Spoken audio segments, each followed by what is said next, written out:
Well, here we are once again. Floating somewhere between Earth and space, just trying to figure it all out. Got a hell of a lot to talk about here tonight. Today, Space Fam, so I guess we better get right to it. As always, don't forget to buckle up those seatbelts, otherwise you might go floating off into that deep dark void, never to be seen again.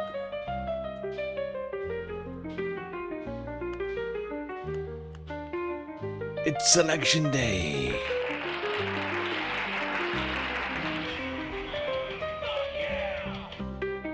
Election Day, everybody. That's right, primaries are happening in 6 different states. And we're going to talk about all of them. Polls are open in all 6 states. So, I guess we better get right to it, but first some shout-outs. Trevor Borens, Amanda the Pivot, Hermit Horologist, 123 in the YouTube chat. Mr. Spock, also here. Cthulhu, and Faith T. Yep, very early start today, but that's because we got elections. We got live stuff happening. It's a big galactic event. So, I guess we better get started.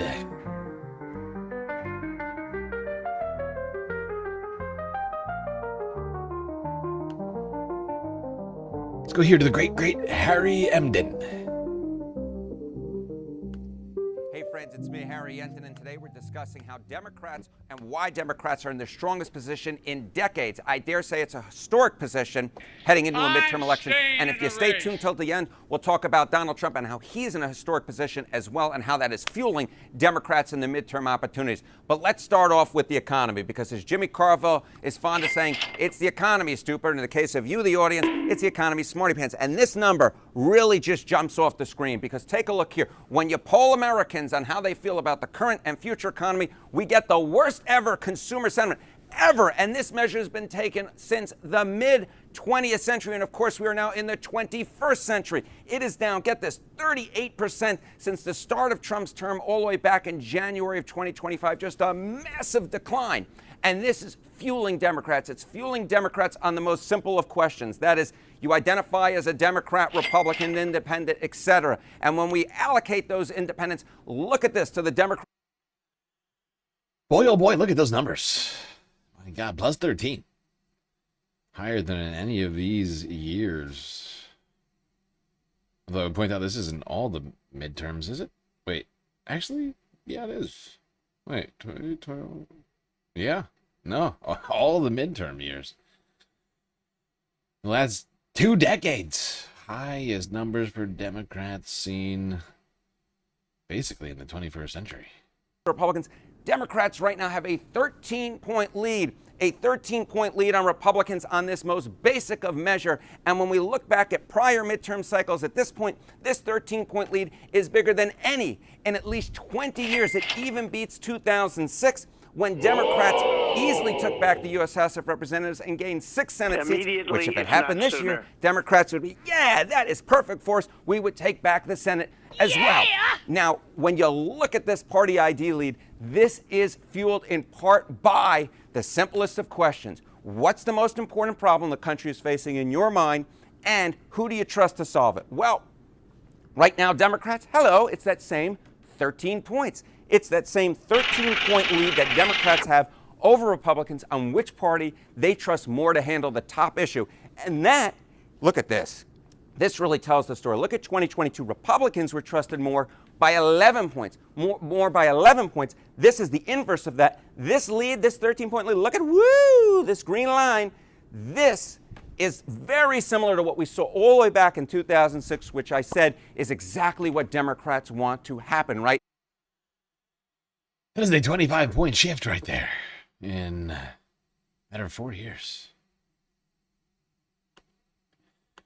Let's not forget that Democrats were hammered in the 2022 midterms, losing the House and the Senate, if I recall correctly. Did not go well.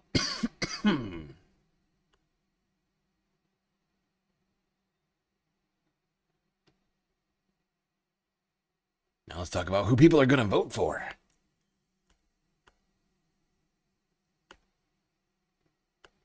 Who are you going to vote for?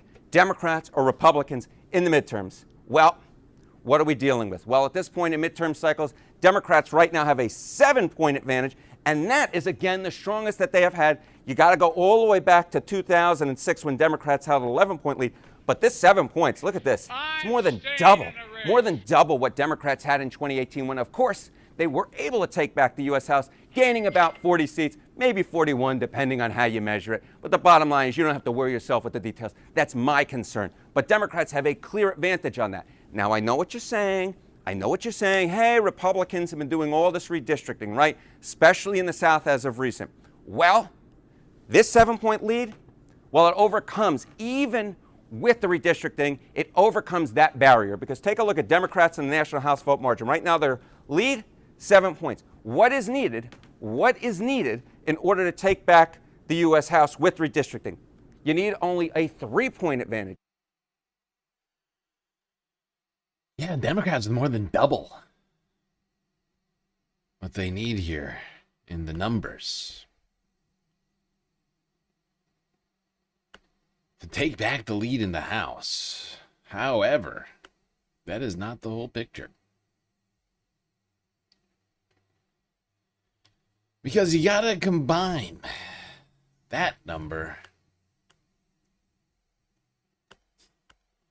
with the number of people expecting to vote in either party ID. House vote. Now, the other key factor, right, is it's one thing to have a lead, but if you're not going to show up and vote, what difference does it make? And this tells the story. Absolutely certain to vote in November. Democrats, 75% of them, when you include the leaners, say that they're absolutely certain to turn out and vote.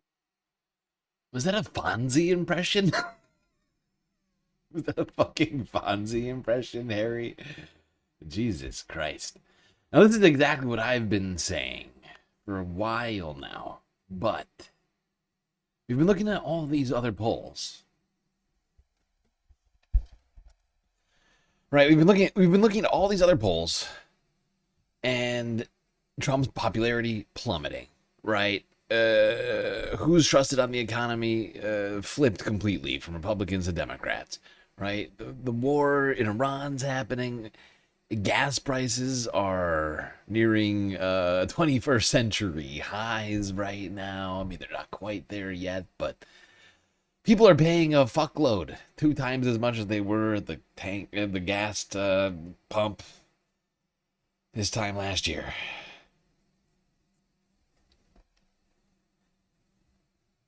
And of course, you know, this is all coming off the backs of Republicans saying that they had a historic mandate, right? They went into this this term, right, with the just like all of them shouting from the rooftops, "We have a historic mandate. Move over, Democrats. Let us do whatever we want," right? And then they did everything that they want. Democrats even helped, and it's the country's garbage, right? I think that's going to disincentivize a lot of people from going out and voting for Republicans right now. Seems to be some amount of dissent happening, at least people being somewhat discouraged by what the Republican Party has been doing lately. In this midterm election, Republicans, it's just 67%. Now, this is an 8-point advantage, which is very, very important, because essentially what that means is you can take that House lead that Democrats have, and if the likely voters, the actual voters, match this absolutely certain to vote in November, that means that lead would be even larger. I feel like I'm in the movie Airplane. Larger. Anyway, I'm not sure if that's exactly quite right, but it's how I remember it in my head. But this 8-point lead is historic. It's historic. This is why I keep saying that Democrats are in a historic position heading into the midterm elections. And it is because of this. Take a look here. Okay, leading and certain to vote pre-midterms about this point in the cycle. You'll notice a lot of the other slides had a lot of Democratic numbers on there, right?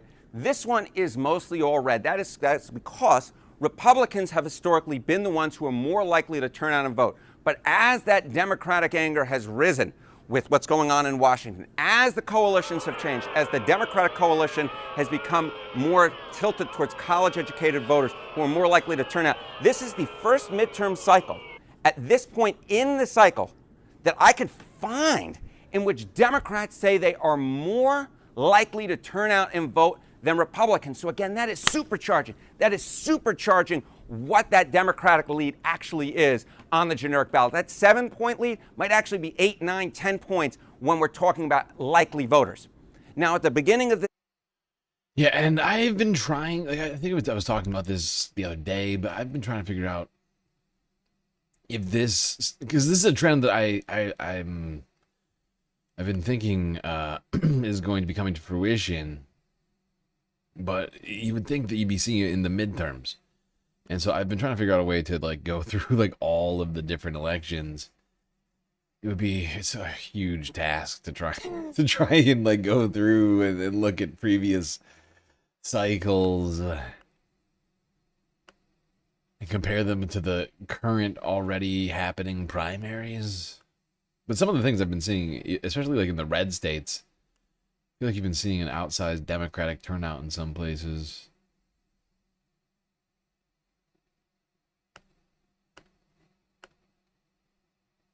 is absolutely supercharging this is when you just look at his ratings.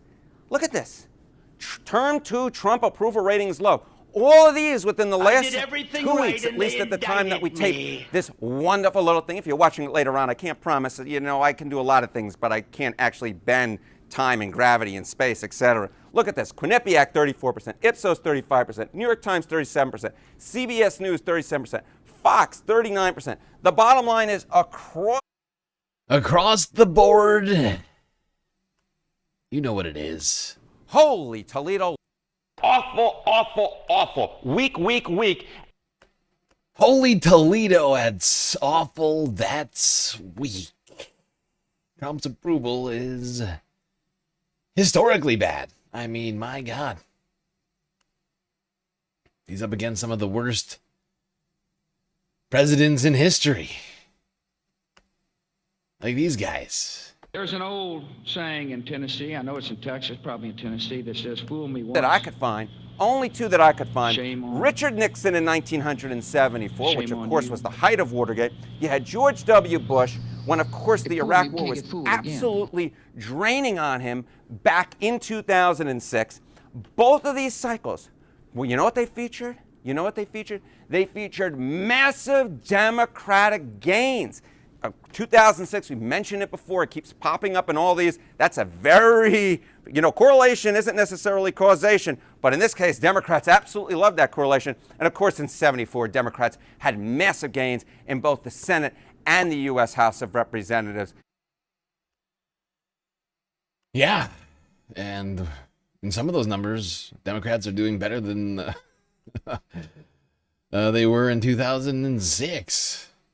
If that's at all illustrative of what's to come here, could be quite a midterm election. Which is why I keep saying, look, if these are the numbers, right? If we're going to these midterms with Trump historically unpopular and Democrats historically energized to go vote, we need to put good candidates on the general ballot. Which is why the primaries are so goddamn important.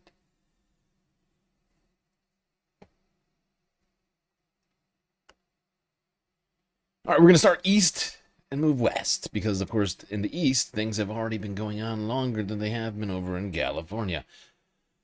So, starting in New Jersey, CBS New York, 7 hours ago.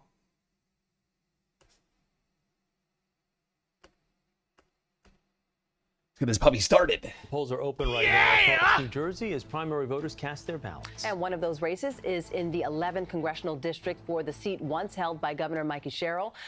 Elijah Westbrook joins us live outside a polling place in Glen Ridge with more on the candidates. Elijah. Hey there, good morning to you, Aziza and Chris. Well, right now it's all about the voters. They are deciding as we speak who they would like to see in office. In fact, polling sites like this one here, the Women's Club of Glen Ridge, have been open since 6 a.m. and we've already seen a handful of people going in and casting their ballots. Now, let's go ahead and talk about the candidates. One of the races being closely watched is the 11th congressional district, as you said, the seat once held by Governor Mikey Sherrill. Incumbent Representative Analia Mejia is expected to cast her ballot at 8 a.m. right here in Glen Ridge. Mejia enters the primary after winning a special election earlier this year to complete the term of Sherrill. Yes, indeed. Now, I'm going to go over here. Let's just take a look at the Galactic list here for New Jersey. Maybe zoom in a little bit more. How's that look? Okay, that's readable. All right, so I don't know. I think everybody's somewhat familiar with the legend here that we've got. But in case you're not familiar with it, this is it. Asterisk. Wait, God damn it. Asterisk means Dino, Democrat in name only. Which really just means they haven't endorsed a number of different things and or said a number of different things. Medicare for all. Abolish ICE, genocide in Gaza. These are sort of the things. If you're not saying those, you're going to get an asterisk next to your name. I is for independent. That's relatively unimportant today. Because that's really... I think everybody knows why that's not important. Incumbents, parentheses around their name, and NC, no challenger. So yeah, New Jersey. In New Jersey's first, you got a incumbent Democrat, Dino Democrat, no challenger. So no need to vote if you're, at least on that. I mean, they're going straight to the general. Terry Reese.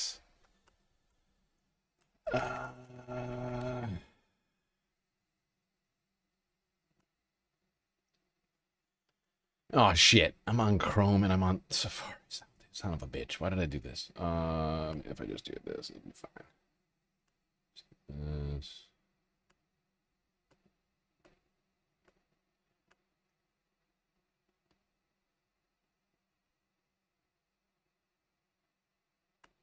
Okay, it is Terry Reese.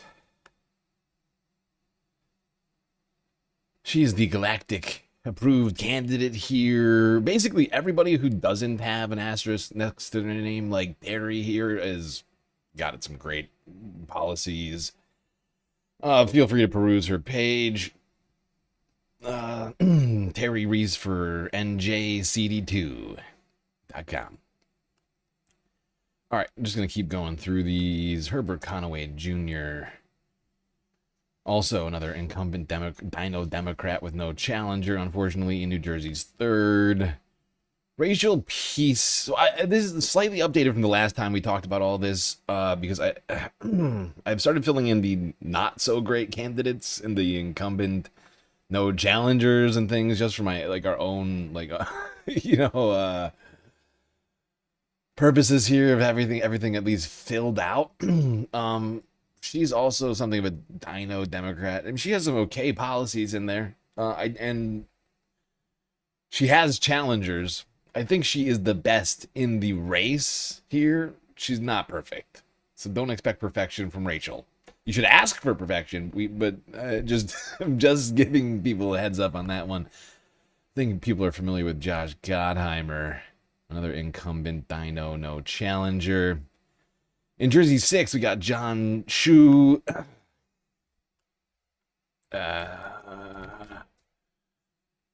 This guy, John Shu for Congress. He too has some very good policies. Basically, every single person here that is not, like I said, is not asterisk next to their name. Medicare for all, abolish ICE. Stuff like that. Got Brian Varela in the 7th district.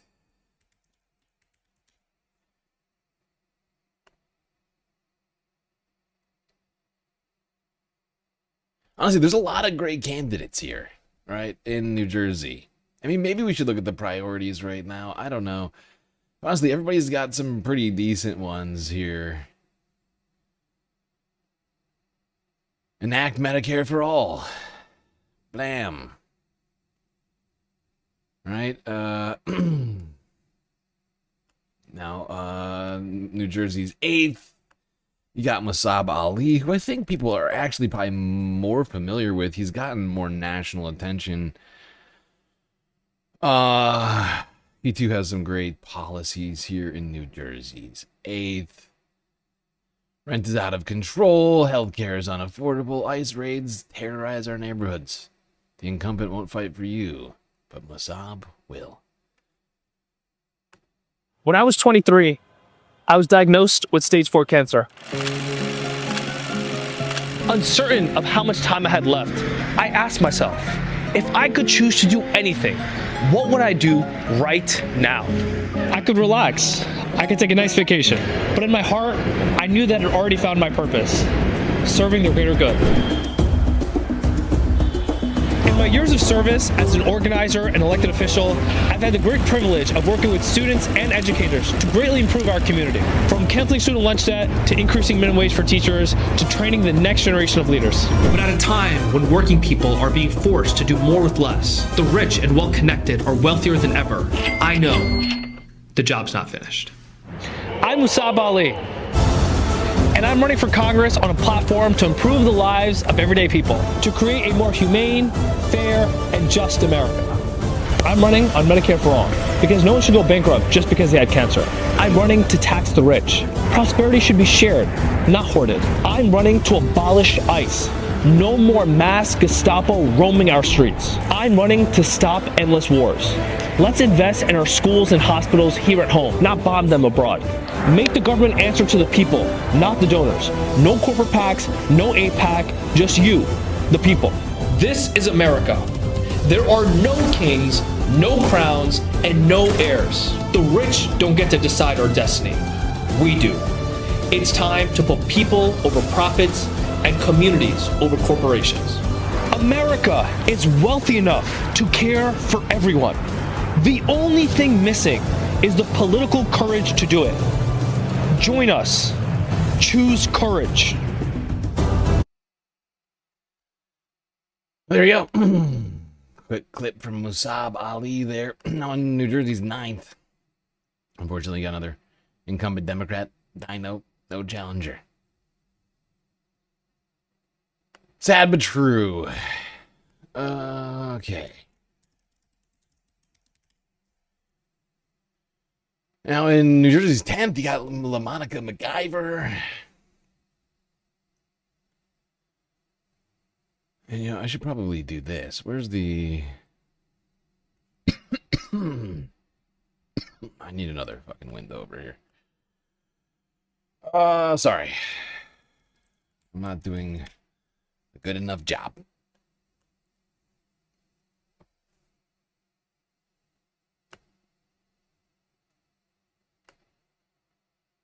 And actually, I forgot. LaMonica is actually an incumbent.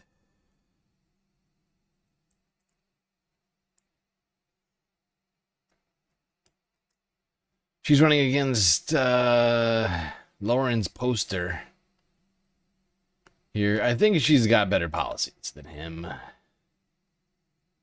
gonna go too much depth.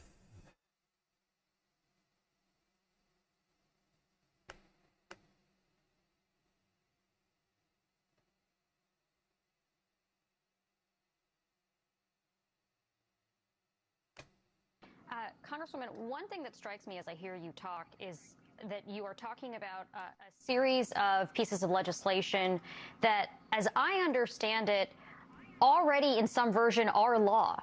The due process that these detainees are entitled to, just as an example, as well as you mentioned the No Delay Act. Can you explain why we even need a law like the No Delay Act? Because I, at least, was under the impression that lawmakers were supposed to have access with no notice to these facilities already, and that basically these facilities are unlawfully keeping out members of Congress from conducting their oversight duties. Why do we even need new laws? Why can't we just enforce the ones on the books? Absolutely. And you're absolutely right. We have been enforcing the law already on the book that gives members of Congress the ability to go to any ICE detention center and have an unannounced or announced visit. Democrats have gone to court, sued this administration for trying to delay us. I mean, you guys remember back last May what happened to me showing up to the same detention center to do my job and have an oversight visit. And literally, that whole chaotic situation happened. But this No Delay Act is just a way, one, to make sure that we're not being delayed. Sometimes I go to Delaney Hall unannounced and I'm waiting 30 to an hour to 2 hours waiting to get in to have an oversight visit. It depends on how they're feeling. And at the end of the day, we know that this administration, has been operating unlawfully since Donald Trump put his hand on the Bible. Illegal. Or didn't put his hand on the Bible. Who knows? But they've been operating unlawfully, trying to stop, different rules and laws at every step that they go. And this is just a way to codify the permissions that we already have and the rights that we already have as members of Congress, and not give, Donald Trump and his administration any shortcuts to try to delay that or stop that. I think we have to use all of the tools that we can to fight back against this administration and make sure that we continue to be the voices for the people that we represent, that I'm able to fight and protect the people, that I represent here in New Jersey's 10th Congressional District by doing everything that I can within my power to do so. And so these additional laws are necessary. There you go. That's Representative LaMonica McIver, who's running to get reelected in New Jersey's 10th. In New Jersey's 11th, you've got a recently elected Ana Lilia Mejia. She was, she's basically just finishing the term of current Governor Mickey Sherrill, and so she just got done winning a race. She can certainly win one. She's already proven it, twice in a primary, special primary, then special general election, and now she's fighting in this primary. She's certainly the best candidate in the in the race here in the 11th. Hopefully she holds on to her seat, goes to the general. And Adam Hamawi, or Hamawi, I forget exactly how you say his name. He's running to take over the 12th district from, who is it a Republican right now? No, it's Bonnie Watson Coleman. This is an open seat. Bonnie Watson Coleman. Yeah, and it is I forgot how fucking, deep this primary fucking was. Oh my God.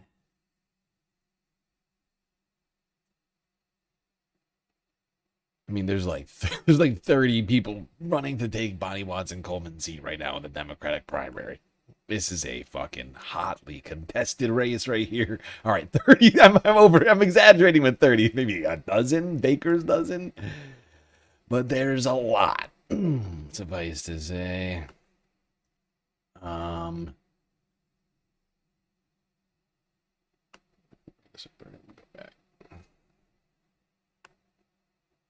He, in fact, is one of 4 Democrats seeking the party's nomination in the district.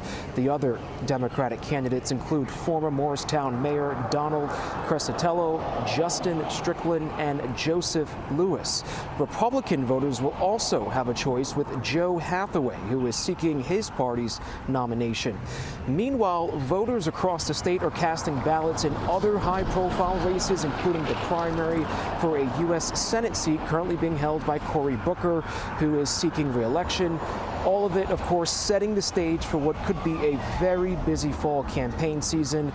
You know, we'll be watching closely. Polls, again, have been open since 6 a.m. and they close tonight at 8 p.m.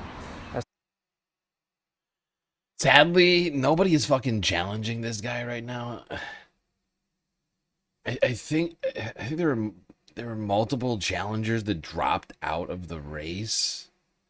But it's quite disappointing that Cory Booker is going unchallenged, which means that if he wins this fucking race, this guy's going to be here for another 6 fucking years, dude. It is such a disappointment. The fact that he does not have a goddamn primary challenger right now is it's just a disgrace. How did we fail so badly?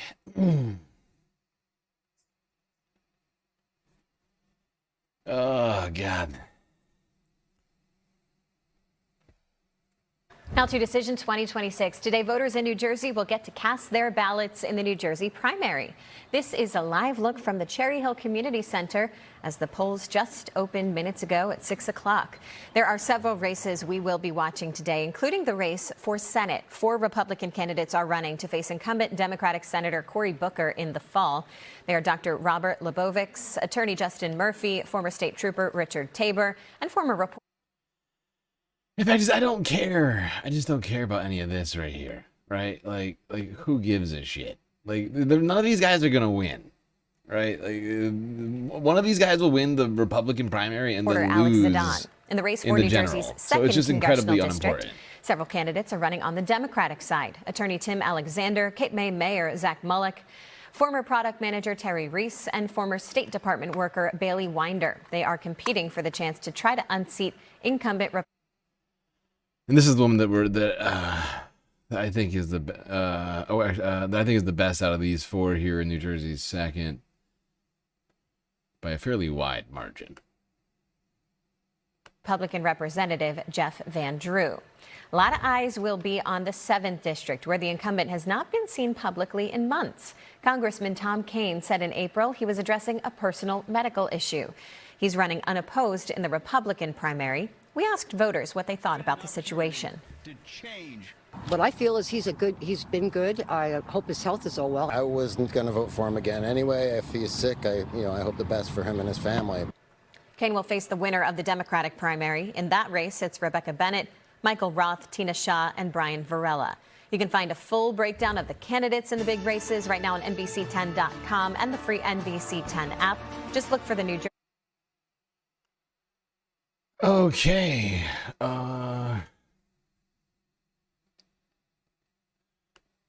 This is the preliminary talk about New Jersey. I mean, we're going to be going all afternoon, all evening, through the night, as the polls come in.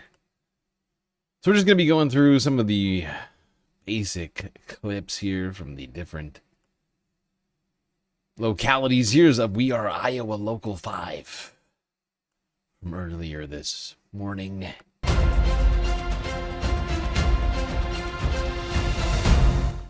We all know that the big story today is Election Day. There are so many things that you need to know if you're getting out there. And one person who knows elections well is our Secretary of State, Paul Pate, joining us this morning. Sir, glad to have you here. Good morning. So many things going on today. You got to keep up with a lot. So for people who are getting out there, what would you say are the most important things that viewers or that our viewers out there, that our voters need to know when they're going to cast their ballots? Well, happy Election Day, and just some basics. Know where your polling location is, because sometimes they get changed or moved around, and you can go to our website, voterready.iowa.gov, and check that one out. and bring your ID with you, of course. And I hope by now you've taken a little time to look at the candidates to know who you're going to vote for when you go out to do your balloting.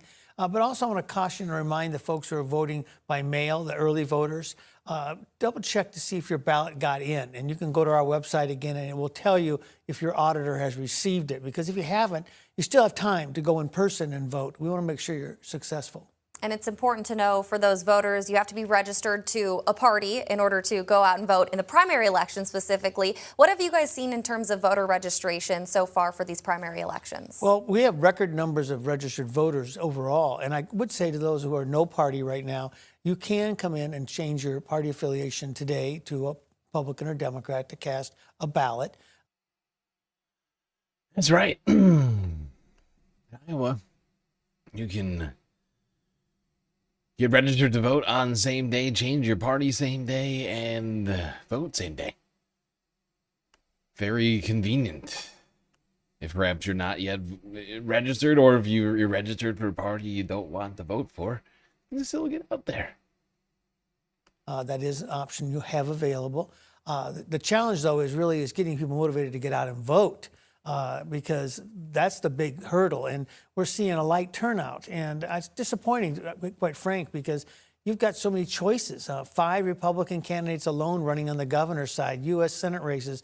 We have over 42 election offices up right now, many state and local as well.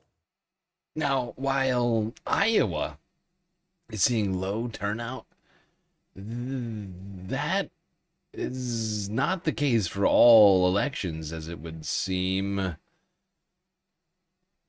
believe New Mexico is seeing quite a high voter turnout.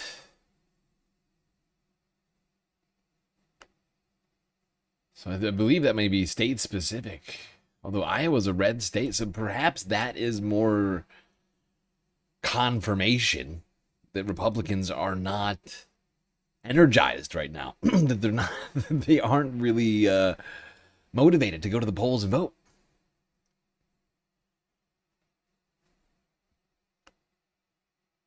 And I want to kind of piggyback off over something you mentioned there in terms of you can go in, you can change your party if you're no party.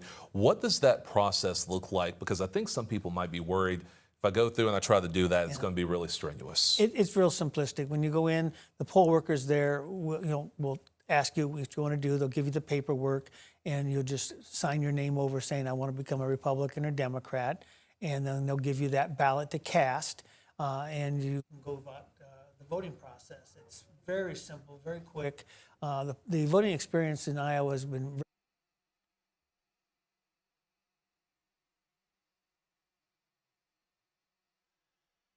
Oh, of course, they're doing voter ID in fucking Iowa.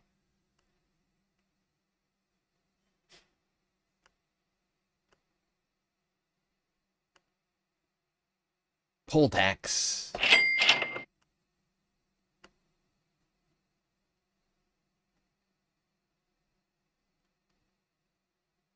So I guess it's not that easy.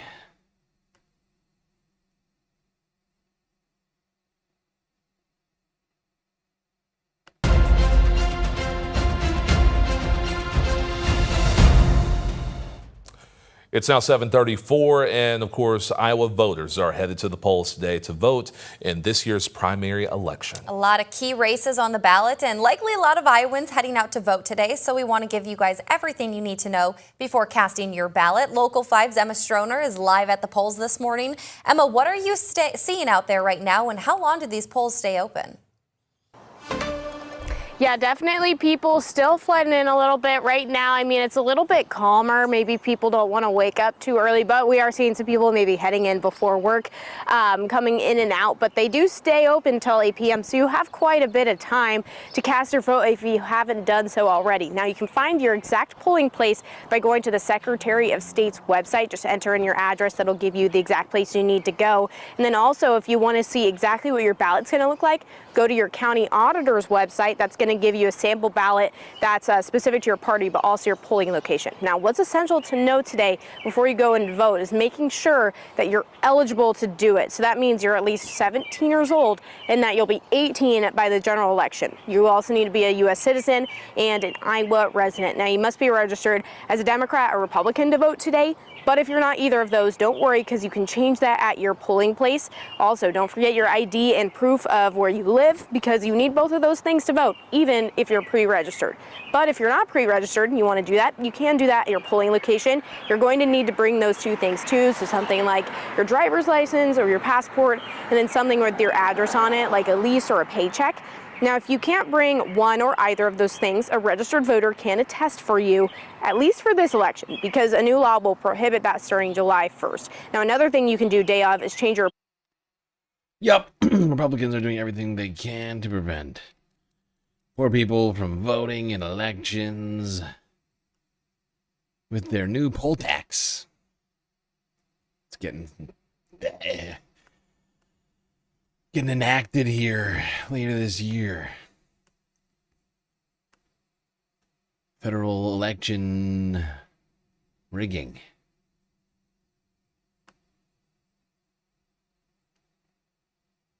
Actually, did the Savior Act get passed, or red states just enacting it on their own?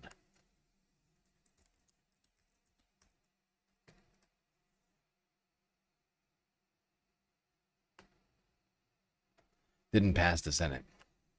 So it's just states doing it on their own. How nice of them. Aren't I a good guy?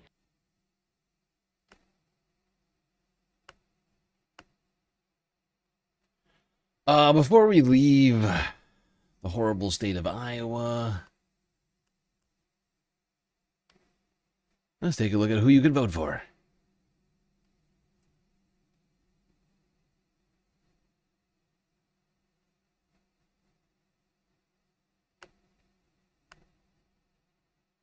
There's actually some decent candidates in Iowa that could make Iowa a better place.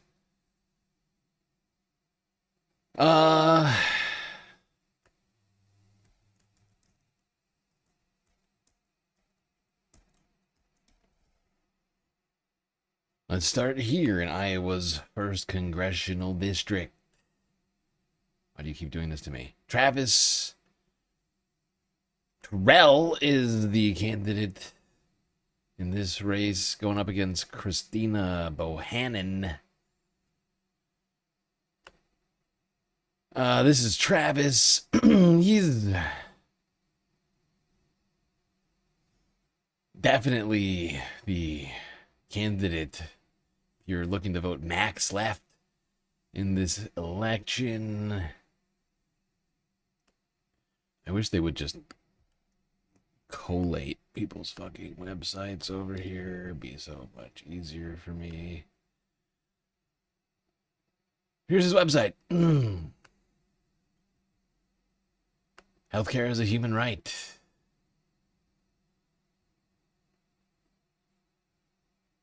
End the genocide in Gaza. Guys, he's doing it. He's on all the right sides of all the issues from what I can tell. In Iowa's 2nd district, I feel like we need music. Whoops.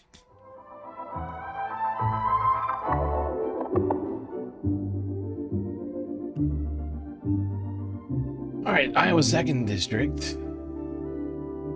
Wait, is this right? Oh, that's the Independent. All right. Catherine Dalter. She is the one that we are endorsing right now out of the 3 different candidates you got here. Lindsey James, Clint Tweet, Ball are the other people running in the race.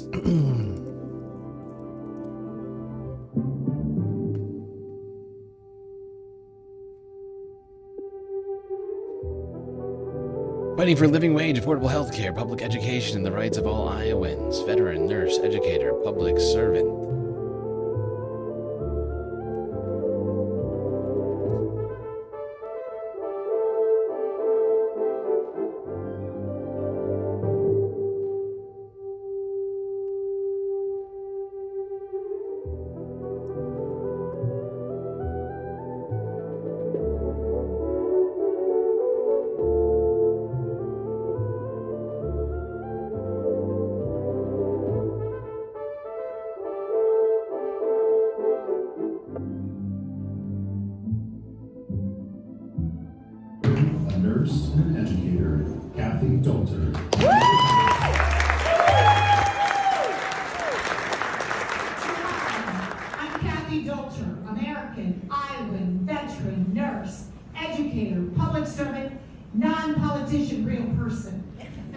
for Congress because I'm a nurse and I just can't stand by and watch people suffer. I need to do something. And the people of Iowa are suffering from the big bad bill, the Trump tariff taxes, the cuts to federal programs, and now Trump's war of choice in Iran. I'm also running for Congress because when I was 21, I took an oath to protect and defend the Constitution of the United States against all enemies, foreign and domestic.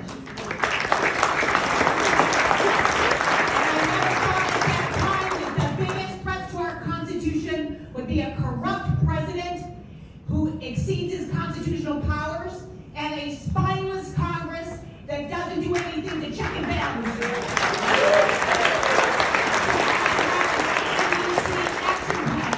A, we all need to be alive and healthy, so we all need health care. We need to shore up Medicare, Medicaid, the Affordable Care Act, and VA health care system on our journey to universal health care, because health care is a right, not a privilege. We all need to have sufficient bucks to buy food, shelter, and electricity for ourselves and our families. So number one, we have to ensure a living income for our workers and our seniors by increasing the federal minimum wage and shoring up Social Security. The most important thing we need to do is start the process for a no King's Amendment to the Constitution, because to prevent abuse of presidential pardons, executive orders, declarations of war, and declarations of emergency, because I don't want any president acting like a king in America. I am a retired lieutenant colonel, PhD, Army nurse. I have a track record of getting in, getting things done, getting out, and moving on in multiple organizations from the VA to the Department of Defense to community colleges and private colleges in Iowa. I started the VA DoD evidence-based guidelines to improve quality of care for our service members and veterans. I started 2 nursing programs in the state of Iowa. I led Kirkwood Community College to be the top nursing program in the state. So I have passionately advocated for patients, for veterans, for service members, and for students throughout my entire career. I would passionately advocate for all constituents of the 2nd Congressional District. So let me be your representative, but no matter what, let's turn Iowa blue, let that House take back Congress, stop the Republicans building the voting registry, and make America, America again.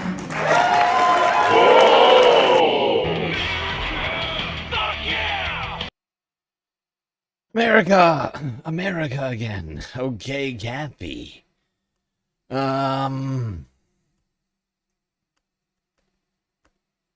That's my preferred candidate here in the 2nd District of Iowa. Now, moving on to Iowa's 3rd.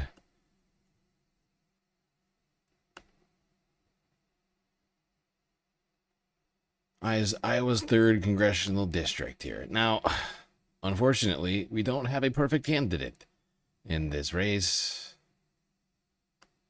But from what I can tell,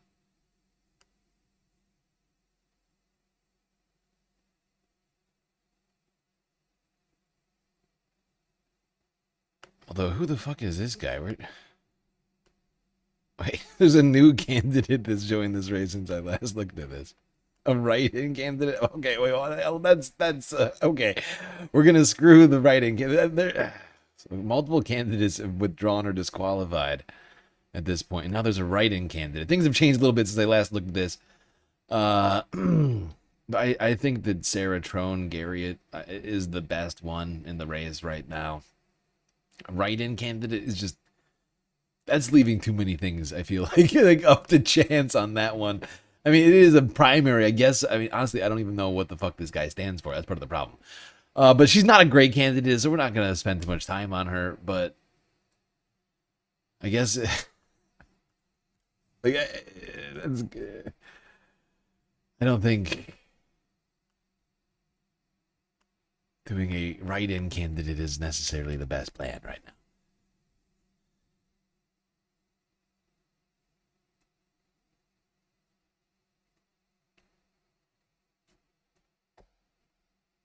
Iowa's 4th. Let's do that.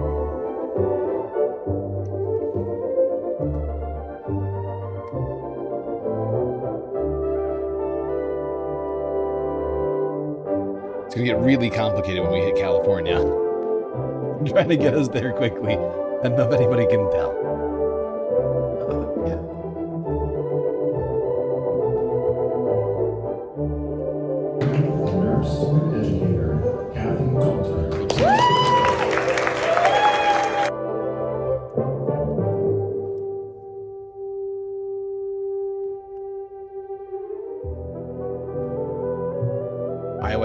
Iowa is having elections right now as we speak.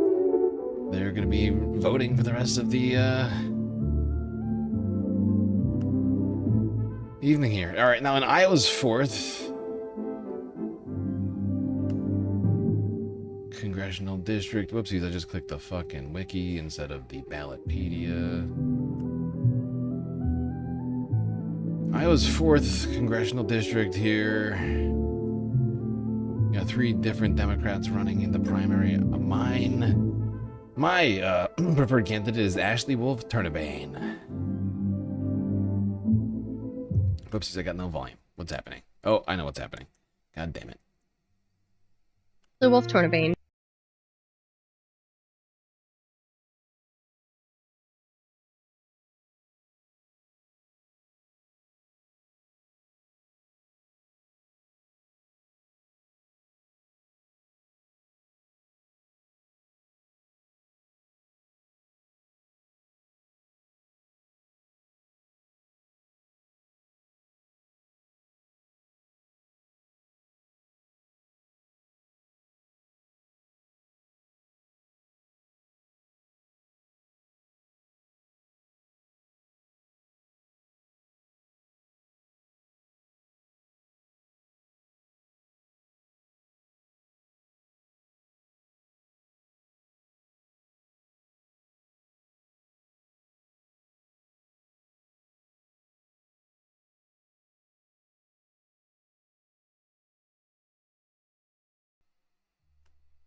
Yeah, so this is a website. We went over this the other day. She's got some great policies here on her website you can look through if you like.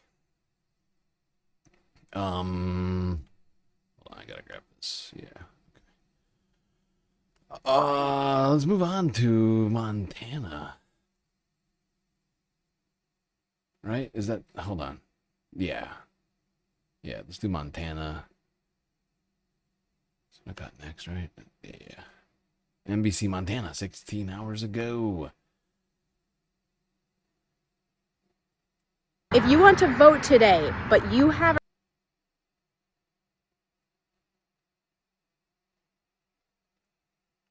Montana's U.S. Senate race has moved fast, and it's still moving. Let's start with the shakeup that set everything in motion. Minutes before the candidate filing deadline, Republican Senator Steve Daines dropped out, and former U.S. Attorney Kurt Alme jumped in with backing from Daines and President Trump. That leaves Kurt Alme, Lee Calhoun, and Charles Walkingchild on the Republican ticket.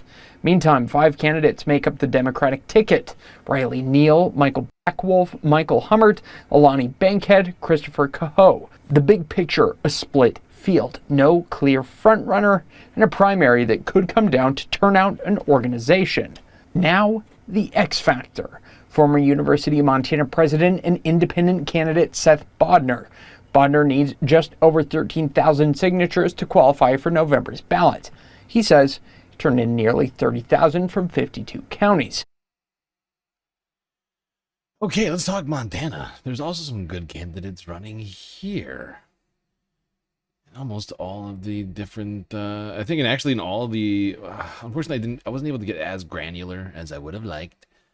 But at least in the House and for the Senate race, I don't think there's any governor's race happening here in Montana year. But let's start here in the 1st District. Got 4 different candidates running in the Democratic primary. Ryan Busey, Russell Cleveland, Sam Forstag, and Matt Raines. Russell, the one who's got the Galactic endorsement right now. Here's his website, russcleveland.org. Not bought, not backing down. Fighting to fix healthcare, improve overall affordability, and end corruption. Restoring representation for every Montana family.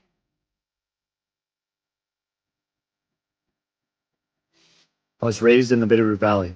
It's where I learned what honest work looks like. Helping my dad around the farm, watching my mom work tirelessly to make our house a home. It was neighbors, showing up, doing right by the people around us. A lot of my memories aren't big moments. They're small ones. Sports. Service to country. A great hunting season. Or a long ride on a Sunday. Now I'm raising my own kids here in Montana. And it's harder than it used to be. Housing feels out of reach. Childcare is breaking families. People are stretched thin even when they're doing everything right. Even our healthcare is uncertain. It's not because people stopped working hard. It's because the system stopped working for them. I want my kids to grow up with room to breathe, to feel like effort still counts here. To know this is a place where people look out for each other. I want them to grow up in a Montana where neighbors still help neighbors. Where you show up when someone's having a hard stretch. Where community isn't something you talk about, it's something you do. That Montana isn't gone. It's still here. But it doesn't happen on its own. It shows up in who we choose to speak for us. I'm running for a reason. Because this place matters. And it's worth getting right. I'm Russ Cleveland. And I'd be honored to represent you as your next congressman. Okay, there's Russ Cleveland running in Montana's 1st District. I think the best candidate in that fairly tight race for the Democratic primary.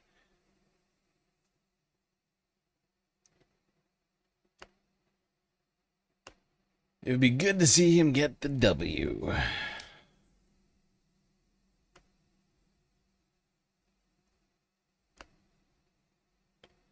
All right, now in Montana's 2nd District, which is the rest of the state. Montana only having 2 House congressional districts.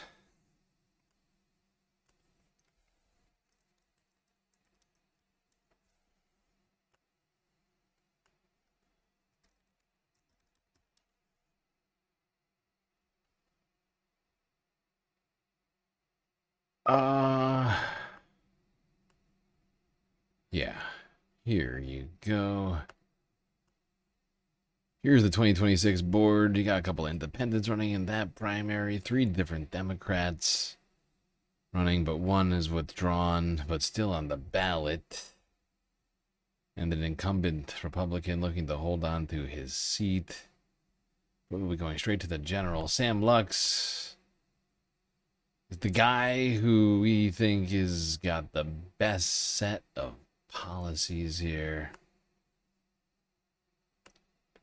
We watched we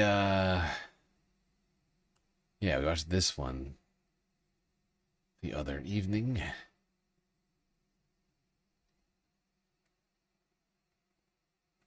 So we're going to do green energy. We have to do it in a way that is worker first. We have to do it in a way that makes sure that not only does nobody lose their jobs, but more importantly, no one has to leave their town, because people that live out in the communities like where I do, we live here because we want to live here. We don't want to.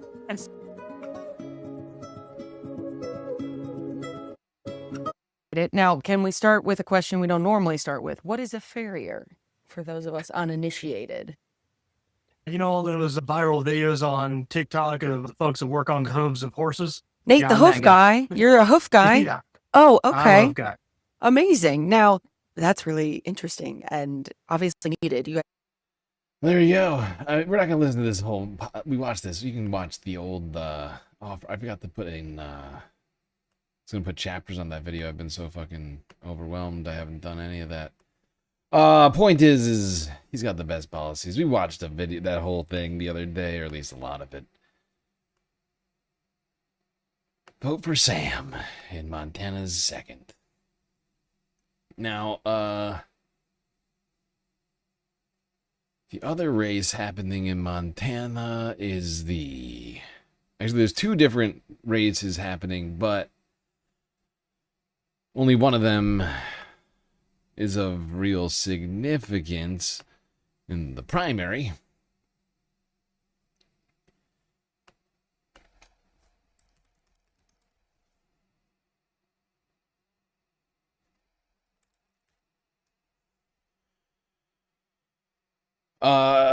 As you'll see here, there's a Senate race and a governor's race. Son of a bitch, what are you doing? There we go. Josh Turek running for Senate. Rob Sand running for governor.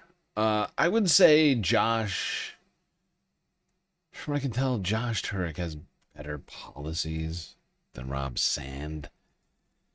And Rob Sand is running unopposed. So whether you vote for him or not really won't change whether or not he makes it to the general. He will be making it to the general. But you know who does need your vote? This guy, Josh Turek. And he's a fighter. I was born an underdog. 21 surgeries by the age of 12. Spina bifida, caused by my dad's exposure to Agent Orange in Vietnam. A kid wearing Goodwill hand-me-downs with the wrong color lunch ticket. I knew nothing would come easy, but I never doubted my right to the American dream. Sitting in my wheelchair, 9 years old, watching the Olympics, I dreamed of winning gold for my country too. In 2016, I did just that. Guess who on the left side? Josh Turek. Council Bluffs, Iowa native. And then I did it again. Back-to-back gold medals. It wouldn't have been possible without the grit that made me shoot 1,000 shots every day. And I wouldn't have gotten that far without VA health coverage from my dad's service, free summer lunch programs when my parents were struggling, and the local AEA that made sure that I had access to a good education. When I was a kid, there was a senator from Iowa that made sure that the doors were open for kids like me. Now the senator from Iowa is just closing doors, taking away healthcare, making it harder for parents to feed their kids. All just to give tax breaks to billionaires. And her explanation? Well, we all are going to die. Well, I'm tired of Iowans being taken for granted. I wasn't supposed to be able to win a state house seat that Trump won twice. But I campaigned just like I played basketball, outworking everyone, pushing the hills, crawling the stairs, all just to have a conversation with everyday Iowans. Did not matter the party. We won that first race by just 6 votes. We won the next one by 5 points, in the reddest seat in Iowa held by a Democrat. Iowans deserve a senator who works for them again. So I'm running for U.S. Senate. A whole lot of folks are gonna look at a guy like me and say, man, that is a real long shot. Well, in Iowa, we love an underdog. So if you're ready to push for change, join me. There you go, Josh Turek. Two-time Paralympian. Running for Senate in Iowa. Wheeling his way up the hills. Asking for your votes. Just based upon that, I think he deserves it. But he's got some great policies, too. Another healthcare is a human right guy.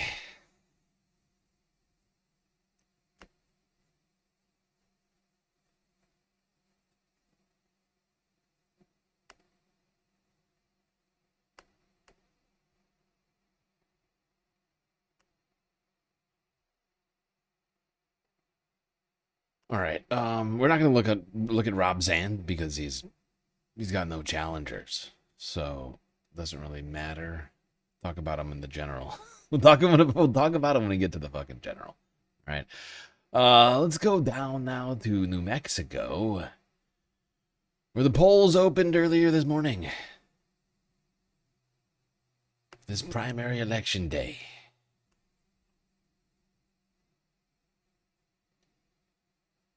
Generally quiet, quite pleasant this morning. Lunchtime temperatures in the 70s and 80s to near 90 degrees. And right around lunchtime is when on the high terrain here, mountains west of Socorro, Sacramento, Sangre de Cristos, we start to see scattered showers and thunderstorms developing. There will be a filling in into this 3, 4, and 5 o'clock hour. Note Santa Fe, Albuquerque, right on the edge of the best rain chances. Areas to our south and east most favored. And boy, it looks active up and down eastern New Mexico through the afternoon and especially this evening. Here's our flood watch. Ruidoso, northern parts of the Sacramento Mountains starting at 11 this morning, all the way until 9 this evening. Central, eastern, southern New Mexico in today's heavy rain outlook, especially for that east central and southeast part of the state.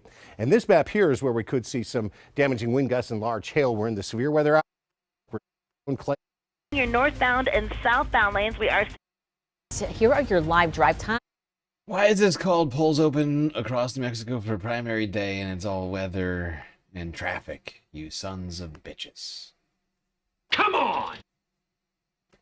Worse, New Mexico voters will soon decide key races for governor, Congress, all sorts of stuff. It's a big day, and with polls about to open, our own Alyssa Munoz is live in Albuquerque this morning with what you need to know. Hello, Alyssa. Good morning, Royal Miguel. You can see workers just got here with the polls opening in less than an hour, and many people are expected to come out and vote today. Now, when we talk about early voting, 182,000 people decided to vote early this year, and like I said, many more are going to be coming out here to shopping centers like this, so you may expect some long lines. Now, looking back at data from 2022, more than 242,000 people voted statewide, with 33% coming from Bernalillo County. Now, this is the state's first semi-open primary, meaning independent voters can participate and choose a Democrat or Republican ballot. Now, County Clerk Michelle Cavanaugh reports a 15% turnout so far and says early voting numbers were higher than expected. Here's her advice for voters today. We'd like people to go onto our website and get a list of sites, maybe in a certain area. If you like to vote near your work or near your home, make a list of maybe a couple within that area that may not have lines. Now, like I said, shopping centers are going to be some of the busiest voting locations, but also university tends to be really busy, so you may get stuck in a line there. But luckily, over 70 sites are open today until 7. Reporting live in Albuquerque, I'm Alyssa Munoz. Well, there you go. You still got, well, like 6 hours left to vote there in New Mexico.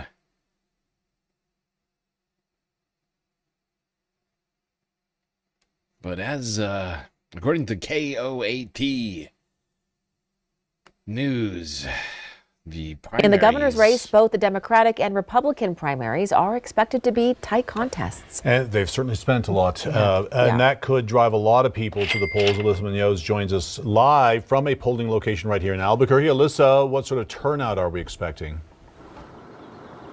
Well, for starters, our political analyst expects many people to be coming out to the polls, just like this one here behind me, to come out and vote.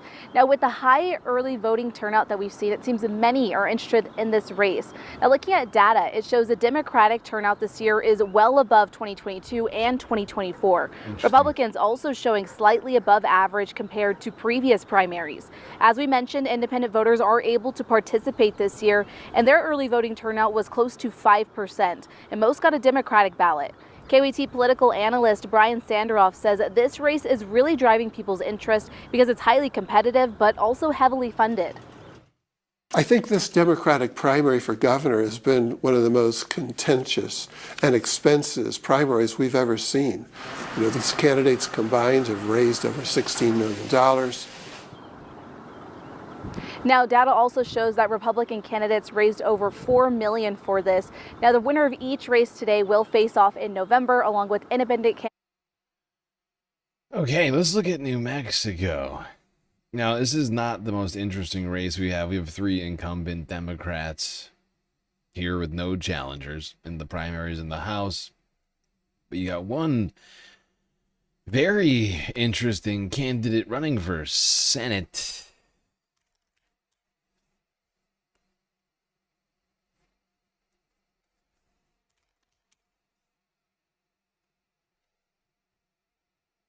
That is Matt Dodson.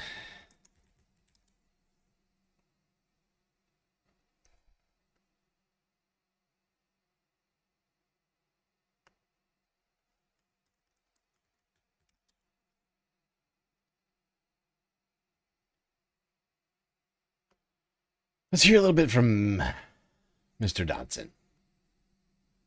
Did you know there's a Democratic Socialist running against one of the biggest political names in New Mexico? I'm Matt Dodson, proudly running as a Democratic Socialist for United States Senate. I've been in Farmington, New Mexico for 35 years.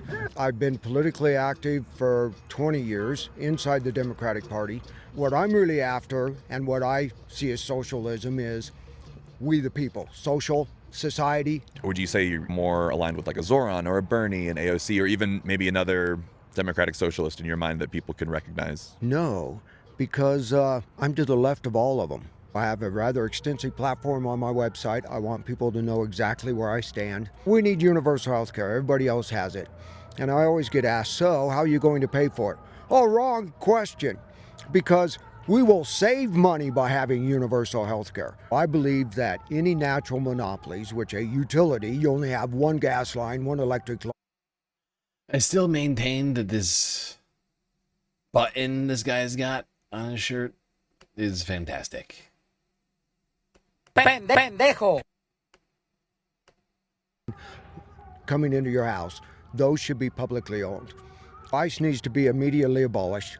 All the concentration camps need to be closed. If not and sooner. I will go further. ICE is a construct of the Patriot Act. I want the Patriot Act eliminated. And then there is no ICE. When Democrats didn't put their foot down, it gets worse. Obama was known as the deporter-in-chief, and my stepson was picked up under Obama's ICE. It took over 3 months and $20,000 to $30,000 to get him before a judge to get him out of a shithole tent city in Texas. Lujan was in office then, and he didn't say a word. What is your critique against Ben Ray Lujan, and what would you be doing differently? To begin with, I'm taking no corporate money. I'm taking no APAC money. I am too pissed off to be bought off.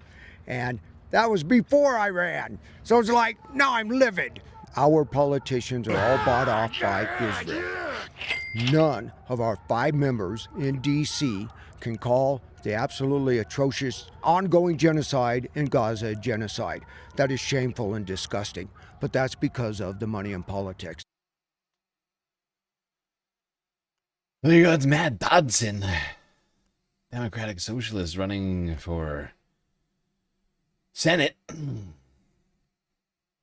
in New Mexico. Now, you can check out his website, it's quite extensive.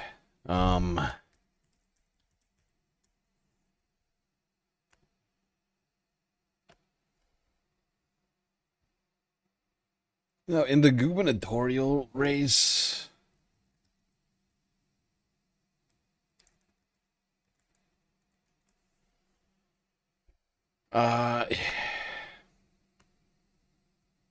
you have got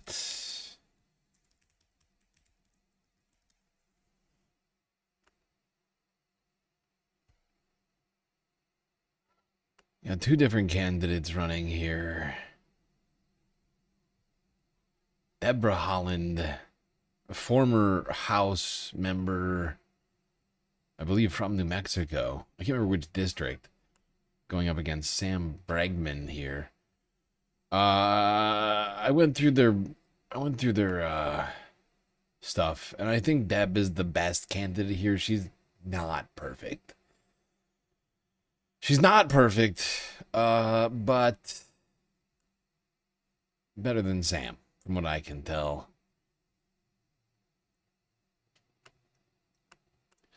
Fact is, we got to make these decisions during the primaries, right? We got to go for the best candidate possible to get to the general. Otherwise, we just get whoever everyone else picks.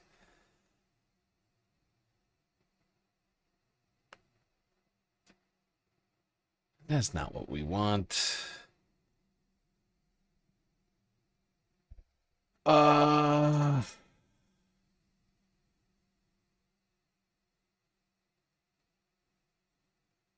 then there's only one race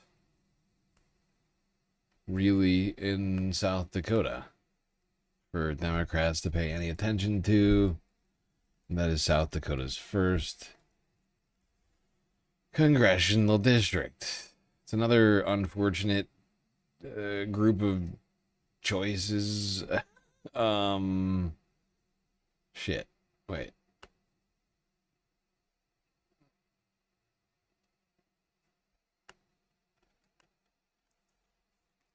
Why is this not coming up?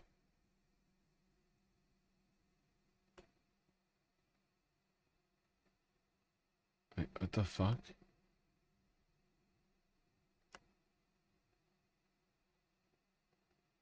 No, don't be stupid. What in the fuck? Oh, this is annoying.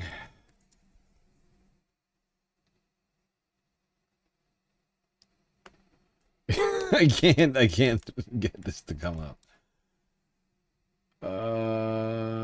That's really dumb. What the hell is going on?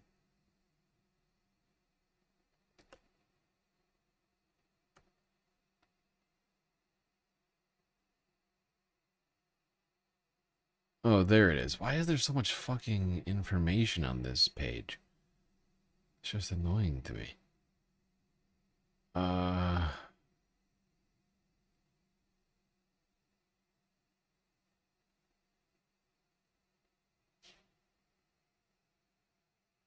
Whoa.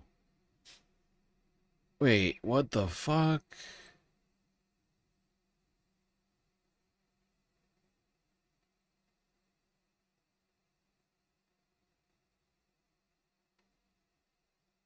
The general election was canceled? I'm sorry, the primary election was canceled for South Dakota? What just happened?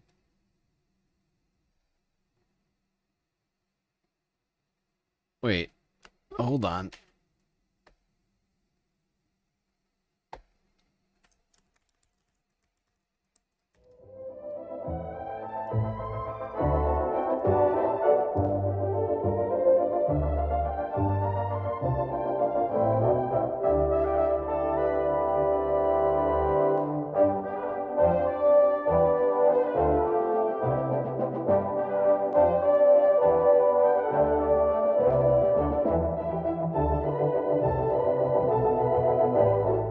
Shit. Wait. Huh. Okay. Well, here, it looks like I think the other candidate must have dropped out. I can't figure out who it was that the other candidate was now. But the person who I said was the best candidate in the race is now, looks like they're going to be going straight to the general. Nicole Gronley. She wasn't a perfect candidate, but from my estimation, she was the best one, and now it looks like she's going to be going to the general, so I guess that's a win.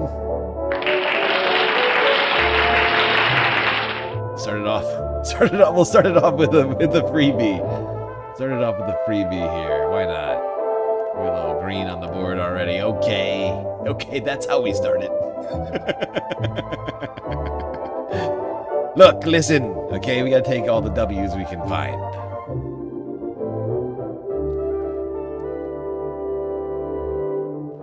Okay. Now it's time to talk about the goddamn California primaries, the big ones. 52 House districts, governor, mayor of Los Angeles, big race everybody's talking about. Okay, KTLA 5 gonna start it off from 2 days ago. Candidate Ken Miyagishima.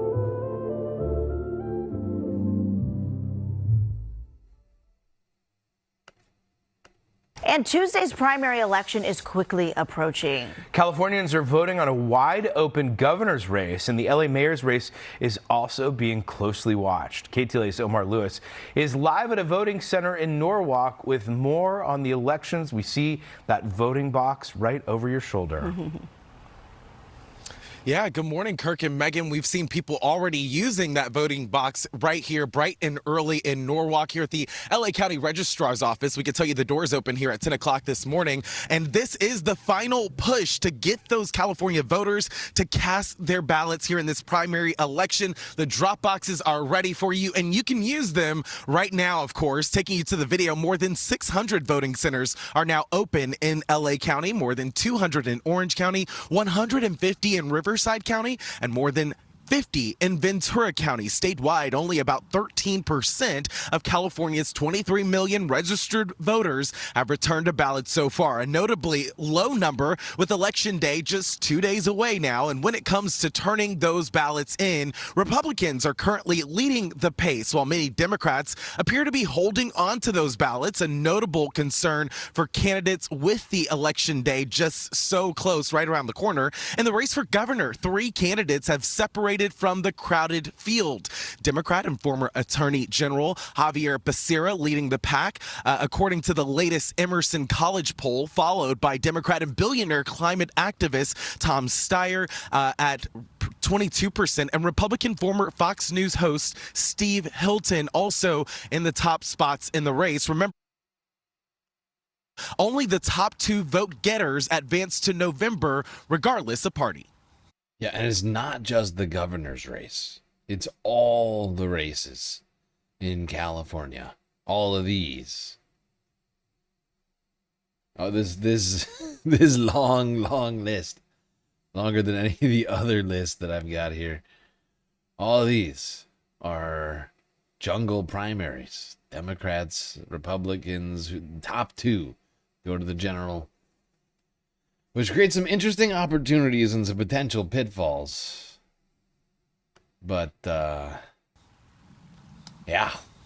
This is an exciting election for the people who are paying attention, but a lot of people are not showing up. There is some evidence that Democrats are sitting on their ballots. If you ask people in surveys, if you plan to vote but haven't voted yet, Democrats are much more likely to say that they plan to vote but haven't yet, because there's so many Democratic candidates for governor that I think people are trying to figure things out.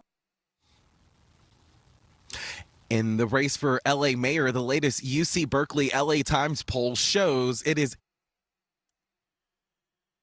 Yeah, this guy right here can't win. This guy's a fucking turd. Dickbag. Piece of shit. Yeah. All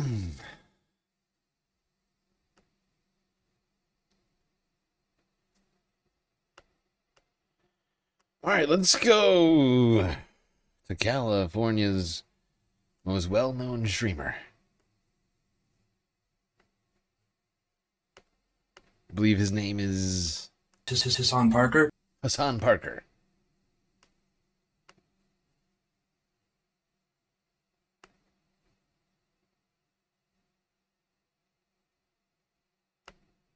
Misinformation.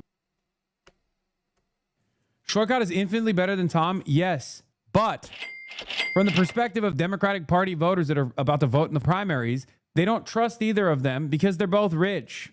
Tom Steyer is unbelievably progressive. I mean, he is like, yeah, Tom Steyer is the only candidate that has said he would protect trans youth in the state. He speaks fluent woke. Okay, he speaks fluent woke, but people don't trust him.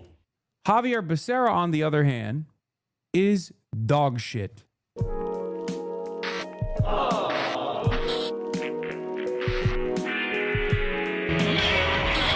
let's skip this. All right, let's talk about tomorrow. Big day tomorrow, ladies and gentlemen.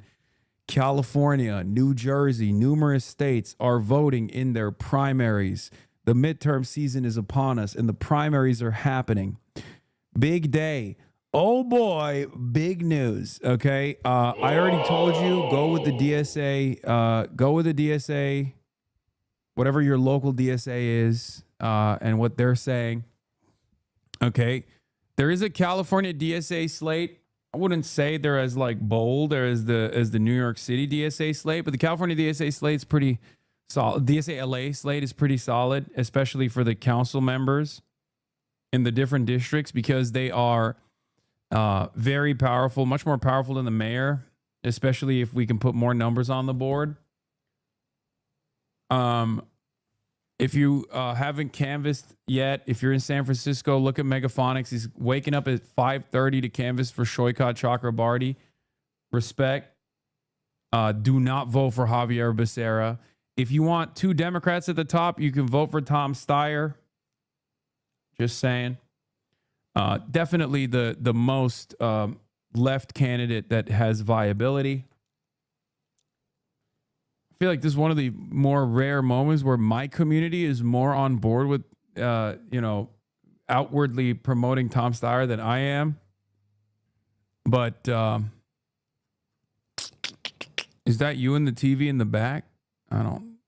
Maybe. This? No, that's not me. It has really come down to 3 candidates who are now neck and neck. Take a look at this latest polling from Berkeley. Oliver Mile for lieutenant governor. You already know.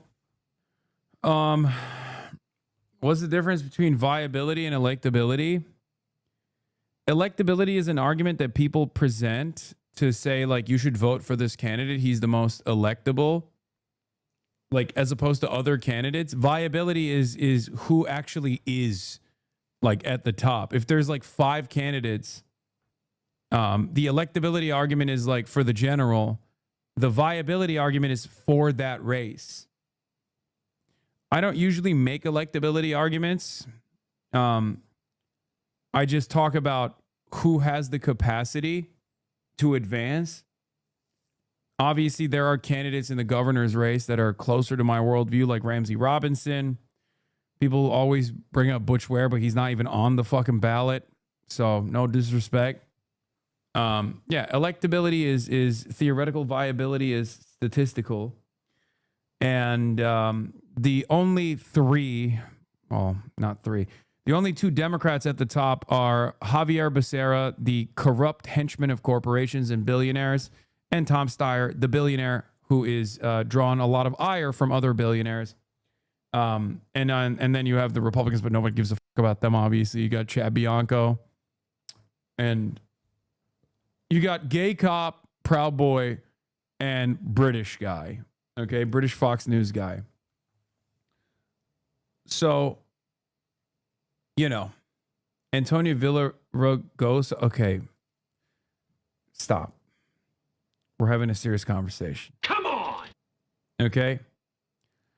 Anyway, in the LA, Hassan, do not let chat vote Ramsey, man. Wait, I'm already telling you. I'm telling you what's what. Katie Porter is a meme. There's also a very good candidate, a Justice Democrat candidate that's up right now. Okay. Democrat Doris Matsui is being potentially ousted, or at least in the top 2 with Democrat May Vang. And May Vang is a really interesting candidate because she's dope. She's left. She's awesome. And what Doris Matsui, the incumbent that's like 854 years old, has decided to put a red box out. This is a way where politicians signal to PACs without directly communicating with them on where they should spend their money. And Doris Matsui, recognizing that May Vang is probably going to unseat her in the general, as the 855-year-old incumbent, has decided to put red boxes out to demand that her PACs, instead of spending money on her, should spend money on the Republican Zachariah Wooden. So it's a Republican versus Democrat matchup instead of a Democrat versus Democrat matchup, because if there's a 2-Dem matchup in the general, she loses. She knows she loses. Yeah, that's the thing that I keep trying to make the point on, like, over and over, and that's why the primaries are so important, is that if we can just get 2 Democrats, like in the case of California, especially here, like, you not only could we get, like, the most leftist possible Democrat to the general, we could over and over again have, if we can get 2 Democrats to the to the general, then during the general we can have, you know, a fight on the actual ideas rather than just going back and forth on sort of partisan lines, right? And actually having like that would be a nice change in the general elections, I think, for a lot of us. I'm gonna take a quick pause from Hassan to look at some of these candidates because we got a fuckload of them.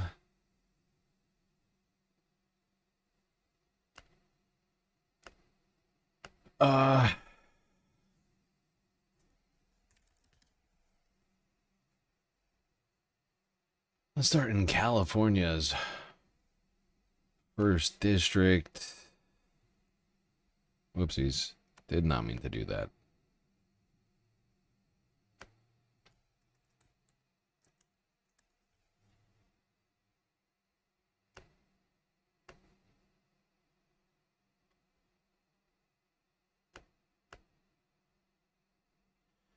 As you can see, you've got a very crowded field here in the nonpartisan primary. 6 different people fighting it out for top 2 spots in the first congressional district of California.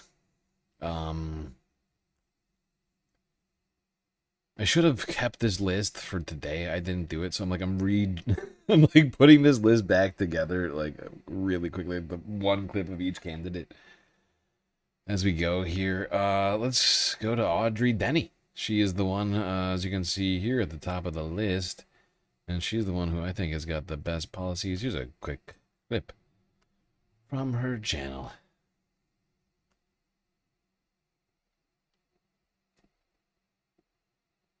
Establishment politicians have failed to stop Trump. In Congress, Mike McGuire will be one of them. I won't. I'm Audrey Denny. I've worked in bars, farms, food banks, and classrooms. Now I'm running for Congress to fight for people like you. McGuire's been funded by PG&E, big drug companies, and health insurers, and worked with Republicans to cut corporate taxes and protect insurance companies. I'm Audrey Denny, and I approve this message because establishment politicians aren't standing up to Trump. I will. Okay.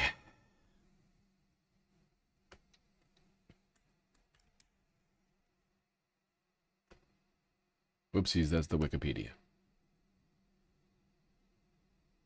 Okay, why is the Ballotpedia not showing up? That's so...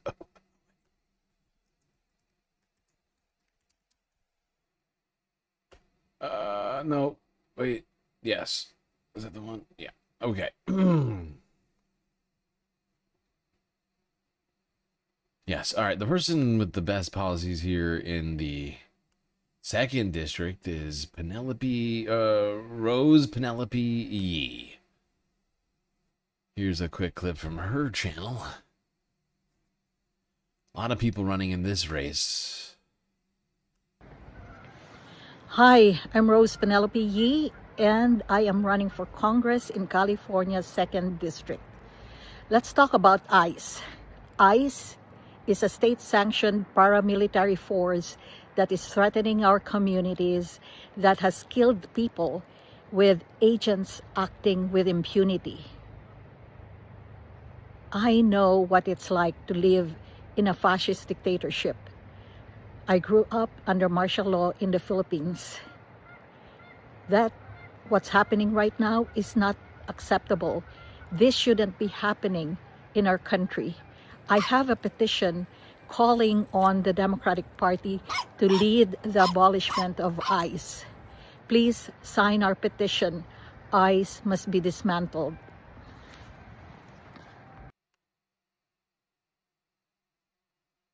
Now, as you can see here, got like 8 different people running in this primary.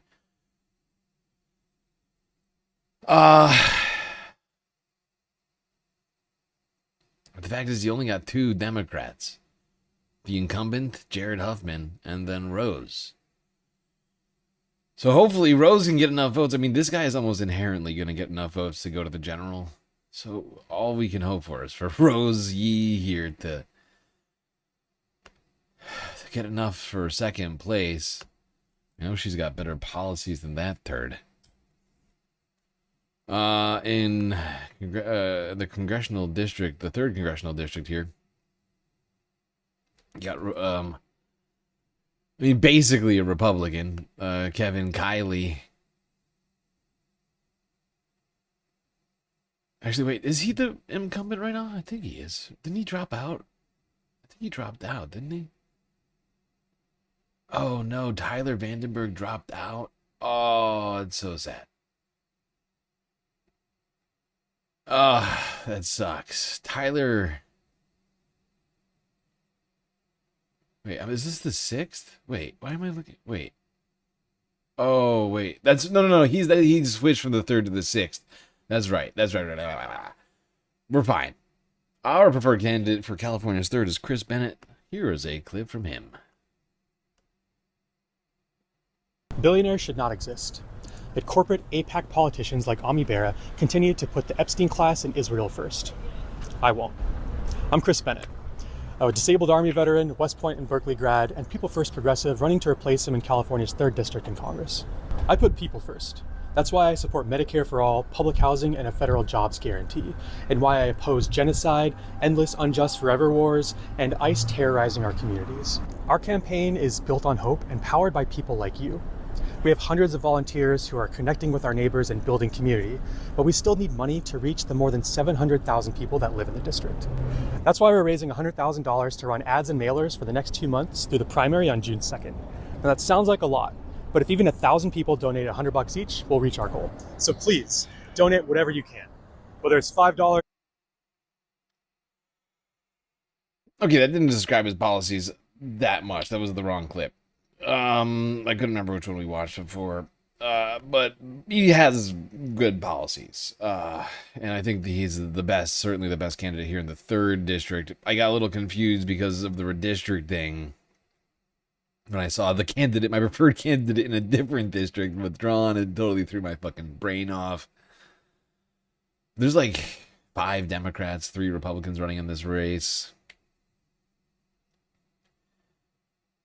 Suffice to say, Amy Bera sucks. He is the incumbent in the 3rd district.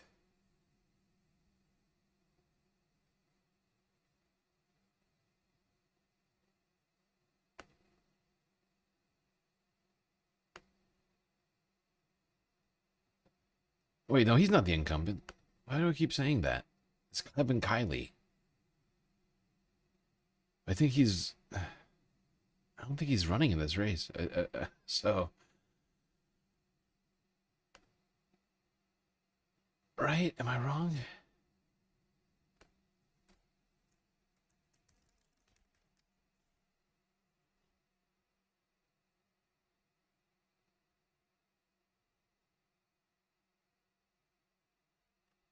Oh, right.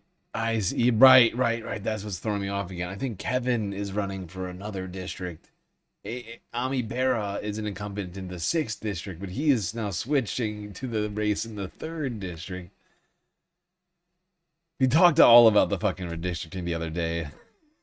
Now, so I mean, it's a lot to keep track of. I'm not gonna lie. Just like in my head.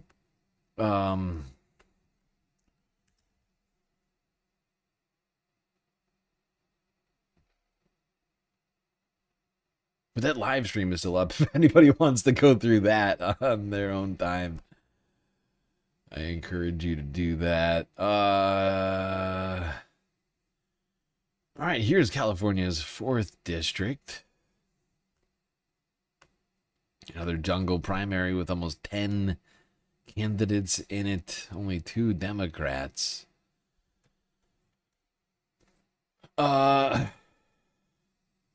Our preferred candidate here is Eric Jones.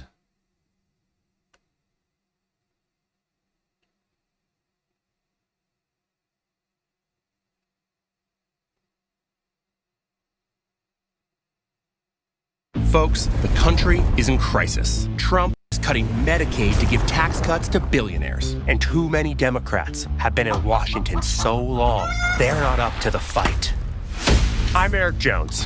My mom was a nurse, dad was a disabled veteran who never graduated high school. There were times my family relied on food stamps and disability checks. Now I've helped build some of California's largest businesses, creating thousands of jobs. So I like to get right to it. I'm running for Congress to make life better for people who work for a living. No handouts. Close corporate loopholes to put thousands of dollars back into the pockets of working Americans and small businesses. Provide universal child care and in-home care for seniors. Unlike these guys, I'll never take a dime from a corporate PAC, I'll never take a dollar from a lobbyist, and I'll never trade a stock in Congress. I'm Eric Jones, and I approve this message to put you first. Well, there you go. Another Democrat running in California. Not taking any PAC money. I mean, that's the case for most of the candidates who I am endorsing. Or actually, in fact, for basically all the candidates that I'm endorsing. Aside from the dinos. I can't speak for the dinos. But in some cases, we had to decide between dinos. That's life.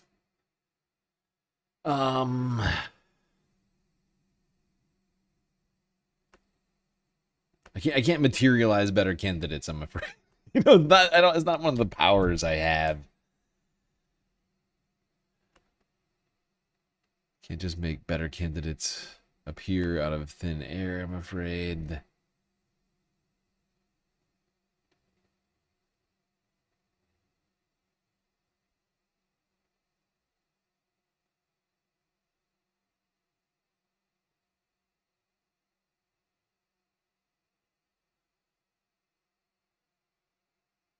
All right, we're gonna have to skip the 5th district. I still don't have a good candidate for the 5th district, I'm afraid.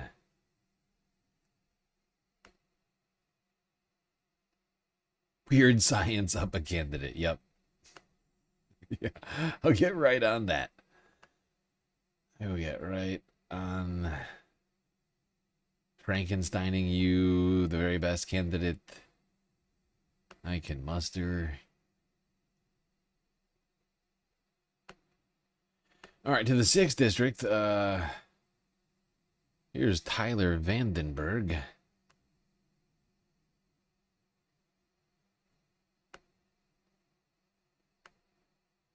The end of the Voting Rights Act is a crisis.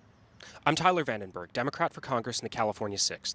Since the Supreme Court's decision last week to destroy the VRA on behalf of a January 6th rioter, Republican-run states have been racing to eliminate any congressional districts represented by Black Americans. If you ever wondered how Jim Crow came to be, this is it. And we are going to have to act to reverse this catastrophe.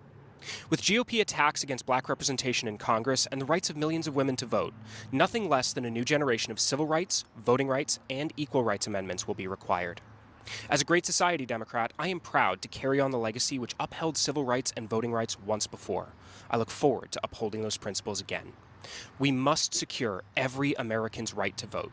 To do that, I need your vote this June 2nd. There we go. Tyler Vandenberg talking about his determination to ensure the right to vote for everyone in this country. Let's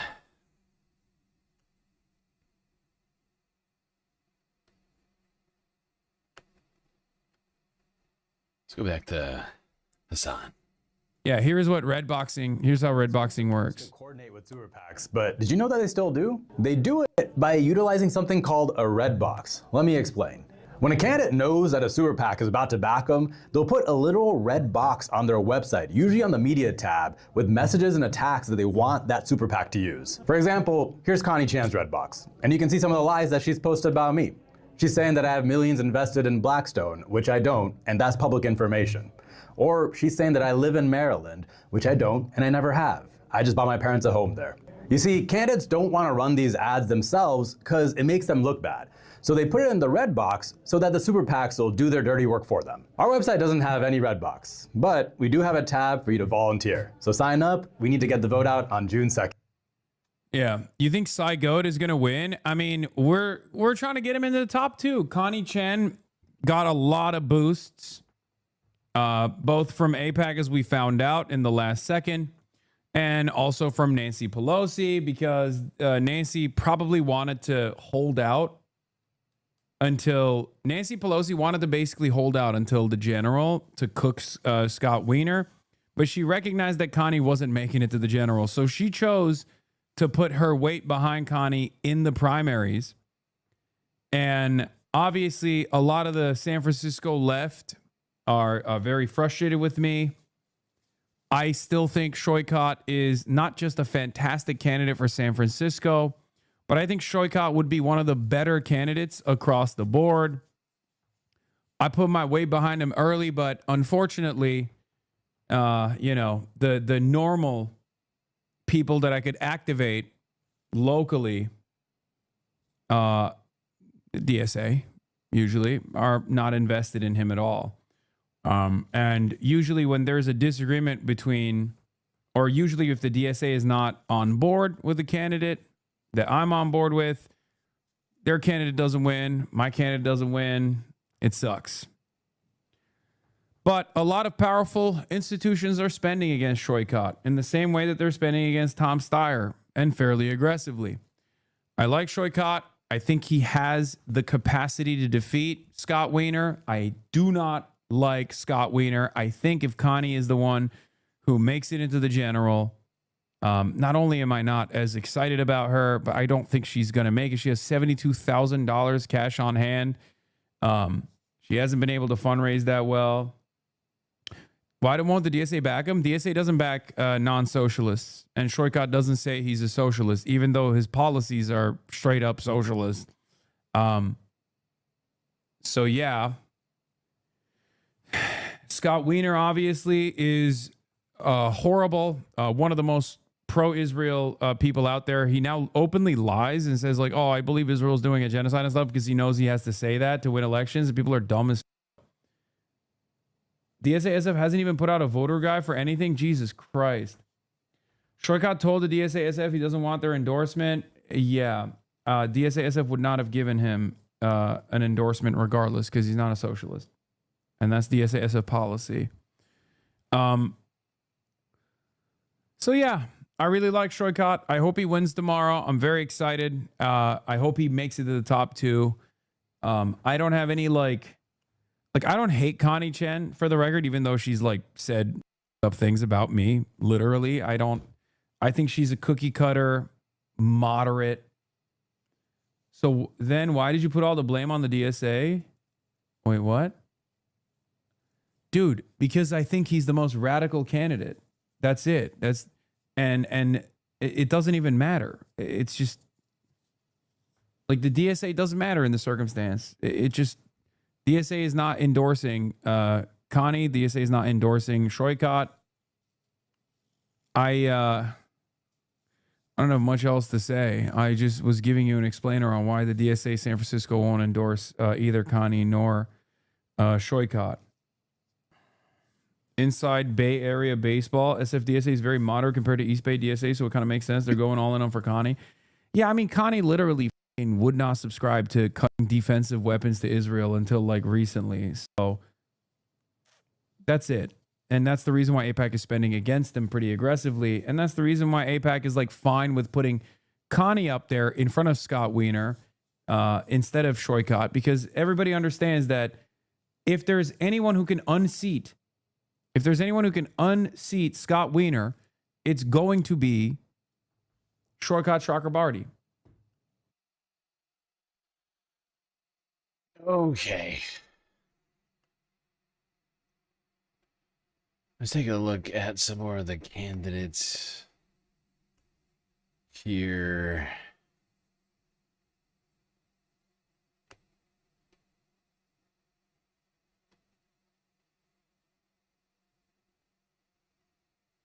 Okay.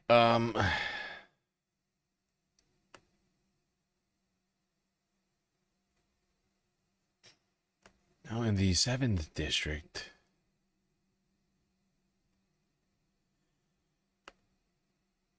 Hassan just mentioned this race. Doris Matsui is the incumbent. Mai Vang is the woman who's got the galactic endorsement right now.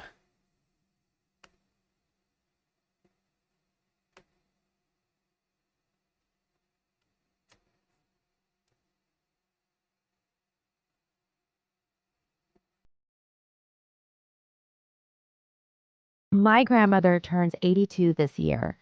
When I hold her hands, I feel the roughness of someone who fled war, a woman who worked her entire life to take care of her family. I feel the wear and tear of an elder who sacrificed everything. She taught me, to thrive, we must love and protect each other. Thousands of families across this region work tirelessly and still live paycheck to paycheck. In the richest state, in the richest country on earth, working people shouldn't have to sacrifice everything just to get by. So I stopped waiting for change and I got to work carrying my grandma's lessons with me. Protect the people I love. I passed California's first safe haven resolution so our schools would protect every student. I built the region's largest vaccination clinic. I fought to secure millions of dollars for children in our neighborhoods that had been ignored for decades. So now I'm running for Congress to bring that same fight to Washington, because I'm done watching hardworking families suffer while the system protects the powerful. Insurance companies are posting record profits while families lose coverage. And we've all learned we can't rely on the same tired, complacent career politician to protect us from Donald Trump and ICE. The system isn't broken, it's fixed for them. I'm fighting for housing you can actually afford, healthcare that doesn't bankrupt you, good jobs that let you raise a family. I'm fighting to protect our neighbors because no child should go to school afraid, wondering if their parents would be home when they get back. Unlike Doris Matsui, who has been in office for 2 decades, I'm rejecting all corporate donations and will never take a dime from companies that do business with ICE. This campaign is powered by people like you, nurses, teachers, union workers, and families who are tired of being ignored. I've been a fighter my whole life. I learned it from a woman who survived war, built a life with her hands, and taught me that real strength is taking care of each other. I'm Mai Vang, granddaughter of refugees, teacher, and a fighter for working families. I'm running for Congress because I'm done waiting for change. I'm ready to fight for it. There you go. Mai Vang, running in California's 7th district. God, I don't know if I can. I don't know if I can do this whole thing again. Oh my God. We already went through so many of these. Have we really been going for 2 hours already? Jesus Christ. Just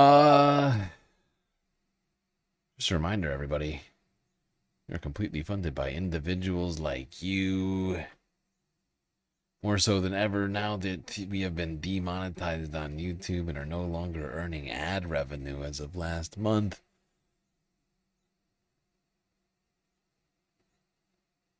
And so do consider contributing one of the other places we have available to you. Cash App and PayPal, Twitch, Throne, and or Patreon. A lot of great options out there. Help keep the Galactic News Network alive in these difficult times.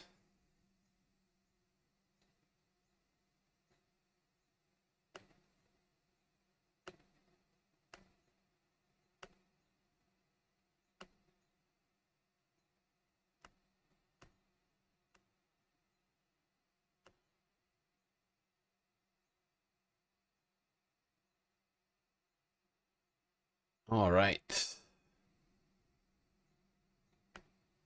Now, in California's 8th district, I think your best bet is Nicholas Carjuza.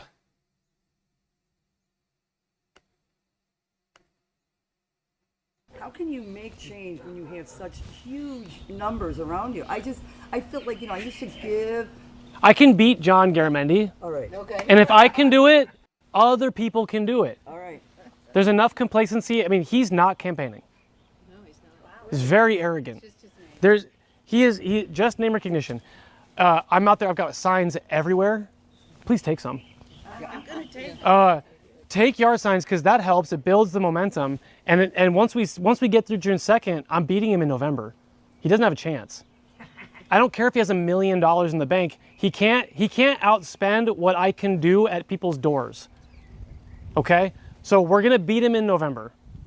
And if I can do it, if Mamdani can do it, if AOC can do it, If Tallarico can do it, we've got candidates all over this country not taking corporate money. My Vang can do it. Yes. No, we like my Vang. We love my Vang. She's amazing. So what we're saying is the system can change. The term limits are up to the voters. How do you say? Well, there we go. Nicholas Carjuza explaining to voters how he's going to get things done. Been very actively campaigning, while incumbent John Garamendi is just assuming he's going to sail to victory here. And it's a fairly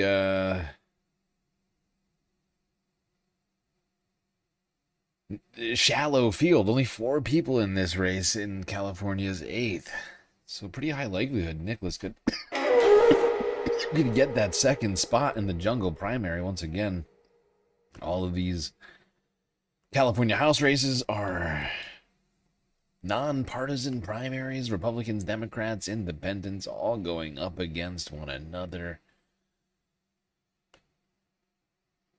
In hopes of getting to the finish line. Now, it's not really a recommendation here. This is U.S. House District 9th. Incumbent is Josh Harder. He's the only Democrat running in this race. So he's going to be running up against the Republican in the general. Almost a guarantee. So he doesn't have great policies.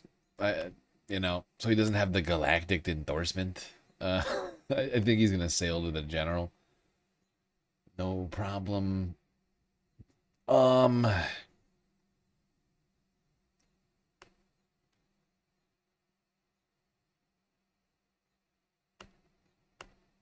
But in the 10th district, slightly different story here.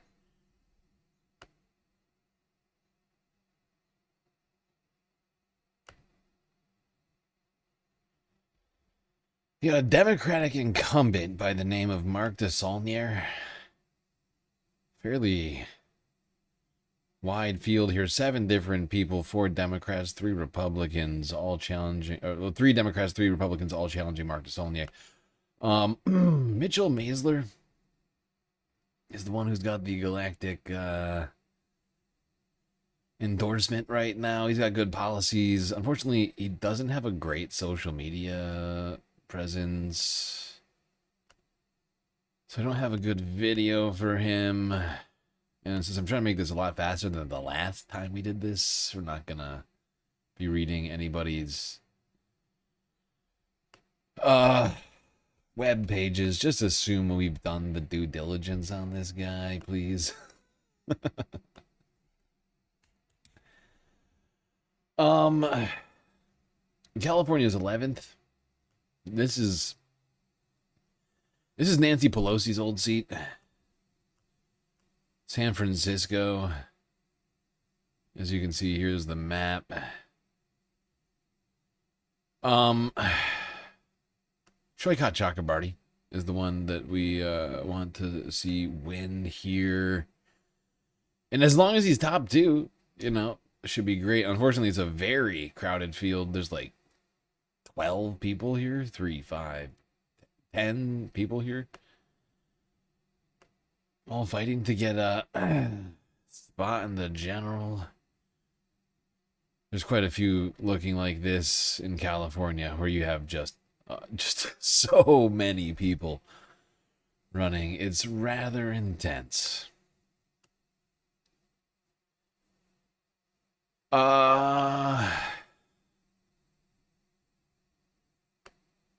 In California's 12th, it's incumbent Latifah Simon.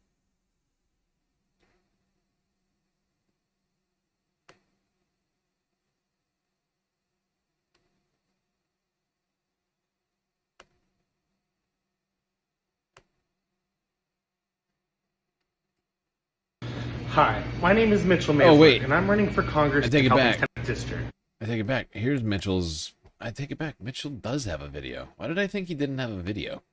Hi, my name is Mitchell Maisler, and I'm running for Congress in California's 10th District.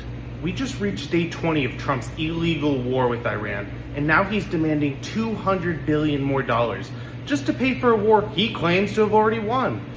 Here's what $200 billion could buy the American people here at home. It could eliminate all medical debt here in America. Community college could be free for 20 years. 1.3 million affordable housing units could be built. Free school lunches for every kid in America for 5 years. How is this even a debate? All right, now to California's 12th. Latifah Simon.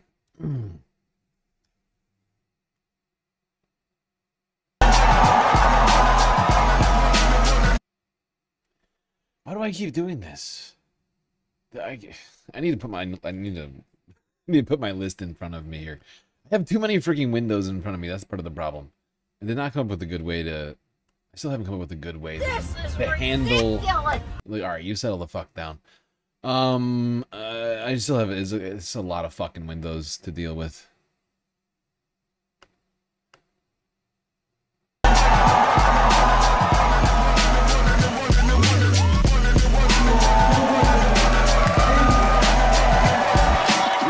Running to represent different communities, but our communities are connected by our shared struggles. And all of them here, they know that to make change happen, it's going to take a team of candidates like us working with people like you. It was nice to see so many people who feel the same way I do. We're excited to just see someone from like outside of the establishment trying to break in and switch things up, pulling people together and having like a lot of community development and like events kind of like this that bring people together.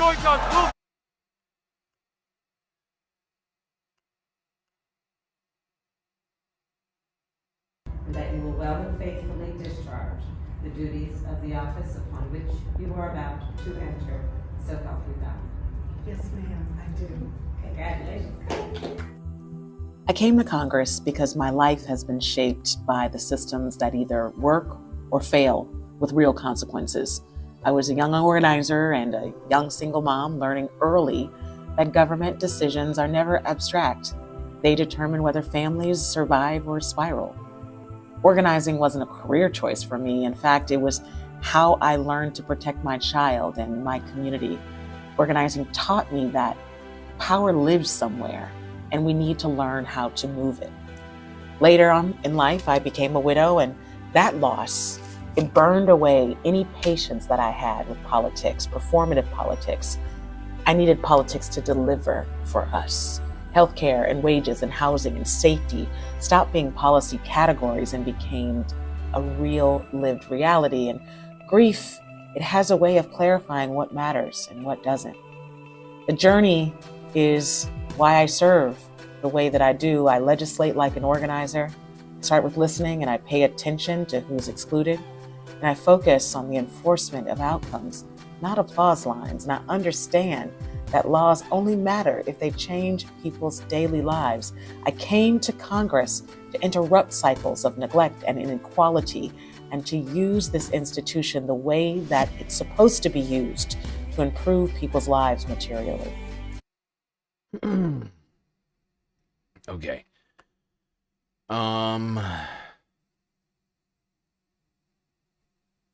Switch back to Hassan here. And not only that, but he also has great policies in general. He's on board with literally everything plus. Like, he's not just a Bernie-crat. He's one of the more aggressive ones. And he spent the last decade propping up left flank candidates with Justice Democrats. I think he's done a lot.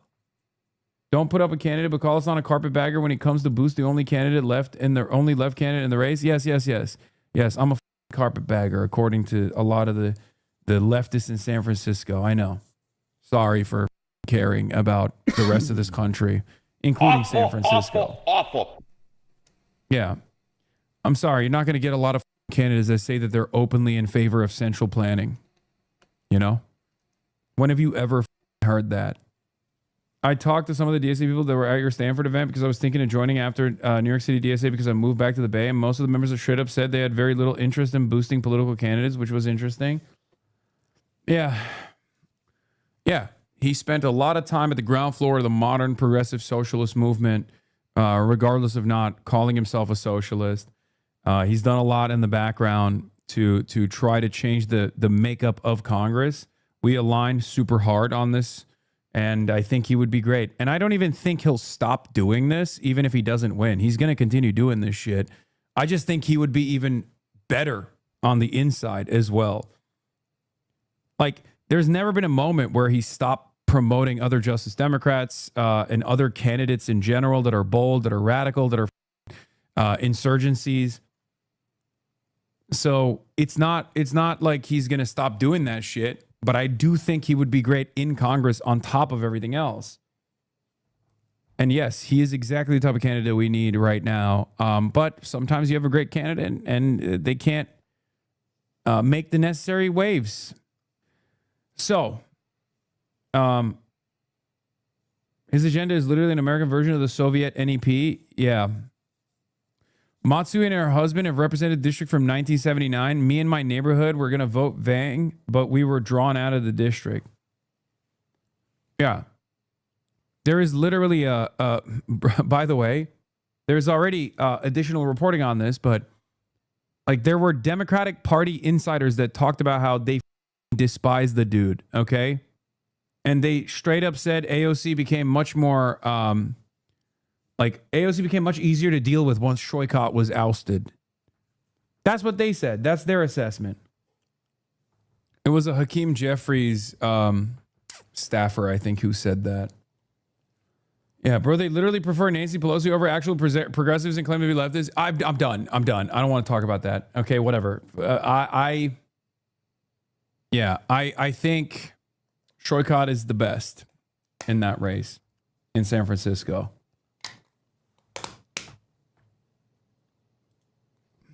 Oh my God. Yes, dude. Spencer Pratt is talking about me. Okay. Yes, he's doing campaign ads talking about me. The most artificially base boosted candidate of all time. 800 replies, 51,000 likes, dude. Are you kidding me? I can't wait for this to lose. Okay. I cannot wait for this. I hate this motherfucker so much. Anyway, yeah. Oliver Ma for lieutenant governor. And then, go with your heart on LA mayor. I think Karen Bass sucks. I think Spencer Pratt is a demon, a demonic entity straight out of the deepest layer of hell and must be purged. If you want, sorry. People are still spamming vote for Ray in the chat. She's literally at like 4%, guys. Good luck. It's unbelievable. It's so discouraging. It makes me want to DSA. Some of the DSA candidates endorse Bass. New Michigan Senate poll by GOP pollster. Yeah, I saw this. Haley Stevens at 35, Abdullah Sayed at 31, Mallory McMorrow.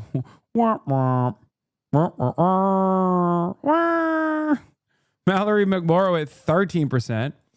Net favorabilities at Stevens at 46, El Sayed at 42, McMorrow at 31. This is obviously a right-wing pollster, and they're basically, they want McMorrow. I mean, not McMorrow, sorry. They want Haley Stevens. Yeah. Yellow Parenti son or purple Rosenberg daughter? Please, I need to know. What is this? Have you seen this Gad twin? Yes, I did. Everyone gets mad at me, and they say it's AI when I play it, so I'm not even going to play it. A Trump group commissioned it? No, I know. What's everybody doing right now? I think we still got like an hour and a half until polls start closing in New Jersey. When do polls start closing?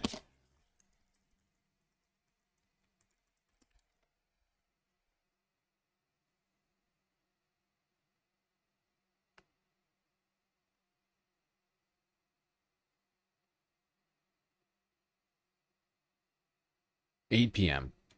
Oh, it's even longer than I thought. 3 It's 8 p.m. in New Jersey, 7 p.m. for New Mexico. What time does California go till? California 7 to 8. We're going to be going a long time. We got going a long time here tonight. Oh boy.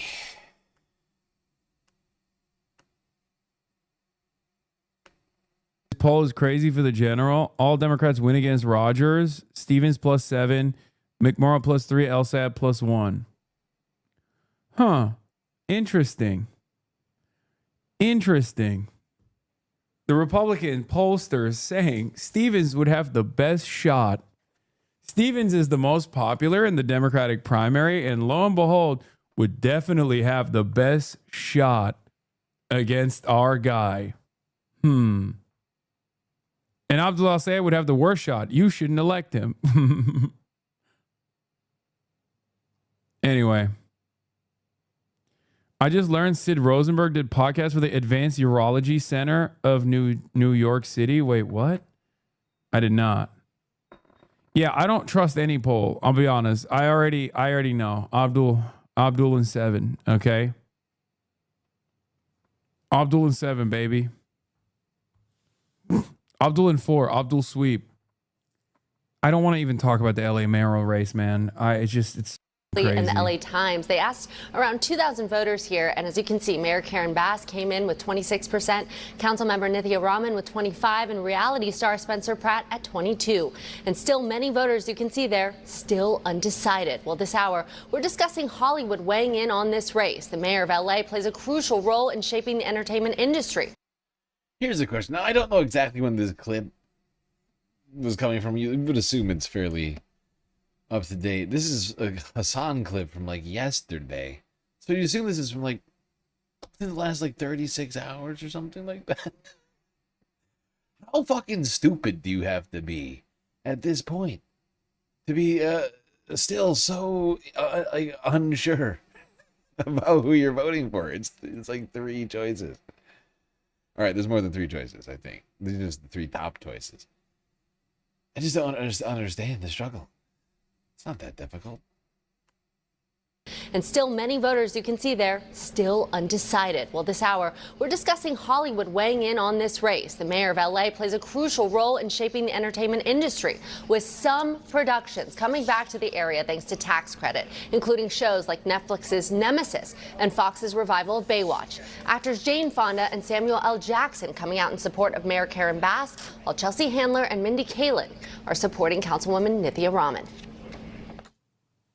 These are the times we need someone who understands government. Did you say DSA people endorse Bass? Buddy, DSA slate council members who are running for office all endorse Karen Bass. I don't want to talk about DSA Los Angeles. Can you explain Karen Bass's connection to Cuba? Yeah, she used to be radical back in the day. She's not anymore. She's A communist also understands the needs of the people. Someone who will go in the streets and gather the people together, not someone who will divide them. Karen Bass. I mean, speaking of another guy who used to be radical, this man literally kidnapped the dean at Howard at gunpoint. And the dean was Martin Luther King Jr.'s father. He kidnapped Martin Luther King Sr. at gunpoint in an act of protest. At gunpoint. Beast mode. Or not at Howard, at Morehouse. Apologies. Is that person? I'm supporting Nithya Raman in this race. She's an urban planner, she's an immigrant, a working mother, and a city council member who has spent her career actually solving the problems that Karen Bass has been scheduling press conferences about. Now, when it comes to Spencer Pratt, podcaster Joe Rogan has endorsed him, along with Doug Ellen, who is the creator of the HBO show Entourage, a comedy drama series airing from 2004 to 2011. Adult baby. I'm one of the people who made this city look great. I did it for years. I glorified it. I meet people all the time that moved here because the show that I created, and they hate it here now. Hate. And this city has collapsed in the last 5 years. There is If you're going to vote for someone to lock out Spencer Pratt, Karen Bass has already got it on the top billing. I'm sorry, is this the director for fucking Entourage? I mean, it's kind of fucking hilarious that he's that much of a fucking narcissistic prick that he thinks his show is the reason people moved to California. His show, just Entourage is the reason why people moved to California. What a fucking narcissistic douchebag. A megalo fucking maniac. My show and Entourage is the only thing that got people to move to California. And now it's nothing like Entourage. Is that bad? Is that bad? Have you seen the show? I mean, those guys are fucking assholes.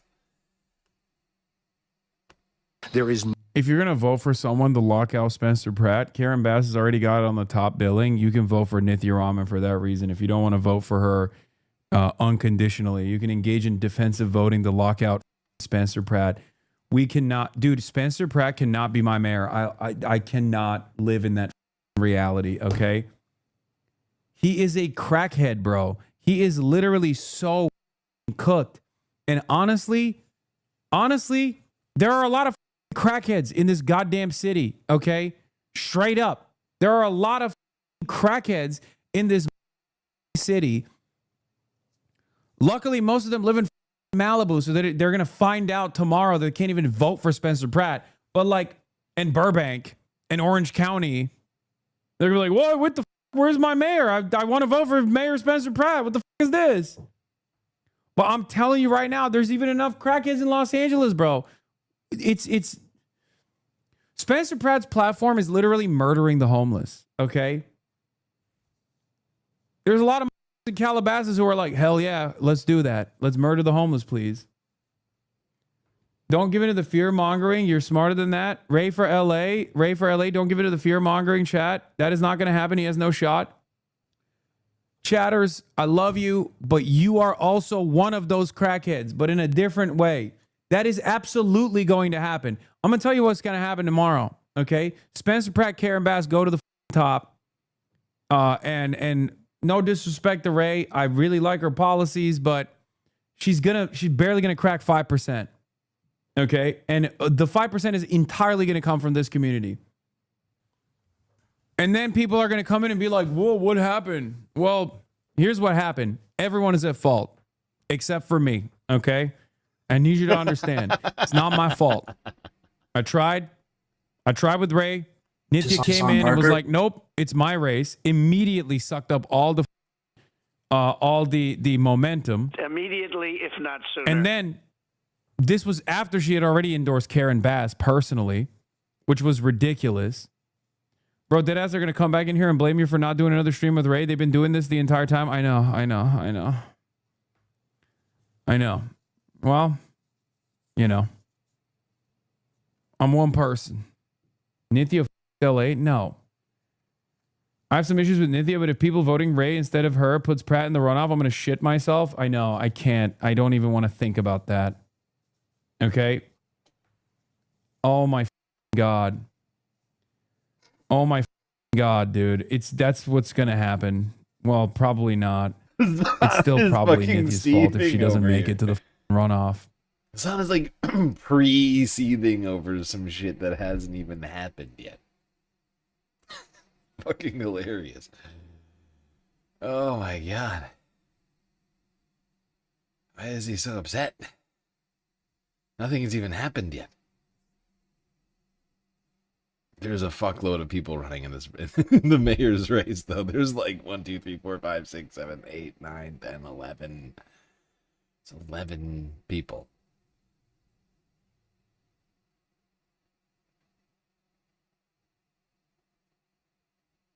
Actually, it's more than that. No, there's oh my God, there's like 20 people. There's like 20 fucking people running in this election.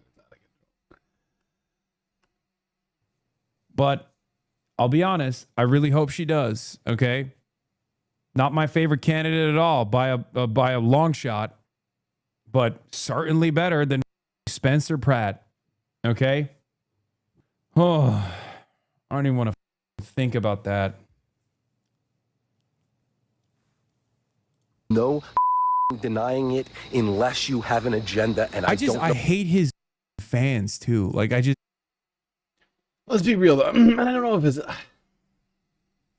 don't know what Hassan is thinking about. If it's just the having to deal with him for the rest of the year. Hassan can't possibly think that he would win in the general, right? Like, especially in this election year, right? Sure, has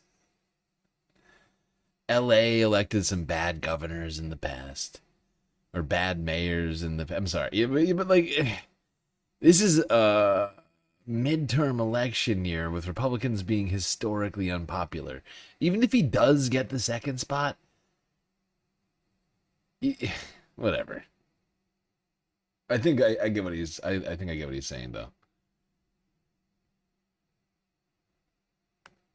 they all have the same nervous energy. What that is, but you say, oh, Spencer Pratt has no experience. So although I gotta say, I still hope that we'll get like a, Democrat against Democrat race in the general. I think it'll be so much more constructive than having to deal with a bunch of psychotic idiots.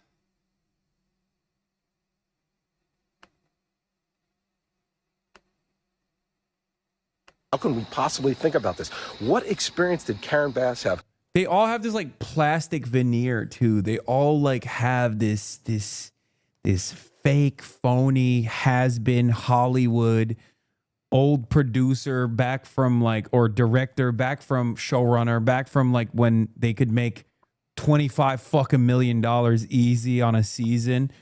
And they're just they took all those assets, they parked all those assets into expensive Brentwood, which is definitely where this motherfucker lives. I could tell from the house behind him. And they just sit there and they're like, why are there pores in my beautiful Hollywood? It's like, it's because there's no housing. That's why there's homeless people, because there's no housing. God damn it. I hate these so much. And I live around them, of course. And over the weekend, the candidates spent their time crisscrossing the city campaigning. Los Angeles Mayor Karen Bass is seeking a second term up against City Council member Nithya Raman and former reality Why is star Nithya Raman not good? I mean, she's just kind of weak. Like, that's it. I mean, better than Spencer Pratt, and probably better. I mean, definitely better than Karen Bass, too. She's done a lot of good work in homelessness, but she's done some stuff where she's been inconsistent on policing. She's been inconsistent on Israel. I mean, I addressed all of that when I had a conversation with her. She's still better than Karen Bass. She's still better than Spencer Pratt. Do with that information what you will. Well, I mean, I shouldn't be shocked, but I find I'm vicariously frustrated through Hassan right now at his chat for just not grasping the concept of elections for some reason. But like they just keep railing, and I feel like you can tell that Hassan is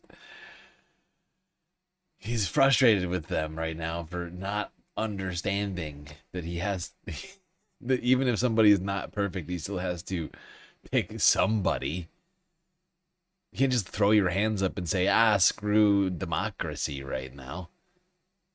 Right? This is the democracy part of democracy. We're in a midterm year. Right? And unless you're storming the Capitol or something, I mean, it's voting time. Okay? You need to get out there and vote. You still got time in all the 6 states that we're talking about here right now. And we should be focused on who the very best candidate in every single race possible that we can manage to. By the way, I went through it. Maybe I should post. Can I get one of the mods to post the other live stream and then pin it? Or I guess I could pin it. Fuck it, I'll do it. There is a mod in here, but I wish she was a stronger candidate, and I wish she had more, stronger stances in general. But you have to literally not let Like, I know Cinemarxism is in here saying she's pro-LAPD, pro-Israel. She's not, in comparison to Spencer Pratt or Karen Bass, she's not. This race has radicalized me in ways I thought were not possible. If Nithya versus Bass runoff, LA Times had more people not voting and undecided. I mean, that doesn't matter. Bass doesn't want Nithya because Nithya will unseat Bass. That's 100%. Nithya Raman, for all of her, for all of her weaknesses or inconsistencies, would most likely be able to cook Bass. Because Bass is so weak, dude. Karen Bass is also unbelievably weak. She's the incumbent, and she's polling at like 20. What are we talking about? Awful. Weak, She's the incumbent currently. A reality TV villain? Really? How did that work for us on a national level? That's one choice. The other choice is a city council person who's been in City Hall twice as long as I have, and who thinks it's okay for parents and kids to have to navigate their way through tents. She doesn't think it's that serious. Meanwhile, Spencer Pratt spending some time yesterday talking about potholes, saying reporting that issue to 311 is like reporting the issue to a, quote, black hole, suggesting a new idea of citizen reporting that could be done right through the Citizen app itself. The Citizen app sends an email. It sends an email saying, we have a pothole. This is the geo. Oh my God. Oh my God. He's going to reroute all the tax dollars that you would spend on fixing the potholes directly to the Citizen app. Oh my God. Oh my God. Oh my God. Oh my God. Instead of funding 311, he's like, oh, well, let's just do it through the Citizen app. Oh my God. The Citizen app is the most reactionary app of all time. Is the reason why so many people think that there's bedlam in California all the time. Anytime someone is like, anytime fireworks pop off in the neighborhood, the Citizen app is like, it's bedlam. Crackheads have actually taken over the neighborhood with AR-15s. Ad location, this is the date, and it holds a record. So if 1,000 concerned citizens have sent that email, it's tracked. Yeah, LA's about to get reverse Zoran, dude. Anyway. So have you cast your ballot, or is it privatizing public service of the panopticon? Yeah. We're going to put flock cameras to good use. Anytime flock cameras see anyone that looks like a homeless person, we're going to send in drones. Shahhead drones that I purchased from the IRGC will explode the homeless people that we see on the streets. Pratt will never win, bro. Never say never. Karen Bass is uniquely disliked. still sitting on the kitchen counter? Time is running out. California's primary election is Tuesday, and a new poll shows for the first time 2 Democrats are leading a close race. The findings released by Emerson College show Javier Becerra in the lead with 28% of support from likely voters. Same poll shows Tom Steyer in second with 22%, Republican Steve Hilton in third with 21%. This is slightly different than the Berkeley IGS poll released yesterday. The nonpartisan survey also shows Becerra in the lead, this time with 25%, but Hilton in this poll is second with 21%, Steyer in third at 19%. And with just a... I think Steyer and Shoykot have similar issues, except with Shoykot, the makeup of his voter base is different than Steyer. Steyer has the opportunity to once again, the reason why people in California don't trust Shoykot and don't trust Steyer is because they're rich. They're filthy rich, okay? And also because California sucks. I'll say it. I love this state. I love my city. I live in Los Angeles. I live in West Hollywood. I love living here. But I'm sorry, we suck. We suck dick and balls. And I don't mean in a cool gay way. I mean like as a pejorative, okay? Because there's a lot of dick and ball sucking here, but in a cool gay way, in a nice way. Shouts out the Pride Month. Shoykot is infinitely better than Tom, yes. But from the perspective of Democratic Party voters that are about to vote in the primaries, they don't trust either of them because they're both rich. They're seen as outsiders. They're seen as rich guys. They're seen as like, running for vanity. Okay? Tom Steyer is unbelievably progressive. I mean, he is like everything with the one exception where he is, again, the most critical on Israel out of all the other candidates, but like won't commit to being an anti-Zionist. And Shortcut obviously is an anti-Zionist. He wants to do an arms embargo on Israel. Yeah, Tom Steyer's the only candidate that has said he would protect trans youth in the state. He speaks fluent woke. Okay, he speaks fluent woke, but people don't trust him. Javier Becerra, on the other hand, is dog shit. Okay? Javier Becerra is a representation of all of the billionaires, not in California, but across the nation and all the mega corporations. I met Tom Steyer at his rally in San Francisco. It was a quick interaction. I could tell he truly seemed genuine and authentic. He stuck around and talked to everyone. No secrecy or team rushing him along. That feels significant to me for a governor's race. Yeah. Tom also has a certain presence compared to the other candidates. Yeah, Tom Steyer is in favor of abolishing ICE, holding ICE accountable, all this stuff. Why not Ramsey Robinson? Because Ramsey Robinson is a 1%. Because PG&E is not spending $10 million unseating Ramsey Robinson. They're spending it against Tom Steyer, okay? And they're spending it for Javier Becerra. And those are the top two right now on the Democrat side. California has an open primary system. It's a jungle primary. So 2 Republicans can be at the top, or 2 Democrats can be at the top of the ticket and get to the goddamn general election and the runoffs. Okay? So if you want to block out the Republican, the Trump...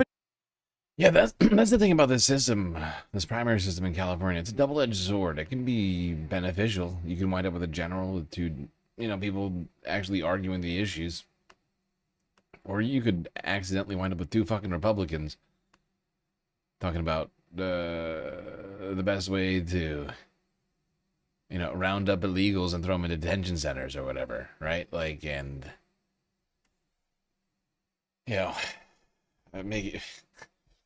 make it illegal to, be gay or whatever. I don't know. Like, you know what I'm saying? Like, we can go both ways. You could have 2 Democrats actually arguing about, I don't know, the best way to bring about healthcare. Like, is it Medicare for all, or is it just continuing down this path of semi-privatized nonsense that's not really fully working out for everybody?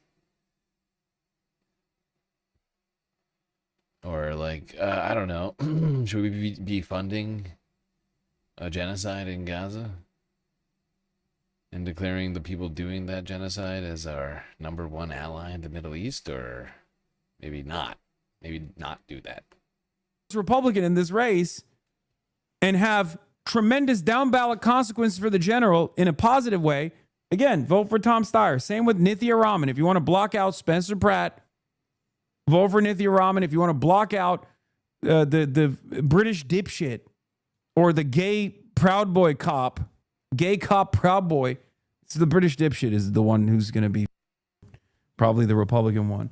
You said you didn't want to talk about this, bud. Yeah, this is why I didn't want to talk about it, because it sucks.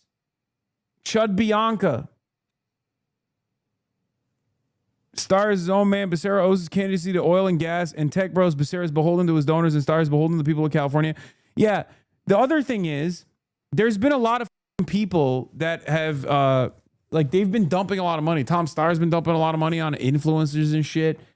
And Javier Becerra, on the other hand, has done something insane. There's a mysterious agency that, as soon as Eric Swalwell was found to be a mass rapist, allegedly, and had to drop out of the race, some mysterious agency out of nowhere started posting millions of times about Javier Becerra. Immediately, if not The sooner. agency report found about 3,000 fake accounts that amplified Becerra across social media platforms, X, Facebook, and Instagram, while also criticizing Steyer, according to Steyer's team. In all, the fake accounts generated 1.3 million views and 42,000 engagements, the report started. They deployed the Hasbara bots for this man. Again, Despicable. Why not try to boost? Disgusting and probably illegal.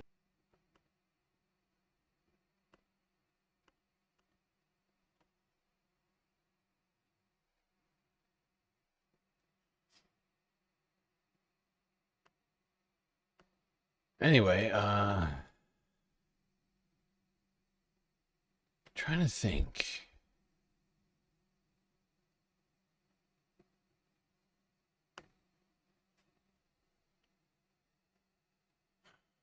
Still got a lot of time until the polls start coming in. So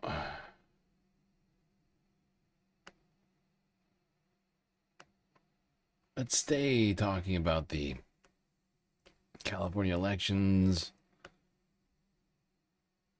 But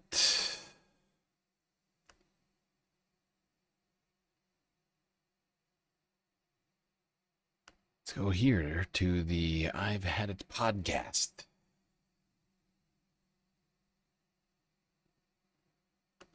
I'm concerned that there's a lot of people in these races that are lying, that are liars. The things that we actually want to do as progressives, these are all hugely popular issues. And so you keep seeing Democrats who will come out and say they're for this stuff, but somehow none of it gets done. How stupid do these people think we are, these candidates that say that? They're trying to spend everything they can right now to keep me out of the top 2 tomorrow. They know that I actually care about this issue and I'm going to fight them on it, but also they know that I'm the best one to actually beat. In the 2020 election, Donald Trump got his feelings hurt because millions, tens of millions of Americans voted via mail-in ballots and voted against him. So, of course, he wants to eliminate mail-in voting because he cannot stomach people voting against him or the people that he's endorsed. Pop this up. Democracy Docket does incredible work. The United States Postal Service is planning to radically crack down on mail voting according to a yet to be published proposed rule. And what you need to know here is that Republicans have to cheat. The whole purpose of all of this voter suppression is because the more people that vote, the more Democrats win.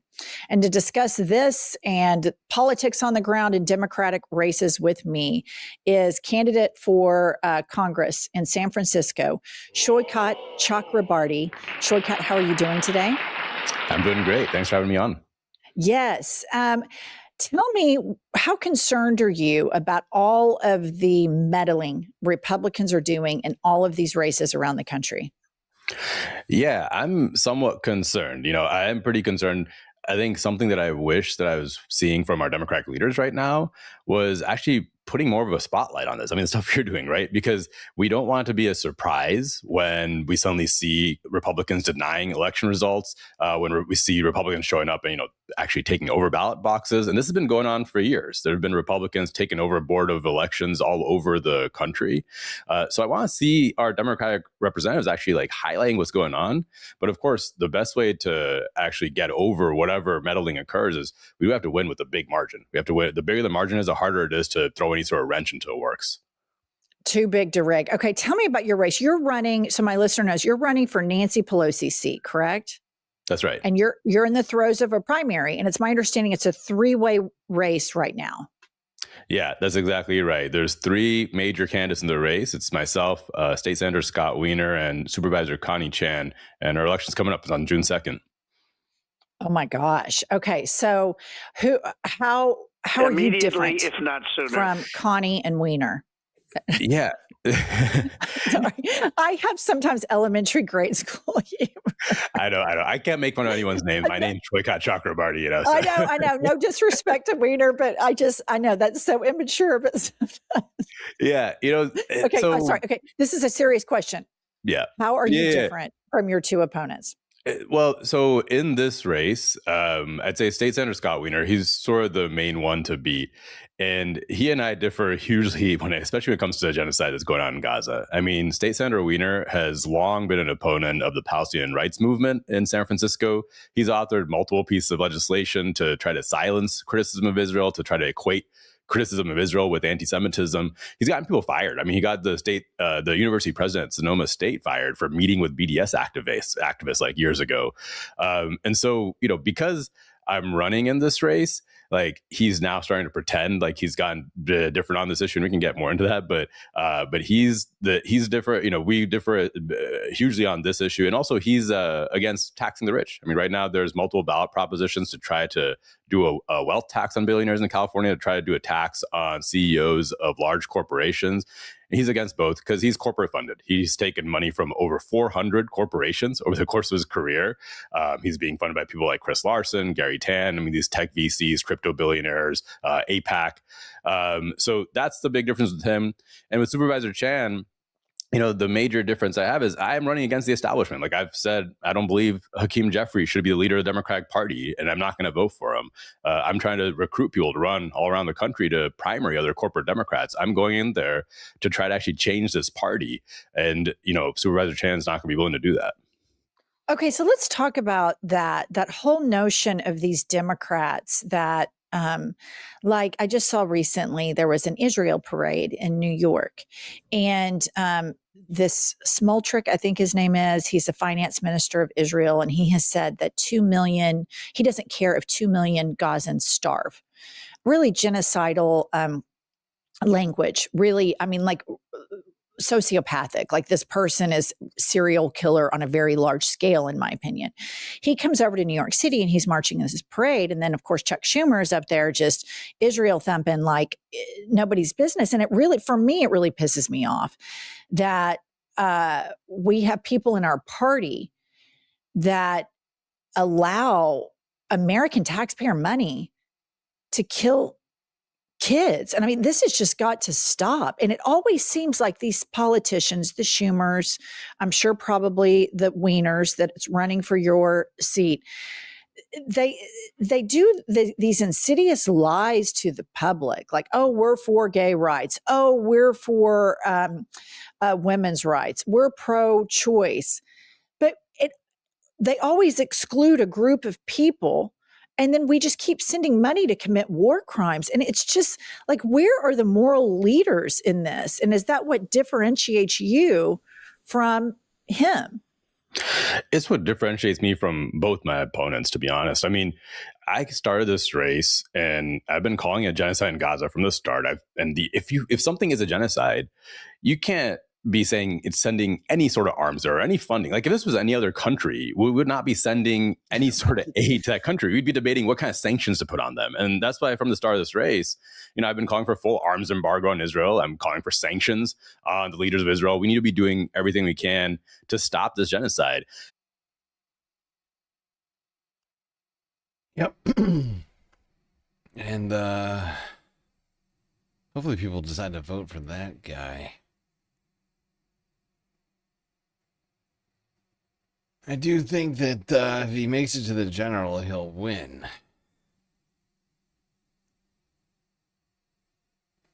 Right now, it's just a matter of getting there.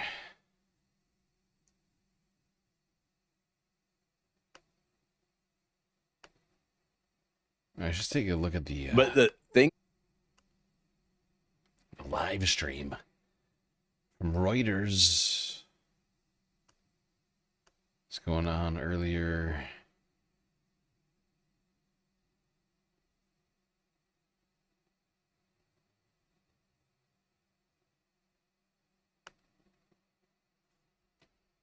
Oh boy. I did not get enough sleep. I'm concerned that there's a lot of people in these races.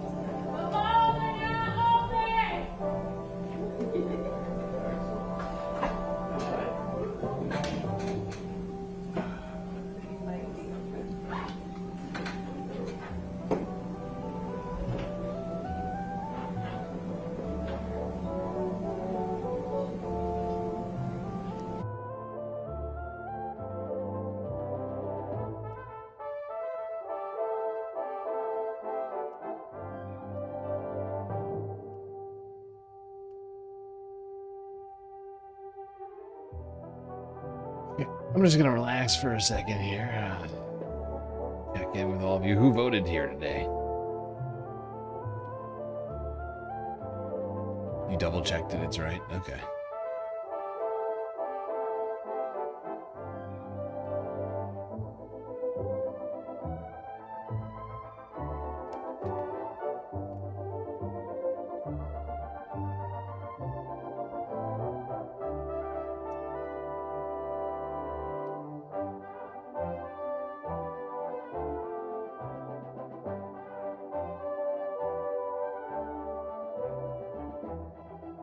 It's the old McNeil and their PBS NewsHour music. Yep. Yep, it is.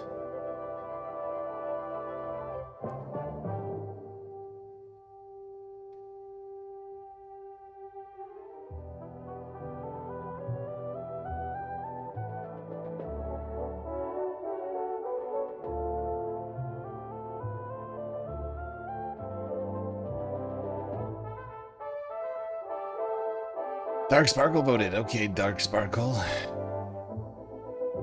thought you lived in Europe.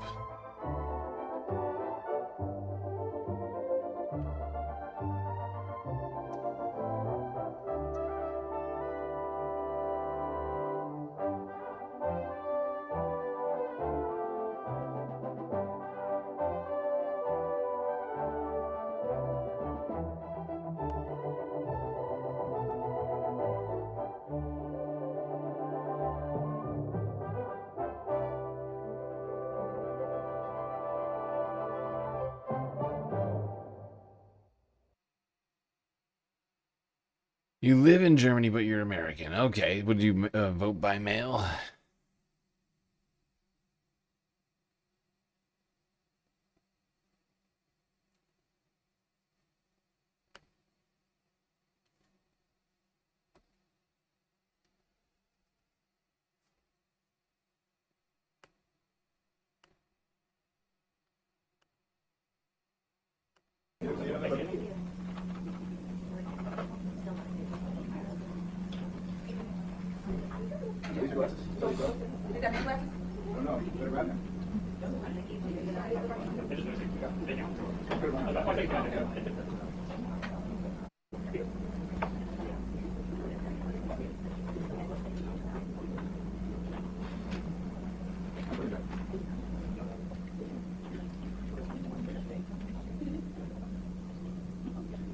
Right, okay, so you did vote by mail, I take it.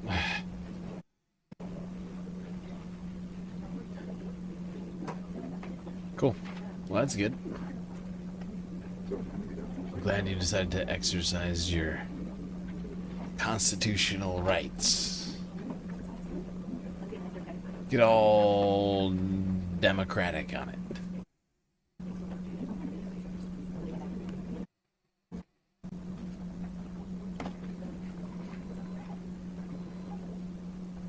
At least at a poll site, some random poll site in California.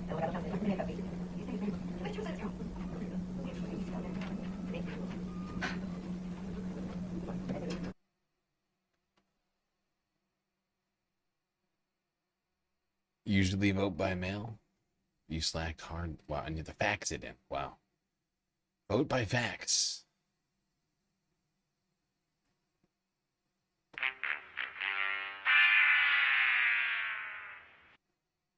That is a antiquated form of communication.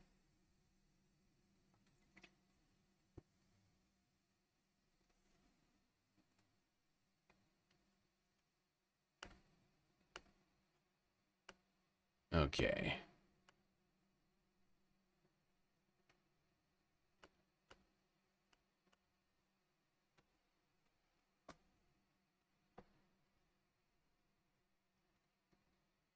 I was expecting people, I should stop expecting people, like, I don't know, the news to cover these things as they're going on. Like, because then they'd be forced to talk about the fucking candidates. So I guess I'll just go back to describing candidates. It's a little ridiculous, in my opinion, that I don't know that KTLA 5 isn't live on YouTube right now covering this situation. In fact, like I'm just looking at their YouTube page right now. Let me just bring this up for you. Let me show you the level of seriousness with which KTLA 5 local was that ABC affiliate?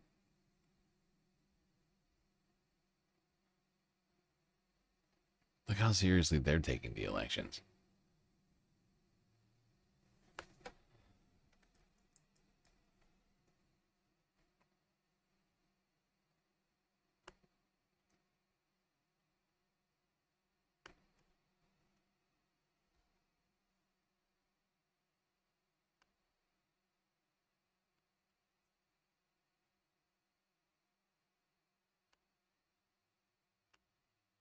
So no live stream from KTLA 5. These are the latest videos. Cross-border tunnel. Future Queen of Spain jumps from plane. Viral mashed potato hack turning stomachs. 374 Californians drop coverage. California health insurance. That's a story. That's an actual important story. More about this tunnel. A banana worth over $6 million has disappeared. Dottie the SeaWorld dolphin dies at 39. And then, oh, finally, 6 hours ago, he got this. Good God. You're not taking this seriously at all. All right, Carlos, thank you for that. And the race for L.A. mayor is one of the most closely watched in today's election. The top three polling candidates have made last-minute pitches to supporters yesterday.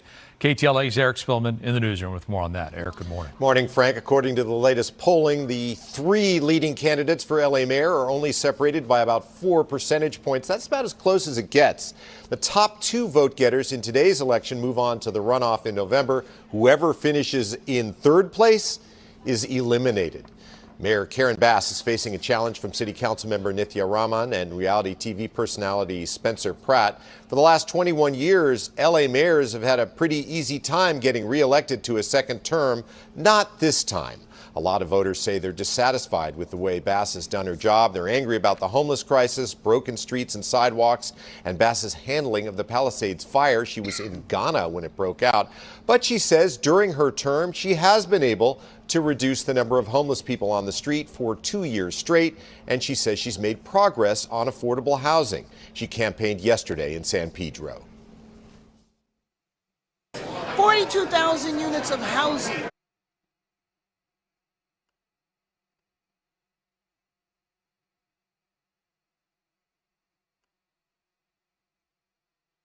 Yeah.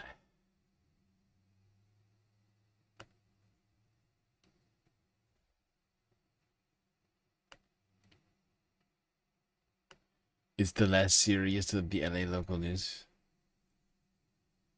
It's like the local E-entertainment television news station. Okay.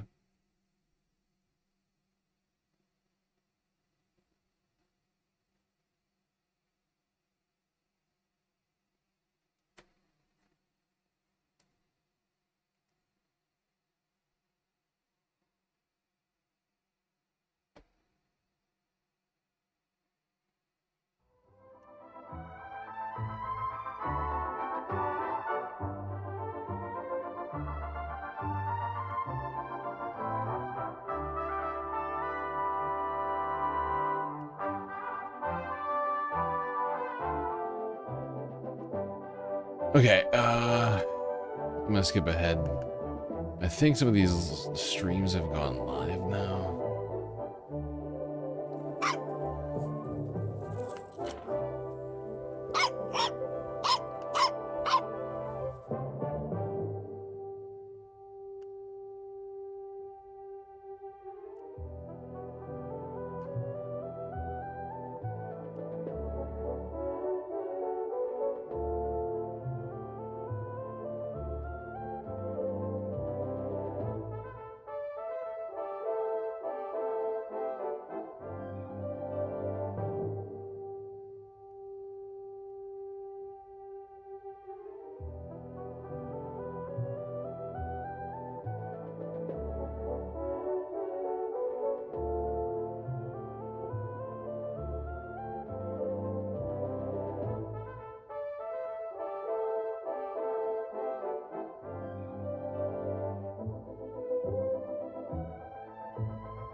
that for, and I want something better for them.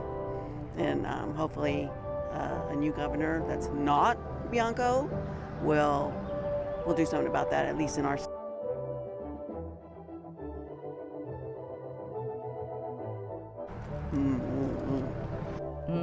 Interesting. What is your take in terms of the demographic? So.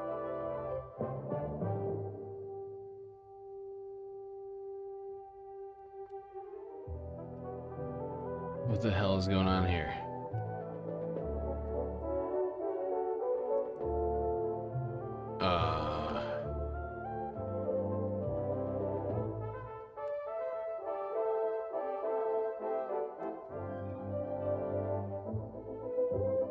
Meanwhile, Republican Steve Hilton is trying to make sure November's general election doesn't become Democrat against Democrat. His closing argument aimed at voters who think Sacramento has wasted too much money. I don't think there's anything more serious than taking responsibility for taxpayer money. We have the highest taxes in the country in California, and we get the worst results. The latest Emerson poll has Becerra at 28%, Steyer at 22%, and Hilton at 21%. With a 3-point margin of error, the fight for second place is still close enough to make every vote matter. All right, we will be right back. Stay with us. Yeah. That's why you gotta vote for Steyer. Because it seems like Becerra is going to the general no matter what. And I don't know why you're voting for him anyway. Guy sucks.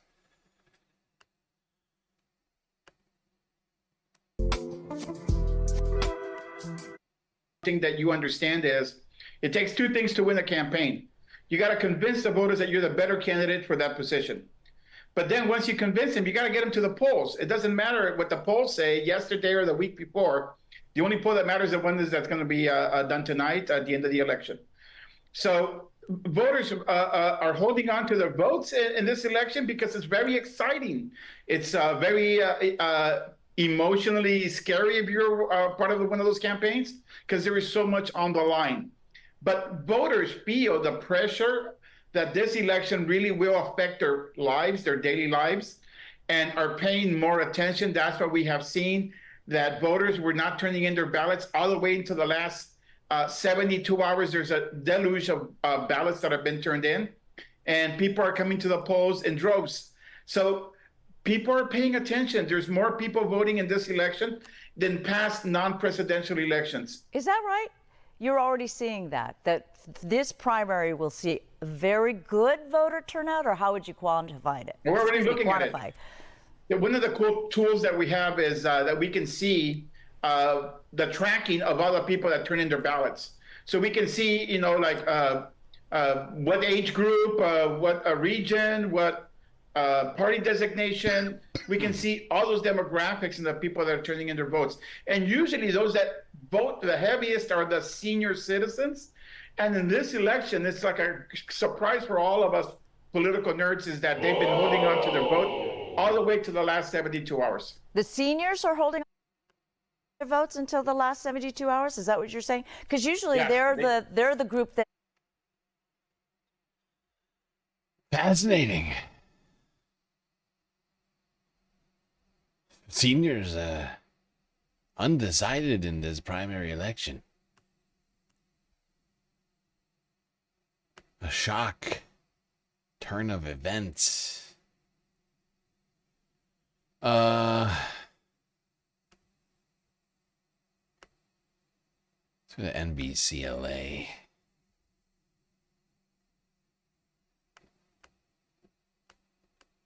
It's Primary Tuesday, the day is here, and NBC4 is your place for real-time results as you decide who heads to the November ballot. So the polls opened at 7 this morning, and the clock is counting down to when they close at 8 tonight. More than 23 million registered voters are set to make their voices heard. And this morning, we have live team coverage on the big races we've been following for months now. We want to kick things off with NBC4's John Cavis-Klimak and the LA mayoral race. John. Is there? I don't hear anything.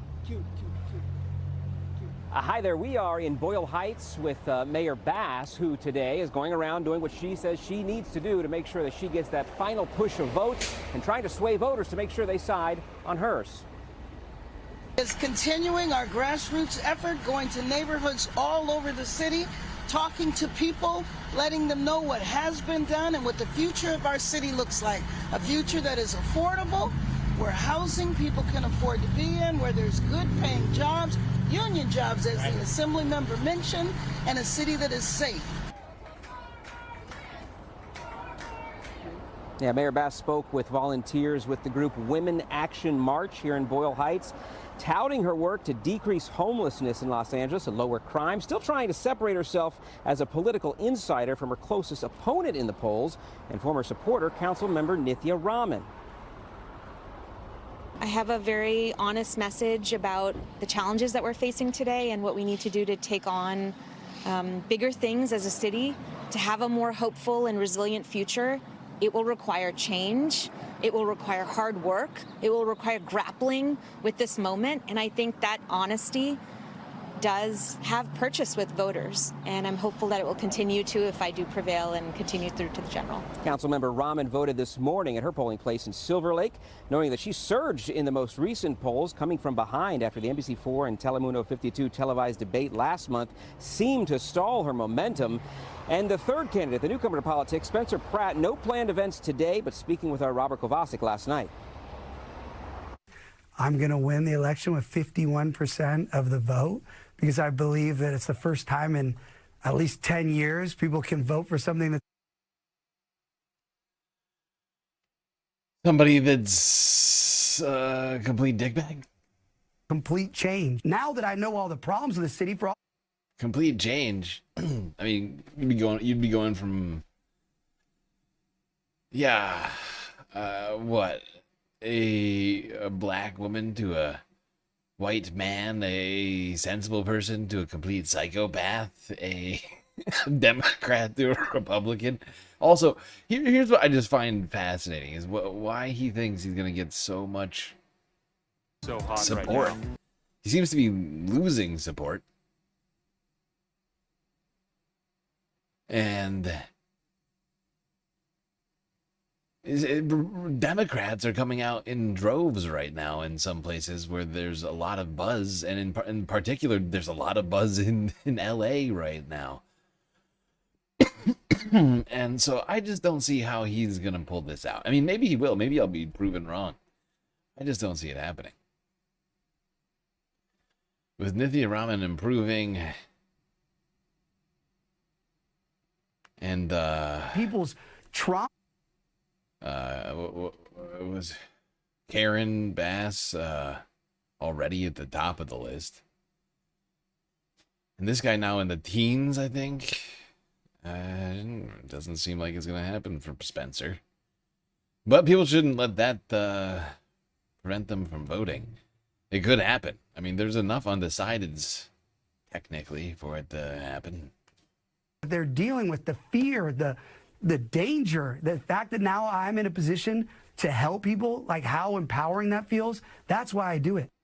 Still anybody's game. It remains to be seen. We talk about these polls leading up to the primaries, but the truth happens today because these are the votes that actually matter. The polls close at 8 o'clock tonight. Reporting live in Boyle Heights, I'm John Kelly's Clean. I'll send it back to you. All right, John, thank you so much for that.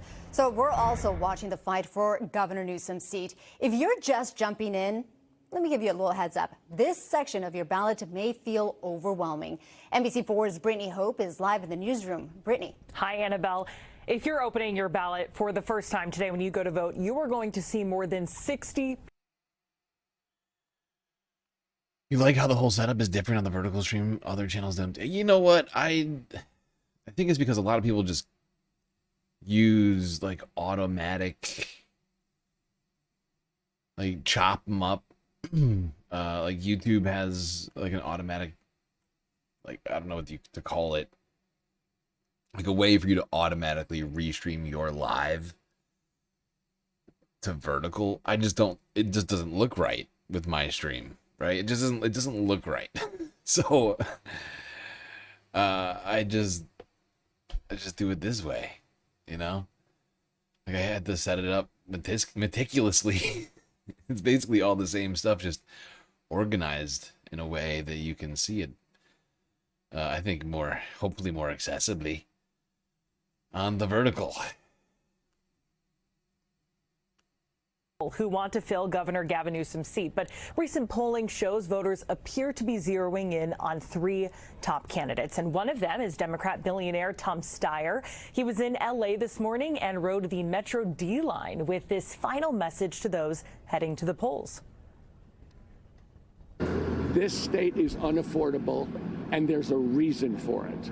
And that is that corporate special interests are driving up costs. And I would say, look, we can't change that unless we're willing to take on the corporate special interests.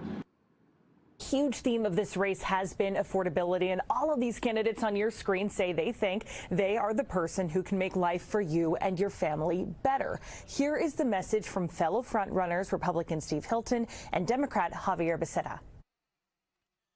I'm honestly still really pissed off at Katie Porter for still being in this race. She is at 5%. She is acting as a spoiler right now. Like, I have lost so much respect for Katie Porter in such a short period of time. Like, in the last, year and a half or something like that, it's gone from respecting Katie Porter to having almost no respect for Katie Porter. And this is just a pathetic move. What are you doing? Why are you still in this fucking race? Because she's sucking up 5% of the vote right here. Right? Like, they could be going to Tom or to Xavier Becerra. Well, not fuck this guy. But, it could be going to Tom Steyer, right? Some portion of this could be going to Tom Steyer. Obviously, some portion of it would also go to Javier Becerra here, but it's like, it makes it so that this guy right here has a shot of taking out Tom Steyer, right? Because there's only 1% difference here. And what is she gaining from this? Campaign dollars? What it feels like. She's got to know she's not going to win this. The quickest way we can put more money in people's pockets is to take less out. In other words, to take less away in taxes. So the first part of my tax plan is your first 100 grand tax-free. No more studies. How does California not have ranked choice? I don't know. They should. Especially with the fucking jungle primaries, it makes no goddamn sense. It makes it complete chaos.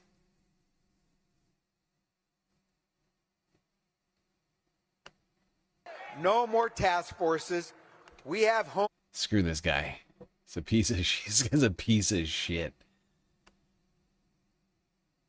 Fuck you.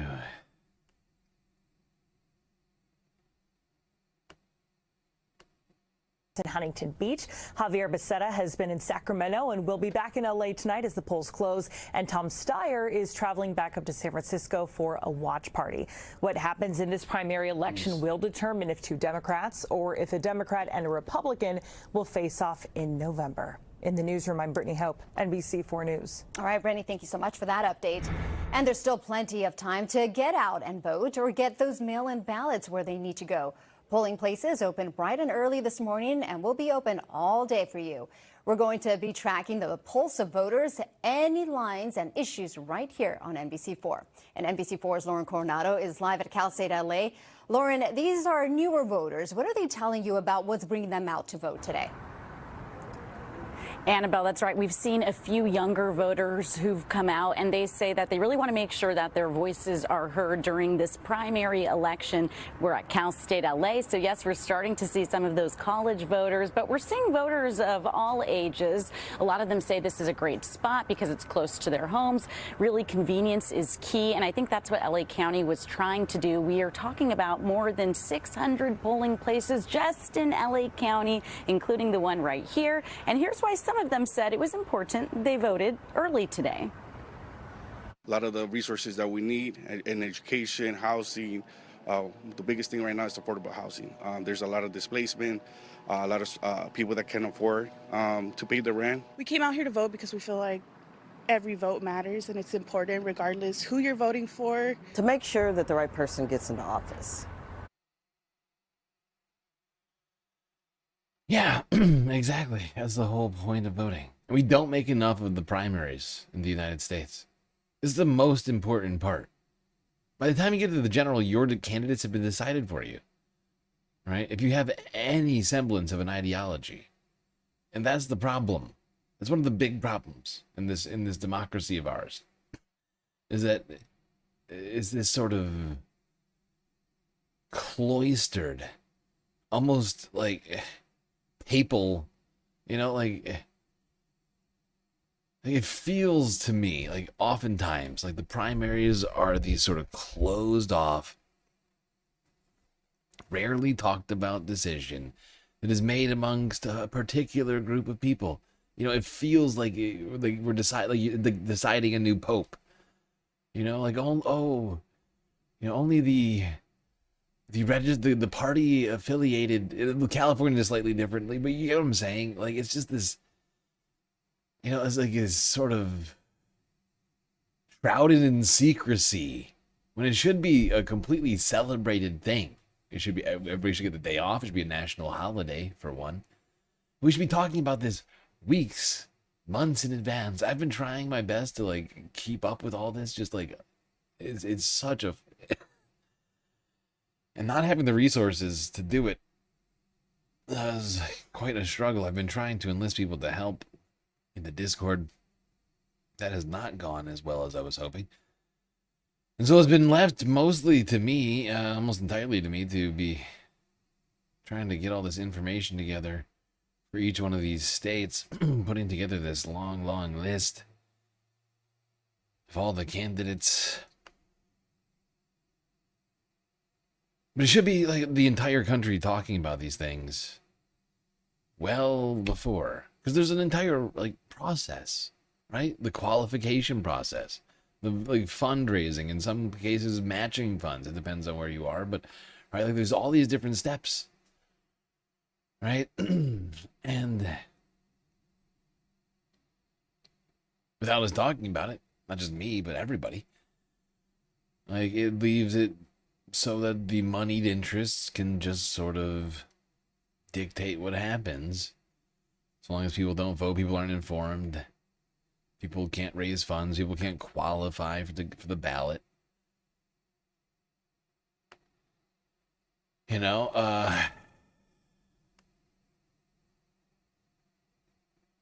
wind up in the same situation, right? Like in the case of fucking Cory Booker, right? We had a chance to get fucking Cory Booker. Somebody else. 3 different candidates dropped out before now, and he's running unopposed, and he will almost certainly win. Not, in the general, and as a result, we will have Cory fucking Booker, Michigan fist, for the next 6 goddamn years.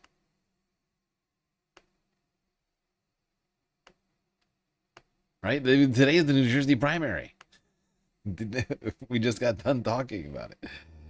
We have Michigan fist for the next, however long. 6 years. Yeah, it's there ridiculous. are more, like I said, than 600 polling places open across LA County right now, and many, many more across SoCal. Polls are open until 8 o'clock tonight. You can drop off your mail-in ballot at a polling place or designated drop box. If you're mailing today on Election Day, you'll need to get a hand-stamped postmark from a postal employee inside a U.S. post office. But of course, you have all of those other options to make sure that your vote is counted. Now, if you already voted, remember, you can also check the status of your mail-in ballot. You can find a link on our website, NBCLA.com, and our NBCLA app as well. We have a ton of resources. And since Cory Booker is now effectively going to be the senator for New Jersey for the next 6 years, I might as well succumb to getting this sound shot.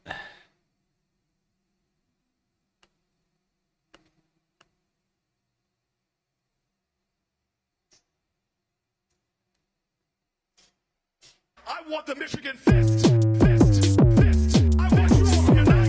Fist. Fist. I want Michigan fist. This is not what I was expecting. This is not what I was expecting, but I love it.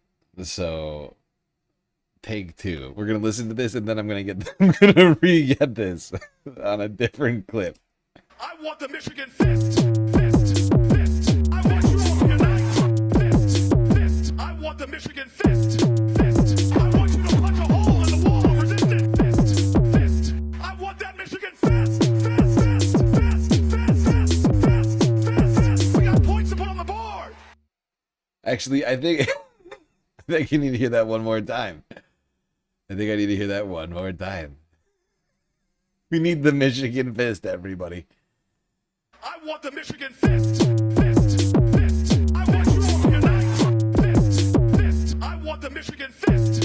Fist. I want you to punch a hole in the wall of resistance. Fist. Fist. I want that Michigan fist. Fist. Fist. Fist. Fist. Fist. Fist. Fist. Fist. We got points to put on the board.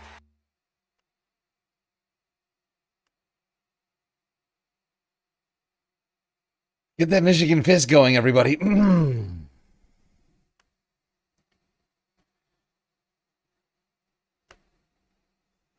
Okay, and I need two different sound shots.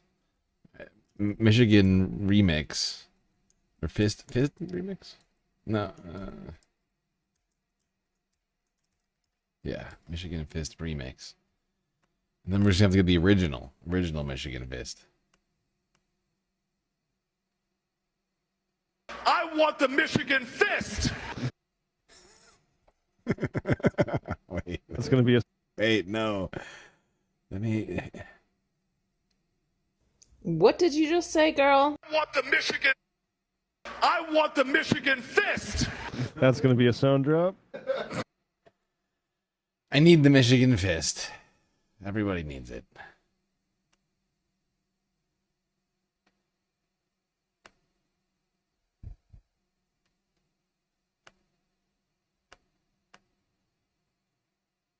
I want the Michigan fist. There we go. Beautiful.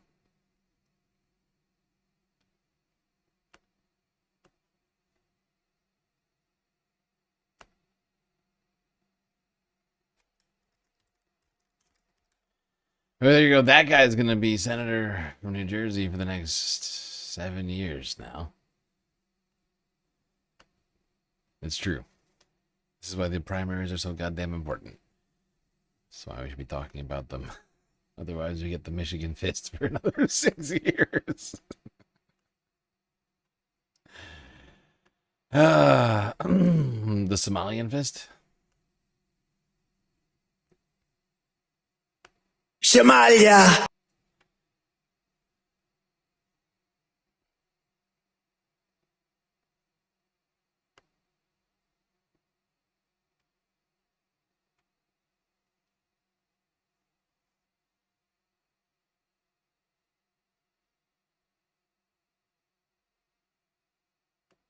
Let's see. All right, it is election day and voting's been underway for about a month now, but the polling places are opening as we speak. That's right. There are just under 13 hours now to get your ballot in, and we are keeping an especially close eye on county registrar's offices in Stanislaus, San Joaquin, and Sacramento counties. So we have crews literally all over the state today. We have 4 crews in the LA area. We've got our crews this morning spread out across some of the larger polling places. And remember, they're opening right now, but you have until 8 o'clock tonight to drop off those ballots or to vote in person. We are going to be talking about voter turnout in just a minute. But first, let's talk about the forecast for today. No excuses to not get out there, Tamara. Exactly. So just what you need as you're getting out the door bright and early, your voting forecast. If you're going off to the polls this morning, yes, we'll click yes there. The polls reminder, they do close at 8 o'clock. And the temperatures for the morning comfortable. We're talking about upper 50s. By lunchtime, you're talking more into the mid 80s.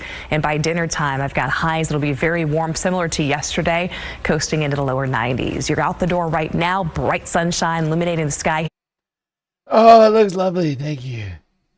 Thank you, Sandra, or whatever your name is. Great job. Time. Back to you. All right, thank you. Well, the polls are now open. The question today is who's going to be advancing to the general election in the governor's race. So it is a crowded field. Of course, if you look at your ballots, there's a total of 61 candidates there. Now, Javier Becerra is leading the polls. Republican Steve Hilton close behind. All the other candidates are hoping for a late surge. Now, statewide races, congressional races, and local races all up for grabs as voters cast their ballots today.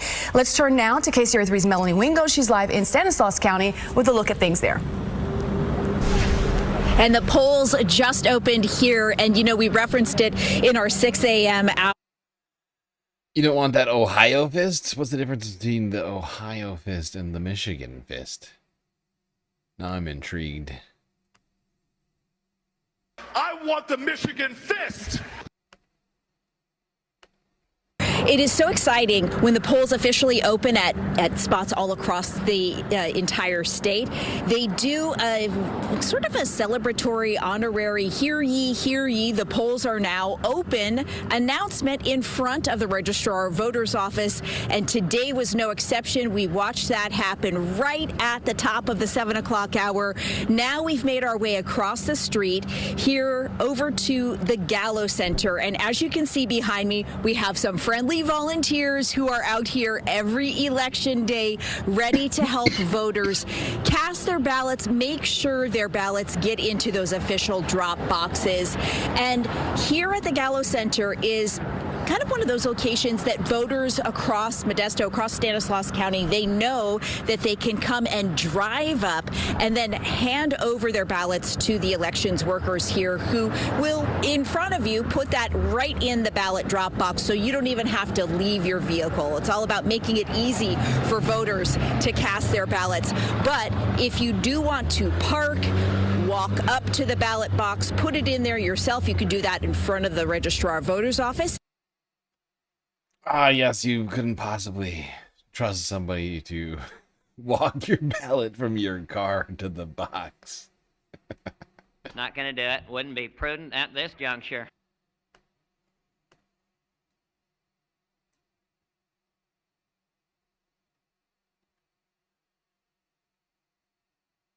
It's the Michigan. Is the I don't know. I don't know. I still don't know what the Michigan fist it actually is. You know, Cory Booker said a lot of stuff about the Michigan fist, but he did not make it clear what it is exactly. He wants it. He wants it. Cory wants the fist, Michigan style, right?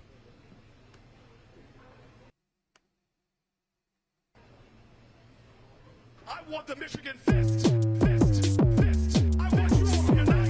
Fist. Fist. I want the Michigan fist. Fist. I want you to punch a hole in the wall of resistance. Fist. Fist. I want that Michigan fist. Fist. Fist. Fist. Fist. Fist. Fist. Fist. We got points to put on the board.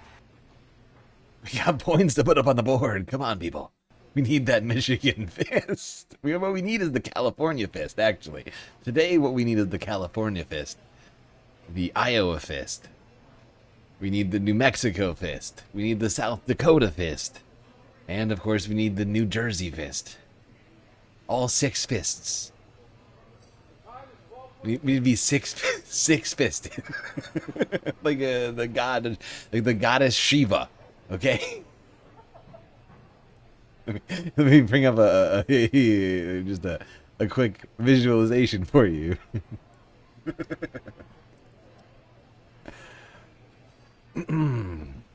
Just give me one moment.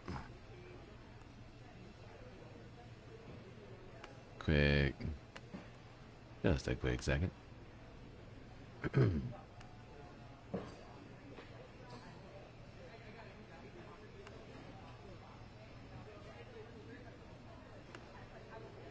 This lady, right here.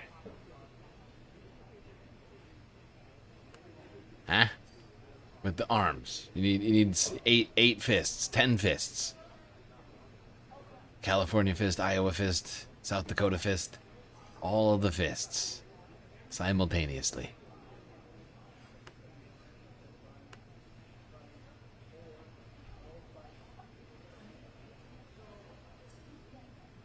Exactly. So many fists. You don't even know what to do with all those fists. But don't worry. I've got a plan.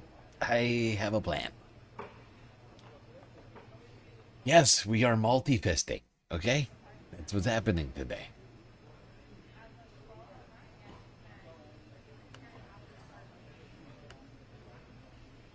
I want the Michigan fist.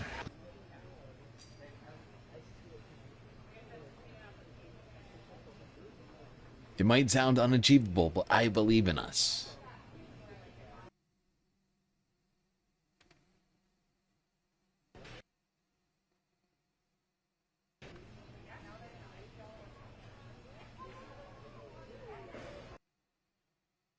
They already got a lot of ballots over here they're counting.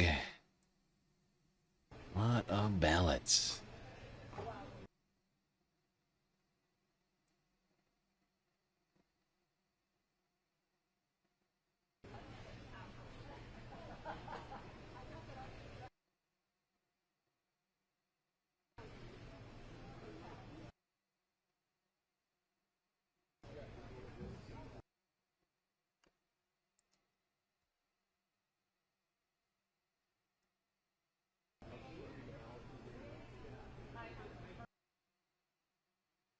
Hey, why is this live stream is just like cutting in and out? This is hella. This is so annoying to me.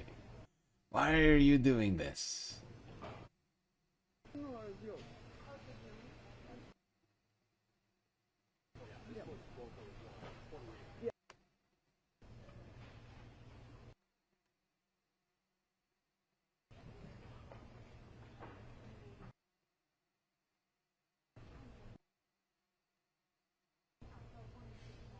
Is Shiva a man? Sorry, I was unaware of that.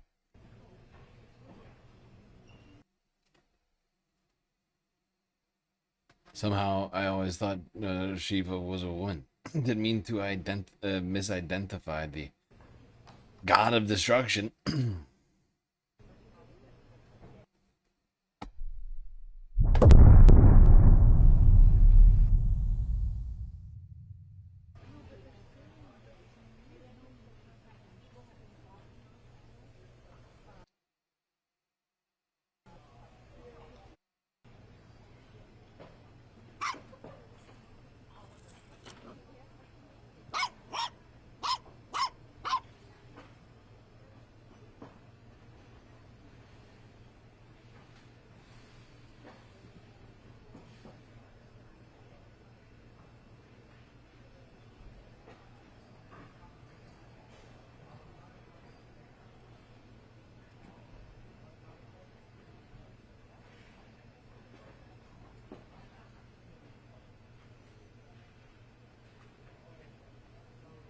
So hot right now.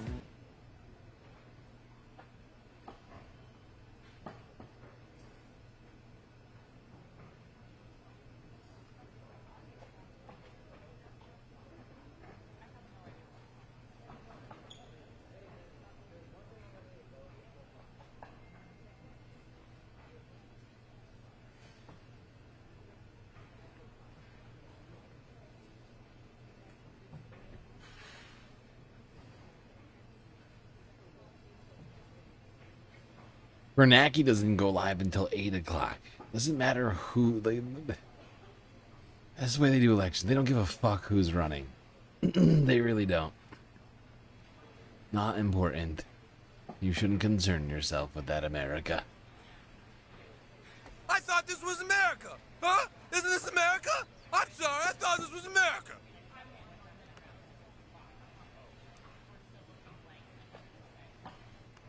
Ay, ay, ay. And one thing I've been trying to figure out, it's been a bit of a struggle. It must exist somewhere. But I've been trying to figure out a way to, like, tie maps. Like, tie candidates to, like, different... Like, but there's... I don't know of a way to do it. Been trying to figure it out. I've seen a bunch of different software now at this point, But nothing, at least I haven't figured out how a way to do what I want to do yet. Which is like actually like make these things like interactive, right? Where I could click California's, what is this, first district? No, I can't remember which one's in the top left, but like, for instance, like if I were to click this, it would like bring up a candidate profile or something, you know, and that's got to exist somewhere. I just don't know where. Like, I found a bunch of shit, but none of it is exactly what I want. I feel like I have to somehow make it myself.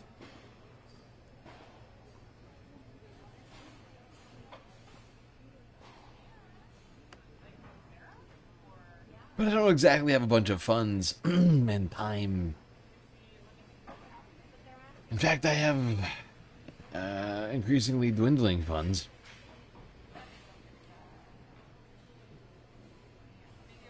Since being demonetized on YouTube. Things are just going worse and worse, honestly.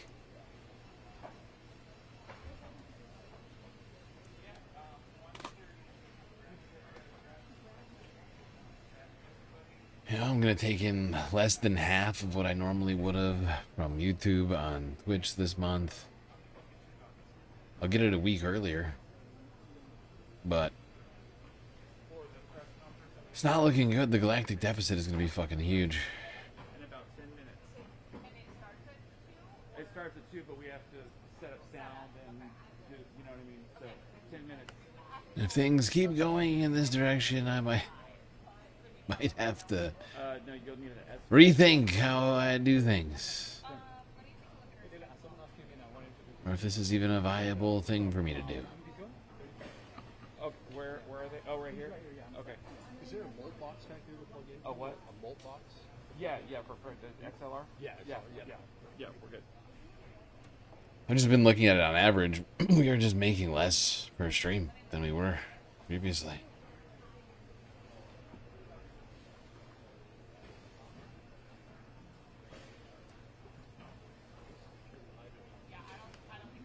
You know, I was probably making like an extra $5 per stream on ads. That was like an extra $100 or so a month. People didn't have to donate at all. It was just getting from YouTube running ads. Now they're not doing that. Now people can't do super chats. People are less incentivized to donate because of that. No more memberships. Feeling pretty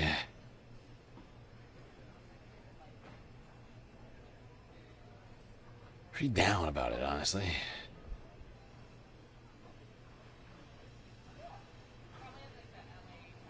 I'd like to be like not worrying about that stuff at this point with like all the elections underway. I have no time to even fight my case with YouTube right now.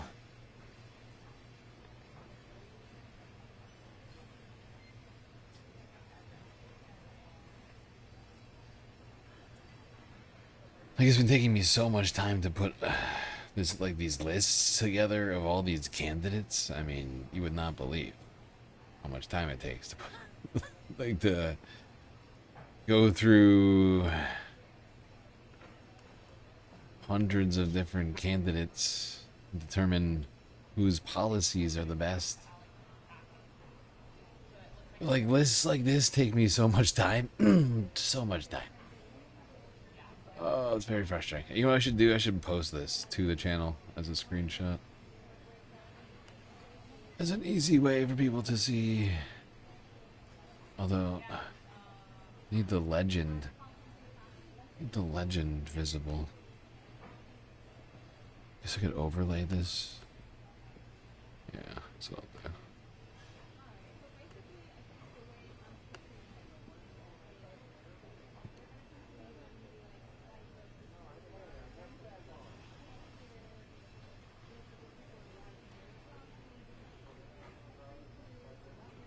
Don't get so glum you bought 4 lottery tickets this year.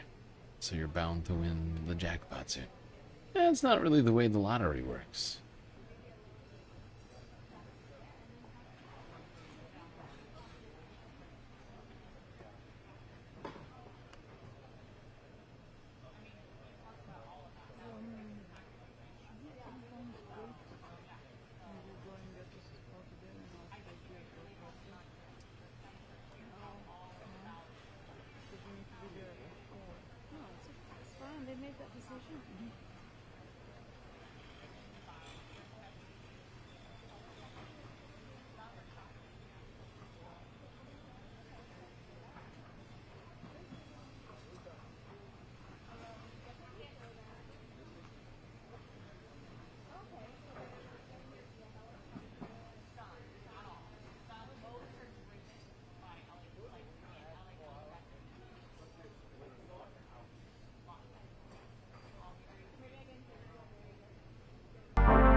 Quick file I just made. I'm gonna upload it to the channel. Make it easy for everybody to see the list.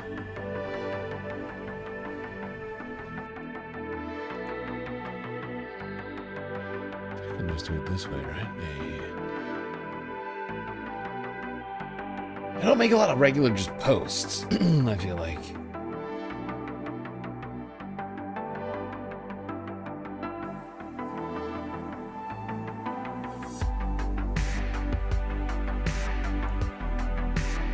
Whoopsies.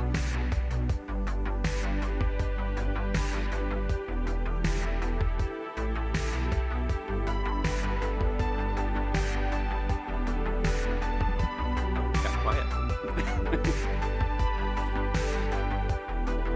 Everybody ready?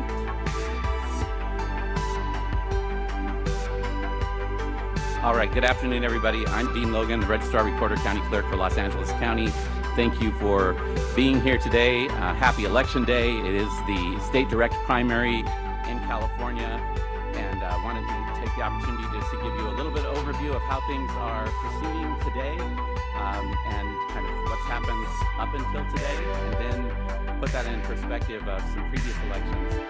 Then I'm going to invite our Chair of our Board of Supervisors and First District Supervisor, Hilda Solis, to offer some comments on behalf of county leadership, and then I'll come back up and talk a little bit about what to expect tonight and in the days to follow election. So I think the good news to share with you is that voting is happening. Everything opened timely this morning. We have not had any significant incidents. Voting has been steady throughout the day. As it's after 2 o'clock, we're seeing some buildup in certain areas. That's not unexpected. That's what we see in every election. And as we get later into the evening tonight, we'll see that kind of last-minute rush of people who waited to the final hours to vote.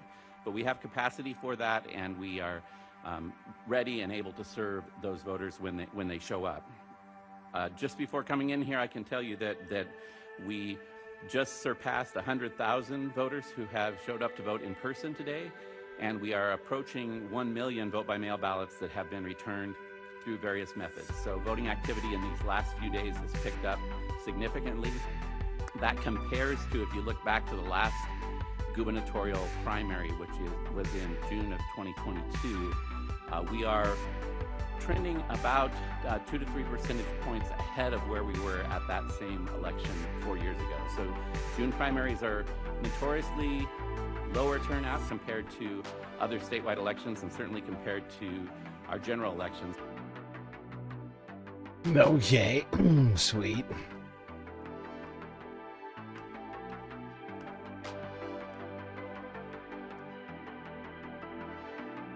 His theme music is amazing. So true. So true.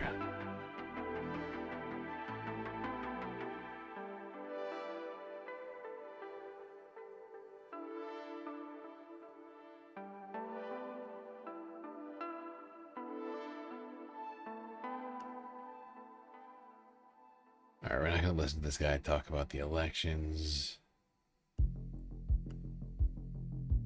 What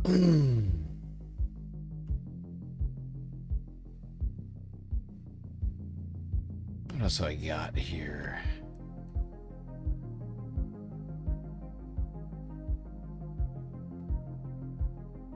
Much love, J-Bo.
Hey, Mitty.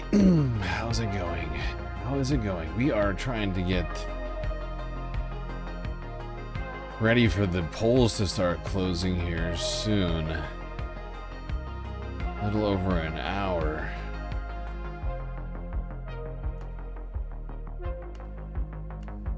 I'm about to start trying to pull up election results, like working on pulling up like election results feeds. So I'm ready for that, hopefully. Going through most of my clips that I had ready for. Why are you doing that?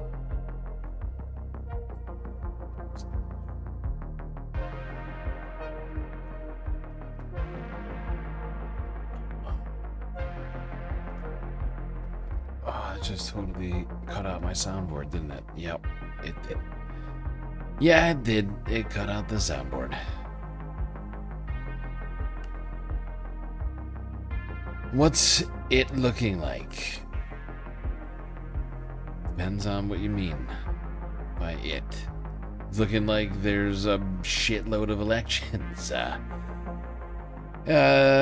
50 House seats in California, 12 in New Jersey, 4 in Iowa, 2 in Montana, 3 in New Mexico, and 1 in South Dakota. Now there's probably at least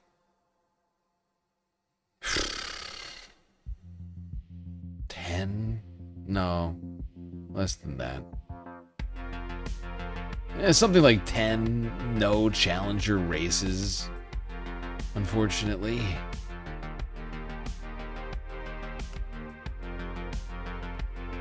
Including Cory Booker's Senate seat. Old Michigan Fist. I want the Michigan Fist!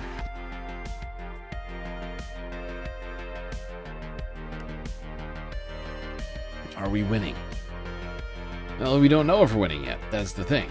Polls haven't closed yet. We've been talking about the races that are going on right now. I think I'm going to go back to talking about the candidates running in the House while the polls are still open.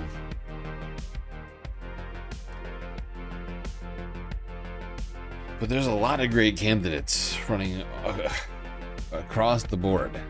California, and shockingly, great candidates in Iowa and Montana and New Jersey. In fact, I feel like there's almost less good candidates in New Jersey than in than in Iowa, almost. I mean, just by proportionality. But honestly, New Jersey and New Mexico have the most no challenge Democrats. You need speculation at this stage. Okay, oh, you want speculation. I can give you speculation. I think we're gonna fucking crush it. You just want me to randomly speculate. I mean, we're gonna kill it. It's gonna go just like some of these other races have gone. Okay? On speculation. I mean, look at how well it's gone in the past for galactically approved candidates. Besides from Louisiana, because these never happened. I think they're happening in a couple weeks from now. But really, across the board, aside from in Oregon, where we did a terrible job. Utterly terrible. Not a single candidate won for us in Oregon. But you look across the board at Alabama, Indiana, Pennsylvania. Look at all the progressive candidates, and this is the one that's really truly incredible. Look at Pennsylvania. Chris Rabb, Bob Brooks, Paige Cognetti, Summer Lee, of course Summer Lee, Beth Barnum, Alan Bradstock, Justin Wagner, right? We had some, honestly, some fairly good candidates here winning through. Ace Parsley winning through here, right? Kelly Thompson, Cynthia Worth, Brian Poindexter, Jared Christian, Brad Meyer, Mary Allen, and Andre Carson, right? David Roth, Charles Booker, Jeff Merkley, Sher Brown. A lot of good people in here that have won. And I'm hoping we see even better numbers here tonight. We got some great candidates. I don't know if you caught any of this. I feel like you did catch some of the stream. the other night, where we really dug into the candidates in the race, is the changes in California, because there's a ton of changes in California, of course, with the redistricting efforts. Now, I've been trying to parse whether or not the redistricting will be good or bad for the leftist candidates. But what I'm thinking is that the shakeup in the redistricting is gotta be somewhat preferential to the non-incumbent Democrats, right? Because there's been a bunch of incumbent Democrats shifted around in districts, like out of their old district into a new one, like from 3 to 6 or from whatever, right, to another. And I think those guys getting like semi-ousted from their own districts is going to give more credence potentially to the underdogs, if you will. There's honestly, like, there's a fuck ton of really good candidates running in California's House. I mean, just going through it, I mean, my God, Audrey Denny, Rose Yee, Chris Bennett, Eric Jones, Lauren Tomlinson, Tyler Vandenberg, Mai Vang, Nicholas Carduza, Mitchell Maisler, Shaikat Chakrabarty, Tiva Smith, who's already, of course, an incumbent Democrat, Matt Ortega, Anthony Dang, Sam Liccardo, O'Connor, Sean Doherty, Sandra Van Scotter. I mean, we got like a lot of them. So many good ones, including in outside of the House, right? Josh Turek running for Senate in Iowa. That dude's fucking wild. This guy, we just watched the video. This guy literally is a 2-time NBA basketball NBA, an Olympic, a Paralympic basketball champion, 2-time gold medalist, who's been literally wheeling himself up and down the hills of Iowa, knocking on doors. Who's running on a healthcare as a human right platform, among other things. You know, I mean, my God. So there's so many good things to say about so many candidates in here. I mean, Joel Lava, this guy appeared on Majority Report last year he was the guy who started the Tesla, the Tesla, I can't remember the exact name of the fucking protest now. But the Stop Tesla protest, he was that guy. He's running for Congress now in California's 30th. Who else we got? I mean, Jesus Christ, there's so many. There's so many people. I have a full list over here in California. I mean, of course, there are some in here, incumbent Dino Democrats like Juan Vargas, Sarah Jacobs, Gil Cisneros. But there's some Robert Garcia, you know, but there's some good ones in here. There's some very good ones in here. Tom Steyer, of course, running for governor. The heated mayor's race. Hopefully that one. Hopefully, Nithya Raman makes it in that one. I mean, even Montana's got 2 good Democratic candidates here. So 2 real primaries happening. Russ Cleveland, Sam Lux.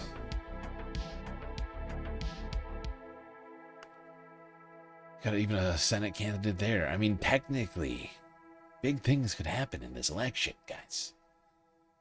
Sadly, Cory Booker, running unchallenged. 3 primary candidates have dropped out before today. He's just going to be going straight to the general. But thankfully, you have some good candidates running in the House in New Jersey. Terry Reese in the 2nd District. Rachel Peace, 4th District. John Shu in the 6th. Brian Varela in the 7th. Musab Ali in the 8th. And of course, incumbents look Monica McIver in the 10th. And Ana Lilia Mahia in the 10th and 11th. And Adam Hamawi running in the 12th, looking to unseat, what's his fucking face? I can't remember his name now. I've been trying to give a complete picture on all of this best as I can. I just posted this list with the legend, which is important, technically, to look at. Because I didn't want to leave a single seat without a decision. Because that's what democracy, you gotta have a decision, right? I'm trying to give people what, in my opinion, is the best choice. If you have to make a choice. On the NCs, the no challengers, you don't really have to vote for that person if you don't want to.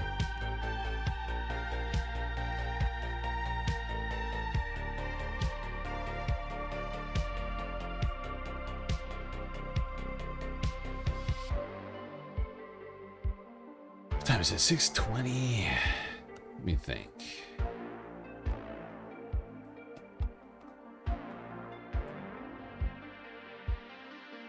Oh shit, my phone just died. That's not what we want. Spreadsheets. Yes, indeed. Spreadsheet it up.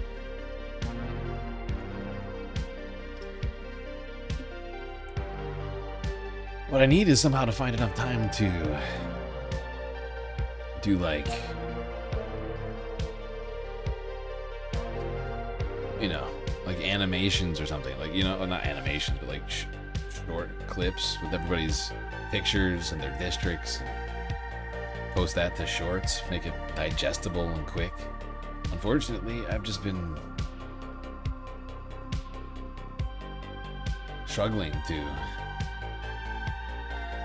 manage my time in a way that allows me to do everything I want to, right?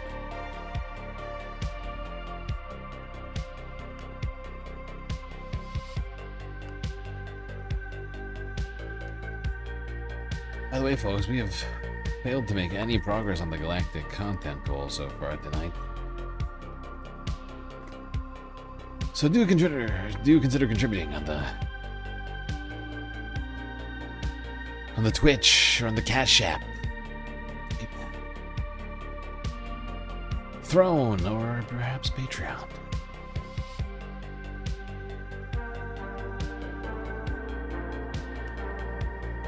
Honestly, we need a lot of people to go over to Patreon and start becoming members, since we are no longer monetized on YouTube.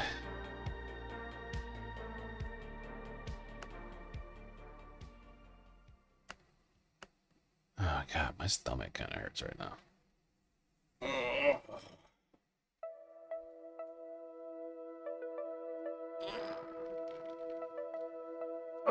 Stretch.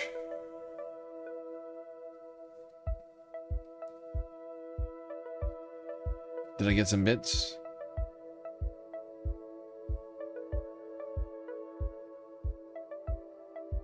I'm not seeing any bits donate. Nope, no bits.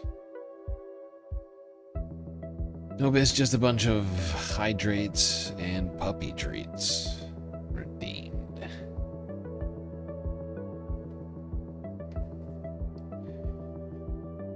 You're a patron. Are you a patron right now, Mitty? I want you to ask yourself that question. Technically, you haven't been taken down. But some people's payments didn't go through a number of months back. And because of Operation Epstein Fury, I haven't been taking anybody down. So I'd remind everybody who's a Patreon member to make sure that your payments have been going through. Some people's memberships just straight up canceled because it went so long.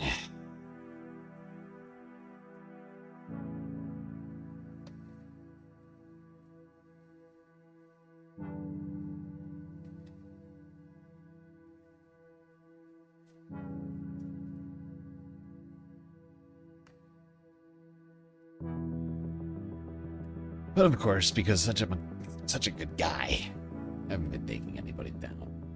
Times is tough right now. Operation Epstein Fury. It's making everybody's expenses go up. So I can't go hitting old patron members.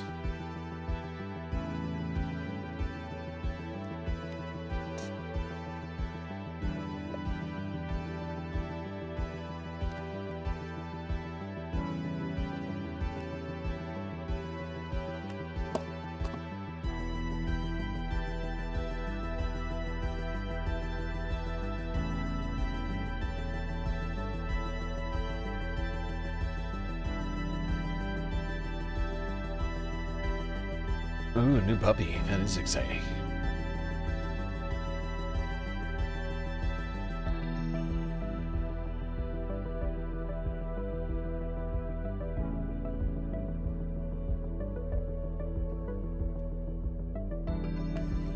Okay, I guess we'll watch this clip.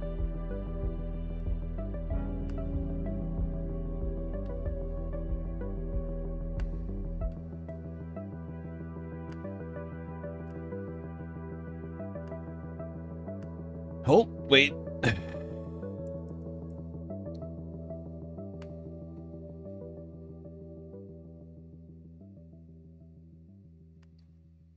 I think I know what this is going to be about.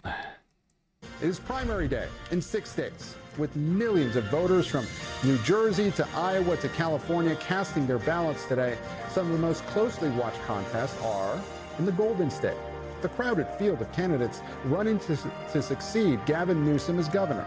The top 2 candidates, regardless of party, will move on to November's general election. That race was roiled by sexual assault allegations against one of the frontrunners, former Congressman Eric Swalwell, who dropped out of the race in April.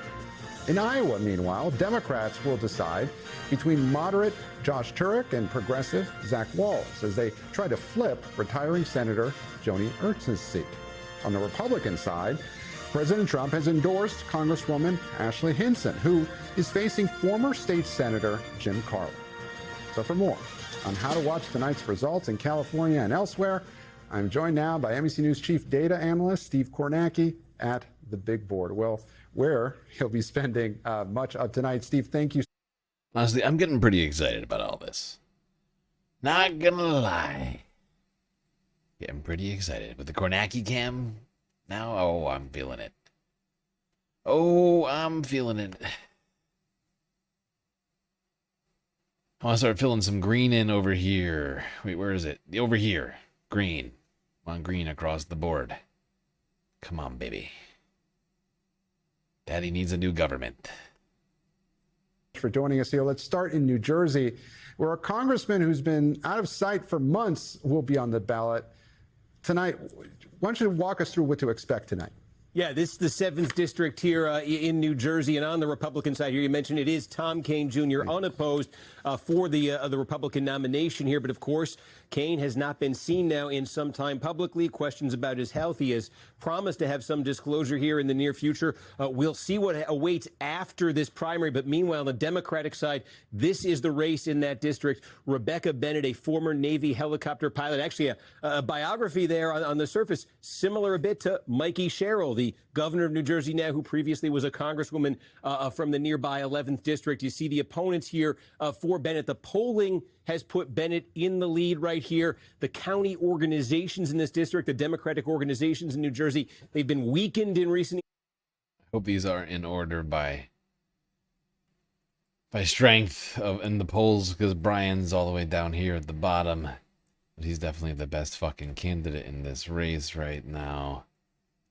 County organizations in this district, the Democratic organizations in New Jersey, they've been weakened in recent years. They used to have a ton of clout in these primaries. They still have some clout, and most of them have endorsed Bennett here. So Bennett, I think, goes into tonight as the favorite. If she does emerge, or whoever emerges, this obviously a very closely watched race in November. This is a district, take a look at this. Donald Trump carried the district by a single point in 2024. And in that governor's race, last November, Mikey Sherrill running as the Democratic candidate, she won this district. She won it narrowly, only by 2 points. So Trump won it by 1, Sherrill won it by 2. Kean, there's the question surrounding him as the Republican candidate. It's going to be very closely watched after tonight, certainly tonight and after tonight, all the way to November. Well, Steve, there's a lot to watch really across the country. Let's turn now to California. Several key races we'll be following there. Everybody seems to be looking at what's happening out west.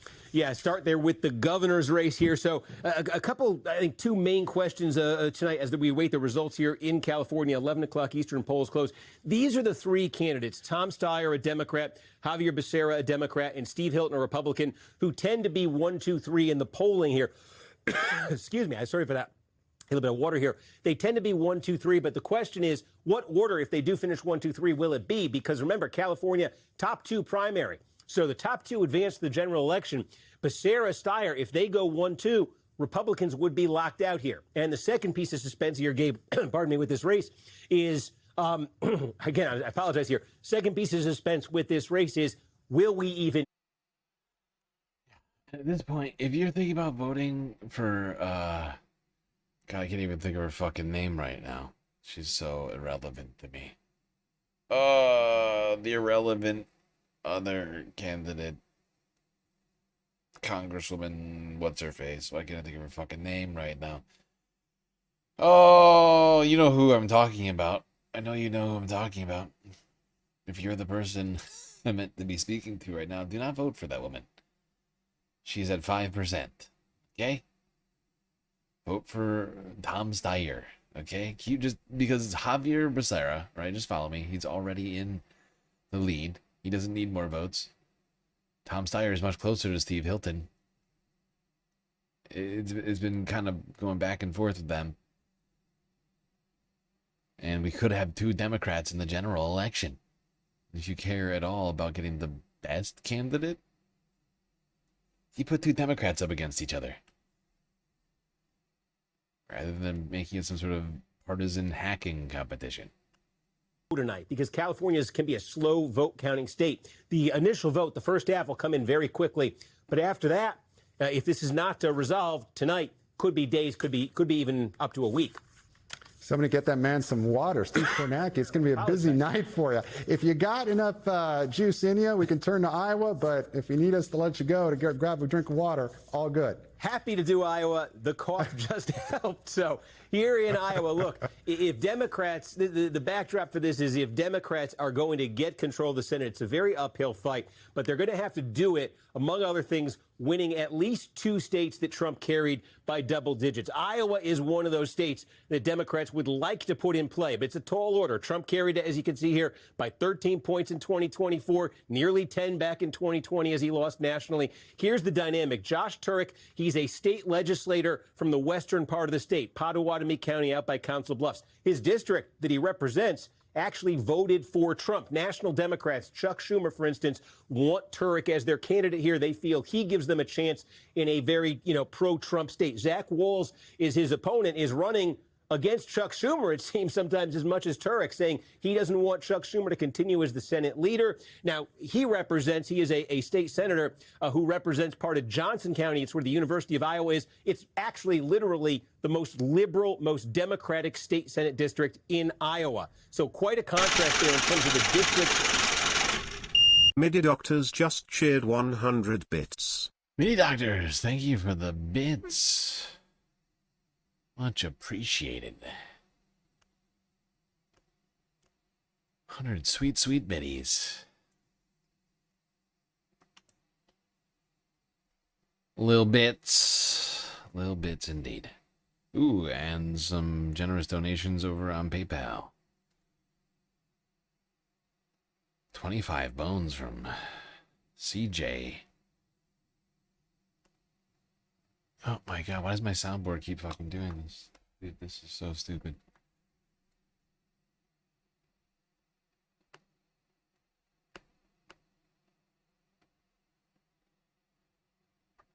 Well, thank you, CJ, and $10 from PerfXL. That Michigan Fist Mix single-handedly eliminated all comp for Corey.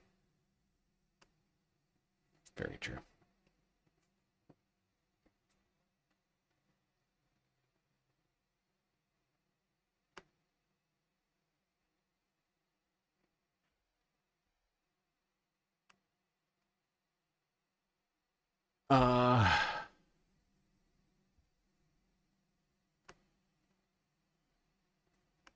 Okay, what I'm gonna do, just so I can pull a few things together, hope nobody hates me for this, but I am gonna pull up the video, the live stream that I did the other night, like, I don't know, 15 minutes while I try and get myself more prepared for results to start coming in, and they are going to start coming in fairly soon.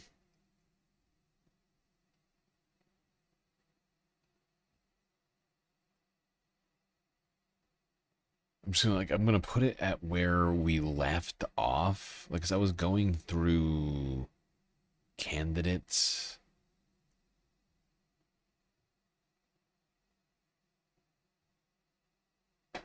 I was going through candidates. I figured it would just be easier for me to multitask in this way. Let's see.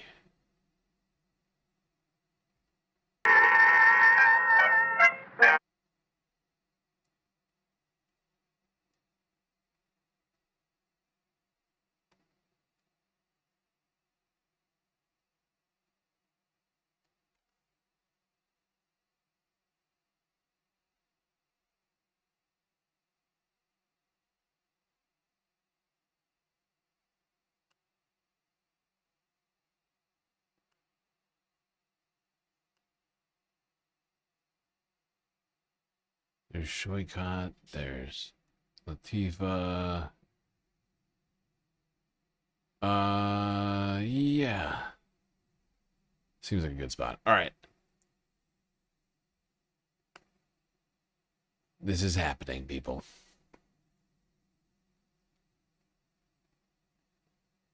Would you prefer it this way? Or would you prefer it this way? I feel like this is weird. But at least this way people will know that it's a clip. I feel like that makes more sense.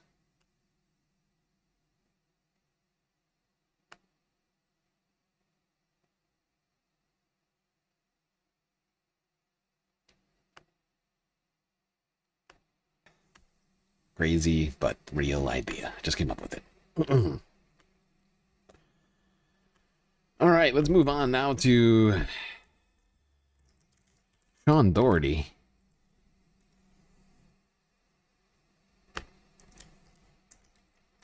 Who is running for California's 19th district. Sorry, California's 18th. Gotta skip over you. Hopefully I'll be able to do an update on this Monday and or Tuesday morning. You get what I'm saying. I think. Yes. California's 19th district.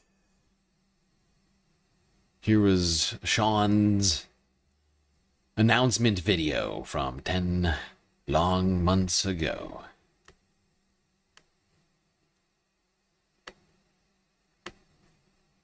I'm running for Congress because we need a representative who will fight to stop the United States support for genocide and occupation in Palestine. We need a representative who will fight to transform the housing sector from prioritizing profit to prioritizing putting every American in a home they can afford. We need a representative who will fight to abolish ICE and shut down these detention centers that are imprisoning thousands of refugees. The man I'm running against, Jimmy Panetta, he's never going to fight on the right side of these issues. He's paid not to. And you don't have to take my word for it. You can go to opensecrets.org and you can learn for yourself. In my opinion, the most damning piece of information is that in 2024, the height of the genocide in Gaza, Jimmy Panetta's top donor was the Israel lobby. That's all you need to know. And that is why every step of the way, Jimmy Panetta has supported Israel's actions. He's been in office almost 10 years, and he's never been this vulnerable. His constituents have never been this angry at him. He can barely show his face in public because he knows that there will be protesters. I think that we can remove him, and I think that we should take a lot of inspiration from Zoran Mamdani's victory in the New York City mayoral race. He was outspent 25-1, and he started out with 1% name recognition, but he won. And he won by knocking on doors, waging a really smart social media campaign, and proposing policies that benefited the working class.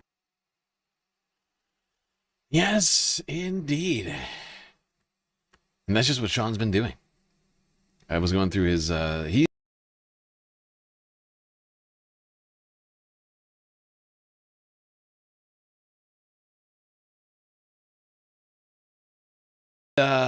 vids. A lot of shorts. Easily digestible stuff.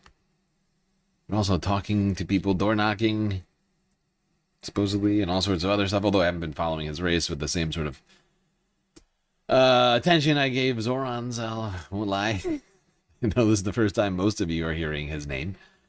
Let's go hear what he thinks about this issue, which we have talked about in the past. The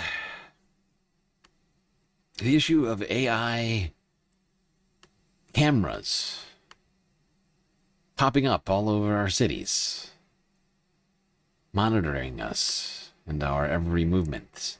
I'm against license plate readers, period. It provides this mass surveillance mechanism, and I'm particularly concerned about the role that it can play in suppressing dissent. And I don't think I need to help work people's imaginations to understand why that's so scary right now.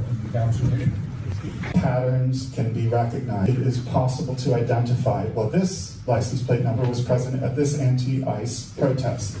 With this executive branch, with this administration at the federal level, we cannot afford to be doing any data collection because these are the eyes of that administration. I yield my time. Hi. Here we go. He's fighting against these flock cameras that we know have been used for all sorts of nefariousness. Not just government nefariousness. We watched a video. I can't remember what his name is. It's a fairly big channel. But like, this guy did this big investigation into like the security flaws into his cameras and like what private citizens could access. And it turns out everything, like literally everything, with just a little bit of technical know-how, you can basically hijack these cameras for your own purposes, monitor your neighbors without anyone being the wiser. Seems bad, irresponsible, and perhaps stupid. Okay, all right, I'm back. Sorry for the unexpected programming change. Just trying to manage all these things here at once.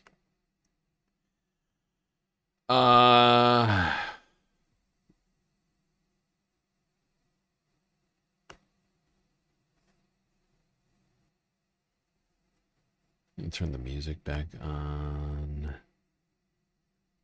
Wait, where did that go? It's behind this. Oh, it's here.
The smaller GSL looks weaker. Oh, God.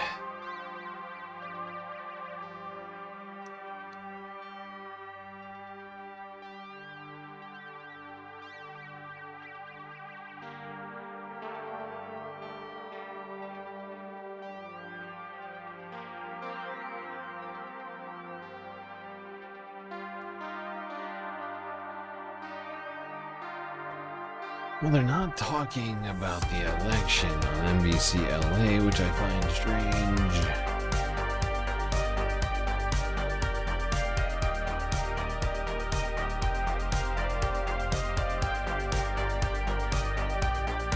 guess we'll go back to listen to Hassan. See what the heck this guy's been saying.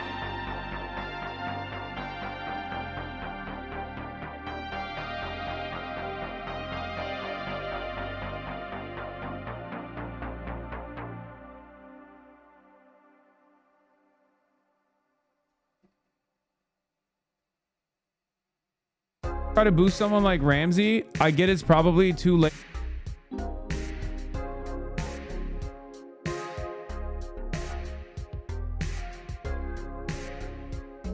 Over the neighborhood with AR-15s. Ad location, this is the date, and it holds a record. So if 1,000 concerned citizens have sent that email, it's tracked. Yeah, LA's about to get reverse Zoran, dude. Anyway. So have you cast your ballot, or is it privatizing public service of the panopticon? Yeah. We're going to put flock cameras to good use. Anytime with flock cameras see anyone that looks like a homeless person, we're going to send in drones. Shahhead drones that I purchased from the IRGC will explode.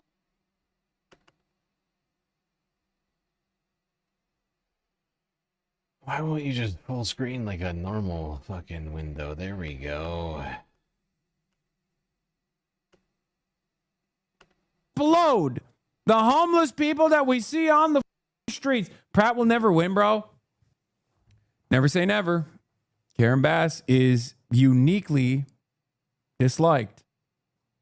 still sitting on the kitchen counter? Time is running out. California's primary election is Tuesday, and a new poll shows for the first time 2 Democrats are leading a close race. The findings released by Emerson College show Javier Becerra in the lead with 28% of support from likely voters. Same poll shows Tom Steyer in second with 22%, Republican Steve Hilton in third with 21%. This is slightly different than the Berkeley IGS poll released yesterday. The nonpartisan survey also shows Becerra in the lead, this time with 25%, but Hilton in this poll is second with 21%, Steyer in third at 19%. And with just a... I think Steyer and Shoykot have similar issues, except with Shoykot, the makeup of his voter base is different than Steyer. Steyer has the opportunity to once again, the reason why people in California don't trust Shoykot and don't trust Steyer is because they're rich. They're filthy rich, okay?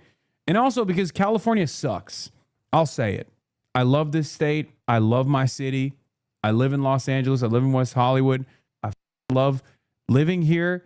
But I'm sorry, we suck. We suck dick and balls. And I don't mean in a cool gay way. I mean like as a pejorative, okay? Because there's a lot of dick and ball sucking here, but in a cool gay way, in a nice way. Shouts out the Pride Month. Shoykot is infinitely better than Tom, yes, but every single from the person perspective of Democratic Party voters that are about to vote in the primaries, they don't trust either of them because they're both rich. They're seen as outsiders. They're seen as rich guys. They're seen as like, running for vanity. Okay.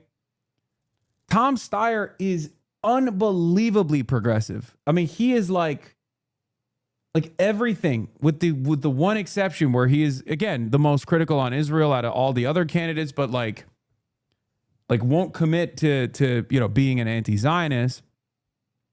And Shoykot obviously is an anti-Zionist. He wants to do an arms embargo on Israel. Yeah, Tom Steyer is the only candidate that has said he would protect trans youth in the state. He speaks fluent woke.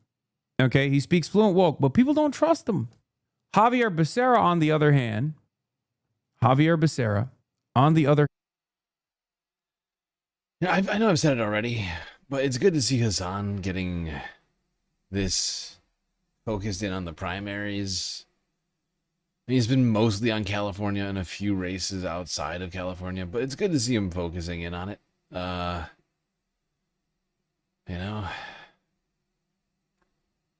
Somehow we could get, like a team of people just like all covering every single goddamn primary election, like in conjunction with each other. That would be great. But it's just, it is good to at least see him doing what he can here to try and,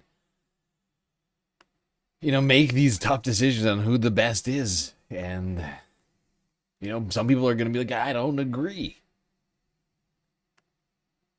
But I think it is technically, you know, for people like Hassan and myself, we kind of got to do this. Like, it's important.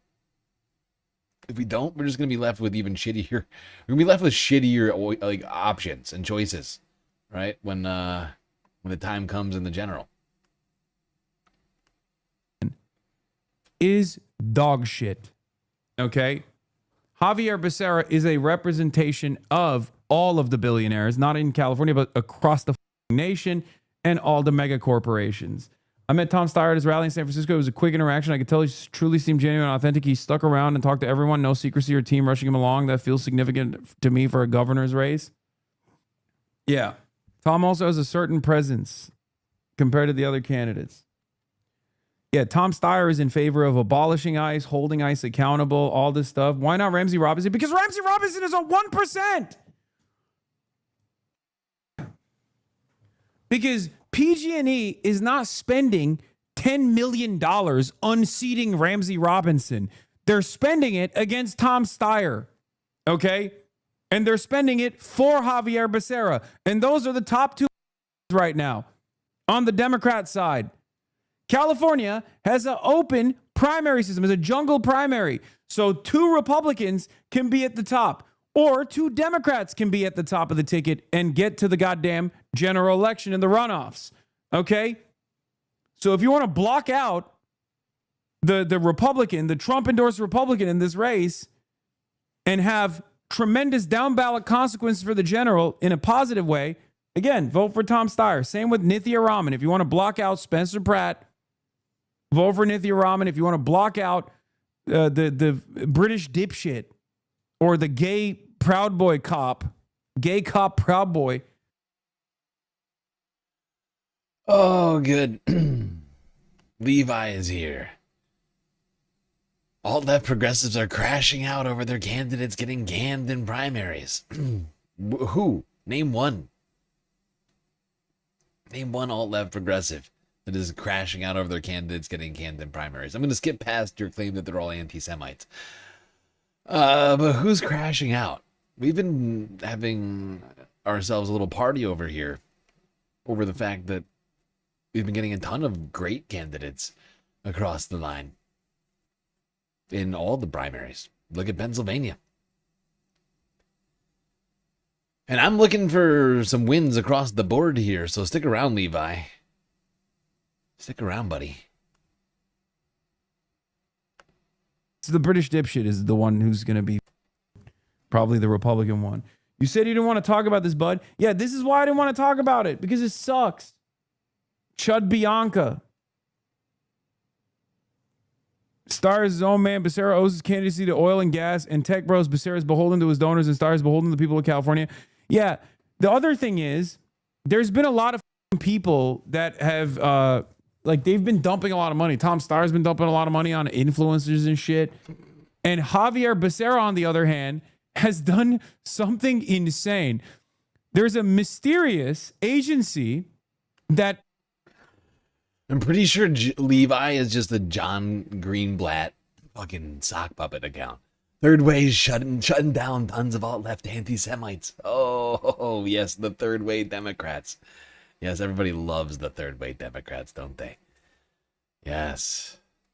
That's why Kamala Harris won in 2024. As soon as Eric Swalwell was found to be a mass rapist, allegedly, and had to drop out of the race, some mysterious agency out of nowhere started posting millions of times about Javier Becerra. The agency report found about 3,000 fake accounts that amplified Becerra across social media platforms, X, Facebook, and Instagram, while also criticizing Steyer, according to Steyer's team. In all, the... Oh, wait, that's right. Kamala Harris didn't win in 2024. And the DNC had to literally prevent an actual primary from happening to put her forward. Otherwise, she would have fucking lost. That's right. Nobody wants third way. Nobody who's an actual, Democrat at this point, who's a self-ascribed Democrat, aside from party operatives, see themselves as third way Democrats, okay? Unless you're a lawyer that works for the fucking DNC, Or like you're a DCCC operative or something like that. Or you're literally Nancy fucking Pelosi right now. Like you don't exist. You're like either a bot or you're like a literal operative. Like, 'cause you don't exist. Like, you basically don't exist. You're like 3 people. Accounts generated 1.3 million views and 42,000 engagements. The report started. They deployed the Hasbara bots for this man. Again, despicable. Why not try to boost someone like Ramsey? I get it's probably too late in the race now. I mean, you have a great platform to boost someone like Ramsey. Brother, there was never a point where Ramsey Robinson had any viability at all, okay? If he was in like the top 5 at any point, I would have done that. I'm not a goddamn miracle worker. There's nothing I can do. How is it so difficult to comprehend? I don't know why you guys think I'm a magician, dude. Also, the election is tomorrow regardless, but I think you're asking me that question sincerely, like, why didn't you do this months ago? Because there's nothing I can do. Look, I did it for Ray. It didn't work. Okay? I did it for Ray. It didn't work. It's 100% a disinfo campaign. Tom Steyer. All the bots. If Tom Steyer wanted to do something good for humanity world, no need to be governor, but he doesn't. But Steyer is a billionaire. I don't trust billionaires. No to Steyer. Can't be progressive billionaire. Feels weird voting for a billionaire, but couldn't agree more. Ramsey Robinson is literally the best option. I don't care whether Harris tried to play progressive and nobody wanted to vote for that. What the fuck are you talking about, stupid? What are you hugging Liz Cheney on stage and a bunch of fucking billionaires yelling joy is playing progressive?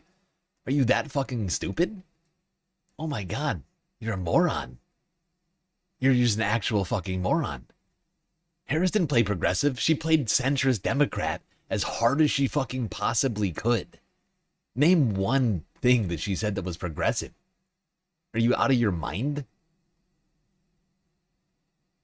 She was hugging Republicans and billionaires left and fucking right. Kicking Palestinians and Hassan Piker out of the fucking DNC. And she's a progressive? Oh, wow. Unfortunately, I think he's right. I was looking forward to voting for Ramsey Robinson, but I think Steyer is a better candidate than Becerra. We need ranked choice voting. Not voting for a billionaire. No ethical billionaires exist. I was going to vote for Becerra. I think some of them are real. Some of the people are genuinely like, I'm not going to vote for a billionaire. I can't even fault them. That's why I said he had to be even more bold. He chose to be bold on the trans stuff, which was good.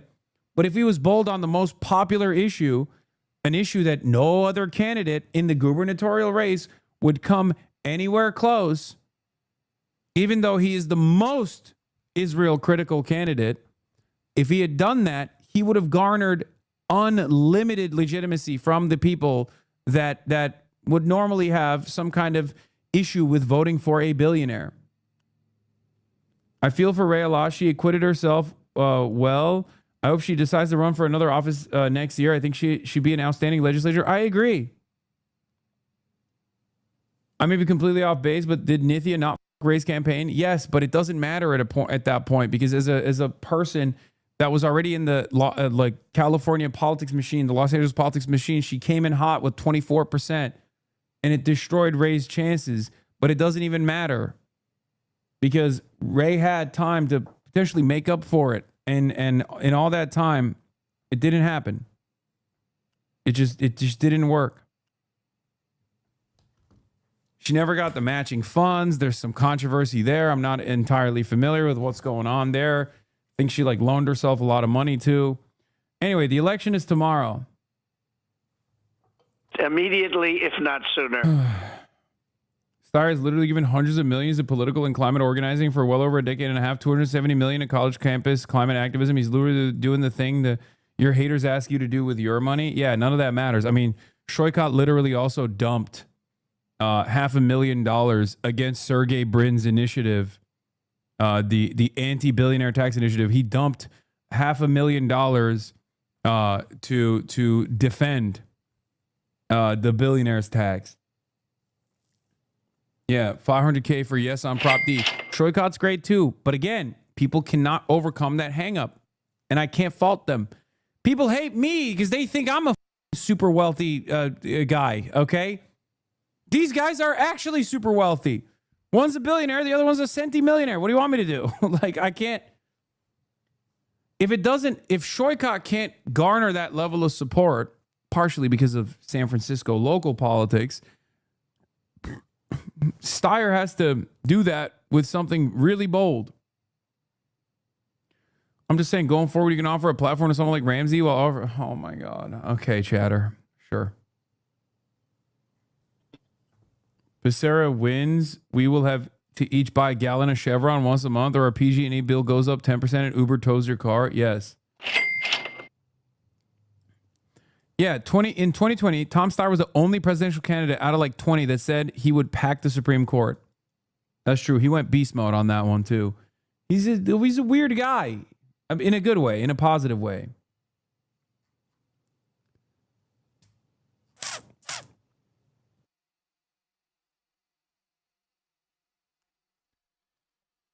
I'm gonna watch this video. This can't be good.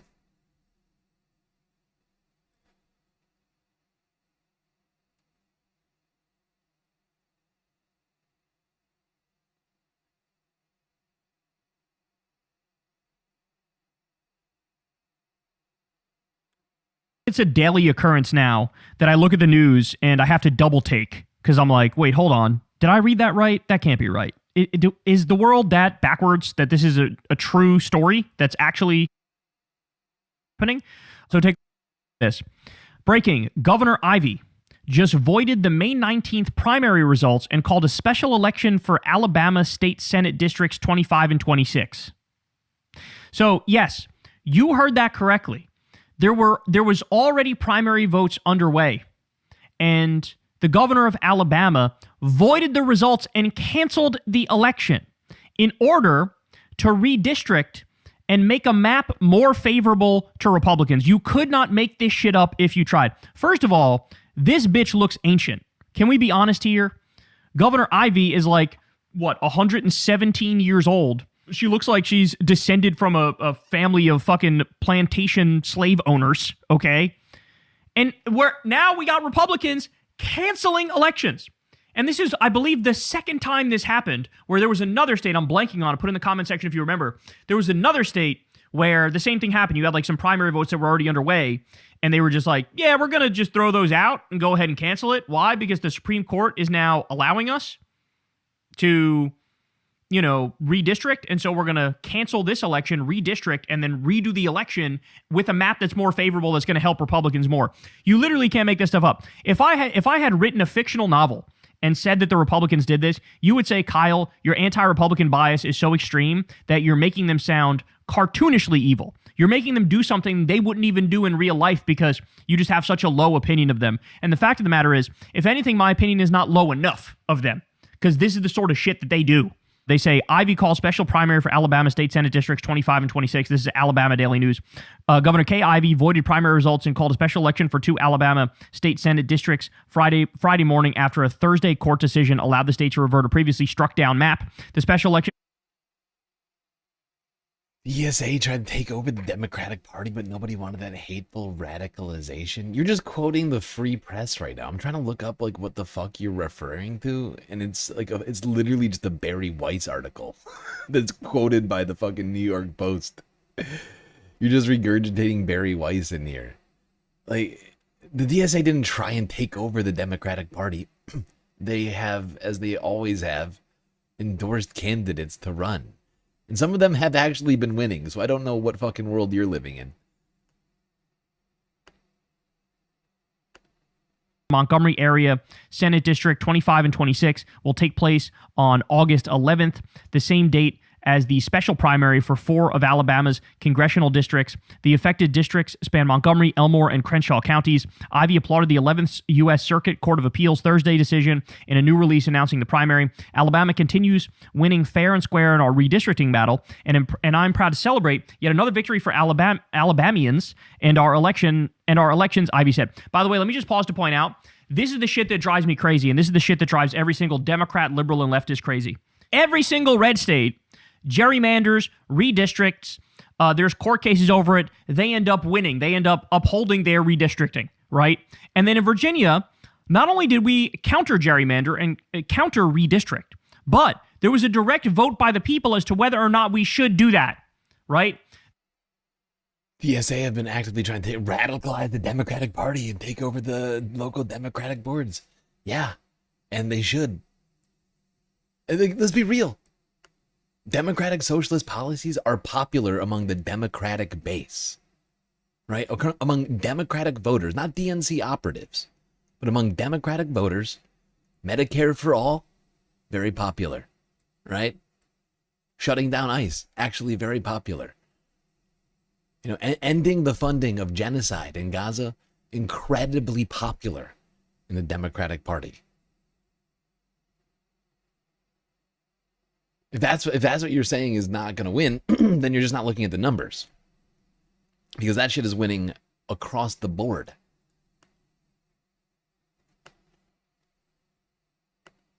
The people won.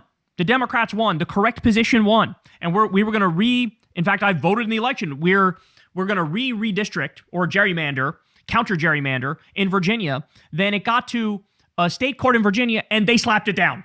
So if you're following along, Republicans are allowed to gerrymander. Like, you're over here claiming that progressives need to start their own party. The fact is the progressive,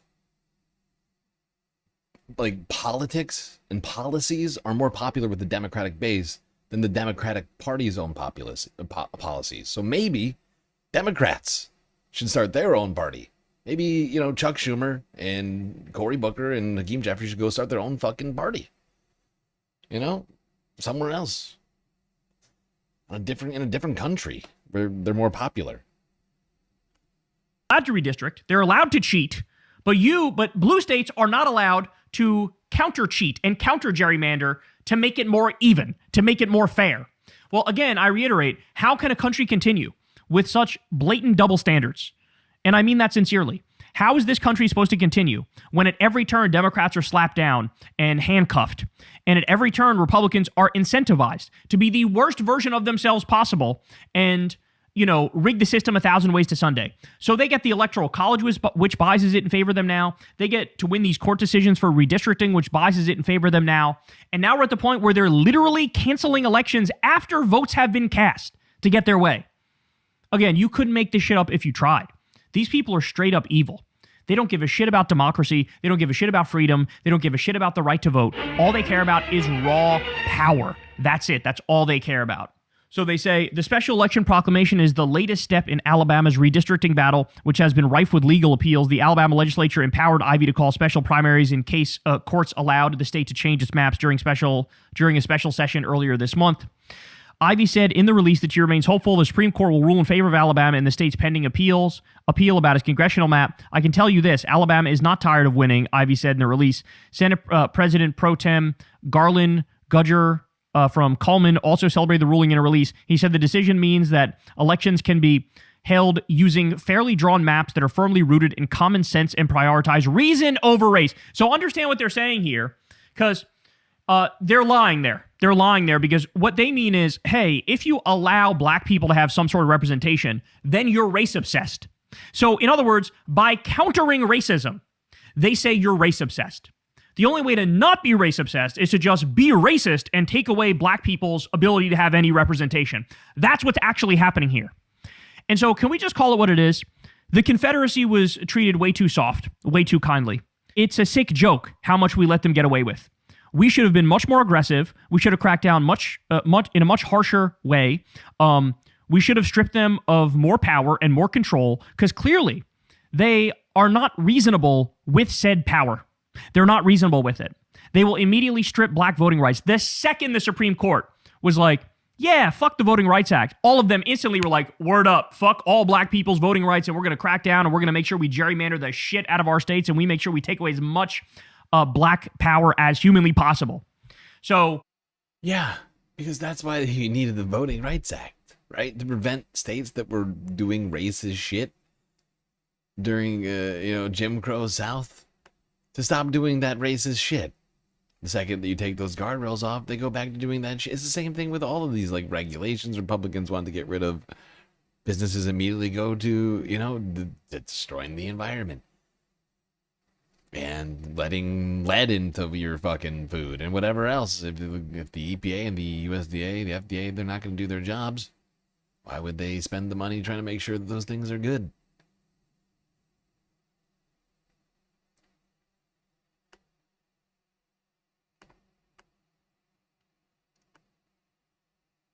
But they know that. They knew that that decision would lead to Republicans doing racist shit in the South. That's why they said go right ahead. Because the Supreme Court is inherently racist and ideological. Fuck, my stomach feels like shit. God damn it. Oh.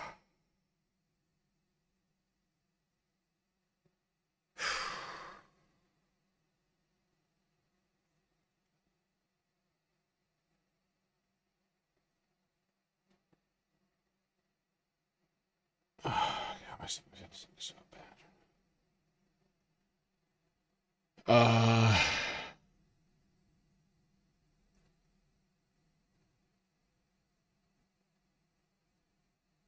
So hot right now. Yeah, that's not the problem.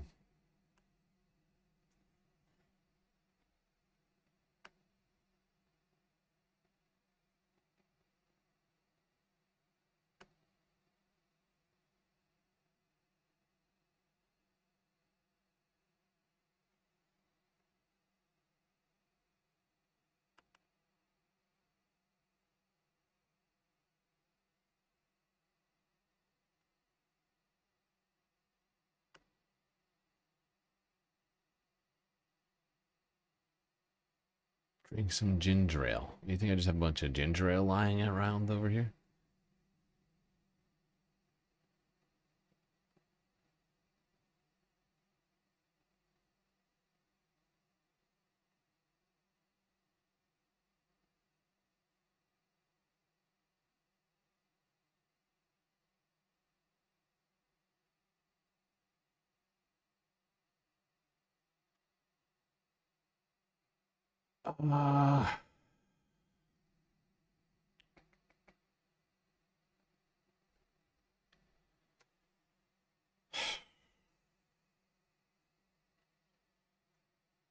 Well, I'm going to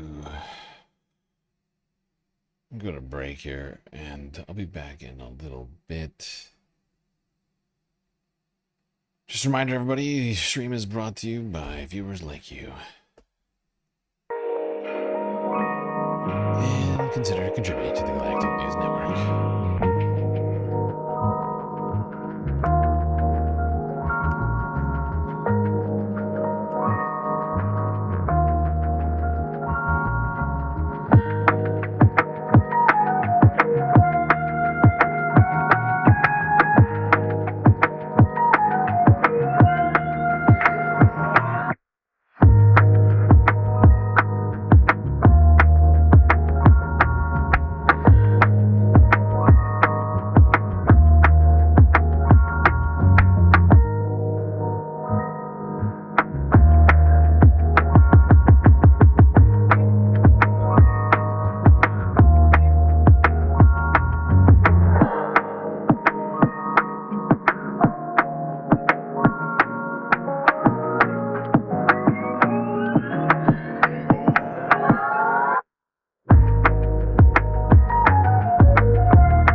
everybody.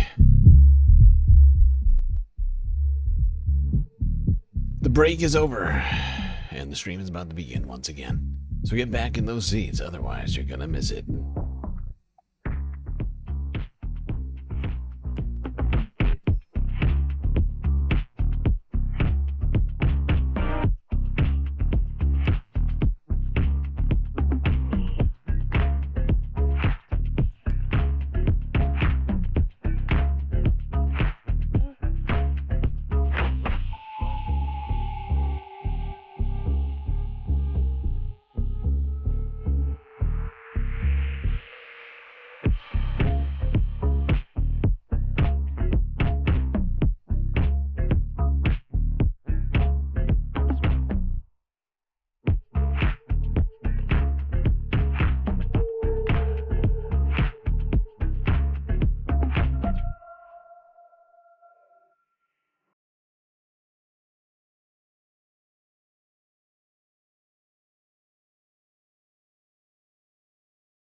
You're trying to understand where that is.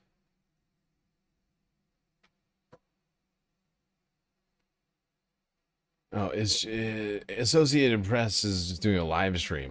The Javier Becerra fucking camp over here, even though New Jersey is where they should be, since the elections are just getting done there over the next 30 minutes. It would be funny if I was spewing anti-Semitic hatred right now. What is funny about anti-Semitism to you?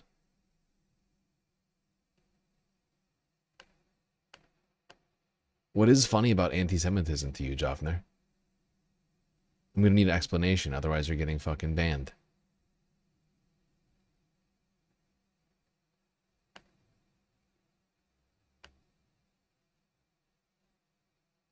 Explain to me what's funny about anti-Semitism.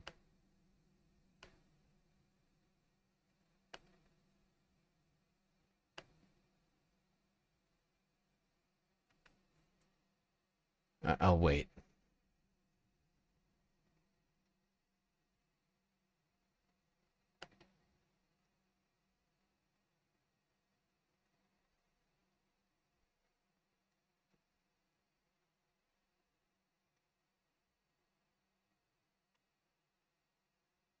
Do you have an explanation for yourself, or are you just gonna sit there and not say anything?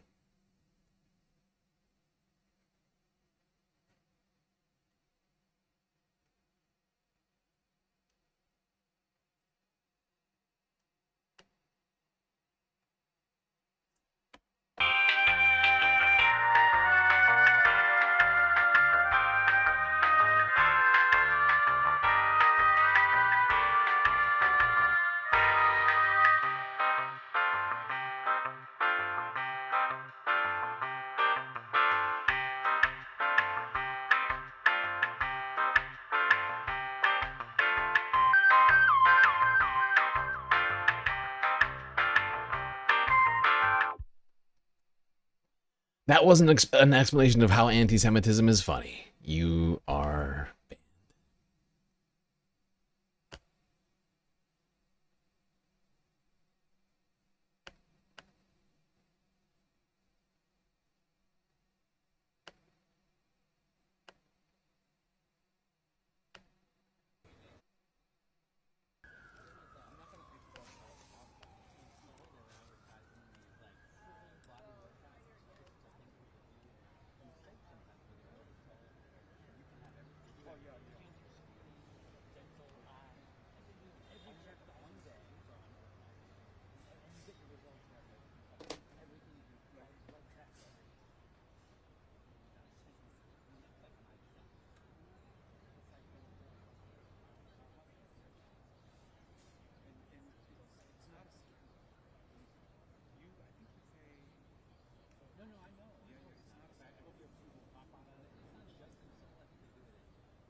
Well, we're not just gonna sit here and watch this all night. I guess I'll have to find something else for us to fucking do.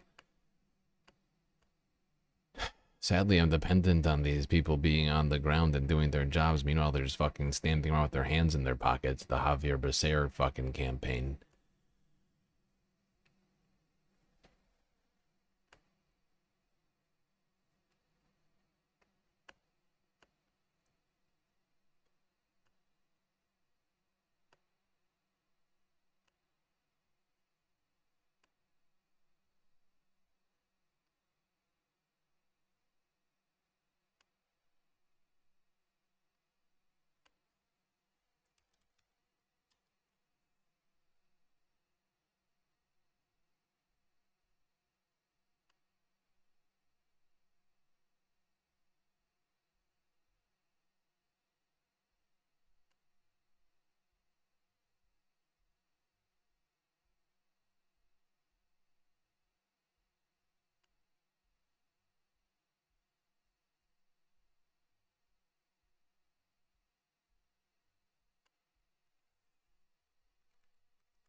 Oh my God.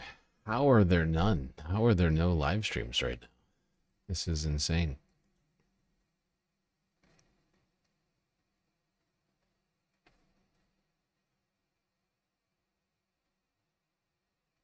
It's like they don't want us to know about the elections or even think about them. They often say that the weather is a good indicator of whether or not people are going to turn out to the polls. You can't blame the weather today because it's a picture-perfect day here in Essex County. Let me tell you a little bit more about what we're seeing here in Glen Ridge. Check out this video from a little while ago inside of this polling station here on Ridgewood Avenue.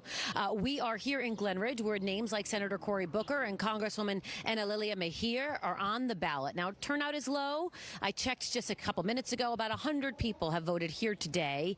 They weren't expecting a huge crush, but they are next to the train station, so they're hoping that they do get a little bit of an after-work crowd that wants to come and vote. Congresswoman Ana Lilia Mejia, who lives here in Glen Ridge, just won election 6 weeks ago, but this is her chance to claim the Democratic nomination and secure a full term in the November election. Now, around the state, there are a few races that people are watching, including in the 7th congressional race involving Tom Kean Jr. He's the Republican representing Union, Morris, Sussex, Warren counties, among others. He is the son of former Governor Thomas Kean, and he has not been seen since March the 5th. He has missed roughly 100 votes in Congress, hasn't been seen, hasn't been heard from. His office says he is dealing with a medical emergency, but his seat is one that Democrats have their eye on to flip. Still tonight, he is running uncontested, but Why are they talking about uncontested races?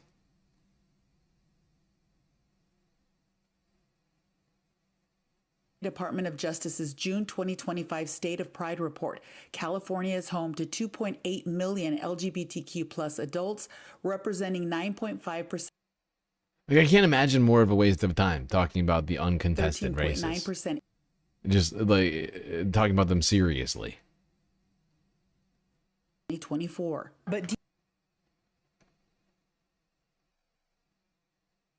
centered on just one issue.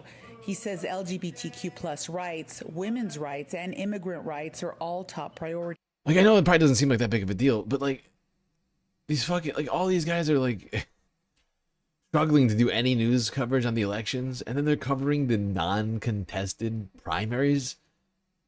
Like, it's like covering the generals like 6 months ahead rather than actually talking about what people need to vote on today. While all the polls are still open. This is not about just queerness to me. It's about making spaces like West Hollywood safe and comfortable for every community. And that's what I think a lot of queer people are focused on, because we've also experienced that kind of discrimination. As candidates continue to make their case to voters, many in the LGBTQ plus community say they'll be watching closely to see who follows through on those promises. The people I spoke to at that event that say they are voting for Javier Becerra say they are doing so because of his history of supporting the LGBTQ plus community. In 1996, he voted against the Defense of Marriage Act, which supported marriage equality. Back to you in the studio. Lydia Pantazis reporting. We'll be checking back with you throughout the night. Thank you so very much. And on the other side of the ballot sits Republican candidate Steve Hilton. We turn now to Taylor Schaub live. I gotta say, we gotta stop giving people credit for things that they did 30 years ago. Okay? Like, honestly. Like, what have you done lately is the question we all need to be asking. Because you don't need him in office for something he did 30 years ago. Okay? I just point that out because it's already done. It was already done 30 years ago. So you don't need him in office still if he's not living up to the current moment, which he is not. Huntington Beach tracking the Hilton campaign. Taylor, good evening. What are things looking like there? Yeah, good evening, Giselle. I'm live in Huntington Beach, and we just had a chance to talk to Steve Hilton. He was incredibly confident about the way that this night is going to play out. He says, listen, the last 16 years, it has been one-party rule in California. He says he believes that is going to start changing tonight. He says he's very, very confident about his campaign, his messaging, and also what he's going to do to help Californians, including with the price of just living in this state. When Arcelia Sanchez rings the bell at World Harvest Food Bank, it's not just a sale. It's another family fed. In another month, they get to keep a roof over their head. They don't have money to pay the rent. They don't have money to pay bills. Sanchez manages the food bank, stocking shelves and serving those who, like her, live paycheck to paycheck, constantly worried about having enough just to survive. We have more people than we used to. We're going to have it later. Sanchez first walked through these doors 17 years ago as a customer, struggling to feed her 2 kids during the recession. We didn't have enough on our table to give to our kids. One of the perks of her job is being able to bring home groceries to her daughter and granddaughter. A lot of bread, the chicken. They live together in a modest 2-bedroom apartment near downtown LA, where she foots the $2,000 rent, a figure she says just keeps increasing. Patricia Clipper volunteers here 4 days a week, getting to take home a free cart of food as a reward. While her situation isn't ideal, she says the stories she hears from other customers are heartbreaking. They've lived here all of their lives, and now all of a sudden they have to decide between, do I get these 2 or 3 apples, or do I pay rent? Nearly 4 in every 10 renters in Los Angeles County say they're worried about losing their home and becoming homeless in the next few years. That, according to a new UCLA survey. The majority of Californians cannot afford to live here. After 16 years of Democrat one-party It's rule. become a hotly debated topic in the governor's race. A new Public Policy Institute of California poll shows Democrat Javier Becerra leading the field, followed by Republican Steve Hilton, Democrat Tom Steyer, and Republican Chad Bianco. The California dream was built on that idea of owning your own home. And right now we have the highest housing costs in the country and the lowest home ownership. I will make sure that down payment assistance programs are expanded under my watch. I'm going to close a corporate real estate tax loophole for $22 billion a year that's going to go to the cities and counties. And that's going to make them willing to permit housing and to make it happen. Oh, thank you so much for the extra donation. For Sanchez, just getting by has become a way of life. But she fears today's economy could keep her grandchildren from a better future. We have plans to get a house, but it's hard. It's hard.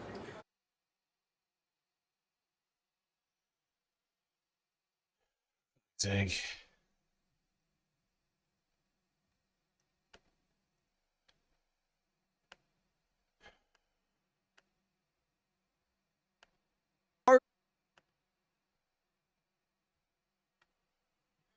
It's so frustrating that we have people who are going to make these things worse in charge of the country right now.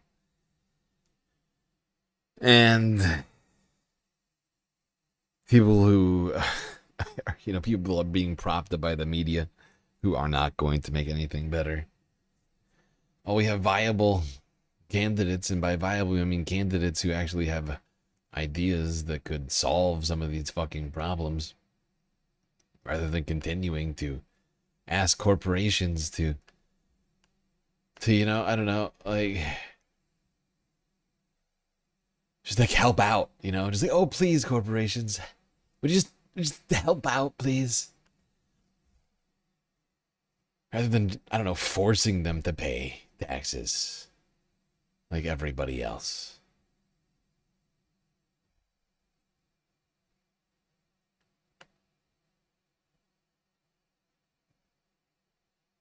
I'm sick of corporations doing tax deductible philanthropy and then rewarded for it by society in multiple ways, while they do nothing, while they continue to just enrich themselves, right? And all this fake all the philanthropy that these fucking corporations do are always just a vehicle to continue to enrich themselves. And we pretend honestly, less and less people are of this mindset anymore. But society for too long has pretended the corporations are here to make our lives better. They're not.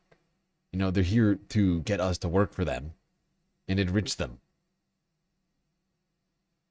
They're here to get us to enrich shareholder value. And that should not be the measure of fucking economy.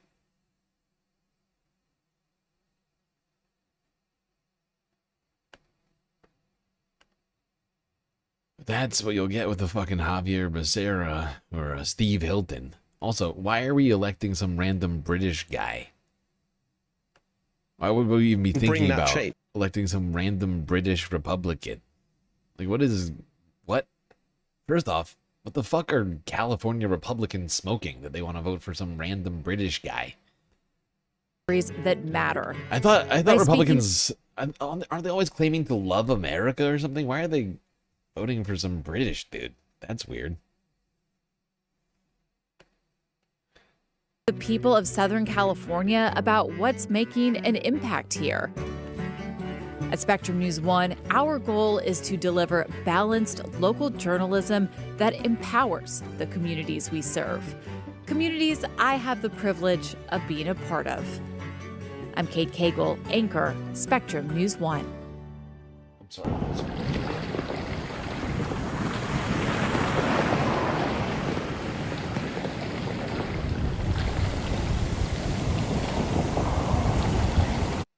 Did she just say her name is Kate Kegel?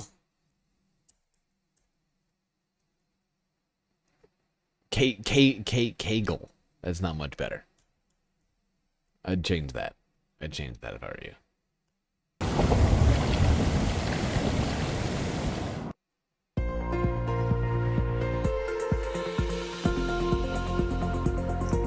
Time for your weather right now. You're looking at Calabasas and sunshine in our inland cities. And really for many of you, you've had sunshine from the start, so you've had some time to warm up. And then closer to the coast, through the basins, that's where we started off with clouds. And now we're seeing a whole lot of sunshine for the afternoon. Okay, so temperatures, we're getting anywhere from mild at the coast to warm inland. And inland, we're slowly getting above average. So here's a look at our futurecast wind gusts. I know it's been very...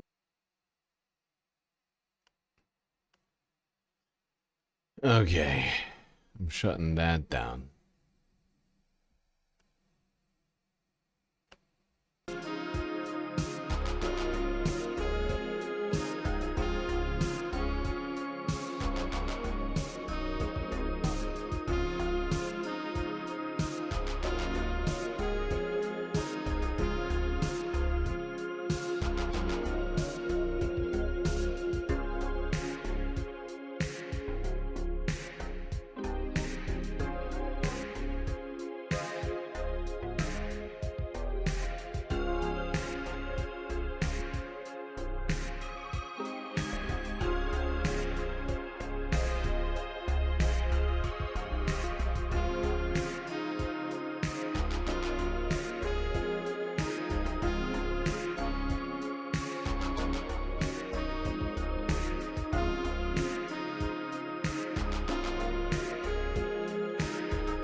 Ay, ay, ay.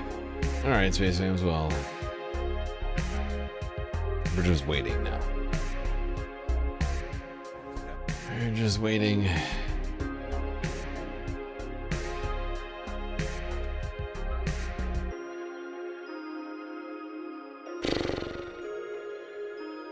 Polls are going to start closing in New Jersey in like 15 minutes.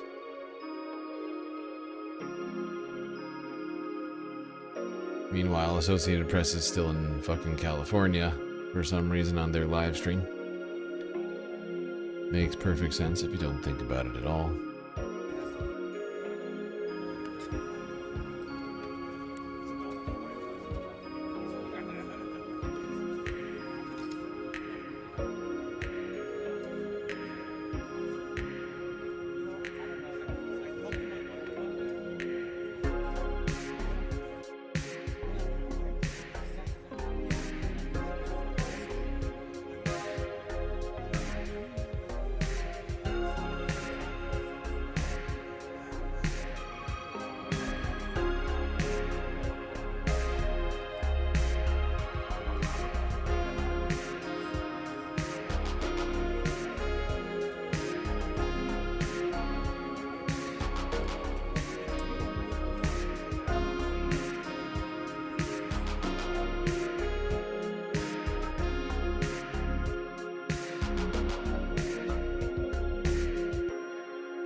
How's everybody holding up?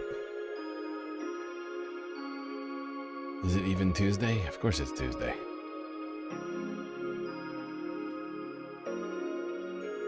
What a strange question to ask.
It is so annoying to me that fucking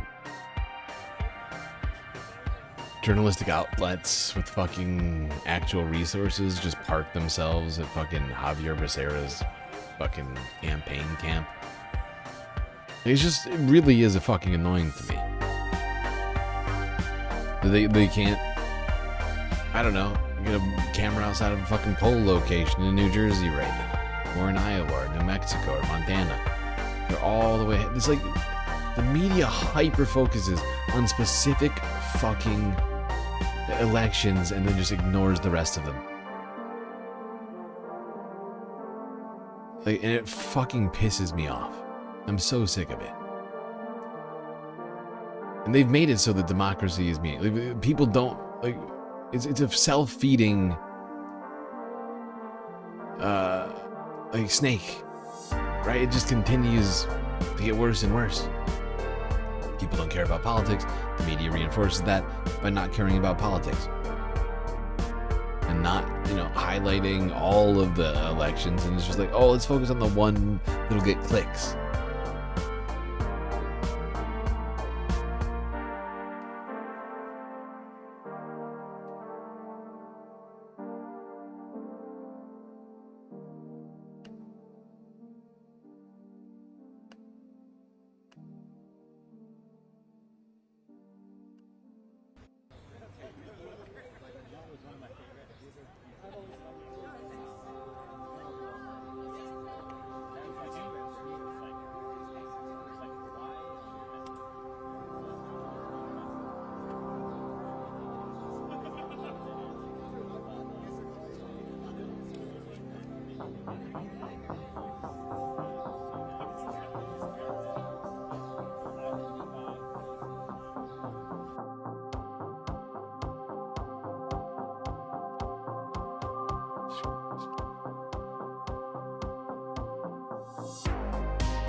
You know, I keep starting these election streams thinking that, I don't know, you'll have like big states like California and, you know, at least medium-sized states like New Jersey.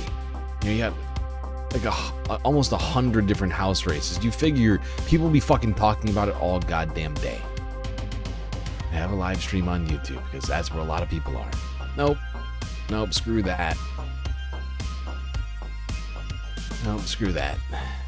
And then and this is the problem. This is why I've been trying to figure out how to do the maps and how to like create interactive maps for myself for the fucking stream, because I need to be able to create content like this, like without needing them. Be able to like looking at like you know.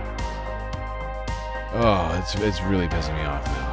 Like, I need to find a way to do this.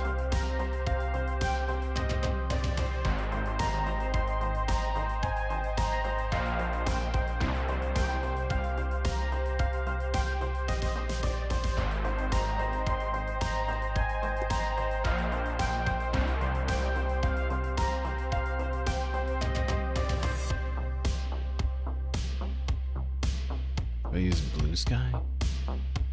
Not really. I have a Blue Sky. I don't use it very much.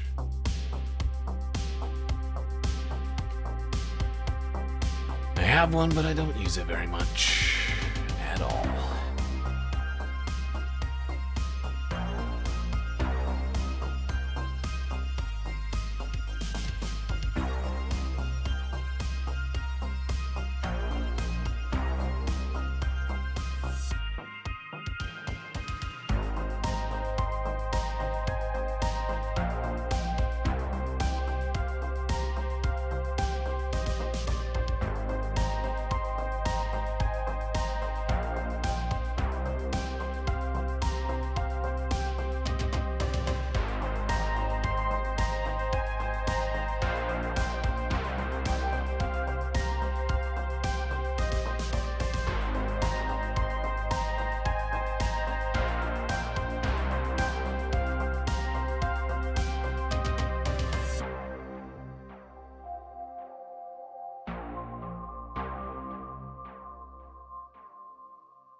I have a whole section for today. Okay.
You know, it's really pathetic that these guys aren't live already just talking about the candidates.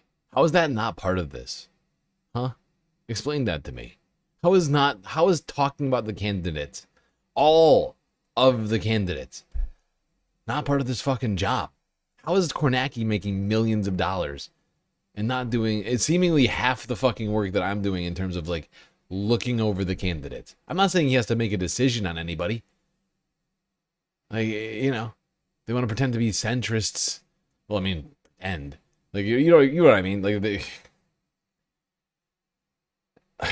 it's just very annoying to me. They can't just talk about and like list the candidates, say what they're for.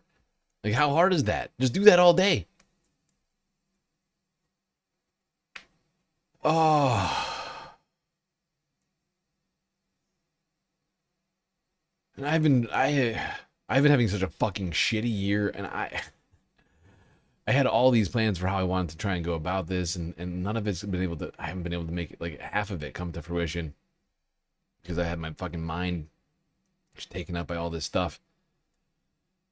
Oh, it's really pissing me off right now.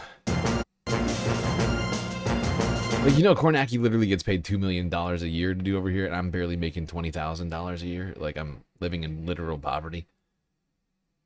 You know, it's frustrating to me. And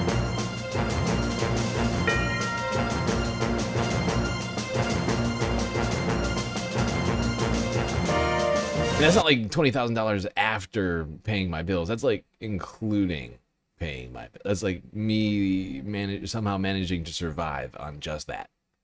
You know?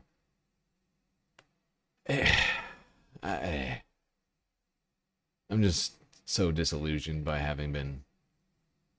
I just feel incredibly discouraged by having been fucking demonetized on YouTube again.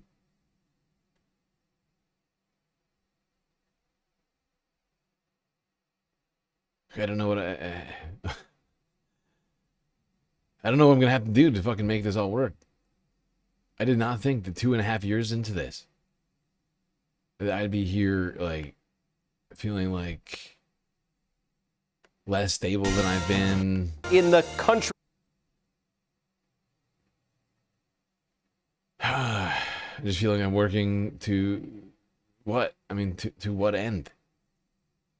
I've been asking myself this question a lot lately. I mean, can you blame me? We lost the channel last year. We get it back. And then a few months later, it's gone again. Can you blame me for being, like, discouraged and, like, not seeing the light at the end of the tunnel right now? Like, I need a miracle at this point, you know? Like, I need... You know, someone at YouTube to realize that I'm putting in a fuckload of effort. Or, you know, somebody, I don't know. For something to break, because I'm at my wit's end. I don't usually talk about this. Like, I try not to.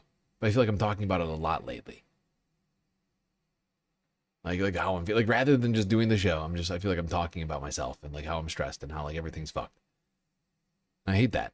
And that's not what this is supposed to be about at all. It's supposed to be the exact opposite of that.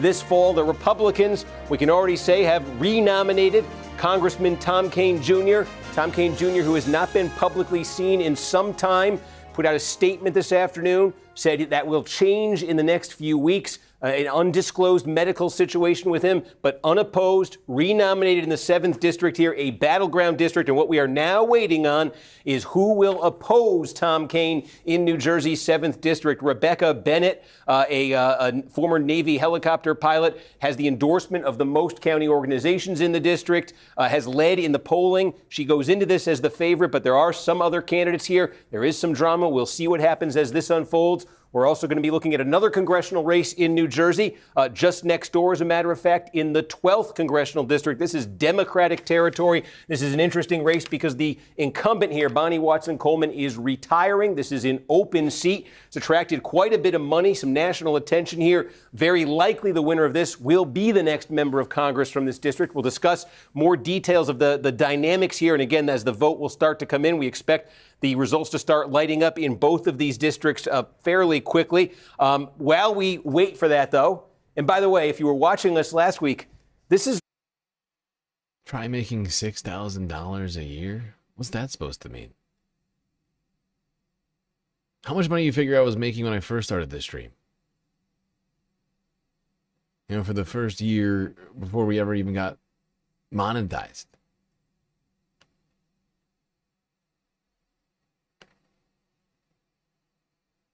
I was making negative 6,000. I was spending more money than I was making. I was spending my life savings to keep this fucking, this project afloat. Making less money than I was spending. Negative earnings. Refreshing.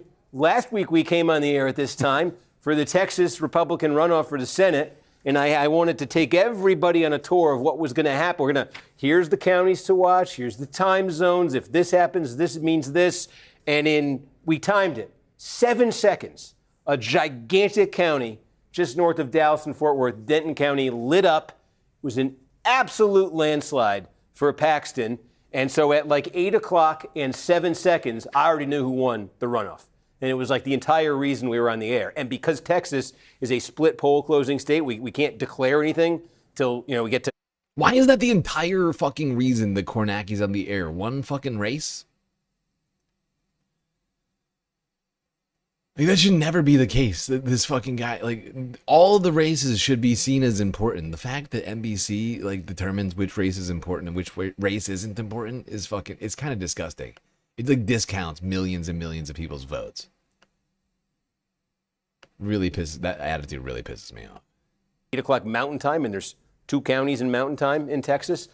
We then had to spend 59 minutes and 53 seconds trying to, as they say, draw blood from a stone. And yet, many of you stayed and watched, and we appreciated it. And anyway, it's a long way of saying polls have now closed in New Jersey, and we haven't had a Denton County yet. I want to give you a quick sense of how tonight is going to work, because it's going to be a long one. It's going to be a little different tonight.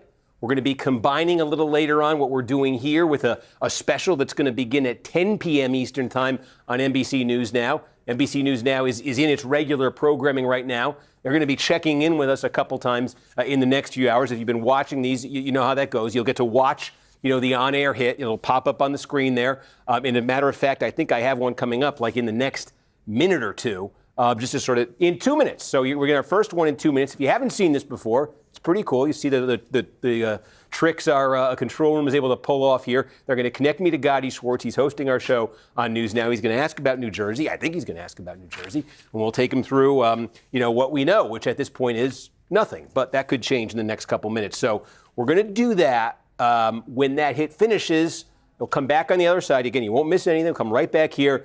And then we'll go through what the rest of the night's going to look like. Because obviously this is all building towards California, where polls are going to close at 11 o'clock Eastern, just inside 3 hours from now. A lot of drama, obviously, in the gubernatorial primary there, maybe even more in the Los Angeles mayoral race. We'll be covering that, too. Some key congressional races there. And in between, we've got Iowa, and we got South Dakota, and we got Montana, and we got New Mexico, even though there's nothing going on in New Mexico tonight. So I don't think we're going to spend much time on New Mexico tonight. It's too bad. We haven't spent too many nights doing New Mexico elections. It would have been fun, but unfortunately, not a ton happening there. See, he just continues to discount races. There is in fact stuff happening in New Mexico. They're just pretending that half the elections don't fucking exist over here at NBC. What is wrong with these guys? They have all this fucking money. They have this massive studio, right? They're putting all this money into this shit, and they're like, most of these fucking elections are meaningless, so we won't talk about them. What in the fuck are we talking about? Like, why even do it? Why even have this? Why even do it? What's the point?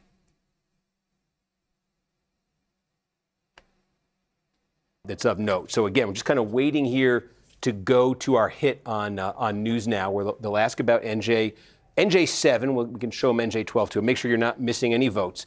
Again, these are the two main congressional races we're keeping an eye on here tonight. And again, as I said, the 7th district, it's such a key race this fall because this is what the district looked like in 2024. Trump won it by a point. Tom Kean was reelected by a couple of points. Okay, and in the governor's race last fall, remember Mikey Sherrill, was elected governor in kind of a landslide. She carried this district. She only carried it by 2 points. It was close, but she did carry this district. So Trump won it by a point. Mikey Sherrill, running for governor, won it by 2 points. And obviously in the midterm climate of 2026, which so far looks like it's going to be challenging for Republicans, you can see why this is just a prime pickup opportunity for Democrats. This is one Republicans would badly like to hold on to, really kind of badly need to hold on to. And of course, sort of complicating the picture here is we're not quite sure what's happening with Tom Kean. Again, I think his last vote in the House was back in March. I think his last public appearance, it was early March. It's been about 3 months here. We got about 30 seconds till it's hit, I think. So you see what I'm doing? I'm just sort of... Yeah, I see you doing fucking nothing. How many races do you figure they're going to talk about? Should we... how many has it been so far? 3? You figure they're going to get to more than 3? We should keep track of how many elections Kornacki actually fucking talks about tonight. Because let's not forget, there's 100, right? 52... House seats in California, 4 in Iowa, 2 in Montana. Right, that's 58 plus 12 is in New Jersey is 70 plus 3 in New Mexico, 73. Another one in South Dakota, that's 74 plus 5 Senate races and 5 governor's races. It's another 10. Yeah, so there's nearly 100 races. And he's talking about 3. Taking you through some things as we get to this hit. I don't want to bite off more than I can chew. That's about a minute. So fucking pathetic. What does that mean? Bite off more than you can chew? What does that mean? You're getting paid millions of fucking dollars to do this job. How hard can it be? How hard? You got multiple producers, people making all your fucking maps for you. How hard can it be? Is that the world's tiniest mouth? Waiting on that. Maybe I can, and what can I do in a minute? So what I can do is this. Tonight's going to be, as you say, there's 2 congressional races in New Jersey we're watching in these early hours. I'll keep toggling between them. And Adam. There's 12. There's 12 of them. They're only talking about 2. Great. I can introduce Adam. So that's 1/6. That's 1/6 of the elections in New Jersey. They're gonna talk about. Great. Thank you. Gosh. Hey, Steve. That was rude of me. You were that busy. was rude of me. It's a busy night. But I wasn't busy. We have no results. So this is Adam the Boa. He's my producer. He's also our data cruncher extraordinaire on the sidelines here with a very small table tonight, it looks like. Are you comfortable over there? I like this studio. I think it's cool. Okay. Well, it's different. Okay, they're about to come to us. You met Adam. Here comes our hit. What the fuck are these jokers even doing? Just standing there looking at me. Seconds.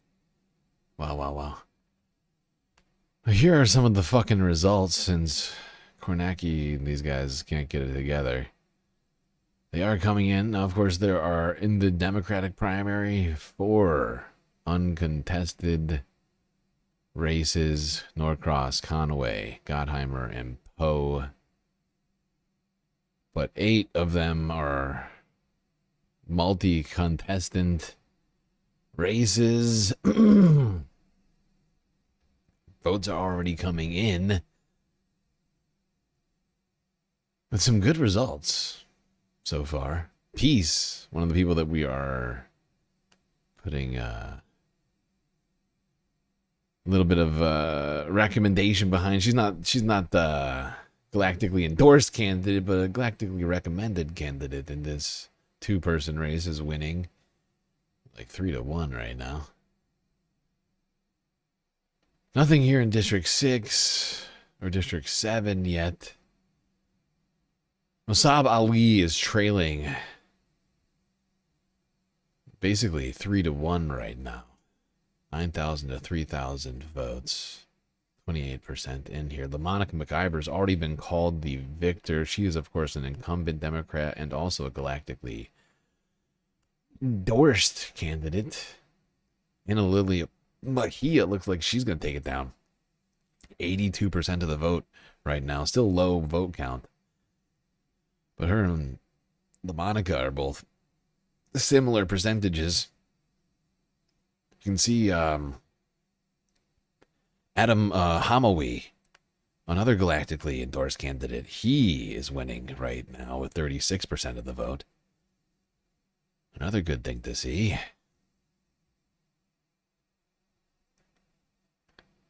Now, in the 7th, Brian Varela, he's down in 4th.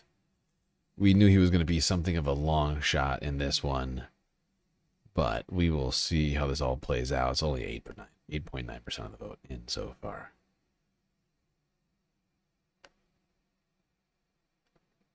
And of course, in the Senate race, Cory Booker is going to be going straight to the general with no one left in the race. Guys.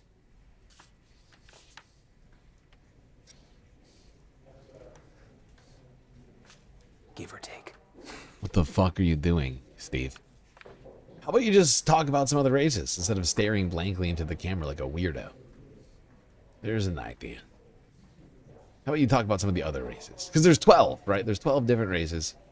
You can even mention that some of them are uncontested. That'd be the easiest thing you could possibly do. Finishing up a report. Oh my fuck! Why are you whispering? As soon as we do you're in a giant studio. Why the fuck are you whispering? I'm whispering because I gotta keep the noise down around here. You could be yelling instead of. And I want to turn now to the big board and NBC's chief data analyst, Steve Kornacki, who, by the way, Steve, if you were in California and you were crunching the ballots coming in, we would have answers in seconds. I know you're keeping an eye right now on New Jersey this hour, where polls just closed. Like, what are we seeing there so far?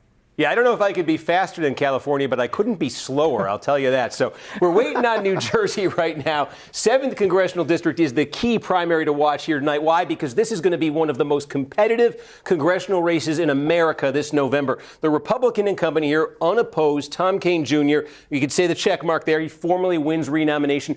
There's some mystery here. He has not been seen publicly in a few months. Medically undisclosed situation. He released a statement this afternoon promising some clarity. What we're waiting on to see tonight is which of these Democrats emerges to challenge him. The leader in the polling has been Rebecca Bennett. She's a former Navy helicopter pilot. But, Gotti, to give you a sense of it, this district, Donald Trump won this by a point in 2024. And Mikey Sherrill, when she got elected governor last year, Democrat in New Jersey, she won it by 2. So it voted for Trump by a point. It voted for a Democratic governor by 2 points. He's just repeating. A classic swing district. He just keeps repeating the same fucking talking point over and over again about this stupid fucking race. Who gives a shit? Is not running again. Ashley Hinson, a congresswoman, is favored to be the Republican candidate. But Iowa's the kind of state where if the Democrats are going to have a chance of winning back control of the Senate, they're going to have to win a couple states like Iowa. And what I mean by that is a state that Trump won by double digits. And Democrats think this is one of the... We're hopeful soon. So let me... That was emphatic and defeated. Sorry, not yet. We're hopeful soon. So let me show you the other race here. And again, shout if NJ7 starts coming in. But let's take folks through what we're looking at here next door in the 12th Congressional District. So as I mentioned, it's a very Democratic district here. Kamala Harris won this thing by 23. It was an even bigger margin for Joe Biden in 2020. Very Democratic turf here. Bonnie Watson-Coleman. Brian Varela just got into 3rd place. Fascinating. That was the race they were just looking at. He just got into 3rd place. Anna Lilia Mejia has just been declared the victor. Another galactic win. Beautiful. Bam.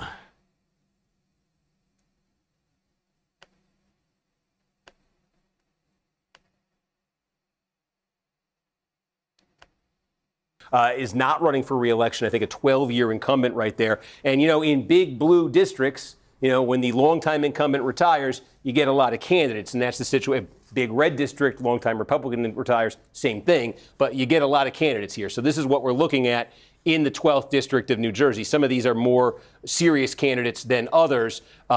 We will change the order as soon as the results start coming in. But a couple things to keep in mind here about what we're looking at in the 12th district. It's sort of spread out here in central Jersey. There's debate about whether central Jersey is a thing that exists. For the purposes of this, I'm going to say that it does. But about 40% of the vote is going to come out of Middlesex County. Yeah, the vote keeps coming in over here, and Homily is still up. 36% of the vote to 22% for the next candidate. Right here. Okay, next door is Mercer County. That's where the state capital, Trenton, is. It's not all of Mercer County. It's not all of Middlesex County, but it's pretty big chunks of each one of them. And then the balance of it, about a quarter of the vote's going to come here. This is Somerset County. So this is sort of, far suburbs, some bedroom communities, growth area, sort of outside New York City here. And then the balance of the vote, this is probably going to be about 5% or so, is going to come out of the city of Plainfield in Union County. So it's parts of 4 counties here. And the candidates here we got different candidates representing different factions. The mayor of Plainfield, Adrian Mapp, is one of the candidates, okay? He's running. You see the city of East Brunswick here, the town of East Brunswick, I should say. New Brunswick is the city. East Brunswick is on here. Brad Cohen is the mayor of East Brunswick, and he's running with the backing of the Middlesex County Democratic Organization.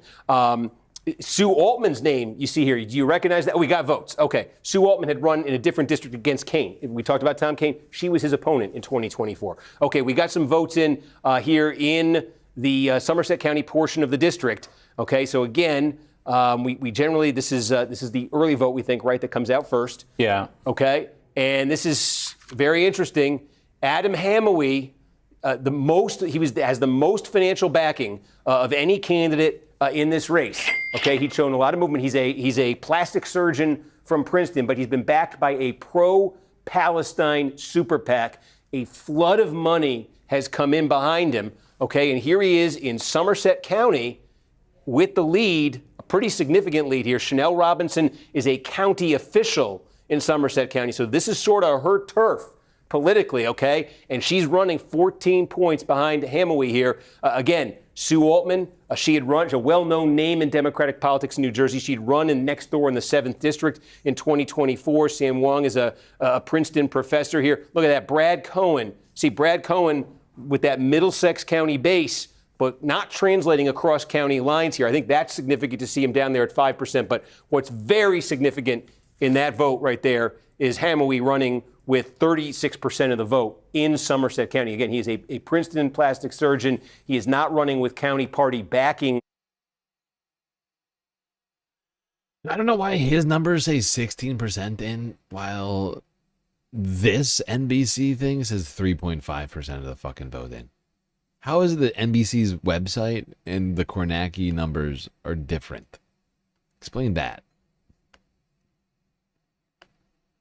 In this district, he does have a ton of money behind him. There's some controversy, certainly around Hamawee here, about him. He testified at the 1995 trial, federal trial of Sheikh Omar Abdul Rahman, who he was implicated, or authorities had implicated him in the 1993 World Trade Center bombing, accused of terrorism. The exact circumstances, there's a lot of there were a lot of questions raised, certainly about Hamawee and his connections there, and some of the candidates explicitly raised those connections. But you can see here again, that's a very impressive number if you're him. From what the way they fucking talk about it is like, they raise concerns about his connections to Palestinians, as if that's not just like wildly racist statement to make. Like, replace Palestinians with, I don't know, any other marginalized group, and you'll see how racist that sounds. I'm not even gonna make that. You do it in your own head. Tell me how it sounds. Came in Somerset County. Did we get anything in the 7th? We do have something in the 7th, but sticking with the 12th real quick, I was looking inside Somerset, inside the municipalities in Somerset, and we do see kind of Hemaway leading in all of the different municipalities inside Somerset. So we're talking Franklin Township, Hillsborough Township, Montgomery Township. As you get into the vote, again, it's all early vote, but he is kind of broad support inside Somerset. Yeah, there's a breadth there. That's significant. You said we got some in the 7th. Holy cow. I mean, there it is. Okay, so let's take you through the 7th district here. And again, Rebecca Bennett had been favored, certainly, coming into this. Look at about half the vote in right now there. They are much smaller size compared to like a Hunterdon. Okay, once again, he's saying it's half the fucking vote. The website's saying it's 23%. And the website, and we're behind on the fucking stream because I keep fucking pausing it. Like, this is updating live. How is it 40% over there? The numbers are the same, I would point out. Somerset, right? Here, Union. These are the three. Shut the fuck up. Shut the fuck up, Steve.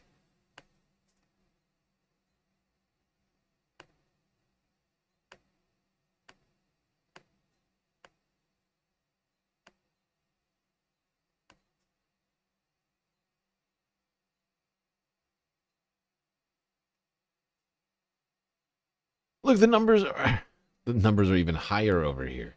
Tell me how this fucking makes sense. He's saying they're half in. But over here, it's saying Bennett has 7,000 votes, 3 times as many as there are here, with only 23.4% of the vote in. Make it make sense. Make it make fucking sense.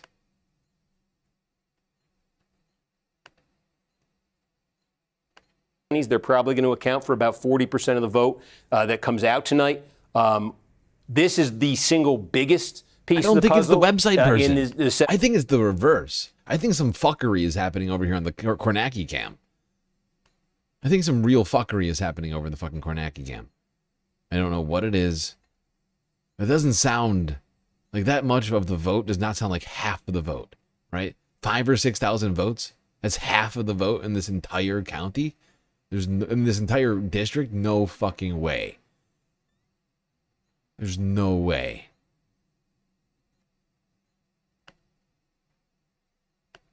District here in New Jersey, probably 30% of the vote is going to come. This could be the matchup. He said within a few weeks, and look, would be it changed. See, I told you it was some fuckery. Now it's down to 20%. You see what I'm saying? It's from work from home. They are back to these guys are getting paid millions of dollars to put this show together, and they can't even keep up with the fucking website, the NBC website. Good God. Attendance and public appearances. He said in the next few weeks. So didn't put quite a date on that, and he said he promised full transparency at that point because there's been a lot of questions about what exactly is going on right there, and obviously those questions then spill over into the general election. What does that mean for him as what does whatever has been happening with him mean for him as a general election candidate? And again, what'll be a top tier race nationally this November. So keeping it on here, we don't want you to miss results, but maybe, and I'll just check the 12th here. There we go. Did we Oh, great. By the way, you see it in the bottom of your screen. Thank goodness. We had a lot of viewers asking about this. Could we put a scroll or whatever at the bottom of the screen there with the results so you're not just locked into whatever I put up on the screen? I hope you see it. There it is. It's a great idea. We were overdue in getting it to you, but that should hopefully help tonight as we kind of jump around from race to race. So as a matter of fact, why don't we do this? Adam, if we get more in New Jersey, Paul, I'll put the counties back up here. If we get more in New Jersey, let me know. But I'm going to go off of this for a minute. I mean, you get the basic idea, clearly, I think, of what's been happening here. And let's just give you a sense of what what the rest of the night is going to look like here, okay? So you're going to stop talking about the rest of New Jersey and move to some other state rather than talking about the rest of the fucking primaries that are happening? How incredibly lazy. So we're going to do this right. We're going to zoom out. Yep. Right? There it is. You get to see all these. Don't ask me to explain the colors. And then we make our way over to Iowa. And I didn't mean to go to the 4th congressional district. I meant just to go to the. How are they this fucking lazy around here? 3 elections in New Jersey, that's good enough, even though there's 15 or 13 or however many. No big deal. Race. So we just got Union County. We just got Union. We're going right back. We're going right back, folks. Zoom out. New Jersey. Now it's going to be like this is the Republican Senate primary for the right to run against Cory Booker in New Jersey. Crushing it there. Bennett crushing it with half the vote in Somerset County. Bennett crushing it in Hunterdon County. Even in Morris County, from what we've seen, crushing it. It leaves two component counties here, Warren County and Sussex County, where Ashley Hinson, a congresswoman running with Trump's endorsement, is widely expected to win this primary easily tonight. This is the U.S. Senate seat that Jody Ernst is not seeking re-election to. Again, and this is in Iowa, a state that Donald Trump carried by double digits in 2024. But it is one that Democrats are hoping to put in play this year. Okay, so they're calling a number of races in New Jersey already.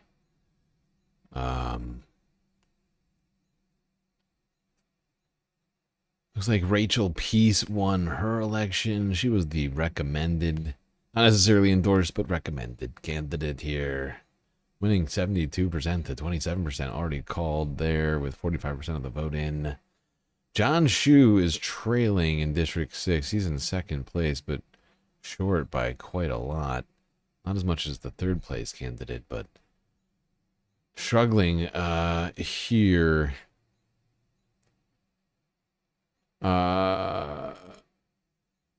Menendez, unfortunately, has already been called the victor here with only 30% of the vote in. Mossab Ali, it seems, has lost this race, or at least it's been called already.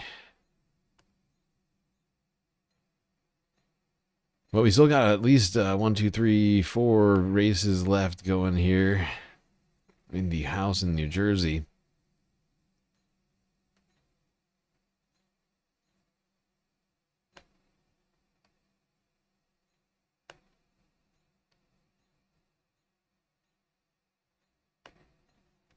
That with the national climate, if the national climate does move solidly against the Republicans, this is the kind of seat that they could put in play. And so that's the backdrop for this primary for the U.S. Senate in Iowa. So it's a very interesting contrast here between these two candidates, right? They represent very different things, sort of ideologically, geographically, demographically. Josh Turek, okay, National Democrats are backing him here. He's from Pottawatomie County. It's where Council Bluffs is. You know, it's out by Omaha. And he actually he's a state legislator, and he represents a district that voted for Donald Trump. So he actually, of all the state legislators in Iowa who are Democrats, he represents the most Republican, the most pro-Trump district. He's been able to win in that district. Calls himself a moderate. He's running on electability. You see why folks like Chuck Schumer, the Senate Democratic leader, they see a possibility to sort of export that out of his district statewide. Now, Zach Walz, meanwhile. I didn't know he was fucking supported by Chuck Schumer. That immediately makes me think that he's not the right guy. I somehow missed that on this dude. Interesting.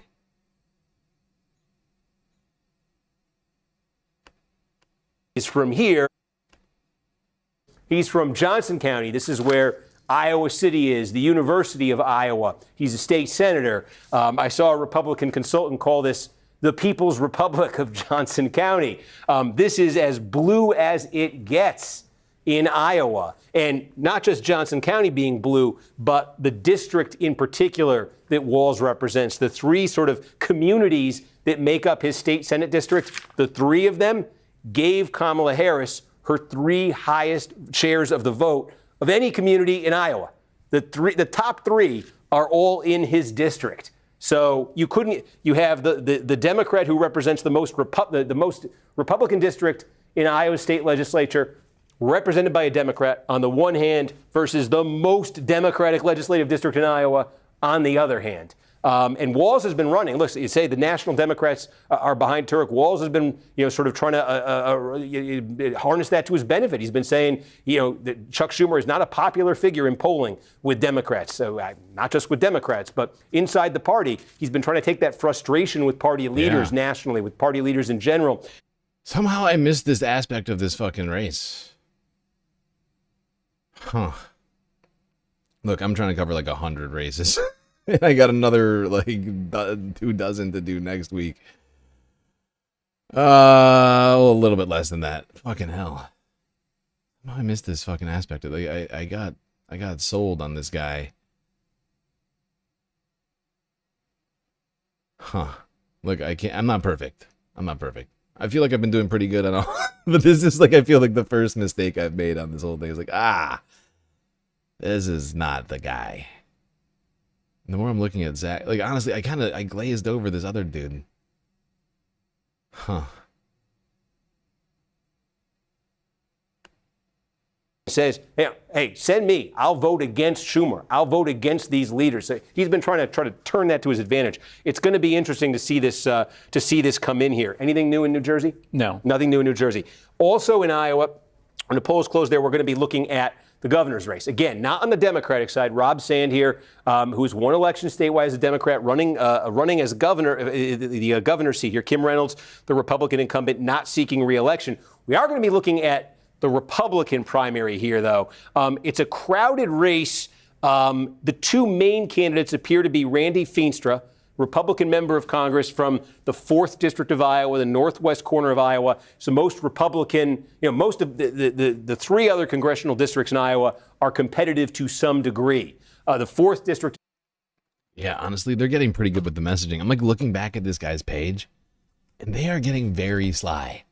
The Democrats are starting to understand where like the messaging needs to be right now. They're using a lot of good words. A lot of words that in here, like for me, are like, like healthcare as a human right. Like stuff like that. It's like, oh, yeah, I'm down for that.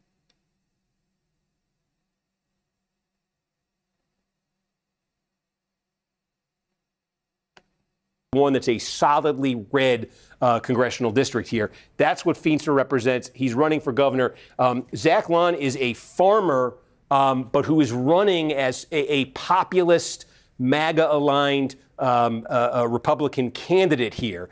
And Lon is the one who has had the momentum in polling. In fact, there was a poll last week that actually put him slightly ahead of Feenstra. Now, 2 complicating factors that make this thing interesting tonight. Number one is this. I'm actually kind of shocked that a dino got past me. I feel gross inside right now. Like on this Josh Turek thing. I can't believe a fucking dino got past me. Like, I've been trying my very best to keep my eye out for these fucking guys. I think it was his... Honestly, to some degree, it was like his life story that genuinely tricked me. Like, in combination with some of the things that are on his website, like I'm looking at it right now, I was sold on the guy I was too easily sold on him. Like, I was going through so many things, and I didn't know that there was a fucking race going on. A Senate race going on in Iowa, so I had to like go back after the fact and look into it in like the last, like over the weekend. Like he was a new addition to this list, if I recall correctly, and like I just did not do, clearly didn't do enough fucking due diligence on him. It's very frustrating. No dino should be getting past me without a fucking asterisk next to their goddamn name. That's unacceptable. Fucking no Chuck Schumerites around here. Boo. I'm switching it right now. Fuck this guy. Fuck this guy.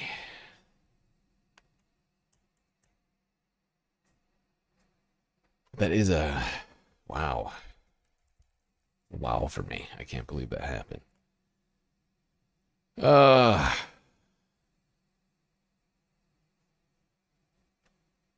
not perfect.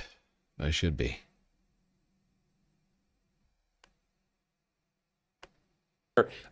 Six, and he's running at 7. Chanel Robinson's running at 27 in one, and she's running down. It's 4% in the other one. Meanwhile, here's Adam Homowy. He's not in first place in either, but he's only 3 points behind in second place in Somerset County, and he's 11 points behind, but running at 25%, quarter of the vote in Middlesex County. So, if Homowy is able to keep doing this, if he can do this across Mercer, if he can do this across Middlesex, if he can do this across Somerset, and Cohen is like a one-county wonder, and Robinson's like a one-county wonder, and somebody else maybe in Mercer is a one-county wonder, or maybe that's Homowy's county because Princeton, he's got to be the most pleased with these results so far. We do have more at a 7. Yeah. We just got Morris and Sussex. Okay. So let's call that one up here. Morris, that's our second report. Yep. Right. So I think we got, I think we got mail and then we got the in-person early based on these numbers. But it doesn't change the picture in Morris. And look at this. This, to the extent there was an outstanding question here in Sussex County. I mean, look, this is small, okay? Today is only primaries, right? That's right. Today is primaries day. But only, I feel, is the wrong word. Because these are, in my opinion, these are more important than the general. Right? Trump is already just woefully unpopular. Democrats are going to get voted in my estimation, pretty historically, unless something drastic happens between now and the midterms. And I've been saying it over and over again, but this is the election. For us, this is the election. Right? I mean, to some degree. The primaries should be our big focus. Like, once November comes around, it's just going to be blue no matter who type of stuff, right? Like, it's going to be blue versus red, aside from in California, where they have the jungle primaries. I mean, tell me it's not. Tell me it's not going to be that by November. We're all going to be making the same argument. We need to get fucking Republicans out of office. Right now is the chance to get good Democrats into the race.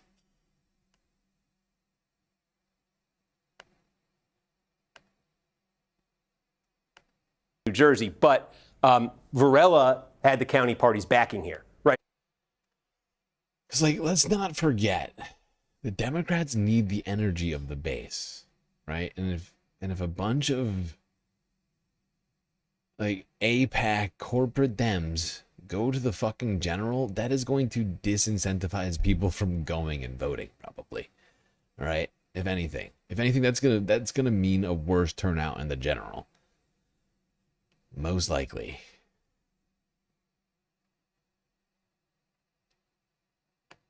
We're sort of looking at this saying, Bennett had the county party backings and she's winning big. Are these two going to be? It's not different. It's not meaningfully different. She's 30 points ahead of the guy who had the county party backing. So I think right now, zoom out. This is what the district looks like. It's basically about a third of the vote. I mean, look, she's 5,000. She's 5,300 votes ahead. Obviously, we say this is a vote that was cast before Election Day, mail vote, early in-person vote. I think our decision desk is probably just waiting. A race has been called, it looks like.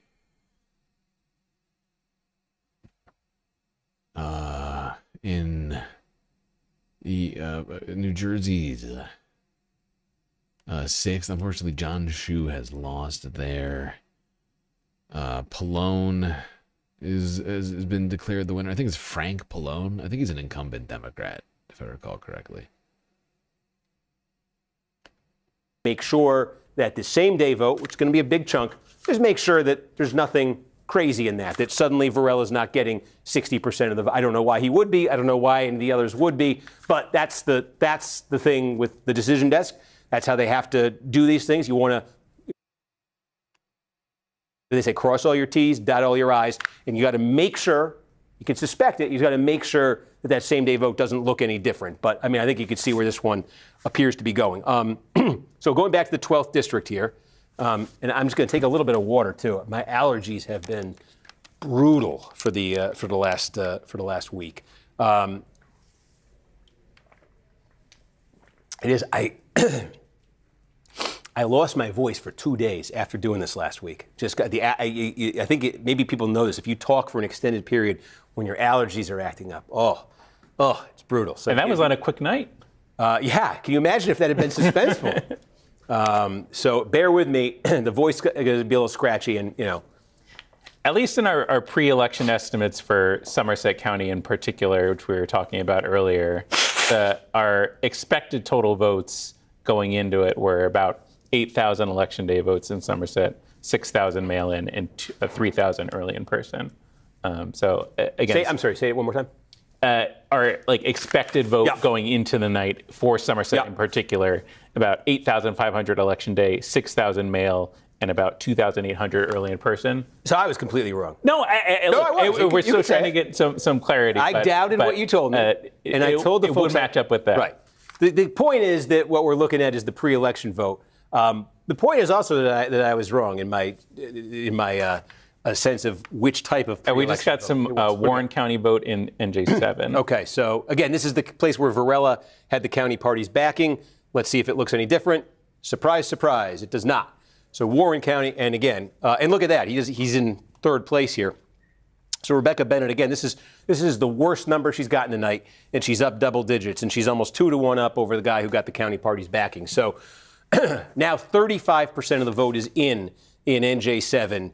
And it's just it's currently a landslide for Bennett, and it would take an epic reversal in the same day vote for that to change. So again, if that does hold, it would be Rebecca Bennett against Tom Kean Jr. NJ7. I hope the folks in those counties like TV ads because I just want you might want to stay there for a second. Is it coming? Folks, pay attention to that Rebecca Bennett name right there. Oh, you see it? There it is. NBC News Decision Desk has declared that Rebecca Bennett has been nominated by the Democrats in New Jersey's 7th congressional district. She will now move on to the general election where she will face Republican incumbent Tom Kean Jr., who was renominated tonight without opposition and who has been sidelined with an undisclosed medical situation for the last several. You with 30% in? For fuck's sake. Seems a little hasty. But okay.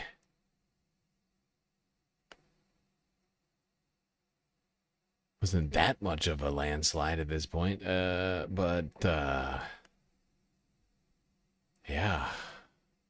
NBC's just gonna call it. County. Where is he, right? He's at 1.2%. We showed you Somerset. Where is he in Middlesex County? He's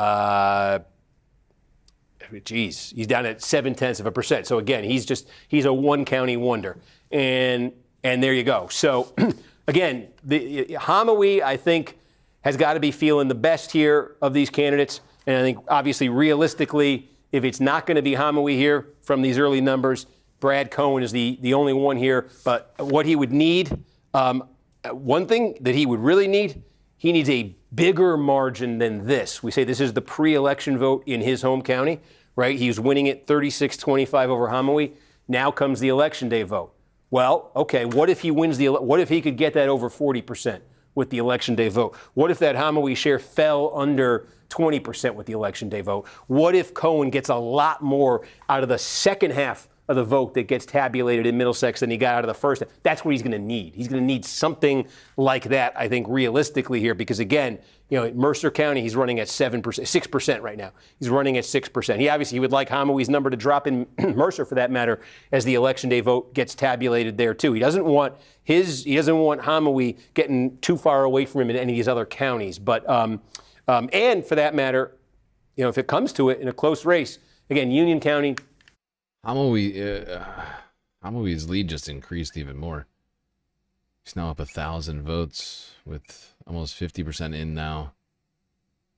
Over 3% ahead now in the race.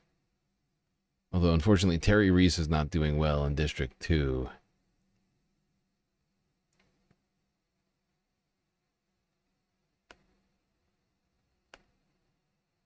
%6 or so of the vote here. Hamawee running at 18%, and where's Cohen? 1%. See, this is small county, but that's consequential. If this is close at all, that's consequential. So again, I think those numbers right now, as that pattern that we're seeing presents itself, it's much more favorable to Hamaoui than to Cohen. The pattern would have to change in the remaining half of the vote that gets tabulated for that to shift. But an interesting race right there. And again, this in a heavily Democratic district. So, in all likelihood, winning this primary is tantamount to becoming a member of Congress. Just a reminder, it's 8:47 now. We're coming up at the top of 9. We will have to do a check-in again with News Now just prior to the top of the hour. And then we'll have Iowa polls closed. Right. Okay. So Adam took you through that, and I think the News Now one is going to be a little lengthy at the top of the hour here. I think so. Yeah. Okay. How do we split this? I don't know if we've had this challenge. This is an interesting story, but I also have a feeling that our viewers are more interested in the outcome of that Democratic Senate primary in Iowa. It's just that this is, as we say, it's a Democratic district. So I have a bias towards when I see a close race, right? I want to stay on it just because I have a bias towards something that's very close and very competitive. But at the same time, in 12 minutes, we could start getting numbers out of Iowa. Now, I think Iowa's going to be a little bit slow going with its returns. But we will shift towards that and err on the side of showing you Iowa, I think, and then obviously jumping back here anytime we get anything. But again, the next big things here, anything we get from Middlesex or from Mercer or from Somerset County, potentially even decisive if we get a big batch of vote here. I think it'll clarify the situation that we've outlined. So let me, I'm just going to zoom out. And South Dakota, is that coming at 9? Might get some South Dakota. If we're lucky, we'll get some New Mexico. So let me just show you in South Dakota here. It's an interesting race here for governor for the same reason the Iowa Republican governor's race is. There's a 35%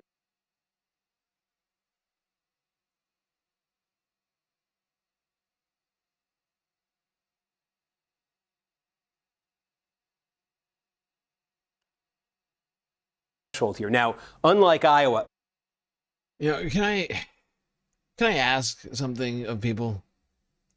Can people stop telling me to take it easy? I mean, this is what I this is what I'm here to do. I'm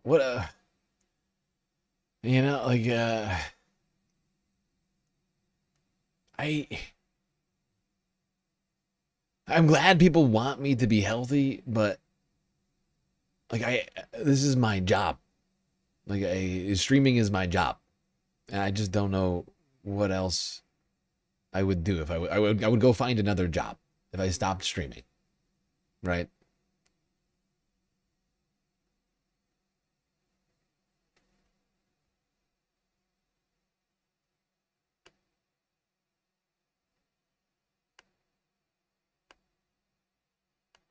if nobody gets 35% in this South Dakota Republican gubernatorial primary, they just kick it over to a runoff, I think, in 8 weeks from now. So it's not a state convention, but this has runoff potential. Now, this is, remember, Joni Ernst, excuse me.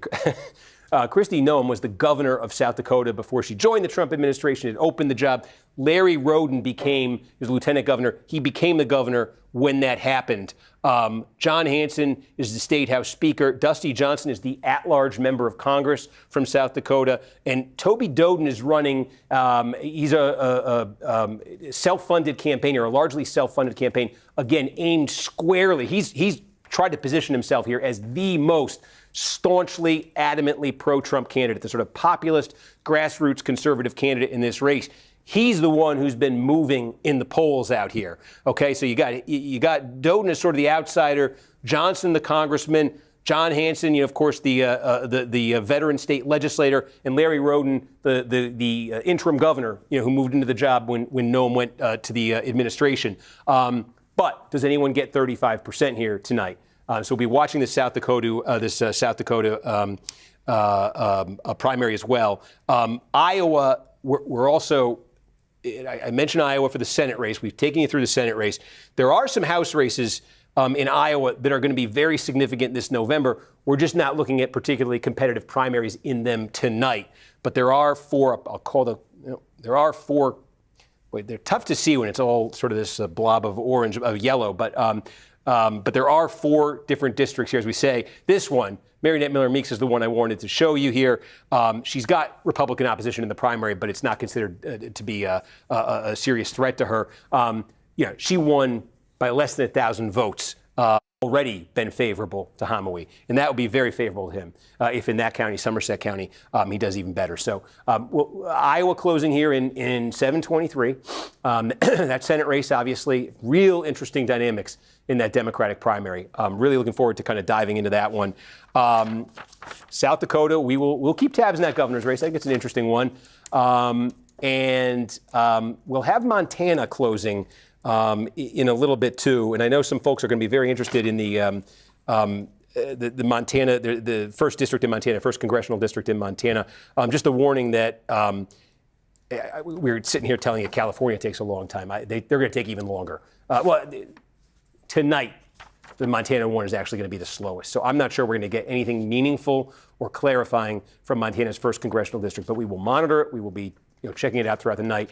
And now we are a little bit more than 2 hours away from poll closing in California. So again, I'm going to, as we build towards this News Now hit, I will take you through a bit of the play. We got something? Well, just a little bit more on the design of this News Now hit. Yeah. You'll have about 3 or 4 minutes coming up here in about 2 minutes.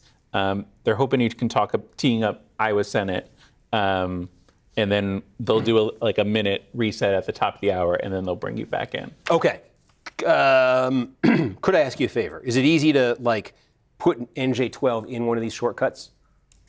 Yeah. Because I think for the next hour in Iowa, we're going to want to check back on this, but kind of live in Iowa. So as you can see, folks, it's a process to get from one to the other. It's my fault. I told Adam at the start of the night, I said, I won't need the shortcut. I know New Jersey. And then look at this. What's going to happen later tonight, though, at 10 o'clock, News Now is going to begin its special. And I'm going to be joining that special. Where they're actually just, about 20 yards over that way. We're going to keep the live stream going. Anything that's happening with me on the special, you're going to see. In that 10 to 11 hour on the special, we're going to be recapping anything major that's happened between now and then for results. We're going to be setting up California, closes at 11. And when I'm not doing that there, I'll come back here, and again, we'll be checking in everywhere. We'll be checking in South Dakota. We got another update in Union. We got more in Union. Okay. So here I can see Mapp is doing better with the Election Day vote. Yeah, he's up to 50% in this recent report, and it was about 867 votes. Okay, and Hamawee and I can see Robinson did a little bit better with it, but it's. I think it's starting to look like Adam Hamawee is going to come away with this.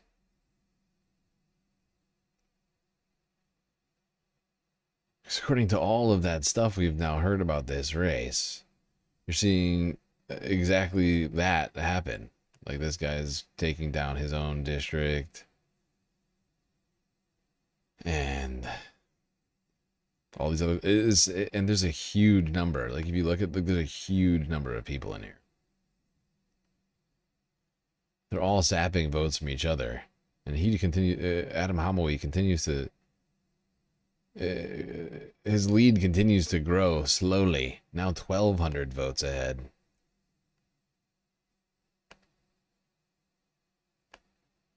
They release it all in one giant chunk.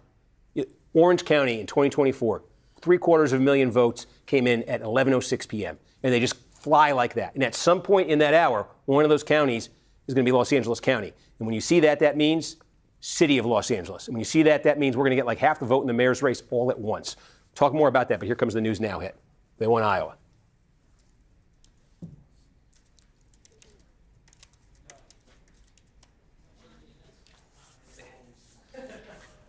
And closing up this hour on a very big primary night across the country and here in California. In just a few minutes, polls will close in Iowa. That's where we are keeping an eye on the U.S. Senate race between State Representative Josh Turek and State Senator Zach Wells. They are battling it out for Joni Ernst's seat, which opened up while she retired or decided to retire. There have been millions poured into that race because some Democrats think this might be their best chance at flipping a seat in their favor. For more on what we need to keep an eye on, let's check back with Steve Kornacki at the big board. Steve, what's it looking like? Yeah, Gotti. Well, I mean, we're obviously waiting for the first votes to come in here. But again, the backdrop for this, as you were just saying, this could be, we're not sure it's going to be, this could be a battleground Senate seat in November here. It's a Republican seat now, as you say, Joni Ernst retiring. Ashley Hinson, Congresswoman, does face some opposition in the Republican primary, but is not expected to amount to much. She's expected to coast tonight in this Republican primary. So the suspense here is on the Democratic side between Turek and Walz. And if you just want to think about the stakes of Iowa in November, it would be this. Democrats are trying to get Senate control. Republicans are trying to keep them from doing that. Democrats need a net gain of 4 Senate seats to do that. They'd have to hold on to, they'd have to get Maine. They'd have to get North Carolina. Those are big ifs. They'd have to hold on to Georgia. They'd have to hold on to Michigan. And then they'd need 2 of Iowa, Ohio, Texas, Alaska, right? And all those states are states that Donald Trump carried, like he did in Iowa, by double digits. So this is one of 4 very pro-Trump states that Democrats are hoping to put in play. And we're going to see tonight, in the next hour or two, who they choose to make their candidate for that. Yeah, and hopefully we'll have some conclusive results outside of Iowa and beyond. But realistically, you've covered so many of these primaries, and we all want instant gratification. When do you think we'll have a real sense of how things may turn out here in California? Yeah, look, I mean, there's the possibility in California that there's some clarity in the first hour to 90 minutes. And that's because, I'll put it up here up on the screen and just give you a sense of it here. This is the governor's primary here. Remember, this is a top 2 primary for governor, meaning all the candidates, regardless of party, run on one ballot. The top 2 advance to the general election. Tom Steyer, Steve Hilton, Javier Becerra have kind of been the top 3 in polling here.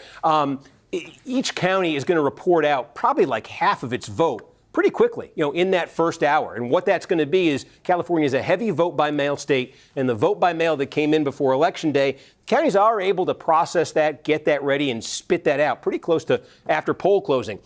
Then there are still some folks who come out and vote early, who vote on Election Day. They'll be reported in the first hour too. There could be some clarity in that first hour, but if there isn't, that's where the wait comes in, Gotti. Yeah, fingers crossed. We saw some very busy primary polling locations today for, again, a primary. A lot of people out there voting. Steve Kornacki, thank you so much. That's going to do it for us tonight. The numbers for Adam Homowy seem to keep going up. Wait, it just reversed. What just happened? What happened to all? Huh? Okay. Oh, there it is. Okay. Yeah. 10,000 to 8,000. Almost 2,000 votes ahead.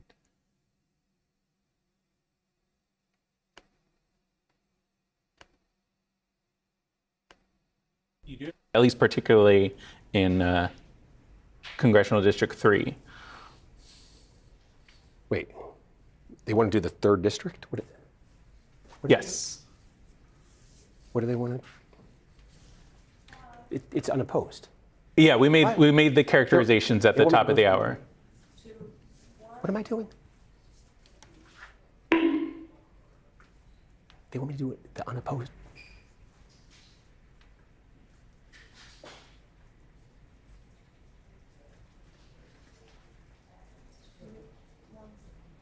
There. Joining us now at the big board, NBC News chief data analyst Steve Kornacki. Steve, you've got an update on the race in Iowa, right? Yeah, well, I mean, as the polls are now closed, so we don't have any votes yet, but hopefully this thing is going to light up soon. Again, the Senate race here, all eyes are on this. Ashley Hinson expected to win the Republican nomination. Question on the Democratic side of will it be Josh Turek or Zach Walz here. By the way, as the vote comes in tonight, keep in mind, Turek is from the western part of the state. Walz's base is right here around Iowa City. That's a big county. In fact, we just got a little bit of vote in. It is from Turek's part of the state here. This is small here, okay, Carroll County here, but you just got a chunk of the vote in in Carroll County. It's a 4-to-1 margin for Turek over Walz. Again, that's the only thing that we have right now, so we show it for you. That's obviously a very strong number for Turek, expected to some degree because he's going to, again, Western Iowa is sort of his base here. His political base is in, Pottawatomie County, but, these are a place like Carroll County is small, but a bunch of Carroll counties can add up. That's a very, it's a very early initial number, but obviously that's an encouraging one there.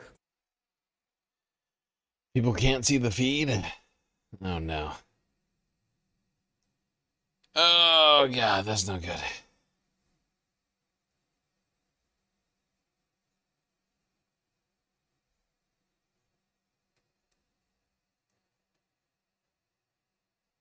New York Times is reporting goodness. Okay. But again, his big base here in Western Iowa is Pottawatomie County. Walz is right here, Johnson County, where the University of Iowa is. And this is going to be, if this race is at all competitive, right here, Polk County, where the state capital is. This is 25% of the vote. This is a quarter of the vote in a Democratic primary in Iowa. So if East meet West and we've got a competitive race, this big. By the way, I just want to remind everybody, because it's a mistake that I made. I let one dino get past me, is this guy. He had a heartwarming story. Disabled, basketball player. And he's a Chuck Schumerite, apparently. So that, not great. But we have no idea what's going to happen here. Hopefully my words over the last, day of me talking about this haven't had too much of an effect when it comes to that guy. I don't know how many people are from Iowa that watched the show, but this was a galactic whoopsie, I'm afraid. We got okay, of course, we've got Carroll County. And Randy, now, of course, this is, Feenstra represents the 4th District of Iowa, so we're in Feenstra territory. All right, I don't care about this race, but I do care about this race. And our preferred candidate, what's her first name? Ashley Wolf Turnabane, is in second place right now with only like 200 votes here counted. Anything could happen there.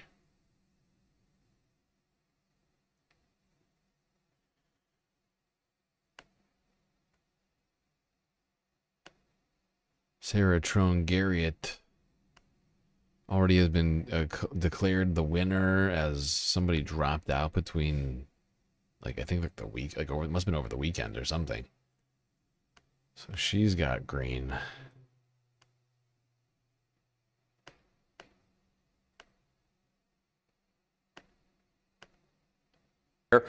And though it is interesting here that we expect his main opposition to come from Zach Lon, who's actually running in 3rd right here. But again, you don't want to read too much into it, but this is just part of the vote in one small county here. But Feenstra leading there, his neck of the woods, and remembering that 35% is the threshold here. Candidates got to get above that 35%. Do we get more in NJ12? We got about 190 votes in Mercer County. Okay. And what did they look like? Reynolds Jackson gets the share of them at 42%. Same day votes. Appears that way. Yeah. And Homoy was second, or does he? He gets 18%. I don't know if that was second. Okay, it's a small number of votes here, but again, we're here now because this has become the competitive story of the moment. It's going to shift here. I will not spend the hour on NJ12. I was just trying to see if we can get us to resolution, but it is the news has been, if you're Homoy, the news has been very good and very encouraging for you. Cohen showed some life here in Middlesex County, but now we've gotten a big chunk of the same day vote reported out there, and it's not been as good for him as that early vote was, and he needs it to be better than the early vote was, or otherwise he would need to offset it somewhere else. We're certainly not seeing him offset it in the small part there in Plainfield. He's not offsetting it in Mercer, where we were in Somerset. So this right now is advantage Homoy until and unless something changes. And if it doesn't, as we said, he had the most money behind him of any of these candidates, it's certainly paying off right now, as of right now. So Adam will alert me if we get anything significant in NJ12, and we've got We've got a shortcut on there. I'm going to go out to Iowa now because that's shifting to where the action is this hour. The much discussed Iowa. I keep getting the fourth. If we're given the fourth district here, so. Some results are coming in the other races now. First district of Iowa. Bohannon is currently winning, but it's with less than 1% of the vote in less than 300 votes. But our preferred candidate is Travis Terrell. Hopefully he can pull out the win here in Iowa. So much airtime here tonight. This is the safe Republican district. But again, get the Senate race up. Okay, here's the Senate race. And again, okay, now we got Lee County. Okay, so, again, this is small. We've gotten 2 small counties here, but we said. Oh boy, and I'm getting results on the Senate race. Turek is leading Walz by a large margin right now, 70% to 30%.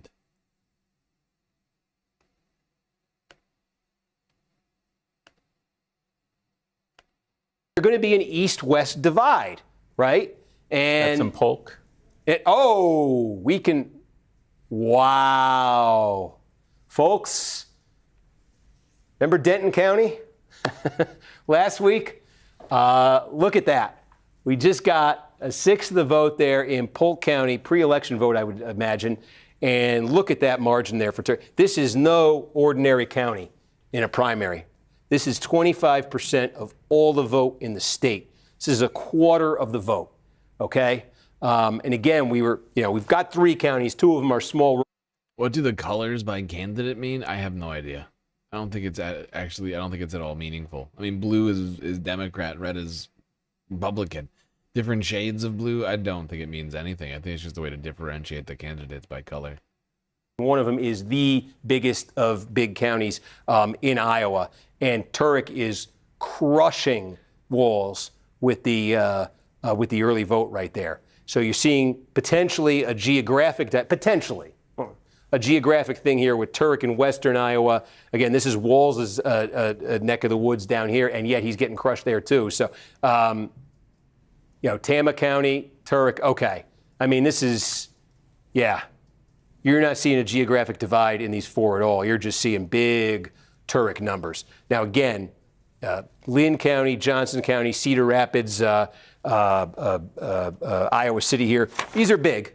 Okay, these are, we say it's 25% of the vote in Polk. Johnson County, which is right here, is 10% of the vote. Where Cedar Rapids is, that's going to be 10% of the vote. There's some, we got Dubuque. I'm staring at Dubuque. Okay, wow, right on the Mississippi River. This is a big one. This is like 5% of all the vote in the state is going to come out of, in this primary, is going to come out of Dubuque County. And look at that, Turek is, okay. Folks, this is feeling, if you catch my drift, this is feeling a lot like Ken Paxton versus John Cornyn last. Wow, Kornacki already wants to call the race.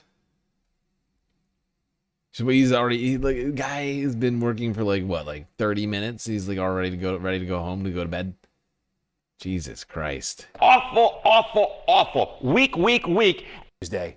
We've gotten just a few reports from a few counties here, but so far those reports are very emphatic. And again, Josh Turek, who is a state representative from Pottawatomie County, western part of the state, his selling point to Democrats has been, says he'll run as a moderate, and that he's elected, his state legislative district is, of all the Democrats in the Iowa state legislature, there's no more pro-Trump district that any of them represent than Turek in Pottawatomie County in western Iowa. So he's been selling Democrats the idea that a candidate like that can win a state like this.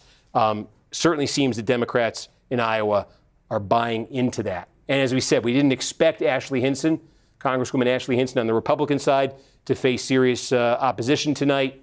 You could just see here the 4 counties, nothing, they all look pretty similar. 5 counties, I should say, all pretty similar. 3-1 lead, a little bit better than 3-1 lead. Well, this isn't to the west of Sioux Falls here. Sioux Falls is the biggest county in the state. Minnehaha County, biggest county in Iowa. Right down here, Lincoln County, going up north, Brookings County. These are some big population center counties. The other one, the main one out west, is Pennington. I'd point out that there's 4% of the results in for the Senate, and fucking Kornacki's over here talking about like the race is already over. 96% of the votes left. Kornacki's like, that's it. It's over. No reason to even pay attention to it. Wrap it up. County. We don't have anything from that yet. South Dakota is split between two time zones here. So the polls were actually closed an hour earlier in the eastern part of the state. They just couldn't report anything out until Mountain Time. But these are just small counties largely that we're seeing right now. As you can see, about 2,500, about 3,000 votes total counted. Just seeing Larry Roden. I mean, he is the interim governor right now. Hansen, the state house speaker. Doden, who's been running as sort of Doden leading in 4 counties. Doden's been running as sort of the populist Trump-aligned candidate. And then there's Dusty Johnson, too. Really, that's kind of powering his performance statewide. So, again, 35% the number here. Yes? While you're doing governors, we also got our first report in New Mexico. Santa Fe has our first report as well. We want to put New Mexico on the map here? Yeah. All right. What do we want to show here? We want to show. Switch over the Democrats. Yeah. There we go. Deb Haaland facing opposition here from Sam Bregman in this primary. But, yeah, we just got a big chunk of look at that. It's Denton County times 2. So we said we didn't expect much drama. We didn't expect much suspense in New Mexico. And look at that. About 10% of the votes already in that Democratic gubernatorial primary. And Deb Haaland with a, as expected, advantage right there. New Jersey 12, nothing new? Not since our last update at the top of the hour, no. Okay, let's go back to Iowa and just kind of live in the Democratic, we should be in that Democratic primary, right? Because that's this is more interesting, but I think nationally significant is what happens in that Democratic primary, which again is just looking, is pretty, pretty emphatic here.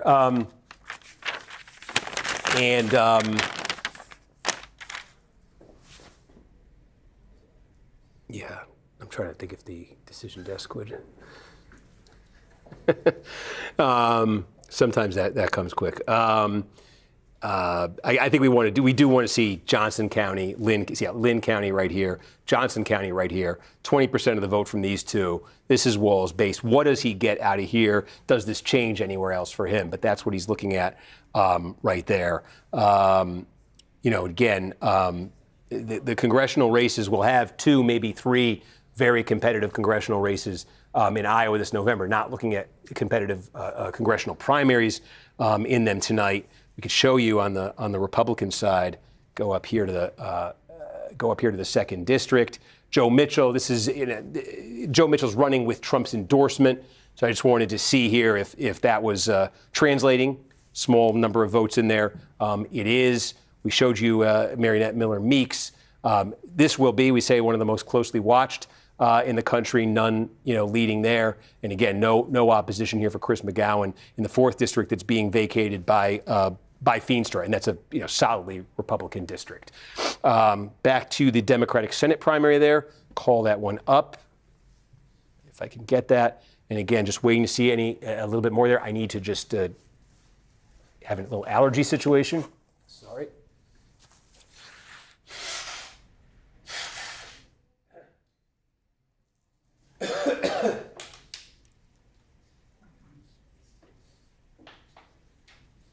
Okay. Sorry about that. Do you feel any of this? I do get allergy, but it hasn't affected me these past couple of weeks. This has been brutal. I keep thinking it's like a sinus infection or ragweed, grass. What is pollen? Pollen. It's got to be pollen, right? I don't know. I don't know what your allergy situation is. They put me on Singulair today. I don't know if that's going to do anything. Okay. This is what happens when we don't get avalanches of vote returns. We start talking about our medications. This is also what happens when we age. Okay. The situation here. Nothing new, New Jersey 12. No news in 12. I don't want anybody to miss New Jersey 12. We got a winner in NJ7 on the Democratic side, Rebecca Bennett, Tom Kean Jr. That's going to be your big November general election matchup in NJ7. And again, we're showing you these House primaries here in Iowa. In Iowa 1, Miller Meeks and Bohannon, the rematch. This one's going to be hugely followed this November. This race is going to be very closely watched this November. This is more of a fringe target, I should say, if you're a Republican seat here. One bulletin, sorry. Yep. We did make a call in New Mexico governor that we just checked in. Deb Haaland. Yes. Okay, I'm not even going to. Deb Haaland, Democratic net primary, governor of New Mexico. Check mark. Yes. It's my shorthand. Okay.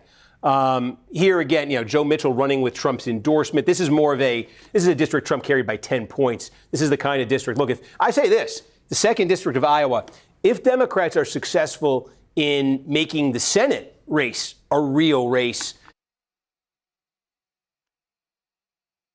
Check this out. Ashley Wolf Turnabane is making some real progress here.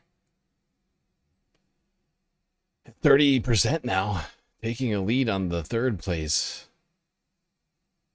candidate. Was still trailing by 60 votes to the 1st place candidate, but a second ago, she was down quite a great deal, and it's still only 1% of the results in. So that's a good sign. Dolter is unfortunately trailing by a ton right now, but it's only 4% of the results in here. Terrell, same situation, less than 1% of the results in there. And Deb Haaland, I mean, from what I can tell, I think she was slightly better than the challenger, and it looks like that's who we're going to be getting in New Mexico for governor. At least for governor candidate. That means the state as a whole will have moved. A little cutoff on my thing, but yeah, but I mean, and again, that was how many votes? 2,300. That was a ton of votes, right? Mercer's up near 60% right now. That's election day vote. Hamouie doing better with the election day vote than he did with the early vote here. And we said even what he got with. Hamouie is continuing to take a lead right now. They're not showing it to you, but he's up 2,500 votes now, 6%. He's not rushing to call this election, though. But he is steadily growing. 56% of the vote in. Vote was putting him on a course there that he wanted to be on. Zoom out there. Yeah, I mean, remember, we've been watching this. Remember when we first got Middlesex, Cohen moved ahead.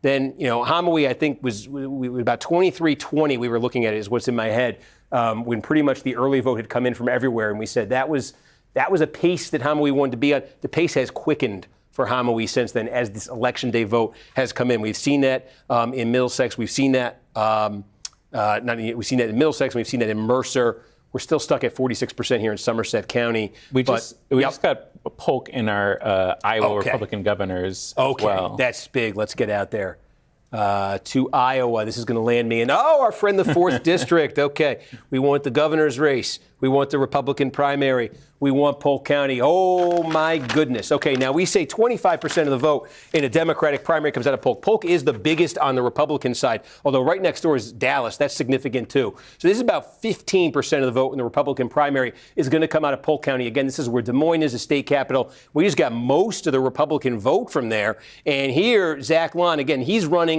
positioned himself here as the populist conservative grassroots candidate. He was endorsed by the Political Action Committee from Turning Point USA, the Charlie Kirk group. They endorsed him last Friday on the same day that Trump endorsed Feenstra. And here he is running 10 points ahead of Feenstra, 9 points ahead of Feenstra in the big state capital there, right next door. These are the suburbs. We also got another big update in Polk on the Democratic Senate race as well. We should. Polk, Dallas County, though. Another big one there, Democratic Senate primary.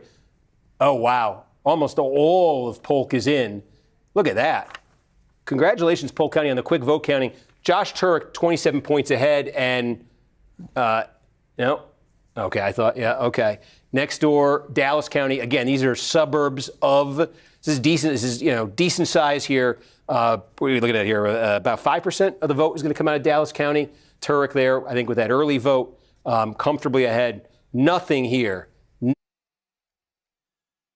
I would point out that Zach Walls is increasing, not increasing his lead, but gaining on Turek.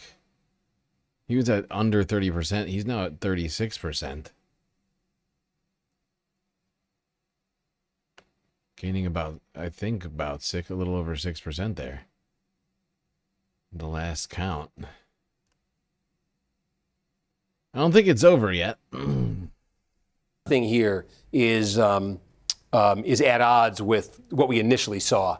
It does seem that the same-day vote in Polk County was more friendly to Walls. Remember that early vote, I think, was over 70% for Turek, under 30 for Walls. To get it up to 63-37, Walls had to do decently with that same day vote. But the end result is he's getting clobbered in the place where a quarter of the vote is. He's lost by 27 points, more than 10,000 votes. And he's getting clobbered everywhere else we see results from. We keep saying Johnson County, which is his home, his base, his state Senate district's here. He lives here. It is a big piece of the puzzle. It's 10% of the vote in a Democratic primary. It's probably the second biggest Democratic vote producing county in a primary in Iowa. But when you're running this far behind statewide, even if you get a bang from there, that could erase a big chunk of that. But you're losing everywhere else, right? I mean, could he do something next door here? This is the other big one here. Cedar Rapids, Lynn County, but I mean, I don't know. He's getting crushed in Dubuque County. He's getting crushed along the Mississippi River right here. Nothing in this to like if you're Walls. If you're Turek, if you're a Turek supporter, there's a ton to like in what you're seeing right here. Again, Republican gubernatorial primary. We'll check back in there. And you can see here, again, powered by Polk County. Lon, you're getting close to 40% of the vote there, has pulled into the lead statewide. Feenstra's numbers, we're just going to kind of look around where his congressional, we showed you Carroll County to start the night. This is a big one. Woodbury County, is only 4% of the vote. In western Iowa and in northwest Iowa, especially in a Republican primary, this is a big one. Woodbury County here. Again, remember, Feenstra's district covers the northwest of the state. It's the most Republican part of the state. This is one of the population centers in that very Republican part of the state. In Feenstra, they're getting more than 50% of the vote in just that small initial batch. They're probably early vote that we're looking at right there. But if he can run up some margins like that in places like that, he's going to need to run up margins like that, I should say, in places like that, because that's a huge, huge performance there for Lon out of Polk County. And so where else are we looking here on the Republican side? It's interesting, we say, this is going to be about 5% of the vote here when we get, this is going to be much less. Johnson County is the big one on the Democratic side, not as much on the Republican side. Well, damn. Wait, they're calling this with 13% of the vote in? That's wild.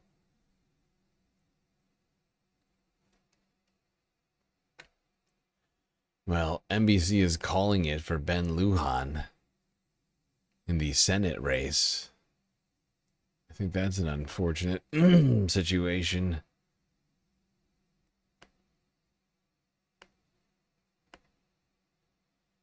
%13% of the vote in. They're like, he won. I mean, what they've seen, of course, he's up big, but I mean, Jesus Christ. They call these elections so quickly. Dubuque's about 5%. Davenport here. We're in territory here that's getting close to where we are. That is, I think, where we are in that Iowa Democratic Senate race. And yet they still refuse to project this guy as the winner right now. 65% of the vote in. There's 13% of the vote in that race, but you got 65% of the vote in. He is now up by 4,000 votes, 8%. And you got fucking 30,000 candidates in this race. And they can't call it for him yet. It's fascinating. Which one of these candidates you figure of the 36% of the vote left to count, 35% of the vote left to count, is going to take this race? It's fascinating that they haven't called it. You can tell they've got something of a bias. They're like, oh, yeah, the candidate we wanted to win won, so... Or at least, you know what I mean? Like, there's like any hint of them winning. Yep, they call it. Game over.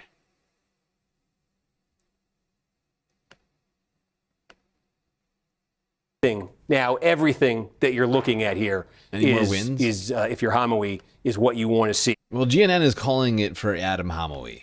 All right. While NBC refuses to do it, we are calling it. Adam Hamawi wins.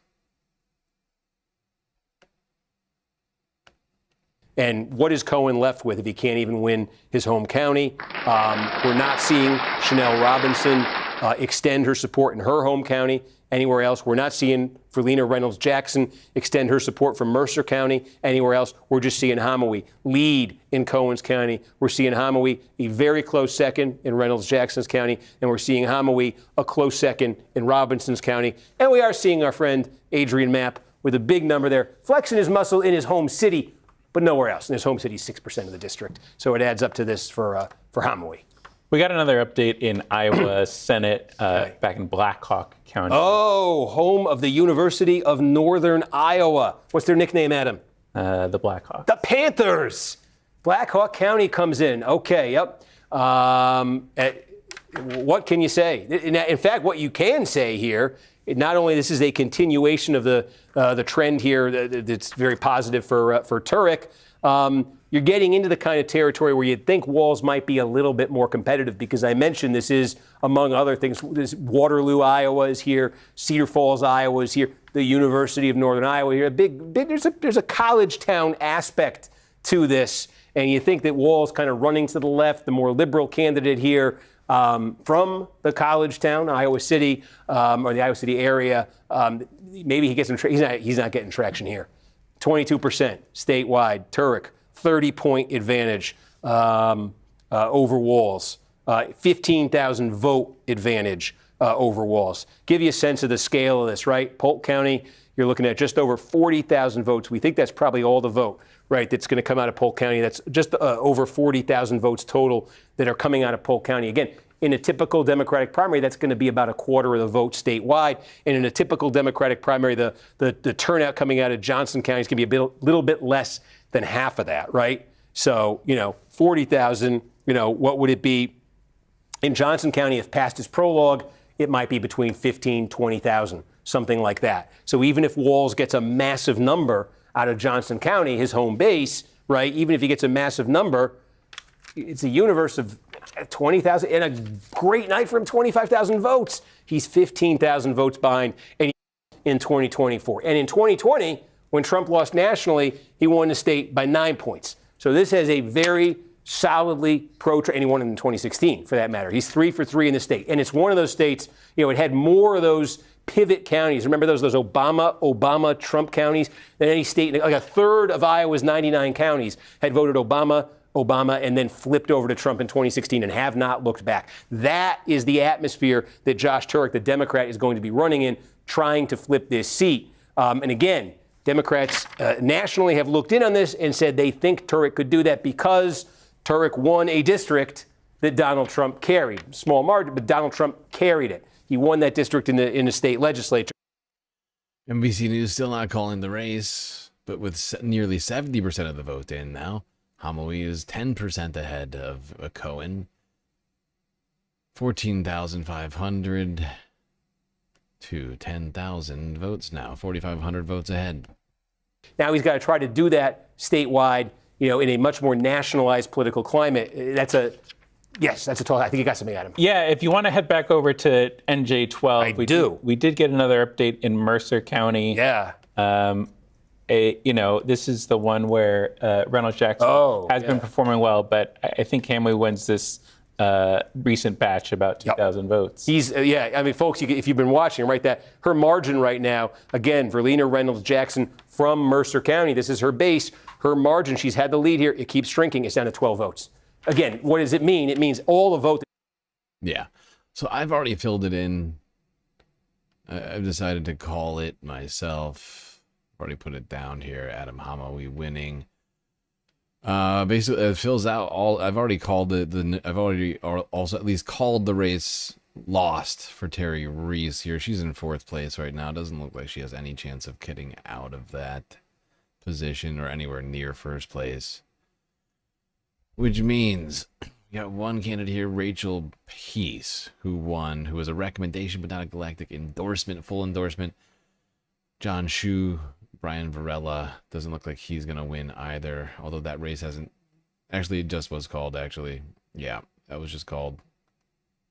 We saw about Lee not winning, but LaMonica Ivor and Alilia Mejia and Adam Hamawi all winning. So it's basically, it's like a 50-50 split, right? It's like 4-4. And then the no challenges, of course, all got through. Same thing for goddamn Cory Booker. But not terrible. Not terrible for New Jersey. New Mexico was just 3 no challenges in the House. Nicole Gronley's challenger in South Dakota stepped out of the race. Matt Dodson, unfortunately, the Democratic Socialist, losing here in the Senate. Deb Haaland winning in the governor's race. Next up, I mean, now it's Montana and Iowa and California.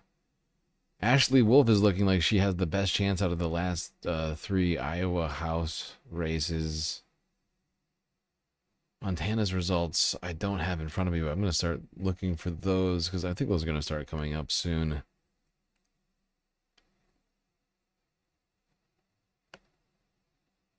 Coming in right now in New Jersey in these districts behind him, and remember 35% threshold. So if nobody, there it is. How many times do you get to see this in our board? Not the 50% rule, the old 35% rule. They got it in Iowa tonight, and they got it in South Dakota. Remember, in Iowa it means state convention. In South Dakota it means runoff between the top 2, and very spread out here. What's going to be significant here, particularly significant when it comes in right here? One of our favorite county names of the night, Minnehaha County, right? Sioux Falls, South Dakota. This is the biggest in the state, by far the biggest in the state. We're waiting to hear from there. That's going to be very significant. Still have some in California? We have all of the races in California. We have like 60 freaking races in California. That's where the bulk of this is going to be going down here. The fact is if we can get 50-50 on progressive candidates in office, that's fucking huge, I would point out. That's pretty huge. We're almost at that pace, or have been at that pace. You know, at least getting them to the general, like all year, has not been bad.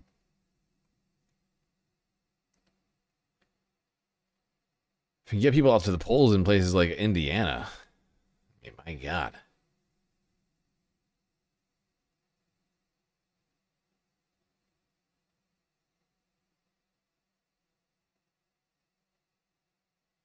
Or in Pennsylvania, I mean, you got like some great candidates there.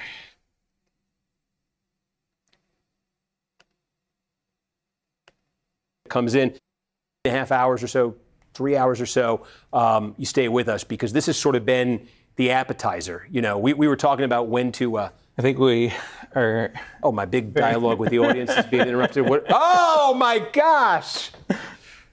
I missed the moment. And NBC News decision. I called it first. Go fuck yourself. Has declared that in New Jersey's 12th congressional district, Democrat Adam Hamawi has won his party's primary. This is the race to succeed the retiring Democrat Bonnie Watson Coleman. Hamawi will advance to the general election, where we lost the.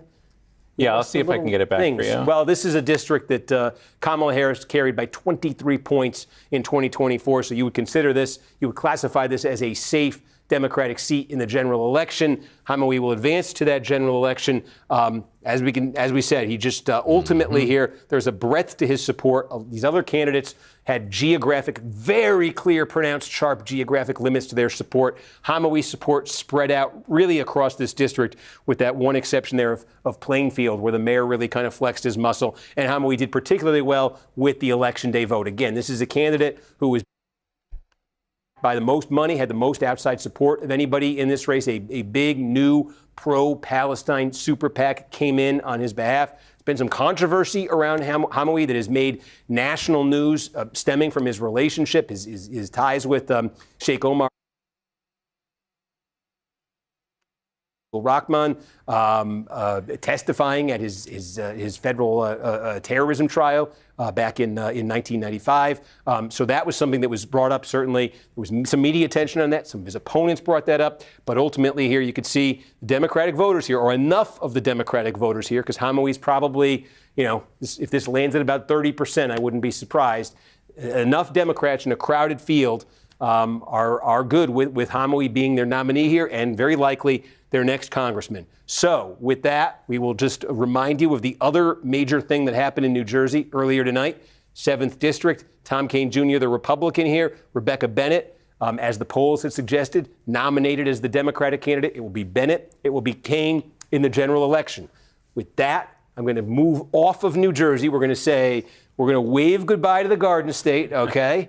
We say we've paid enough tolls, but we enjoyed having you pump our gas for us. And we're going to go out to Iowa, where, again, to recap what just happened here, Josh Turek, state representative from Western Iowa, nominated by the Democrats for the U.S. Senate. He's going to oppose Ashley Hinson, Congresswoman. She easily, as expected, wins her primary.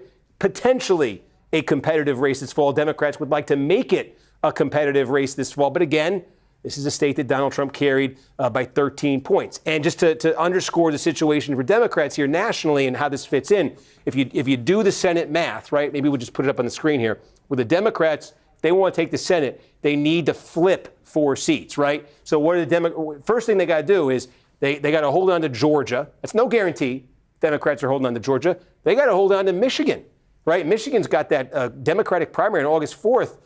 We'll see what happens there. There's no guarantee Democrats are holding on to Michigan. And the outcome of that primary, we'll talk more about that as it comes in, could have some ramifications for that. So first thing, if Democrats want that for, is they got to win Georgia, they got to win Michigan. That's just so they don't lose any ground. Then they got to start gaining ground. And the state that obviously gets mentioned first and foremost there is the only seat up this year held by a Republican that Trump didn't win. That's Maine. That's Susan Collins. Well, you know what's been happening in Maine the last couple of days. It's sort of, is chaos the word for Democrats right now? They're concerned for them. I mean, this is Republicans are saying it's an implosion, but Democrats need to get Maine. They would then need to get North Carolina, open seat there, where they're running Roy Cooper. That would get them 2, and then they need 2 more, right? All these things have to happen, and the Democrats need 2 more. And the states they talk about for that are Texas. You know the story in Texas. And Democrats think that having Paxton as a nominee makes that more realistic. How about Alaska? What's the 2-state abbreviation for Alaska? I always forget. AK. Is it AK? I hope it's not Arkansas. Texas, Alaska, Ohio, Sherrod Brown trying to make a comeback bid again, or Iowa. And they need 2 of these 4. And these 4 states all have something in common. They all went for Trump in 2024 by double digits. That's the Democratic Senate path, right? Protect those 2, win those 2, and then make those kinds of incursions. 2, not 1, 2 states that Trump carried by double digits. So will Iowa be a state that's competitive this fall? I think National Democrats got the candidate they wanted tonight, but that's still a big if. So that's the story there in Iowa in the Senate race. Governor's race will check back in. Again, 35% threshold here. We got something? No. Again, just a reminder. At 9:55 is when we do over at 3A. Okay. So it's up to you how you kind of want to budget your minutes over here. Good point. We will have lots of Steve content coming up on the Kornacki cam, but it'll be from our studio right next door to us. Good point. So we'll just, the Republican governor's race right here. We're going to show our friends in South Dakota again. Not much has changed there. We told you the big population centers, 35% threshold, both of these governor's races. We showed you what had already happened in New Mexico. We took Montana's first district is interesting, but we don't think we're going to get much out of there at all tonight. And so 79 minutes from now, 78 minutes and 37 seconds from now, polls are going to close in California. And as we get to about 10 o'clock, as Adam said, we are going to walk next door. You're going to see all this. We're going to walk next door. The News Now specials are going to begin. And really the thrust of that is going to be counting down to California. Because, again, the way things work in California, we talk about it being a slow vote counting state. It's true. Once they get about 2/3 of the vote in, it slows down and it can take days. Why? There's all those late arriving vote by mail ballots that it's torturously slow. And you routinely have House races that take weeks to get called. But the first third of the vote, 2/3 of the vote or so, is going to come real fast and furious, starting at 11 o'clock. And these counties will light up real quick. How quick? 2024 presidential election, Orange County, okay? Orange County, right down here. Orange County, right down here. It's one of the biggest in the state. It's like 10% of all the votes in the state out of Orange County. And 6 minutes after poll close, we got half the vote out of Orange County. Okay? 2021, you remember the... Okay, just an update on the House elections in Iowa here. Terrell is still trailing by a great deal, but vote counting is really slow in the first district right now. Only 3% in. 7% in, you have Dolter here trailing in second place by a very large margin there. And Ashley Wolf Turnabane, unfortunately, now in third place with 1,100 votes. First place with 2,000. I'll just keep staying focused on the numbers over here as much as I can and keep you with updates on the relevant information. Tom Steyer, Javier Becerra, the two Democrats, plus Steve Hilton, Republican, they've kind of been the top three. Now, could be a surprise tonight. Somebody else jumps up, one of them falls down, certainly. But that's sort of been the dynamic. Does Hilton get through to one of those spots in the general election, or do Becerra and Steyer manage to both get enough to lock him out? Still a very Democratic state right here. Certainly, if you're Steyer, if you're Becerra, the dream for you tonight is to get one of those two spots and to have the other one go to Hilton, because you think the political gravity of California being so Democratic would carry you then. But certainly a possibility that you could have two Democratic candidates here advance to the general election. Geographically, we'll talk about this more. It's going to be really interesting when the votes start coming in. L.A. County, right? That's the political base of Becerra. He was a member of Congress before we joined the Biden administration. It's like a fifth of all the vote in the state is going to come out of L.A. County.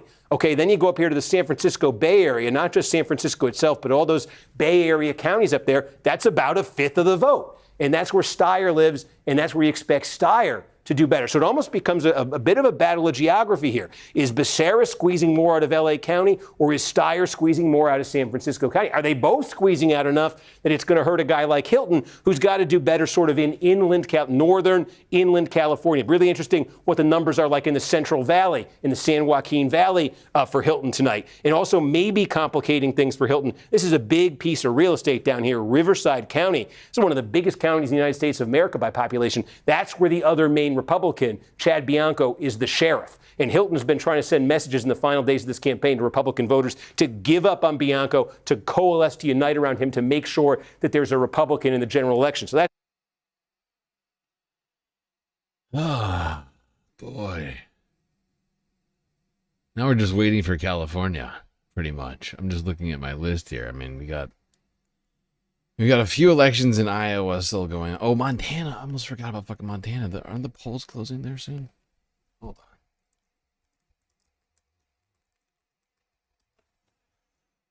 on. Aha. Yes. Should be two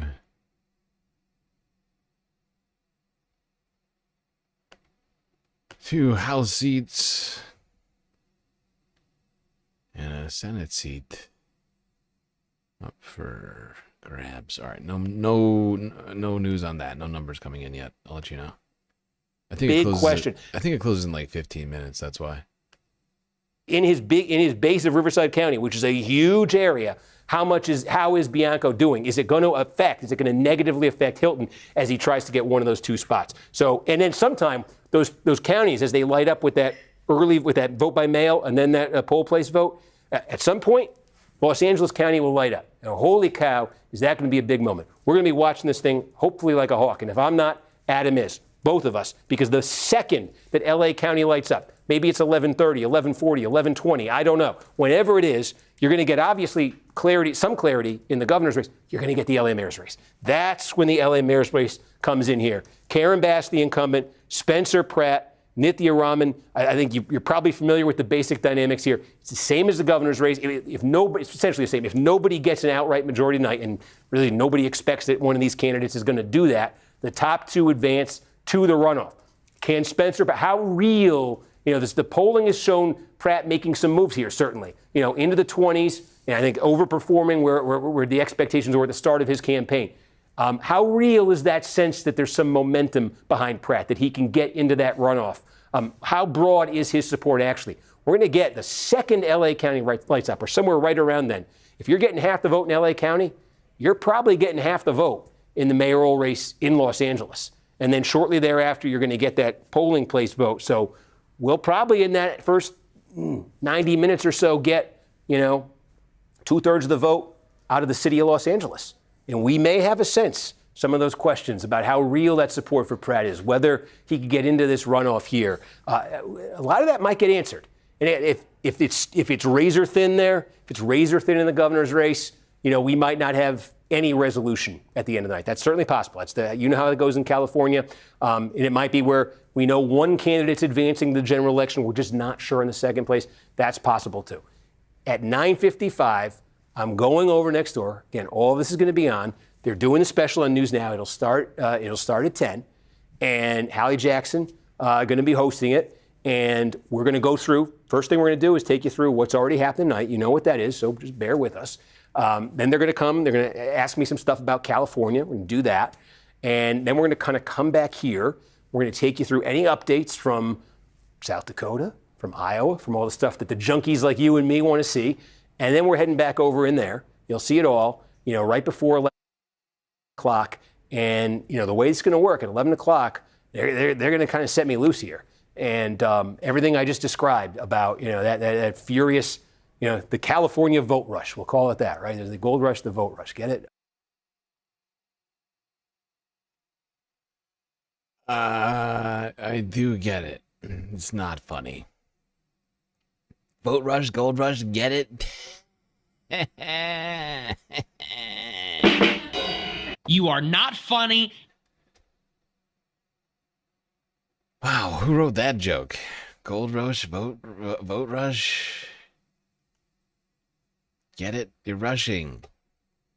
And there's a thing you're rushing for. Oh, now I get it. Mike Rogers running in Michigan is obviously option number one.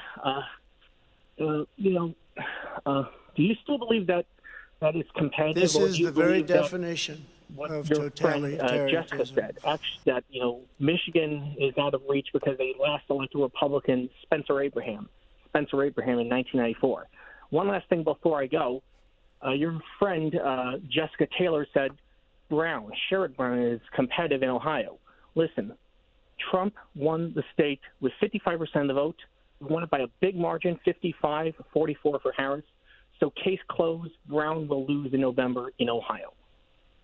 Akiva, thanks for that. I've got Michigan Senate, I've got moderates in blue states, and I've got New Jersey's 9th District.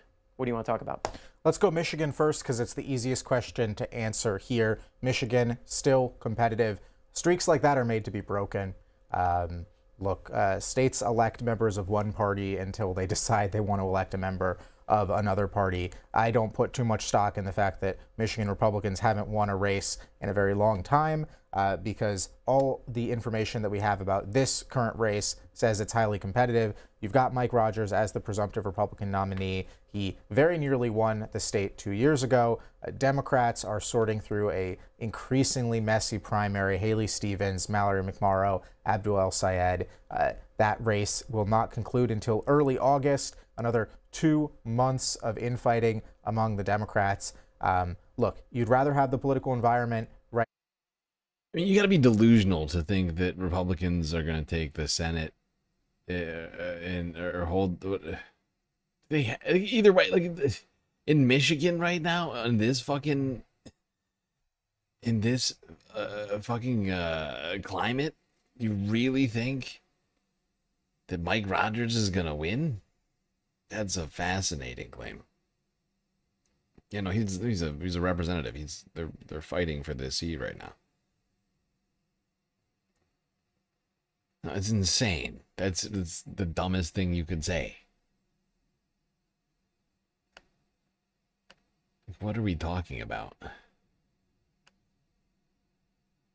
A guy who failed to win in another election when Democrats' numbers are doing better than they have in any other midterm in recent past.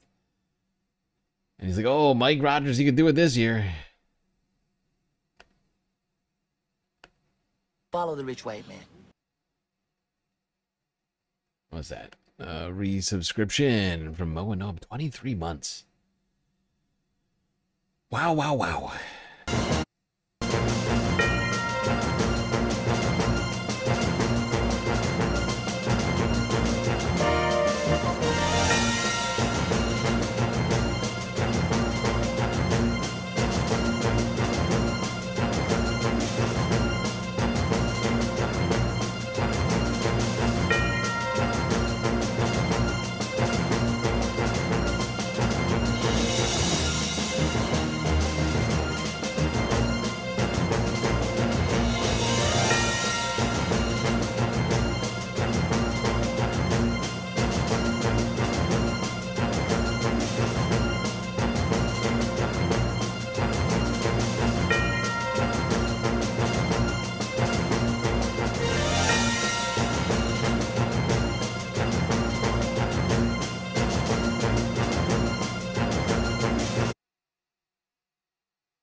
Yeah, like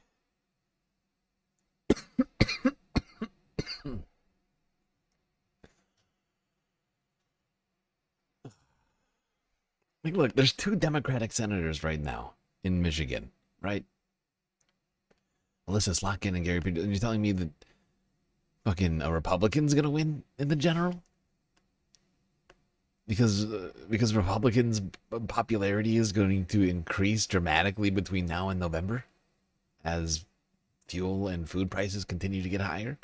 Huh. Weird.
I've got unfortunate news, but I don't think it's all that unexpected.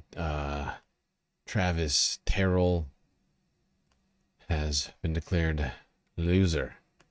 Bohannon taking the win. Kathy Dalter in the 2nd district is still in it, but is only 15% of the vote. This is ridiculous. James has 65% right now. Not looking good there. Wolf and the Ashley Wolf Turnabane is currently tied for 3rd, or tied for 2nd, however you want to call it that. But there's 3 vote difference between these two, but they are both behind by 1,500 on Dawson still.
Kornacki music does suck pretty bad.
In key races in other states where NBC News can make some projections.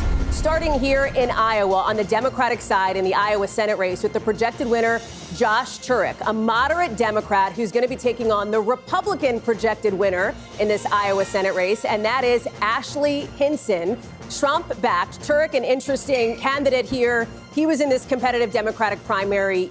He is somebody who won in a red district of Council Bluffs, taking on Ashley Hinson here. She is a member of Congress, and I'll tell you, there are some Democrats who think that this could be a majority maker for Democrats in the race to try to take control of the Senate come November. That's not the only race that we're watching in Iowa. We're also looking at this governor's race on the Republican side. Too early to call between Zach Lane, who's backed by many in the Maha movement. He's a farmer there. And Randy Feenstra, backed by President Trump. He got that endorsement really just recently. That's one to.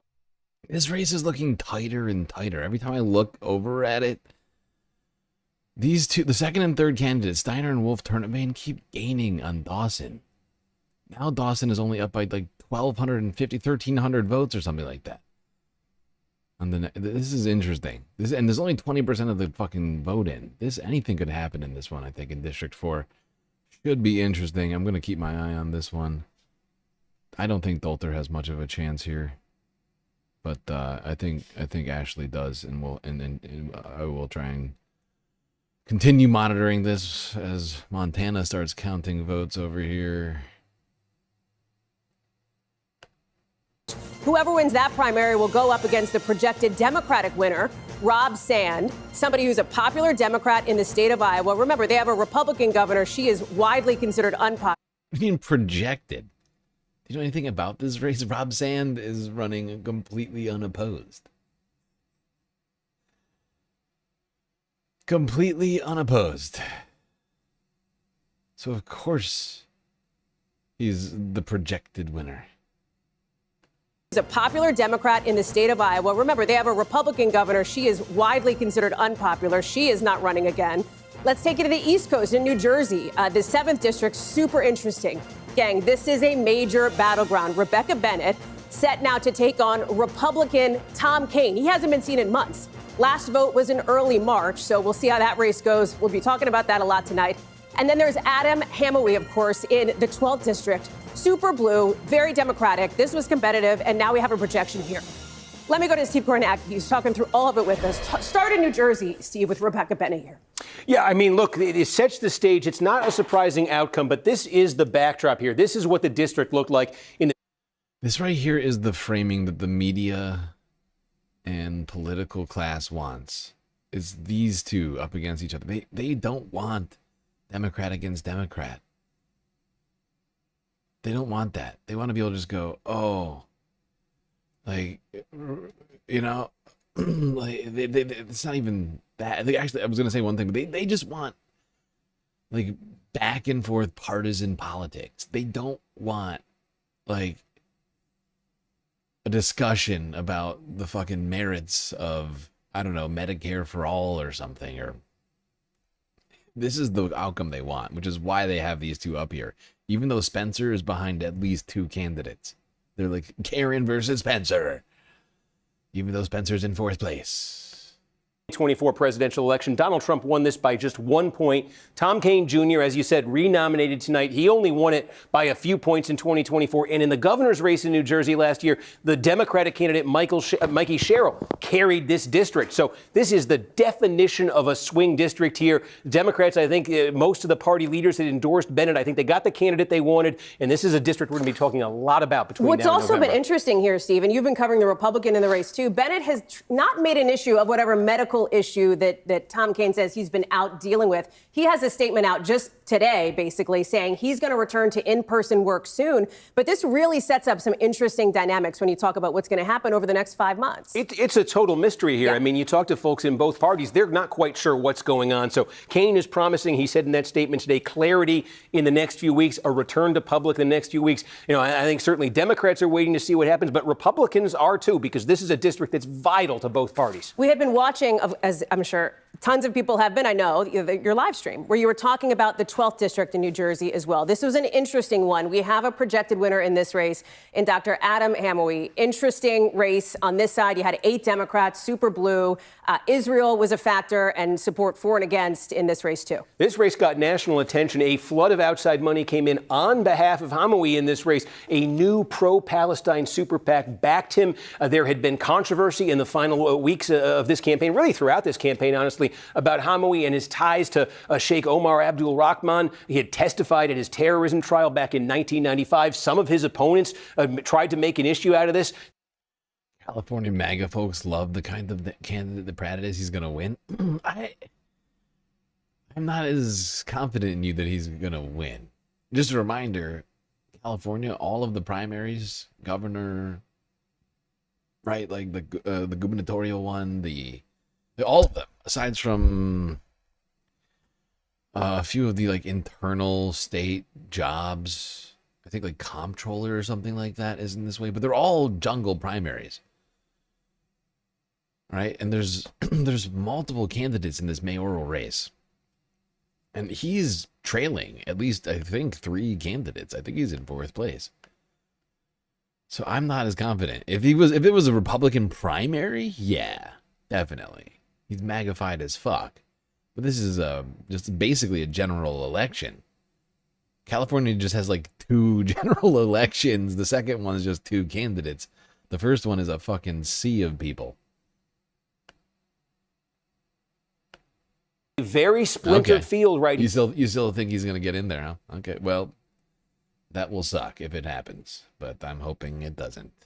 But Hamouie, it's not a huge share of the vote, but it's certainly more than enough tonight. Okay, so we've talked to New Jersey. We're also looking at Iowa. We've had numbers come in, and I will tell you the thing that I'm so interested in is what's going on in this Senate race here. We called the race, projected it for Josh Turek here. Moderate from a rural district, somebody who represents Council Bluffs, won by 6 votes in 2022, and he ran in a district that is super red. It's gone Republican since '68, basically, in the presidential. All the MAGA in California love this, but here's my question. Manda. I thought aren't all the MAGAs gone from California? I've been told that there was a mass exodus. I was told that there was a mass exodus, and there's no more MAGAs left in California. They all left. They went to Texas and Florida. So I guess it's just confusing. It's like, how many MAGAs can there be in a state where they're all supposedly gone, according to all the Republican talking heads? Sort of, it's strange. It's like every vote for Spencer Pratt proves that that's always been a lie. Really interesting choice for Democrats between these 2 candidates because they're both state legislators. And as you mentioned, Turek represents a district that went for Donald Trump. There's no Democrat in the Iowa state legislature who represents a more pro-Trump district than Turek. His opponent, Walz, there's no Democrat in the Iowa state legislature who represents a more anti-Trump district than Walz. It's the most liberal district in the state. In fact, it just lit up right here. This is the only county where Walz is leading tonight. It's his home county, Johnson County. You could see there. It's no match for what Turek got, but Democrats, Turek had been making the electability argument. Yeah, just to be clear, I don't actually believe that. I'm just saying we're always being told that there's no MAGA left in California. And yet, of course there are. Because unlike Ben Shapiro's weird vision of how the world works, people can't just up and leave. Just sell their house because somebody, got elected or something, that's just not true. You can't just sell your house once, climate change erodes the cliff that you're living on, right? That house is done. You're probably stuck. Most people don't have the economic ability to just be like, yeah, I don't like Democrats, so I'm moving to Texas. Based on that contrast I just said, and clearly Democratic voters in Iowa bought into that. And we're going to talk about this more, too, this idea, and this is going to be a theme throughout the night, of what kind of a fighter, when you talk to Democrats, do they want to be putting up when it comes to these midterms in this really existential fight to take control of the House of Representatives, potentially the Senate with this race. Democrats need to win in a state like this if they have any hopes of flipping the Senate. They don't just I slept on it for 2 seconds. Let's see what's going on here in New Mexico. Results coming in. Very small amount of the vote in so far. Maybe 600 votes counted across the 2 districts so far. Less than 1% of the vote in both districts. 9.9 in District 2, 0.5 in District 1. Sam Luck's in second place right now. Short by about 96 votes. And Russell Cleveland, unfortunately, in third place here. Short by about 120 votes. But anything literally could happen. Those are our 2 candidates here. Sam Lux, Russell Cleveland. Fingers crossed. There's also the Senate. Michael Blackwolf. 600 votes counted here. He is in third place right now. That's not great. That's not great. But I'll keep an eye on it since they don't seem to be all that focused on Montana. To win in a state like this, they need to win in 2 states like this, and specifically states that Donald Trump carried in landslides by more than 10 points. If you look at the path, if it exists for Democrats to get a Senate majority, they got to defend places like Georgia and Michigan. They got to win Maine. Certainly no guarantee based on what you're seeing in the last few days there. They got to win North Carolina. But after that, they got to win 2 of Iowa, Ohio. Was Sam Forstag? Sam Forstag is in second place. Texas, or Alaska, all states that Trump carried by double digits. And we should say that on the Republican side of this race, we've also projected the winner. We mentioned it, and that's Congresswoman Ashley Hinson. Yeah, no surprise here. This was seen as nominal opposition for her, so it's sort of a show of strength here for Congresswoman Ashley Hinson. And again, this is just, she goes into this, certainly, it's the sort of burden is on Democrats to prove that something is going to be different than this. What are you looking for next? We got another, I'm looking at the clock here, 55 minutes, I think, until polls close in California. But for the stuff that's already come in, what's outstanding for you? Yeah, no, I mean, honestly, I do think we're starting to look here at, we're starting to look here at California. What I did also want to show you was this Iowa governor's race, because you put it up on the screen. It's just an interesting situation right here. Put that back up here. It's an interesting situation because you've got Feenstra, the congressman with a late Trump endorsement. You've got Zach Lon, who's been sort of pitching himself as the Trump populist candidate. You've also got this. So they call it a 35% rule That's here. right. So it's not just who finishes first tonight. You got to break 35%. And in Iowa, if you don't break 35%, it's not a runoff. It's a state convention that will decide this race. So there's clear separation now between those two and the rest of the field. Who's going to finish first? And is that candidate going to clear 35%? And on the Democratic side, you have this guy, Rob Sand. He's somebody who holds state office now. He's widely considered to be a good fundraiser in a state that, yes, has a Republican governor in Kim Reynolds. 49% disapproval rating, Steve. Broadly unpopular. I think the least popular governor in the country, except for Alaska's governor, which he ties for. Yeah, no, Reynolds choosing not to run for re-election here. Democrats saying here's somebody who has managed to win statewide before. So again, this sort of in line with what they're thinking there on the Senate race. They're looking at a state Trump carried by double digits, and they're hoping that there's a different atmosphere in the midterm, a different political atmosphere. You see Trump's approval rating nationally, and they are hoping that there are some state-specific factors here in Iowa as well. Okay, Steve, we're going to let you keep looking at the big board. I want to bring in a couple of folks who are joining us here to put all of this into context. 2 people who live and breathe Washington basically at every moment, and that's Ryan Nobles, our chief Capitol Hill correspondent, and our chief White House correspondent, Garrett Haake. Can I start on the thing that I've been kind of obsessed with, which is this Iowa Senate race? We now know what this matchup is going to be. We're going to be talking a ton about this race over the course of the next several months, considering how important it is for Democrats' hopes to take the majority here. This was a big win for Chuck Schumer tonight. I think there were Democrats that were very nervous that the insurgent candidate, Zach Walz, who was backed by the progressive wing of the party, Elizabeth Warren, Bernie Sanders, and others, was going to break through and win this race. But not only did Walz fall short, Turk won by a pretty convincing margin. That shows that there's at least some level of trust among Democratic-based voters with the party's establishment right now. And it's also a good sign for Chuck Schumer if he's able to pull off a miracle and win the majority back, that his leadership could be okay. Because right now there are real questions about Chuck Schumer's future. the early results that we're getting in here, Hallie, not just in Iowa, but New Jersey as well, is a good sign for the establishment wing of the Democratic Party going into the fall. Not to be like the fly in the ointment here or whatever analogy you want to use, Democrats haven't won an Iowa Senate race since 2008, right? So it's not like this. Nearly everyone we know is covering this, especially who else is covering this aside from Vosh? I don't see anybody live right now, actually. The purpliest of the purple here. I see Status Quo covering an ICE protest. Who else is covering this right now? Still an uphill road. It's definitely an uphill road, and Donald Trump, I think, will be heavily invested in Iowa. It's a state he's won repeatedly. It's a state that he thinks is sort of part of his political legacy. But Dems have a lot going for them here. Rob Sand is the gubernatorial nominee here.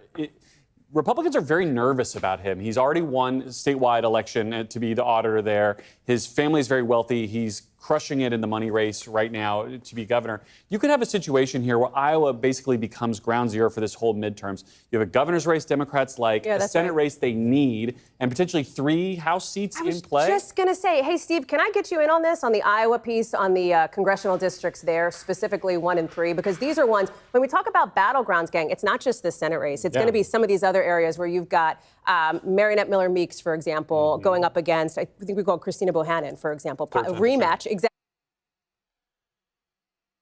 Yeah, speaking of Iowa's, I mean, District 4 continues to get tighter and tighter. Steiner's almost over 30%. Wolf Turnabane is close to 29% right now. Dawson's lead is being slowly eaten away. But the rest of the races have been called. Terrell, Bolter lost, unfortunately.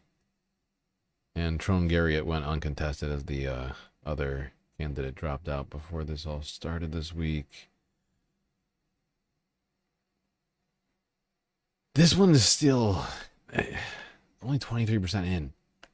Still very doable. Montana, here's the update on that. More results coming in.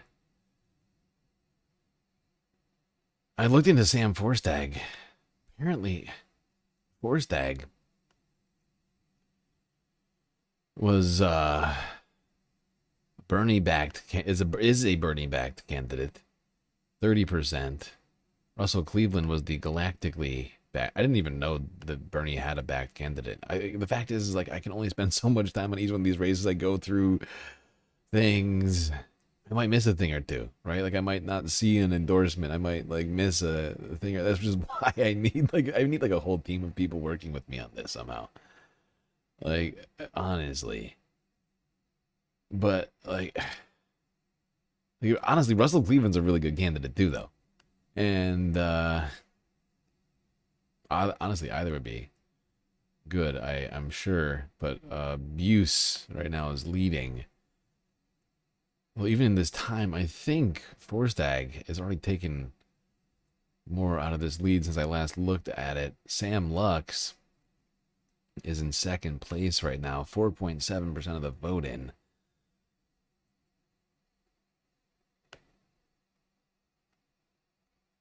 He's got to make up a lot of ground here to catch Miller. Exactly, rematch race. But you talk about Democrats and Republicans pouring money into this. Steve, talk us through that dynamic here. Yeah, I mean, look, 3 of the 4 districts here in Iowa are either going to be competitive or are potentially competitive. You mentioned Miller Meeks here. This was one of the closest House races in 2024 in the country. And you could see she had some nominal opposition tonight, but she's renominated. And this will be a rematch again. You can't work for me, you work for Bernie. That can't be the thought process. That's the thing I'm trying to get at. Actually, that's literally the thing I'm trying to get at right now. It's got to be the exact opposite thought. I mean, I'm not saying that you need to work for me. We got to be somehow. When you're working for Bernie, it has to also be working for me somehow. I have to be like funnel. I have to be like part of the problem for me personally is that I've just been so overwhelmed and distracted by finances, getting demonetized on YouTube and whatever else. The wedding last month. I'm basically completely ignoring my birthday, which is happening this fucking month. Really not an important thing to me in comparison to all this. What I'm saying is that, like, we need to find a way to have actual, like, progressive cohesion somehow on these elections. The primaries are still going, right? Like, we can make it happen somehow. We need to create some sort of network that brings together a whole bunch of different coalitions with very similar goals, right? You know, because the Democrats, like the party establishment has these sort of apparatuses, right? You know, like literally like this chorus thing right now, right? That's literally what I'm talking about. But in the for leftists, right? Like we're all working together to try and defeat, because they were all working together right now to try and defeat us, right?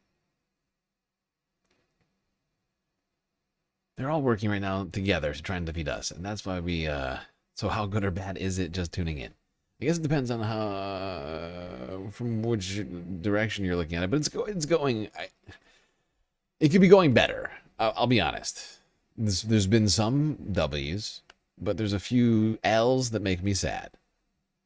There's a few L's that make me sad, including a blunder, my own personal blunder, as a result of my sort of franticness last month. But it's not the worst. It could be better, but it's not terrible. New Jersey went pretty well, right? We got LaMonica McIver and Lilia Mejia back in. Adam Hamilton won. Unfortunately, Cory Booker went uncontested in the primary somehow. All three candidates dropping out on him. That's a very unfortunate one.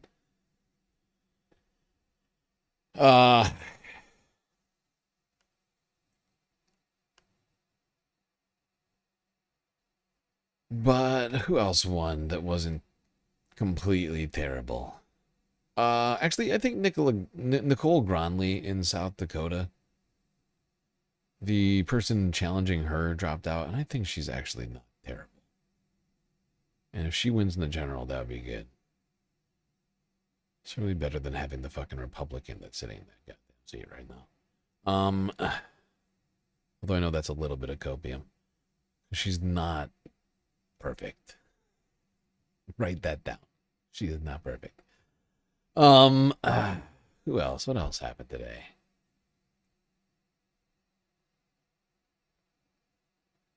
We're waiting on California. I mean, Deb Haaland won, but Matt Dodson lost. And I would have preferred the exact opposite of that result. I would have preferred the exact opposite of that result.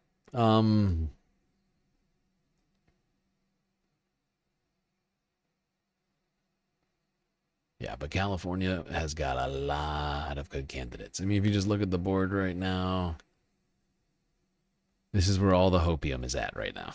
This is the full tank of hopium. We got a few good things happening over here, New Jersey ways, right? But California is where we need the W's, because we have so many good candidates on the board here. There's a few incumbents, a couple, like maybe a half a dozen dinos in here towards the end of the list. Those are the more rural areas, if I recall correctly. Actually, no, I take it back. Some of them are more rural. But yeah, no, I mean, there's like gotta be like three or four, like 3 dozen just fantastic candidates in California. Oh, and the votes are gonna be coming in any minute now. 30 minutes, people.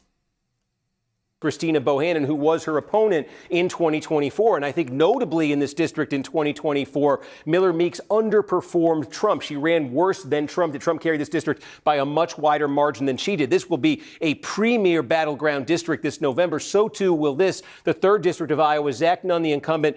No suspense here on either side. In the primary tonight, you can see the Democratic candidate will be. This is the interesting one, I think, the 2nd district here in Iowa. You can see Lindsey James nominated tonight easily by the Democrats as expected. Joe Mitchell endorsed by Donald Trump, leading in this Republican primary. Now, this is a district that Trump carried somewhat handily, a 10-point margin for Trump. But this, I think, goes in tandem with the Senate race. If Democrats are successful in making the Senate race competitive. Man, I am just sitting over here racking my brain. I think we needed to create some sort of... I mean, honestly, I've already created the fucking apparatus inside of the Galactic newsroom. I've created a whole bunch of stuff here and the spreadsheet.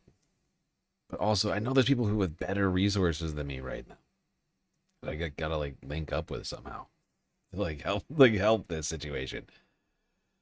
I gotta be better at networking.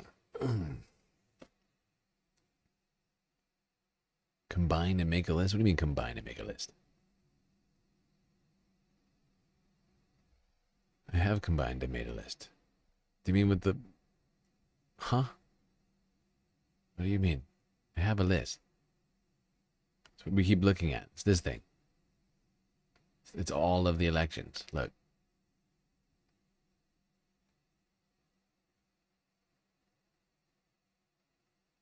Still got more than half of them left, too, by the way.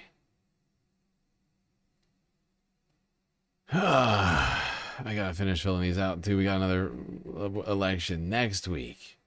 This time, Tuesday. And then on the 16th. On the next week. And then 3 more. Next Tuesday.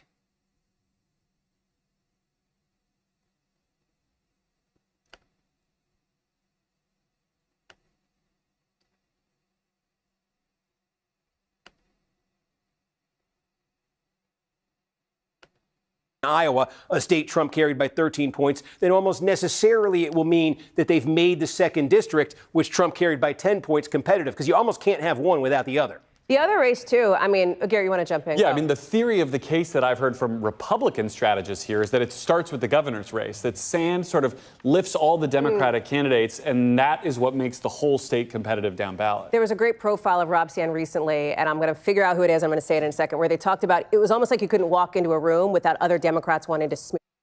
All right, I think if people have suggestions on stuff, like a lot of suggestions, it'd be best to just get in the Discord and to recommend them there. So I don't, miss any of your ideas. And hug him. Like he was. Right. Been running as sort of the Trump aligned, the most he's been the most adamantly, I'd say, pro-Trump in his public positioning in this race. Running as an outsider here, has now taken the lead statewide. Again, doing very well, particularly in the eastern part of the state here. Larry Roden, he's the acting incumbent, the interim incumbent, took the job when Christie Noem, and now we just got a little bit of western Iowa there, very small Iowa, South Dakota. Again, Doden though. Larry Roden, the incumbent governor.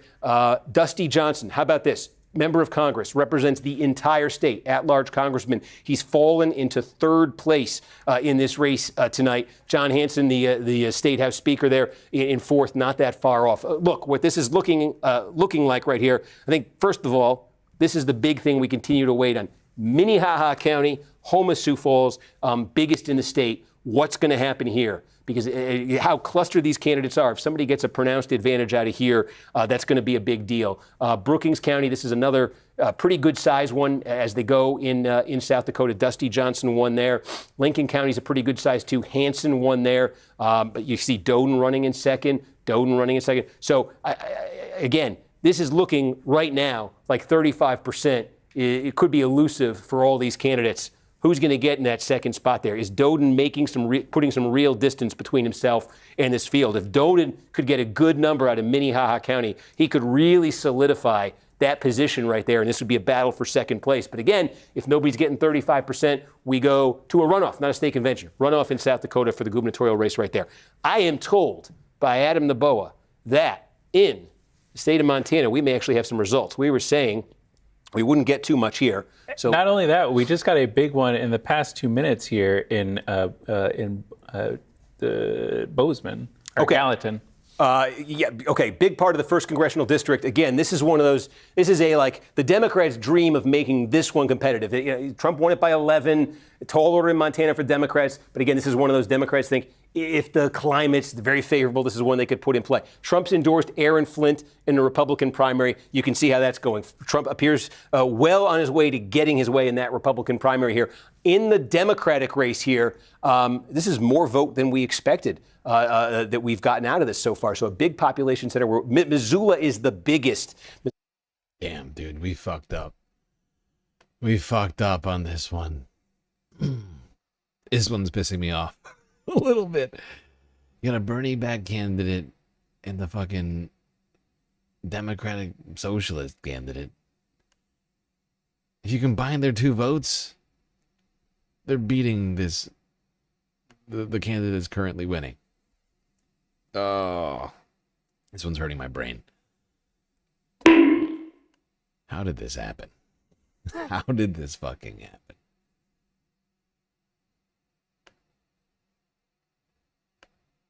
County is the biggest in this district. We don't have anything from there, but Ryan Bussey with a 10-point advantage here. And just sort of take a quick tour of the district here. Russell Cleveland, that's a small share. Right, see, it's a small share of the vote. Where's the biggest chunk of vote? Okay, Gallatin's the biggest chunk of vote. Okay, this is a biggie, and there's Bussey. There's still a tiny percent of the vote in here, 28%. It's changing constantly. I'm just watching it right now. They're counting quite fast.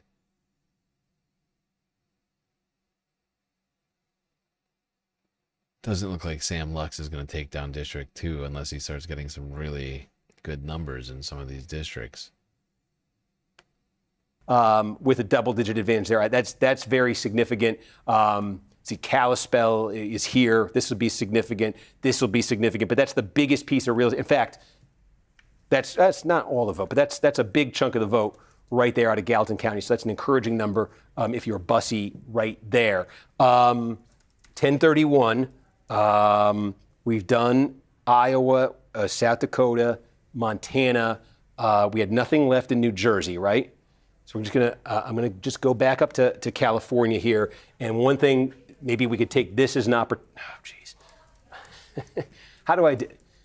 What I'm trying to do, Adam, is get out of this specific district and just be able to jump between districts. So I click this and it does this. I think the best thing is to use your shortcuts. Shortcuts, right. Or just click on the individual district. So I didn't mean to get us into the 23rd district, but this is the opportunity to do this because, again, this is going to go real fast, like, 30 minutes from now. The House races that we are going to be diving into when we get results from counties here. Remember the backdrop for this in California. Okay, I gotta pee, so I'll be right back. Where is this channel based from? Low Earth orbit, of course. Space.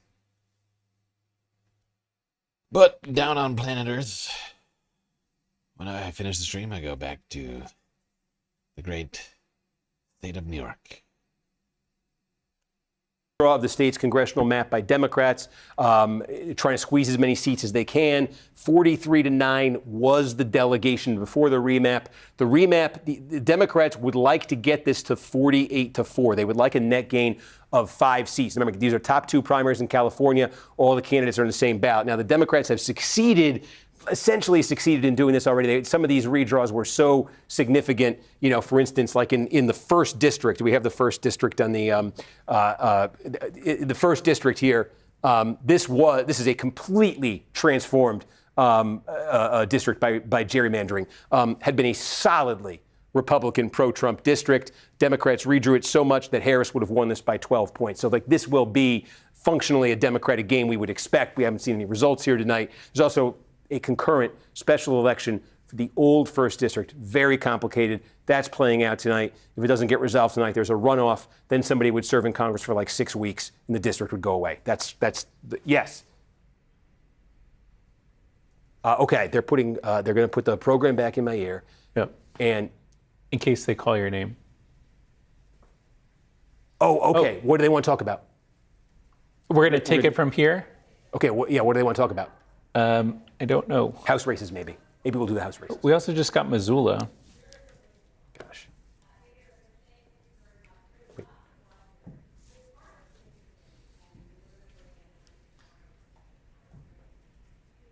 Yep. Are they coming to me? Oh, wow.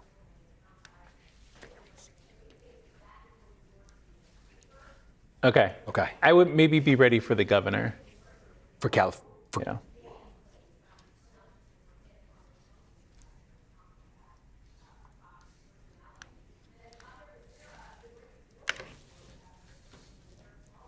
Trying to.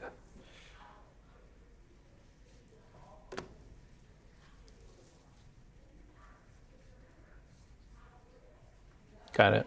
Okay. So, do they want? I mean, is this right? This is AOC Sanders, right? Yeah. Yeah. Exactly. Okay. They'll. I think so. Yeah, you're hearing programs, so you'll hear when they cue you in. Sorry, folks. I don't know if you could hear this.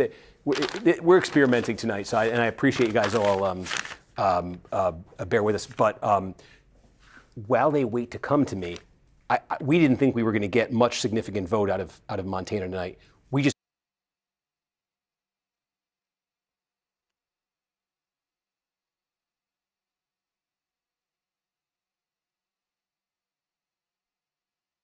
Oh, wow. Look at this. Big change here. Big change. I thought this was live already. I should go back. Look, Forstag. Sam Forstag. Holy shit. He is now right on Bussy or Busey, whatever his fucking name is. Right on his tail. Down 1.9% now. Really cracking into that lead.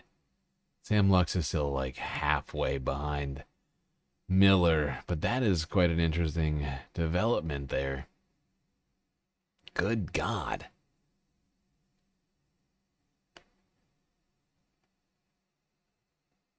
Wolf Turnabane just took second place.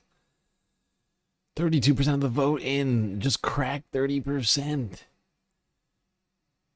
Dawson now down to 40.5%, but Wolf Turnabane still's got to make some serious ground up here, but it's not over yet. It's not over yet. Never give up, never surrender.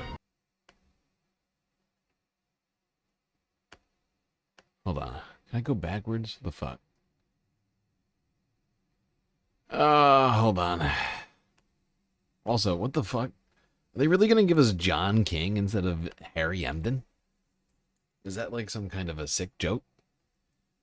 Oh, nobody wants John King.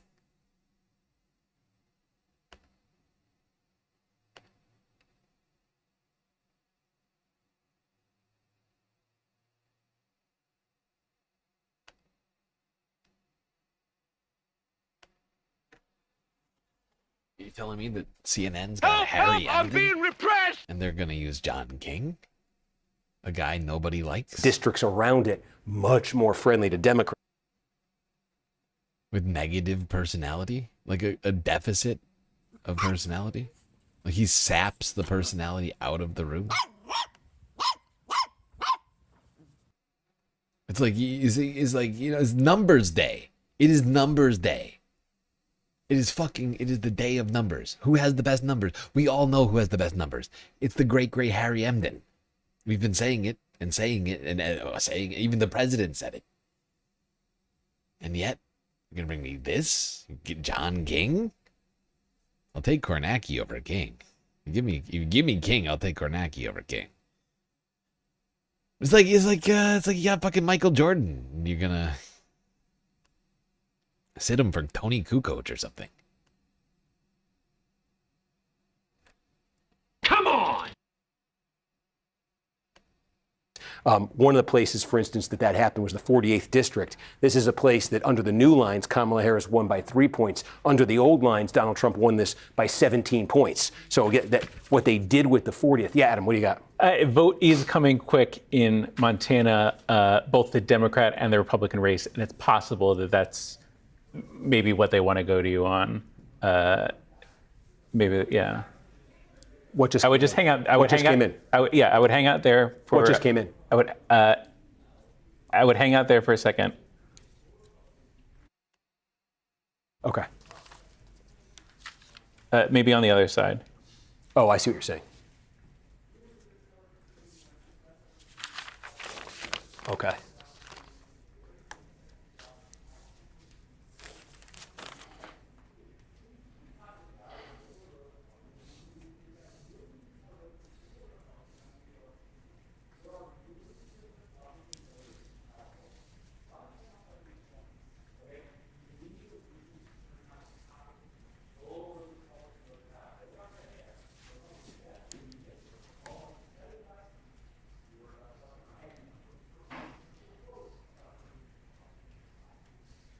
And Steve never brings up his mom. That's true.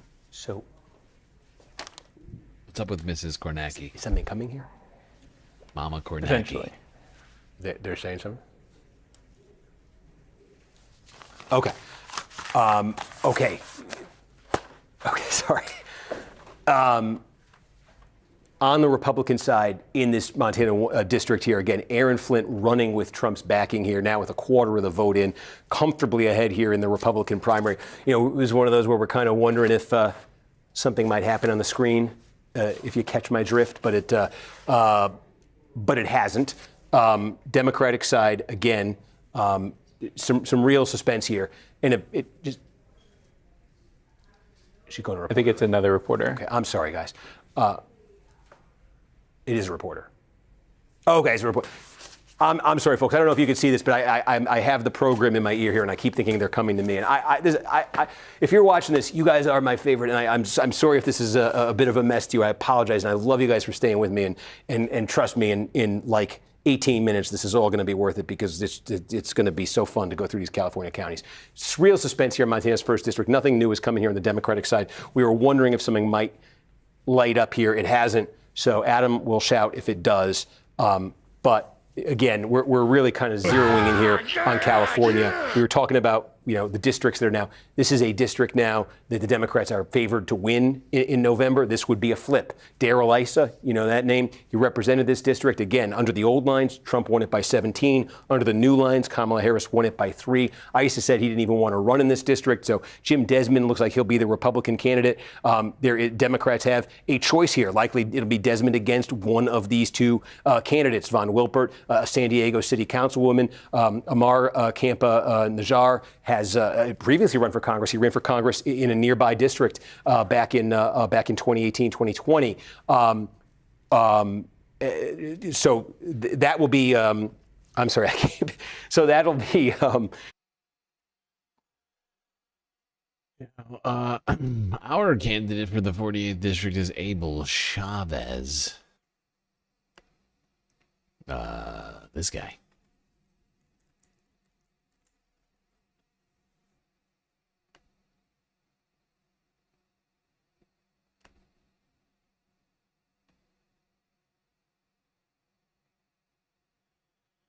But they're not talking about Abel. I don't know if that's a very good sign. But that was the galactically preferred candidate in this race. That's one district that was utterly changed, transformed by redistricting. Another one we talk about. Adam, can we get? Shoot, I wanted to have the 45th. Can we have the 45th district in? Oh, I have NJ12. Can we get NJ12 off and put the 45th? Oh yeah. Sorry, I got in there. What I have, folks, are these shortcuts to the districts here. This one. So we've talked about Iowa's 1st district. We have talked about New Jersey's 7th district.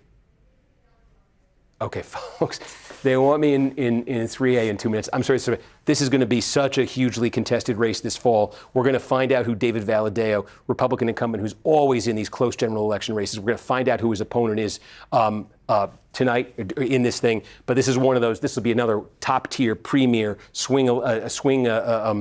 a race this fall. And seeing how these candidates, how much Valadao gets in this primary, I think is going to be an interesting thing to see. Tea leaves for November. Do I need to go? Dawson just cracked under 40%. Oh boy. Oh boy. Making moves.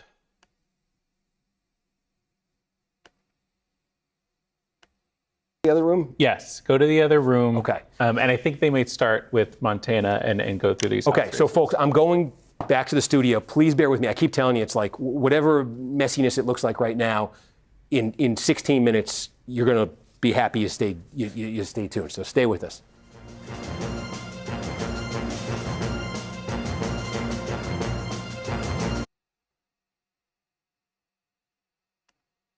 All right, let's see if the John King, nope, still off. God damn you.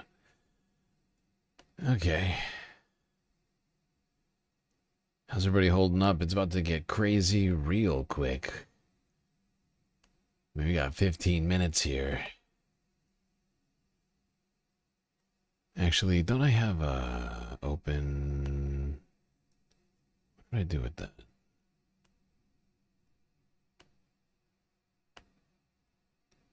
Did I close that? I can't remember.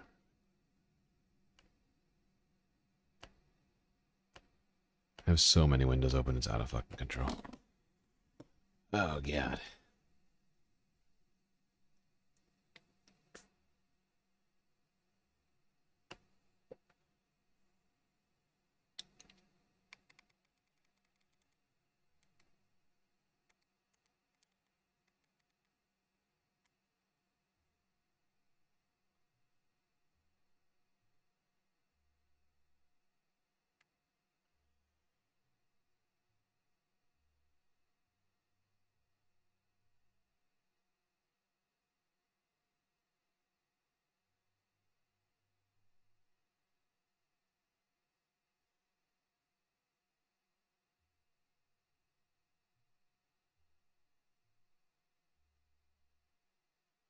Randy Villegas is Bernie endorsed. He's already on the galactic list.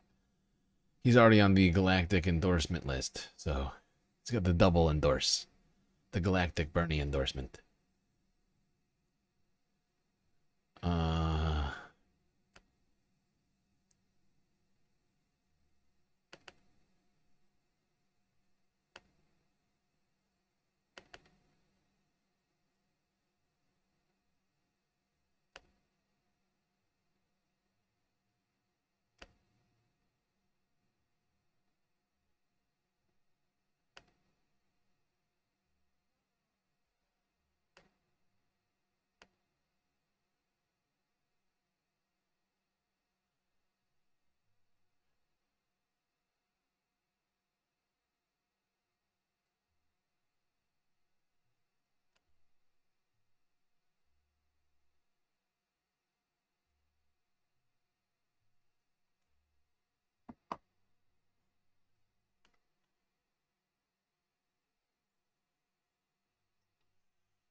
I'm just trying to get some music up here while we wait for this next 11 minutes on this thing.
keeps gaining.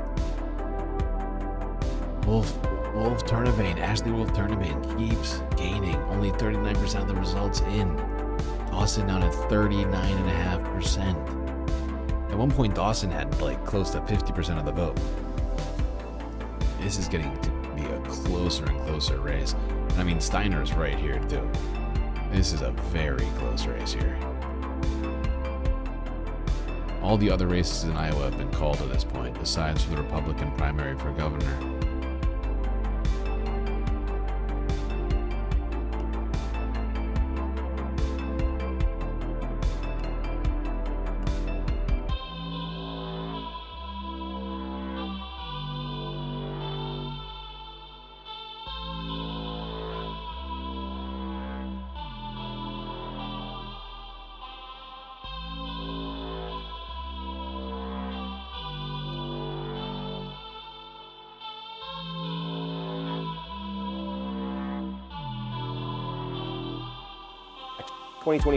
are not going to be realized by a candidate like Valdeo in 2026, and it's going to look a lot more like this in this district. Which is super interesting, and I mean, this is also one of the ones where there is some concern that Jasmine Baines, Randy Villegas could end up splitting, as they are also more progressive, more establishment. You're seeing that divide on the Democratic side as well, which we'll talk about. Can I ask you like a hypothetical? Okay.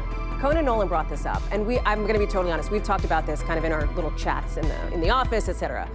LA mayor's race. Yeah.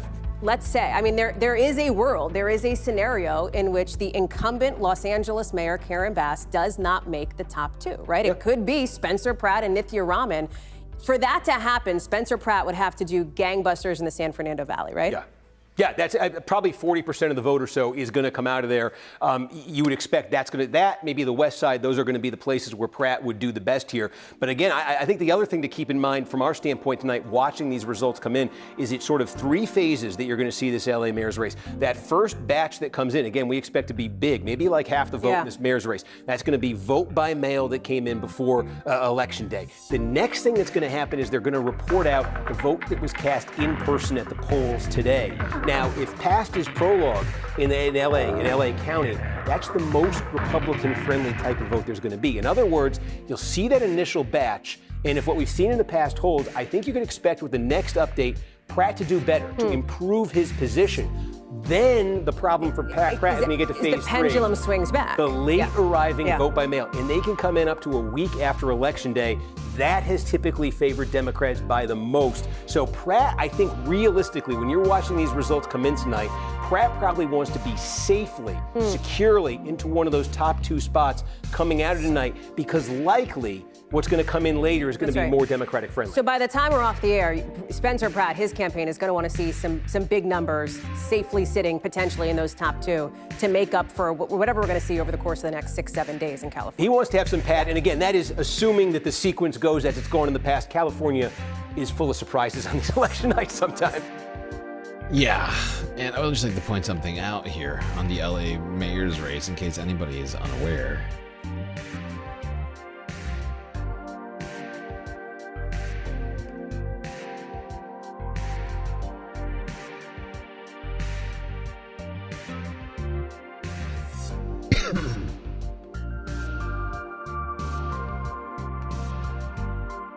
Well, they only want to talk about these three candidates. There's like 30. All right, well, 20. 3, 4, 5, 6, 7, 8, 9, 10, 11, 12, 13, 14 candidates. I think I counted that right. 14 candidates.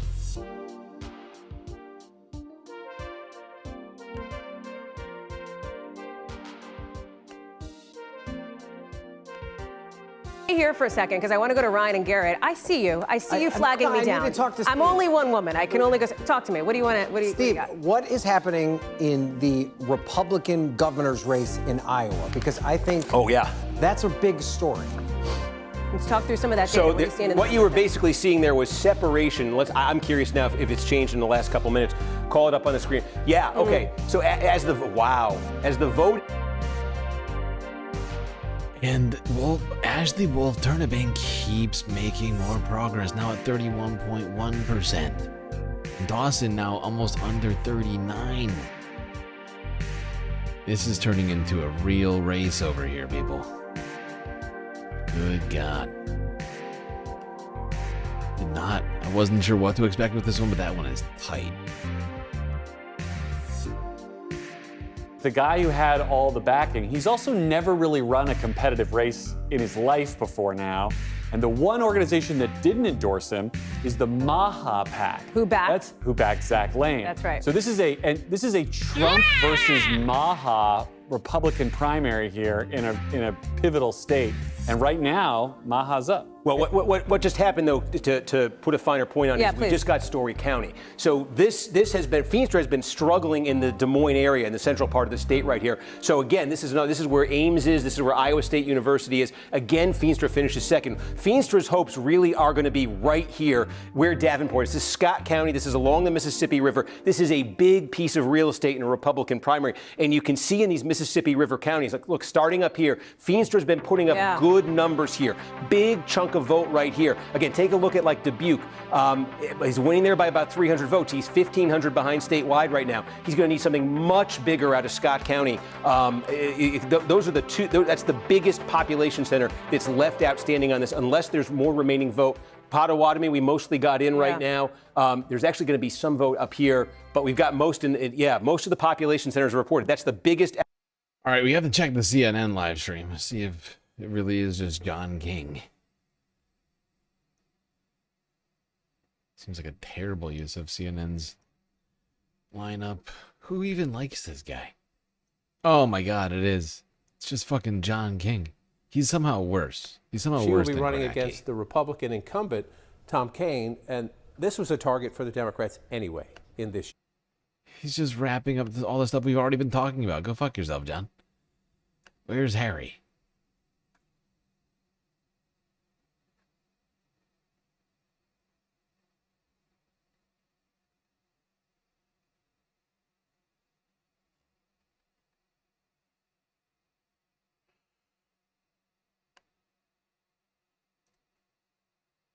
The vote in the state's going to come from there. You're going to get another, 20%, as I said, from the San Francisco Bay Area, Sacramento, and its. Yes, if you're not aware, there is a clock here. Letting you know how long it will be. It's right in front of you. 2 minutes. Almost exactly. Suburbs are going to be close to 10%. 02 p.m. San Diego County reported in, and it was like half the vote in San Diego County. So, I just expect this thing is going to light up. I don't want to overhype it. Maybe it takes 10 minutes, maybe it takes 2 minutes, but once it starts lighting up, you're getting big We're chunks not in all these marrying you to places. the numbers, Steve. I got you. I promise. We're going to know where it is. But it's interesting when you talk about San Diego County, too, because you've got that some super interesting battleground race down there as well. Oh, we got House races. Yeah. We call them right up here. So interesting dynamic here. I'll show you what happened basically here. This district, this is what the Democrats did to make redistricting work in their favor. They took two Republicans here, Young Kim and Ken Calvert, and they merged them into one district, and they made it a very Republican district. It's pretty much a safe Republican district. By squeezing all those Republican votes into one place, it opened up a district like this, the 48th district, which straddles San Diego County and into Orange County here, into Riverside County, excuse me. And this is a district that under the new Democratic remap, Harris would have won by 3 points. Under the old lines, it was Trump by 17. So by putting all those Republican areas in one place, it made this so much more Democratic. Darrell Issa was the Republican incumbent. He didn't want to run here for re-election. That's Jim Desmond, a new candidate they have. And that's why this is such a big deal. This is one example. We've got a bunch others in the state as well, as we are getting closer and closer to the polls closing. In fact, we are just about to hit the top of the hour, and any moment now, we are going to see the very first results in some of these key California races, literally seconds away. The anticipation is building for the LA race as well. It is 11 o'clock now on the East Coast, 8 o'clock in the West, and polls have just officially closed in California. We are moments away, maybe 2 minutes. I am having trouble doing the show. We've seen some of these numbers come in, and all eyes are on the races for LA mayor and California governor. At this point, we want to see where things stand right now.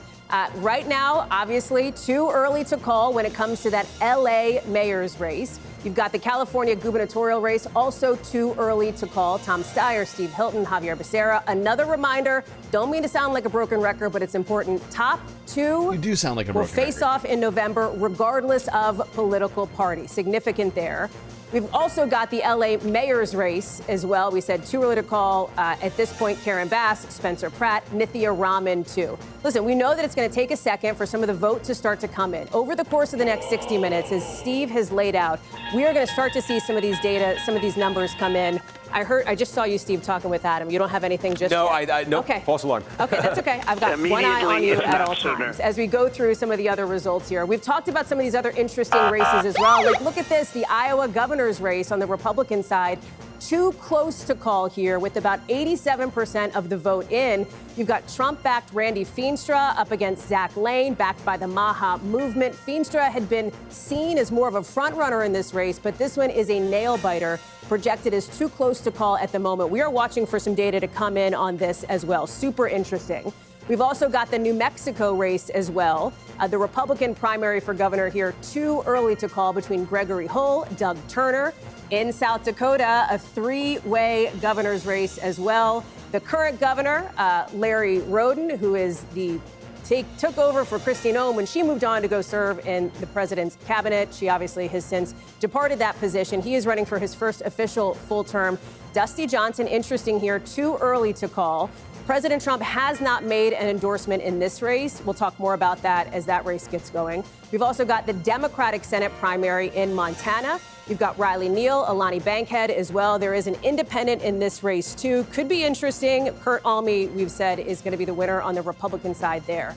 Let's go to the East with the New Jersey Republican Senate race. Whoever will take on Cory Booker there, too early to call. Justin Murphy there with 32.9% of the vote. Let me bring in now Steve Kornacki at the big board. The clock's ticking. There's nothing we can do at this point but wait for the vote to be counted. Yeah. And as you say, we're going to get some coming in Southern California. We're going to be watching to see what that means for some of these battlegrounds and obviously the LA mayor's race and the governor's race, too. Yeah, I mean, again, it's just a question of kind of who goes first right here. Yeah. We took you through how this is kind of going in the past. And again, I think just a reminder to folks that the vast majority of the vote that's cast in California is done by mail. And this vote has been coming in well before Election Day. And what that allows these counties to do is to take these vast piles of ballots. They don't just sit there. They can process them. They can get them ready. And they can report them out. All that vote that arrived before Election Day, they can report that out in one big batch. So everything you're going to be seeing initially here from these counties is going to be that. And then the next phase that's going to layer in on top of that, again, we expect this within the first hour, 90 minutes in most of these big counties, is going to be the vote that was cast in person. A lot of folks went, not a lot, but some folks went in person today and did it. Some folks did early voting in California. So that gets reported next. And generally what that'll do in the first 90 minutes or so is get us close to about 2/3 of the vote statewide counted. The question at that point will be is there enough clarity to know, as you say, a top two race for governor? Do we know, is there clear separation between the top two and everyone else so that we can call it? Or does it go to overtime? Is there a first place candidate who's separated from the rest so we can say the first place candidate goes forward, we're not sure on the second? So if we don't know that, in that first wave there, that's when you start with saying we may have to wait for these late arriving mail ballots. And they can come in California up till a week after the election. That's where it gets the reputation for such lag in reporting out its results. And the same deal goes for LA, too, with the top two. And let's talk about that because, there's been a lot of talk around Spencer Pratt. You heard Conan chat about it earlier. We've talked about it with Ryan and Garrett. And it's an interesting dynamic here because I think Republican voters make up about 14-15. Look at how many candidates there are for frickin' governor, dude. This is wild. This is ridiculous.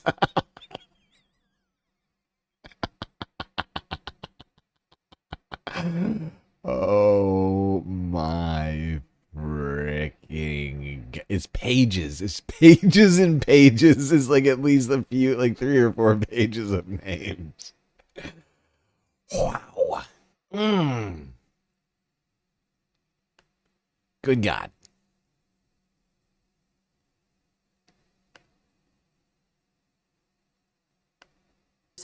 California needs fucking ranked choice. If you guys are going to do this nonsense with the jungle primary, why in the hell aren't you going to do ranked choice? It doesn't make any sense. It's very stupid. Voters in LA, 55% Democrat. But President Trump got something like 26% of the vote in LA back in 2024. He was able to get 26%. Karen Bass, when she ran in 2022, she defeated Rick Caruso, who had been a Republican at one point. She tried to make that an issue against him. He was able to get there into the mid-40s in that race. Democrats, though, did something in California and Los Angeles a few years ago. They changed the date of these mayoral elections. They used to be in off years. They used to have lower turnout. They'd be in like odd-numbered years. So Los Angeles elected a Republican mayor in 1993 and 1997. That's right. Richard Riordan, was his name for folks who remember that clearly. Hallie does. And, last Republican to win the mayor's race in LA. Correct. And he did it in an odd number year. And Democrats decided they wanted to sync it up with nights like this, statewide primaries, congressional primaries, when there's far more people voting. There's more, these partisan organizations are more engaged. The idea was, more turnout for a mayoral race would be a good thing, but also it lets the mayoral race get caught up in the politics around it, too. There's a thought that is advantage to the Democrats, too, in Los Angeles. So it's an additional thing. If Pratt is going to succeed in doing what Riordan did, he's going to have to do it in a different kind of year. I'm going to let you stare at this thing until something blinks or something lights up. And while we do, I want to go to Liz Kreutz, who's in LA for us at a polling site. And Liz, what's interesting here, there are people who might be in line. They still want to vote even though polls have closed. Talk me through what you're seeing where you are. Hey, Hallie. Hey, Hallie. Great job, producers. Dude, NBC is having so many fucking problems today. They immediately cut her off as she starts talking. Good God. This is ridiculous. Kornacki just staring into the camera all night. And they had all day to do it. They didn't even have to come up with candidate recommendations like I did. Like, I didn't have to go through and be like, oh, who do I think is the best candidate on like 100 different people. Nope. They just had to show up dressed. That was it. They may not have even shown up dressed. I have no proof of that. They may have been dressed by staff. No way to know for sure.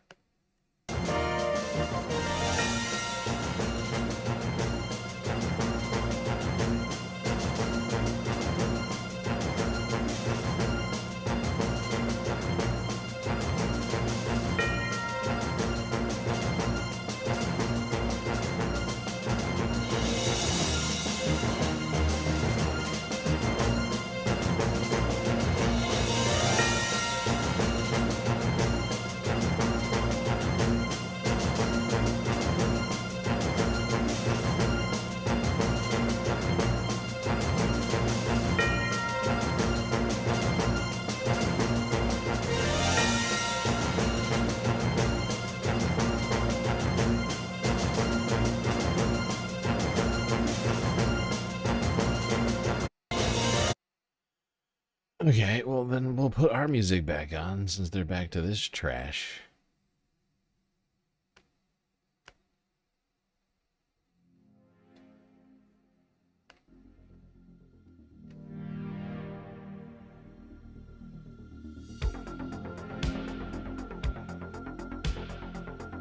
At least get some music with a goddamn beat in it, for the love of God. It's like playing the same, like three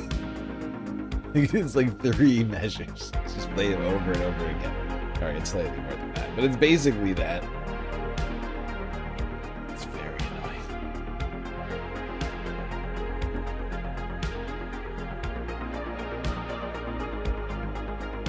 It sounds like it wants to break into an Xmas song, but never gets there. Yep. Well, just for an update, everybody, the race here in Montana's in Montana's 1st district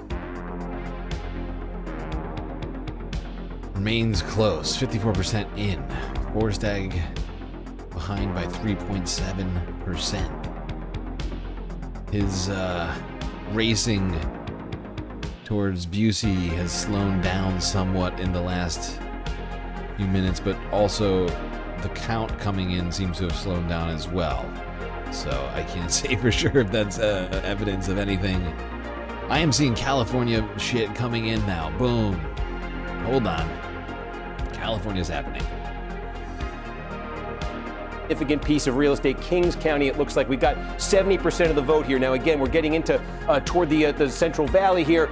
You're going to have Republican-friendly area. Hilton separating himself from Bianco right here. I just want to look at my quick note on Kings. That is, if you're Republicans, you're outperforming how Steve Garvey did in the 2024 primary. So that's encouraging for the Republican total vote share if you're a Republican. Madera County, a little bit smaller here. Let's go up. Now this is interesting because we mentioned, this is very interesting. We mentioned this at the start of the night. The San Francisco Bay Area here was going to produce about 1 out of 5 votes. We said, remember, Becerra, Southern California, LA County base.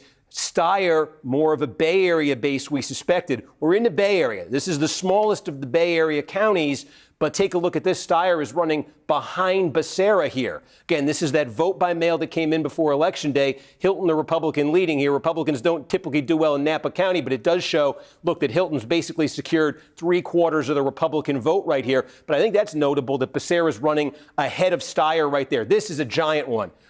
Santa Clara County right here. The city of San Jose is here. Again, we're in the Bay Area. And again, wow, what I just said in Napa, multiply that by 10. Wow. Javier Becerra. All right, I'm not going to do this the same fucking way Kornacki likes to do it. We're just like, oh, we got to look at it county by county. I just want to look at the broad results here for a second, see what these actually look like for everybody. Is there any results on mayor? No, it doesn't look like it, but there are results coming in. Wow. For the governor. There it is. Steve Hilton getting 27.7% of the vote so far. Out of 100, out of how many votes in total? Is there a total down here? Jesus Christ. 6.2% of the vote so far in. Javier Becerra in the second place. Behind by 3%. Tom Steyer behind in much more by 7% to Javier Becerra. Short by 40,000 votes. Jesus Christ.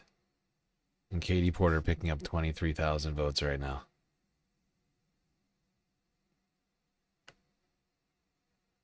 And the mayor's race, I'm not seeing anything yet here, so I'll let you know. Go back to here. Well, that's a weird way to start. With almost a 10-point advantage over Tom Steyer. Again, in what we thought would be a Although I would point out, since he's doing it district by district, these are coming from very rural areas of California. On the border of Nevada here. Out in the, what is this, the Sierra Nevadas?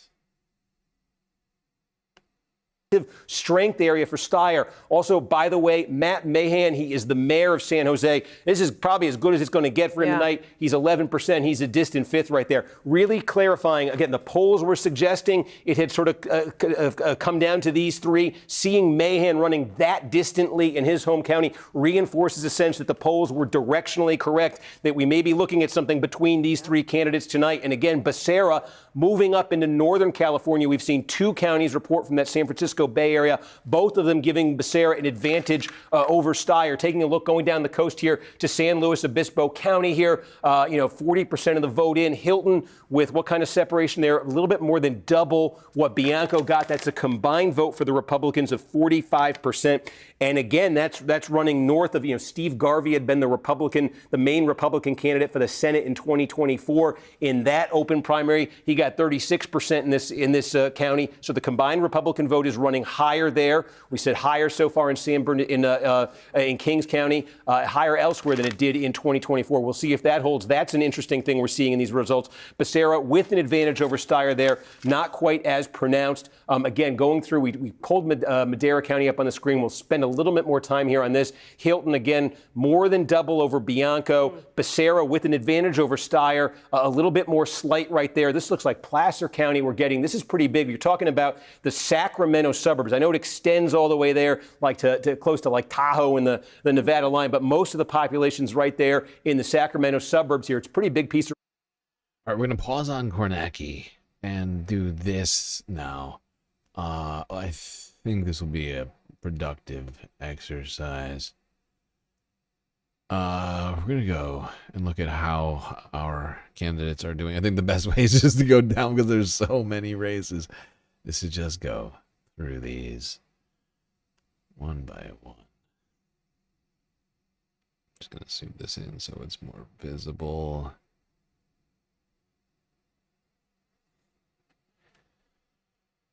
Oh, wow, and shit just changed immediately. Yeah, things are going to be doing that. Okay, but Audrey Denny is our preferred candidate. She is in third right now in District 1. Rosie, preferred candidate in District 2. She is currently 0 votes counted in District 2. District 3, Chris Bennett, preferred candidate right now in 5th place. Only 5% of the vote. District 4, Lauren Tomlinson.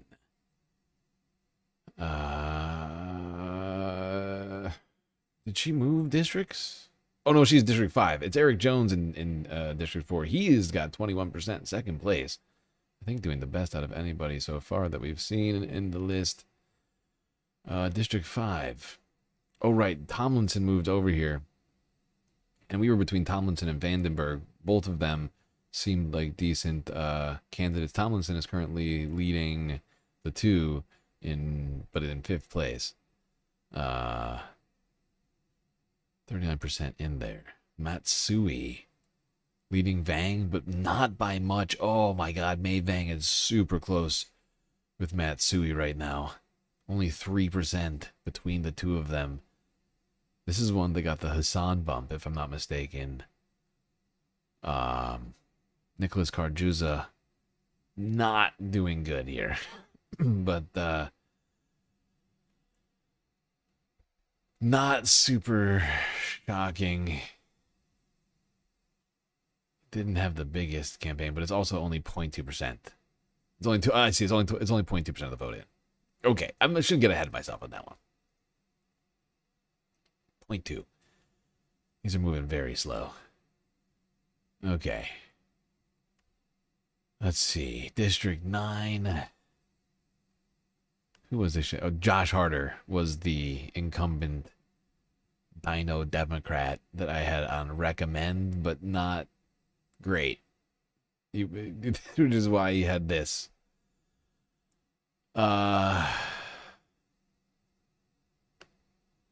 Honestly, the redistricting really fucked with me on a lot of stuff here. I feel like I tried my best. District 10. Who is District 10? Mitchell Maisler. Oh, no votes in yet. I just realized Josh Harder, 0% votes in. There's no votes here, no votes here, no votes here. No votes in the 12th district.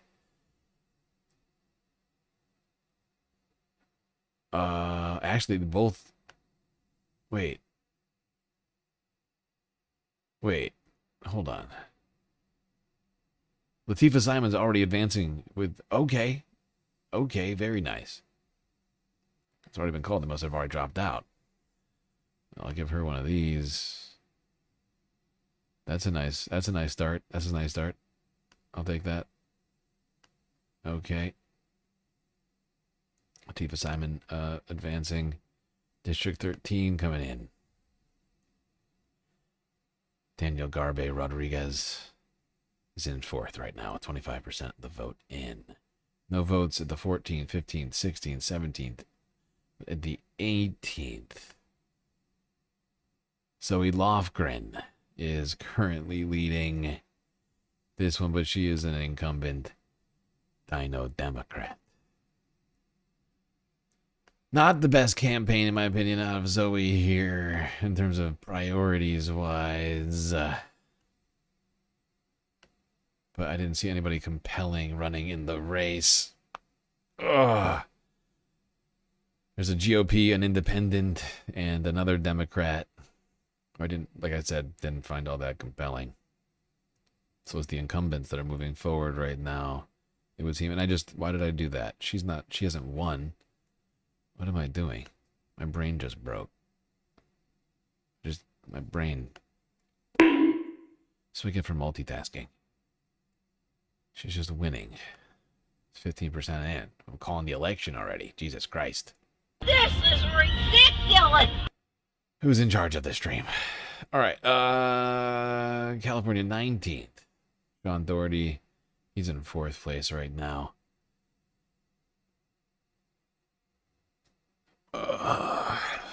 Two GOP and Johnny Panetta, who I think is the incumbent Dem, are currently leading him there. Okay. District 20. Sandra Van Scotter is our desired candidate here, trailing the GOP. But this is actually this is a great result. If this holds, and it looks like it, there's no reason why it wouldn't. This is going to go. These two, Sandra Van Scotter is going to be going to the general. That's very exciting. Okay.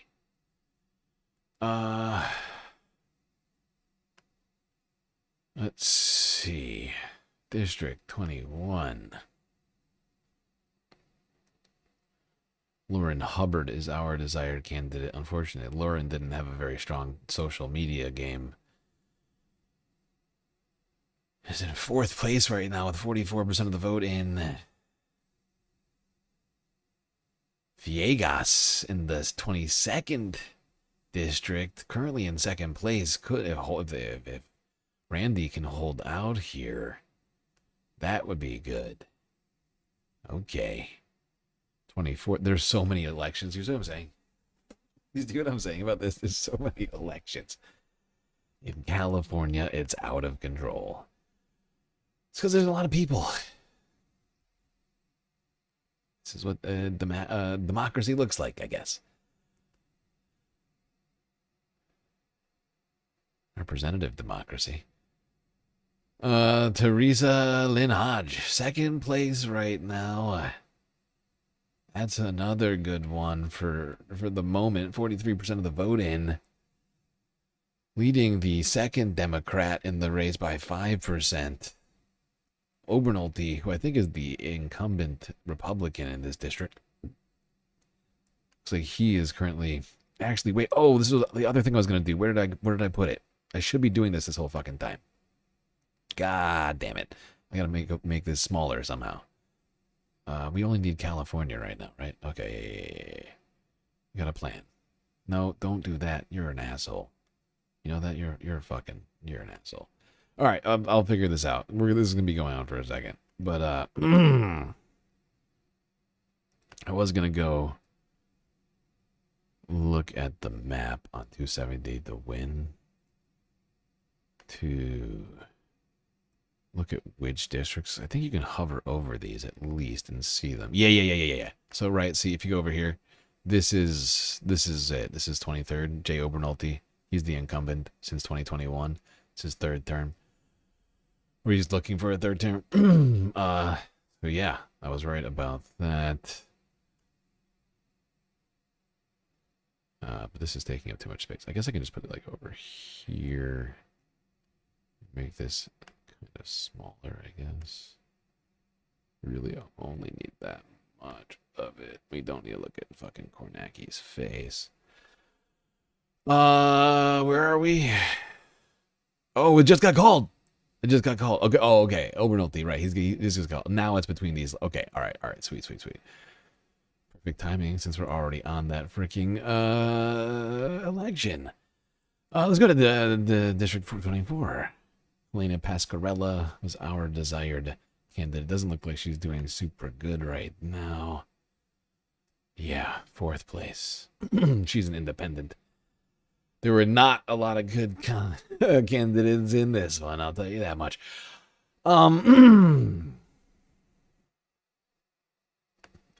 District 25. Raul Ruiz, incumbent Dem, winning. But with only 1% of the vote in. So we're going to hold our horses on that one. 26th. Okay, no vote in the 26th. Wait, no. No, I'm wrong. 26th. There is vote. Espinosa. That's our desired candidate. 8%. Basically tied for 4th.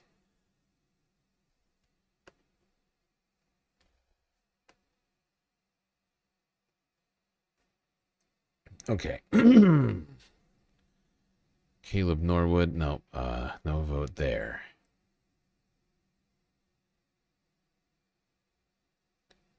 Judy Chu, Judy Chu is an incumbent Dino Dem. There was really in my opinion, there was just nothing better.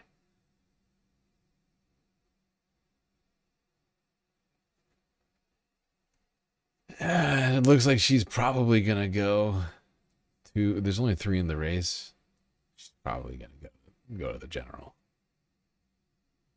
Probably. Where's the 28th?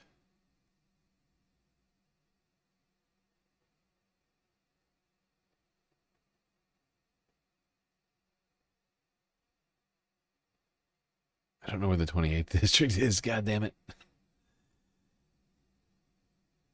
Okay, she's held this seat since 2009. I thought so. Pete Aguilar has just been declared to be advancing to the general here in the 33rd. He was not our preferred candidate. Antonis Christodoulou was our preferred candidate. Unfortunately, he is not doing well there. I just skipped a whole bunch of them, didn't I? Yeah, I did.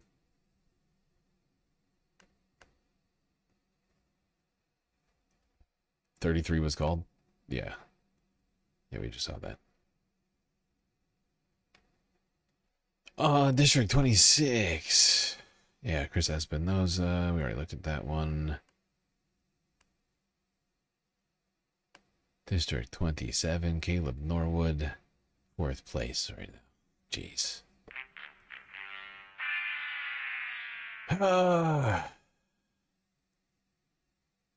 Judy Chu, we already talked to her. District 29. Angelica Duenas. I think it's Angelica Duenas. She's in 3rd place, 39% in. Oh, she needs to kick this GOP guy out of this. God damn it. Should be so much better than Rivas. All right, District 30. Joel Lava. Oof. 3.5%. Joel's not doing great over here.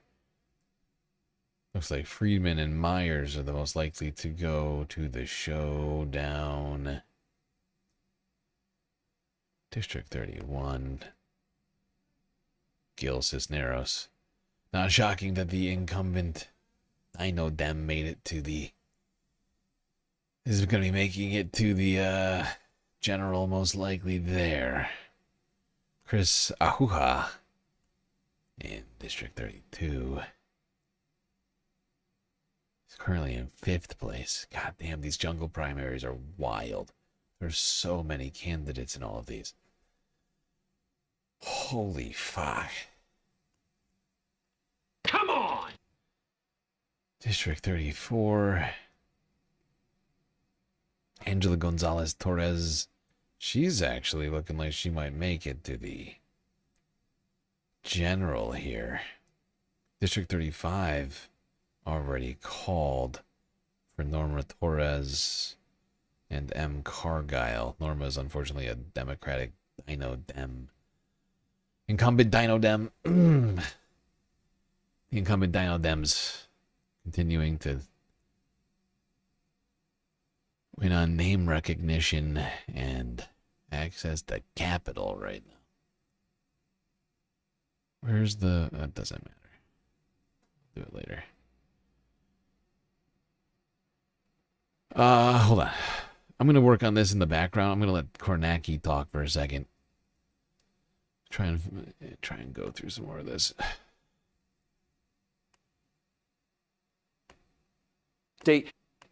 Hilton leading it here on the Republican candidate, 37%. Yeah, kind of tripling Bianco's number right there, and Becerra outpacing Steyer. So Becerra outpacing Steyer pretty much everywhere we're looking. You get up here, this is very remote, small, Northern California right here. This is an interesting test sort of Republican sentiment here, because you are in sort of core rural, very small in the scheme of things. Interesting, though, to see Bianco leading Hilton right there. Zoom out, what does that do to the statewide vote? We've got 6% in right now. Hilton is leading statewide, but what that's added up to for Becerra right off the bat is a 40,000 vote advantage over Steyer, with Bianco sitting all the way back there at 14%. So Hilton running double Bianco's numbers. And again, I think the polling was suggesting something along those lines here. And Hilton, again, he was trying to get that Bianco number. He wants that Bianco number as low as he can. He wants to monopolize that Republican vote. And Becerra, though, I think that's notable given the areas that we're talking about. I think,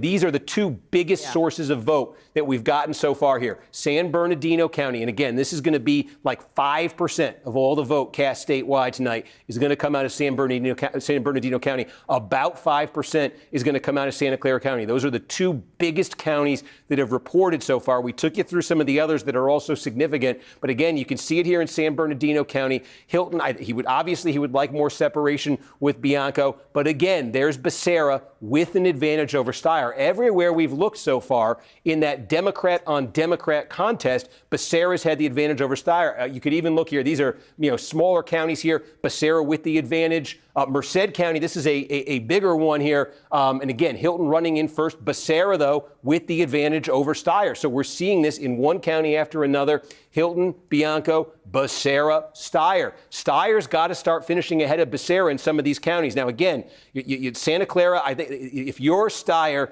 the worst piece of news you got so far is right there, because that's supposed to be your territory. It's going to have to change from around there. Explain, this was a Harris plus 40 county, right? I mean, Gavin Newsom won this by 42. Oh, the San Francisco Bay Area is overwhelmingly Democratic. The city of San Francisco itself, which is coterminous with we got Sacramento. Okay, so this is... sorry about that. Let's go right back in. Again, Sacramento County's huge. This is another 5%er, okay, in terms of the statewide vote. And look at that. Now, they get Democratic here. The Democrats should be doing well, but look at Becerra, 29%. Hilton, the Republican, 28%. Look at the separation there between Becerra and Steyer.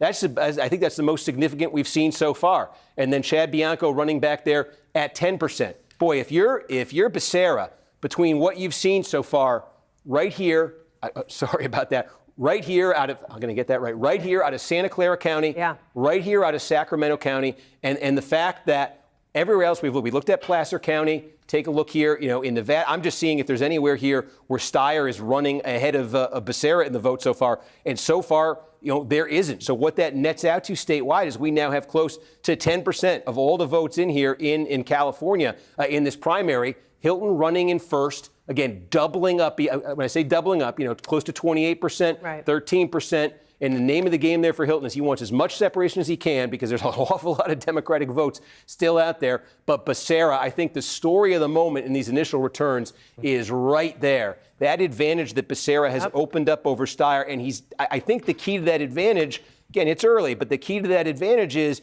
it's not coming from the places that we automatically thought of as being advantage Becerra. In fact, some of it's coming from places that we thought would be the might be Steyer. That's exactly might be right. Steyer. Okay. Steve, I'm going to pause you for 1 second to sneak in the world's quickest commercial break. It's quickest commercial break, she says. I'm just going to go to the live. Matt Gorman of Republican Strategy. Okay, I'm going to bring this back here. Where do we leave off?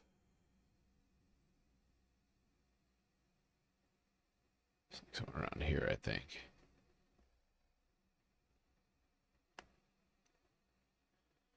Okay, so I'm just looking at some of these candidates again. Norma Torres here is advancing automatically. She is a Dino Dem, so that's not great.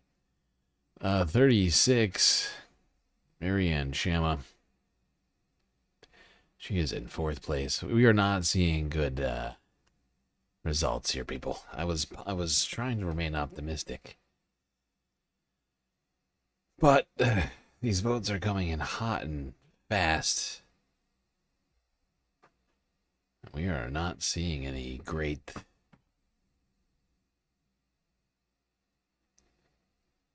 surge here for the left in California in the jungle primary right now.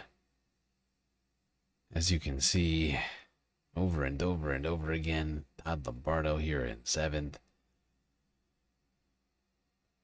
Right now in the 37th district, 36th district, Marianne Chama's in 4th, 38th district. Dr. Monica Sanchez, 3rd place. Mark Takano is advancing, but that's another Democratic, no challenger. So that's no achievement for anybody. Yep. Bunch of no challengers or incumbent Dino Dems with name recognition, full of money, are all seemingly advancing. As you can see here going down the list, Derek Tran, another incumbent Dino Dem. Robert Garcia, he's in there. Annette Berrigan. I think Mike Levin. Actually, they haven't called his race yet. It's actually closer. It's fascinating. Yeah, we're still too close to call and/or no results on a number of races. Not giving up your hope yet, but it's nothing to write home about at all right now. We gotta pray to Gary on this one for some results, I guess.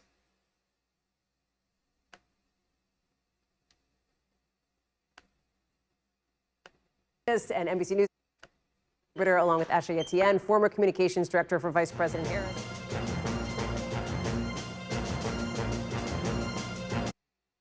Again, that's a significant development that just came out there. It took us up from just under 40% to 45%. The same-day vote is not nearly as big as the vote by mail. The other thing that we're kind of waiting on now before we get to those late-arriving mail ballots is also the vote that was cast in person at polling places before Election Day. It's not a huge sum, but it's a bit of a wild card. We don't quite know what to expect with that. But if that was another boost like this for Pratt, then Pratt would be breathing right down Bass's neck and way ahead of Rahman. If we talk about him having a pad right there, he just took a very big step in that direction. He was so excited he just drew an exclamation point. he couldn't figure out how to express it. How deep can you get into that, Steve? Like, in other words, can you tell us where in LA Spencer Pratt's support is coming from? Same with Karen Bass here and what that means. I wish we could. Okay. Unfortunately, we just, that's the thing about California. You're sad that Spencer Pratt gets votes. I mean, here it is. Somehow 108,000 people as of yet thought that he was a reasonable human being. The guy who cyberbullied a hero. The numbers, and in 2 days I can give you a great breakdown of where it came from. We'll be on the air for 48 hours. Don't test us. Steve, go ahead, Brian. So fascinating is the Pratt thing was just a wild card, right? We really had no idea. Yeah. I mean, it was really an internet sensation. There were a lot of people in California. I had friends in California that didn't know he was running for governor or mayor. They were mad that he wasn't in the governor's debate because they just knew he was running for something. But a lot of times an internet sensation doesn't necessarily translate into votes, and it appears that's what's happening. Can I just say something? I love this producer, and I love it. He said, "Is Spencer Pratt, was he really a reality star? Is that fair?" Yes. Yes, this man is somebody suggesting a villain. Wasn't a I'm saying among millennials, people knew Spencer Pratt well before this race. Hang on, can I pull back on this a little bit, because this is something that's driven me crazy about this race. When you look at the numbers, already right now, a majority of Los Angelinos are saying they want to fire Karen Bass. 50% of the voters that are up right now say they want somebody other than the incumbent to be the mayor. So the Spencer Pratt thing, to me, isn't even really about Spencer Pratt. It's a vote sink for people who are fed up with the way that city's been run, or fed up with the fire response. And if this this were any other city outside of California where you'd had normal primaries, Karen Bass with those numbers would be toast. Hang tight. Steve, let me come to you because I know we're getting some more numbers in on some of these critical California House races, right? Yeah, take a look here. We've got a projection here, too. This is the 13th district here. Democrat Adam Gray won a very, very narrow race in 2024. This got more Democratic, this district did in redistricting. How much more Democratic? Well, it basically drew it even. It had been a Trump district here. The dynamic now is who is going to be that Republican candidate to go against Gray? Kevin Lincoln right now. Sub-hype? What are you talking about? Who subscribed? I don't see any subs. What am I missing?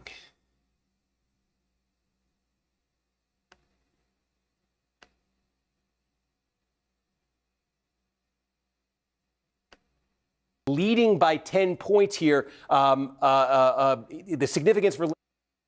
That's not a subscription. That's not a subscribe. You're thinking in YouTube terms.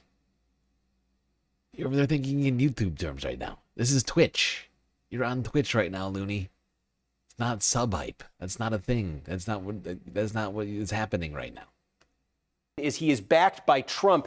The other thing here is what's not come in yet, San Joaquin County, this is where Stockton, California is, and that's the big change that Democrats made to this district to make it much more Democratic. They added a chunk of Stockton, a very Democratic city here, to fortify Gray. That's also where Kevin Lincoln has been the mayor, has been an elected official. So Kevin Lincoln right now with Trump's backing, holding on to that second, has some distance there for that second place position here. But this is going to be one of those elections that's going to be very, very closely watched this November. So is this one, the 22nd district with David Valadao. And again, Valadao, you know, the lone Republican here, so clearly getting first place. But a couple things here to note. Villegas, Baines, his two opponents here, close in that race, you know, second and third place here. You know, again, Villegas running to the left here. Again, one of those sort of lefty insurgent candidates here. The other thing to keep an eye on when all of the votes are counted here, what is Valadao's percentage going to be here? Because this is a top two primary. Everyone's, in theory, is voting here. They're going to vote again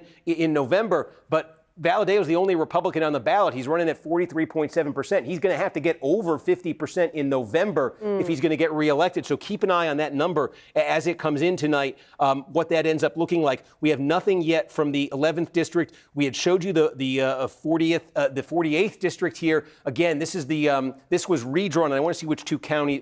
We don't have San Diego County yet, so that's significant. Okay. Jim Desmond here, likely to be the top vote-getting Republican. This was Darrell Iss's district, redrawn by Democrats, very aggressively redrawn by Democrats. Monty Von Wilpert, a councilwoman from San Diego County. Notably here, look at this, we don't have any votes yet from San Diego County. What we're getting here is Riverside County. So for Von Wilpert, that's good news just in terms of getting into second place here, trying to get that November matchup.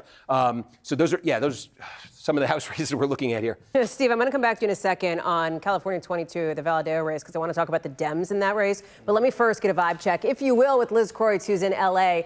And Liz, I think you have ping-ponged your way back to this gathering for Spencer Pratt, right? Talk us through it. I have, and as I've returned, it's a much more lively vibe and in very LA fashion. There's now a chopper flying overhead. He's having his party at a Mexican restaurant that he has loved for years. And there's some Spencer Pratt supporters here who seem in a very good mood. You guys have Instagram, Patriot Wildcam. You guys have probably seen the latest batch of polling that just came out. Shows him doing pretty well in second place, just 10 points behind Karen Bass. How are you feeling about that? Do you feel really confident that he's going to make? What did he just say? Instagram Patriot Wildcam? What the fuck is that supposed to mean? The runoff. Definitely, he's going to make it to the runoff. There's a lot of people who already voted for him. Their votes haven't been counted yet. They voted day of the election, old school lit style. Right now. So I think his numbers are going to get better. What is it about Spencer Pratt that you just is resonating with you? Because he's speaking out against communism and socialism, and it is a real big problem in our cities, especially in LA where it's turned to crap. It's not an accident. They're doing it by design. Karen Bass wants to destroy our city, and it's nice to see someone like Spencer Pratt. I can simplify it because those buzzwords are like they melt the brains of like left, leaning people. So let's just say it this way: he doesn't want you, a human feces, to be a part of your life. He doesn't want homeless children outside. Totally. Homeless Thank people you. outside. Oh, We you have- didn't no. like that. We have- She ran away. We He have doesn't want homeless Okay, people outside of we the elementary appreciate schools you. having Can I sex get a shout out real with quick? their We own. Oh, a couple of drunk MAGA idiots just ranting and accosting this reporter. Getting pretty grabby over here. Appreciate you. We appreciate you. We've talked a lot about the homelessness. Thank you. All right. I'm gonna. Listen, don't Liz, appreciate I'm you, gonna ma'am. toss it back. I got it. Thank you for navigating that so well. No, we can. He I seems just to want to just. shout out June Cutter, the chief of staff of Spencer. She's incredible. Thank you. Okay, Hallie. All I will say is that clearly they're taking a few shots. They're feeling good out The here. margaritas are flowing there at Don Antonio's. Perhaps, I don't know for sure. Really suspicion. Liz, thank you. Hey, stay close because obviously we want to talk more about Spencer Pratt. We want to talk about Nithya Raman. We want to talk about Karen Bass with this critical LA mayor's race. Let me see if Steve has anything he wants to jump in on here. Anything else coming in, Steve, that's been interesting? I can give you an update on what we're expecting in this LA mayor's race in terms of the remaining vote, because it's a little bit different than they've done it in the past, and this is what LA County is now telling us. So again, seeing what's in with 45%, I've got it on my phone here. I'm just going to read it to you. Come on. Okay, so it's 11:45 Eastern right now. Sometime starting at about midnight Eastern in that next hour. They're not saying exactly when. Okay. What they are. I should back up. Bear with me here. I first want to say, remember that Pratt got closer to Bass with that last update. And we said we think that is vote that was cast in person on Election Day. So it's actually a different type of in-person vote. That was the vote that brought Pratt closer to within 6 points was the in-person early vote. Okay? It all gets categorized. It's technical, but it all gets categorized as polling place vote. But that was actually the in-person early vote. We have not yet seen tabulated and reported out the vote that was cast at polling places today. And again, I say that's significant because we had that discussion. Literally, the vote that's cast in person at polling places on Election Day, that specifically has been the most Republican-friendly vote in Los Angeles. We don't have that yet. What Pratt made that jump with was the in-person early vote. So keep that in mind. He was able to get closer with that. Now, we think starting sometime after midnight, in that midnight to 1 a.m. hour, what they are going to release, they say they will have some more vote by mail that was received prior to Election Day. Okay, so remember, that was what we first saw. That was that first giant chunk. That should be more Bass-friendly, though we did see Pratt leading Raman in that. Keep that in mind. Then, sometime after 1 a.m. Eastern, okay, 10 p.m. local in L.A., they say they will then report out the in-person Election Day vote. Okay. And that's where we expect Pratt to make another jump relative to Bass. And then after that, we're just living on the periodic updates of vote by mail from there. So Pratt's, again, if form holds from the past, Pratt's got another big jump in him here when that in-person same-day vote gets reported out, which, again, may be a while, but keep that in mind as you see this margin between him and Bass and him and Raman. Super interesting. Can I go to another race? I know we're all California, and I want to live in that with you, but I've got to ask you about this. What appears to be an unexpected situation that has developed in the state of Iowa in that Republican primary there. Let me bring this up. Randy Feenstra, Zach Lane. Can you go to Iowa, Steve, here? Yep. We have said that this is too close to call. Remember, Randy Feenstra, Trump-backed candidate, up against Zach Lane, who has some support from sort of the MAHA groups in and around Iowa. He's a farmer. It appears as though Feenstra has conceded. Now, we haven't called the race. It appears Feenstra has conceded in a video that's been posted called Lane and conceded this race up against a popular Democratic governor in Iowa. This is interesting, Steve. Yeah, and remember, what happened here, we can show you, is we were talking about this, if you remember before California, we said Davenport, Scott County, this was sort of the last gasp for Feenstra. He needed a big margin there, probably something around 1,500, 2,000. He needed to blow out Lane here. Less than 500 votes, a 456 vote plurality for him there. That was his last gasp. That was the only kind of big remaining piece of real estate. Didn't get nearly what he needed. You see, there's just a very small county here that's outstanding. So just based on this vote, you know, it's significant. That's a significant margin with no county that's unaccounted for right here. And again, with that 35% rule. So this is a Trump-backed. Now, that's right. Keep this in mind. This is a Trump-backed candidate. At the time of that Trump endorsement, there had been more than 10,000 early votes that had already been cast. So did the Trump endorsement come too late? When a margin is this close and his endorsement didn't come till the Friday after the It was just election, Friday, while yeah. the early voting Yep. period was underway, is that the difference here? Steve, are you able to see geographically, is this a little bit of not enough anywhere for Randy Feenstra? Is there somewhere where Zach Lane performed particularly well? I mean, that might tell us a little bit of that story. Here, this is Feenstra's congressional district. This should be pink wall to wall. It's not, you know. This is a good number. This is a big vote producer on the Republican side, relatively speaking. This is a good number. This is a good number for Lane. You know, this I think was about as good as it got for Feenstra here. You know, Woodbury County, where Sioux City is, but he should be cleaning up in here. And the 4th district punches above its weight, right? They're all equal-sized population, but the 4th district's where the Republicans live in Iowa. Yeah. So in a Republican primary, it's more than a quarter of the state. This was supposed to be the sort of vote producer that powered Feenstra. He didn't get nearly enough out of his home district. What's also interesting here, and I suspect to the point. We got San Francisco. Go, Steve. Go back to California. Sorry. Yep. I'm just told We've got San Francisco, and let's go back to California. Again, we're ping-ponging around, folks, because we don't control when the numbers come in. So we're at the mercy of the vote counters. What you got in California there in San Francisco? Okay, yeah, San Francisco. And again, the city of San Francisco, not nearly as big as Los Angeles, but this is significant. This is about 4% of the. We got District 11 results here. Shoykat Chakrabarty is in 3rd place right now, with Scott Wiener and Chan leading 43 and 28% respectively. 39% of the vote in. That's not great.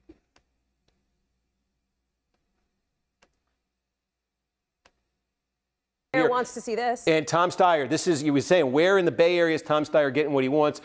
Kind of what he wants here. He certainly got 1st place here. The gap here, about 6,000 votes over Becerra. If that sort of trend holds there between them, Steyer can squeeze more out of here. That's not quite half the vote. So he does get San Francisco. We also just got in, here we go, San Diego County. And remember, this is like 10% of the vote in the state. So we just got, again, all that pre-election vote by mail in here. And Hilton leading on the Republican side, but there it is, Becerra with that. It's more than a 30,000 vote advantage over Steyer for 2nd place. Bianco getting buried. Just dwell on that for a second. We said great news, not great. We said good news for Steyer out of San Francisco. He's running in 1st. He's finally running in 1st over Becerra in a sizable county, a margin of 5,900 votes. But again, what we just saw come in moments later in San Diego County. It's a margin of 31,000 votes, 5 times that size. Becerra wiped it out like times 5, just with what came in there in San Diego County. So again, you sort of, now we're getting close to half the vote that's tabulated in this thing statewide. That's some real separation right there. That's a 240,000 vote gap there, 242,000 vote nearly gap between Becerra and Steyer. Again, Becerra much closer to Hilton here than Steyer is to Becerra. And there's Bianco running back at 11%. Remember we said. I am over here. I'm like tabulating results as this is going on in the background, and it's not good. I've had to come up with a new designation for Dino Dems winning. Said to use light blue, and it's not good. It's not good. Dino Dems are, of course, at least one of them's a no challenger, but boy, oh boy, it's a lot of Dino Dems winning. And there's not a lot. I mean, there's a few that are looking okay, like they might make it. And one's already been approved to the next round. Sandra Van Scotter. That's in California's 20th district.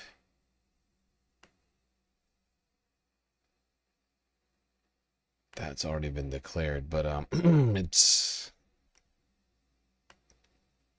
the rest of the field. It's quite disappointing. I can't lie. I had big hopes for tonight. Hilton wanted to get as much distance as he could, 26.5 down to 11% there. We got 436,000 votes for Bianco. So really, you know, it's clarifying here. I think the picture's clarifying. The only other place here I see that Steyer blue, this is Santa Barbara County. You know, this is decent size, but we've seen some much bigger ones. But you take a look here in a place like Kern County. This is a big Republican area here. You know, Hilton in first here. It's close between Becerra and Steyer. There aren't a ton of Democratic votes right there. But just kind of work our way through here. Tulare. I just want to see if there's Fresno County. I don't think we'd shown yet. Becerra with an advantage there. You know, he's finishing. And Hilton's getting good numbers here. He's finishing ahead of Steyer as we kind of work our way, you know, through the San Joaquin Valley right here. You know, it's all Becerra. It is incredible to me that in California, and in many of these elections, people are handing the keys to the people who handed us Donald Trump.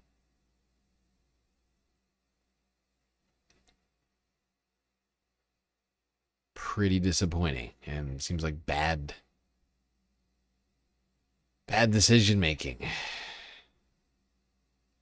These are the same people who, to some degree, have, I mean, all right, technically, I'm trying to think, are there any actual names in here from, well, this is the House. So technically, no, because it was the Senate that they took the votes from. But like, these are basically all the same people that have been here, like, handing Republicans wins left and right. And people want to put them back in office to keep handing Republicans wins. Okay, might as well just vote for Republicans. I mean, what's the point? Over Steyer. So he's been able to build a very significant lead there. And really what it would rest on for Steyer, it's starting to look like what it'll rest on here. You said, do they feel that the same day vote will be different for them? We do have some of that, as we said, some of that early vote is now in Los Angeles. This looks like it did with that vote by mail. Like, obviously, I see a difference between Democrats and Republicans, but it's just so fucking frustrating because literally Democrats continue to fail in all of, like these are not the people who are going to motivate voters in the general, in my opinion. But hey, maybe I'm wrong. Maybe it's milquetoast centrist. Maybe milquetoast centrist is what they want. Like that gap between Becerra and Steyer has changed much here. Again, this is where Becerra represented. So there'd have to be either some change with that polling place vote, or it's just going to have to be such a flood of Democratic ballots coming in after, you know, being tabulated after election night. Here's the thing about all this that is just wild and fucking crazy to me. It's like people, I think people have become so disconnected that you don't have like people like focused in on the primaries right now. You really don't. I mean, look at the numbers right now on the stream. You don't have people focused on this right now, and people are more dissatisfied with Donald Trump than ever. They're more dissatisfied with the Democratic Party to some degree than ever, right? Like, it's a complicated situation. People are more excited about Democrats than Republicans, but the Democrats are in the House are at all-time low popularity, and people are being presented with the option to change. And I'm not even sure everybody even fucking knows the options being presented. I mean, you look at these fucking numbers; it's quite clear that they're not participating that much.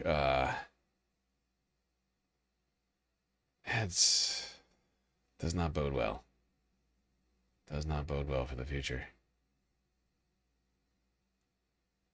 I'm just seeing, oh God.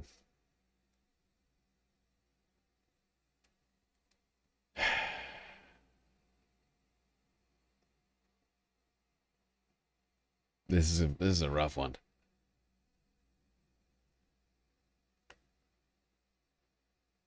I was really hoping California would get it fucking together. The supposedly most blue state in the country.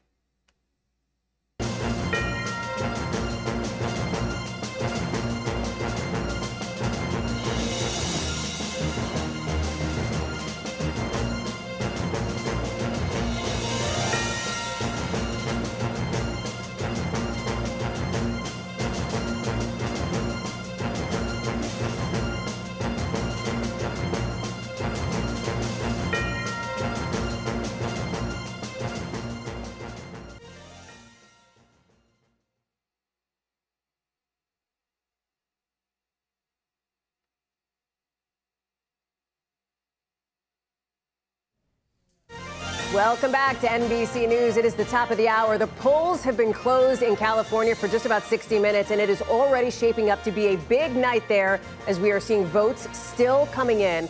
Let's take a look at the state of these races, starting with some of those headlines we are seeing tonight out of California in the governor's race there. And a reminder, folks, top two winners will face off in November, regardless of political party. You can see that NBC News projects this is too early to call. Republican Steve Hilton, backed by President Trump, former Biden cabinet official Javier Becerra, billionaire activist Tom Steyer. That is one of the marquee races tonight. You know what another one is?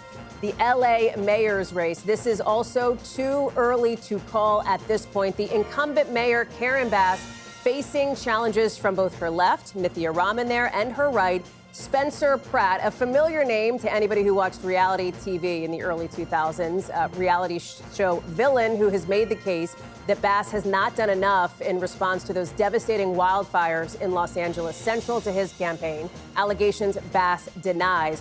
This one's got a lot of heat on it. We are seeing some of the vote coming in LA County. Steve Kornacki's walking us through it. Let's talk about California's first district here. You've got James Gallagher, the projected winner, one of the projected winners. We will see if it's going to be Mike McGuire, Audrey Denny, who served, by the way, McGuire as Senate Majority Leader for 2 years and the top Democrat in the state Senate for a year as well. One to watch. We'll also take a look at the 13th district in California. Projected winner, Adam Gray, the Democratic incumbent, first elected just in 2024. So the question is going to be, who will the other winner be? Former Stockton Mayor Kevin Lincoln or entrepreneur Vin Crudiventi, largely self-funded. We're keeping an eye with 35% of the vote in there. Big battleground district here, folks. California 22. The projected winner, the Republican incumbent, David Valadao. This is kind of one of those races where perennially Democrats think they will be able to knock Valadao out here. He is going to win and be one of the winners. The question is, who will be the other one? We're looking at Randy Villegas, more progressive, thinks he can win over working class voters, or Jasmeet Bains. She is backed by the Democratic Congressional Campaign Arm, putting her on their red to blue list. We're going to be talking about this race come November. There's also... It is so insane is the Democratic base fucking supports a list of shit the Democrats who are getting fucking sent to the general right now do not fucking support. It's insane. People are just like voting against themselves right now. It's literally insane. That is fucking wild. And I'm just like looking through these, and all of these races are looking pretty bad. Time and time again. The closest we got on most of these are like a third place fighting for second. We can hope and pray, and some of these may come to fruition, and of course there's, you know, some amount of waiting involved in this. It's being counted in a particular order. Right now it's not looking good. We're going to need some miracles in some places. It's rough. I mean, like, most of the candidates that are on my list that I backed are like 4th or 5th place right now. That is not a good place to be in these really, really fucking crowded primaries. My God. Oh, I wish I had good news right now. Wish I had good news. Jesus. I got one. We got one who's in second place right now. That's the only person I think that I've seen here so far that's actually in second place. 34th district. Angela Gonzalez Torres. She's leading by 6% in the 34th district. I mean, Sandra Van Scotter, we already talked about her. Besides from her, is what I mean. Like, that's the only one I'm seeing as I'm going through this. I'm continuing to go through it. It's not good.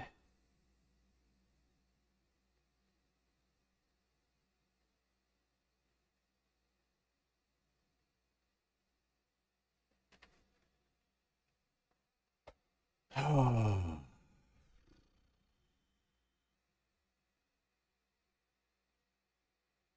We have a completely resistant Democratic Party to change and is funneling money into these elections to prevent change from happening in the party. That is what I'm seeing here.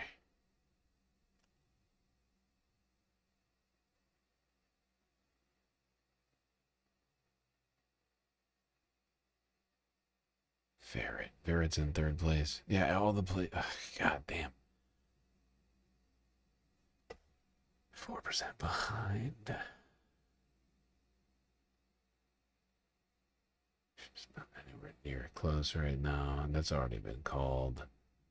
She's already lost. I need to start going through the losers and like reading these out. For fuck's sake. What a bloodbath. The California 40th district as well. This is what has become a nasty member-on-member primary on the Republican side with young Kim and Ken Calvert. Ken Calvert will be one of the winners.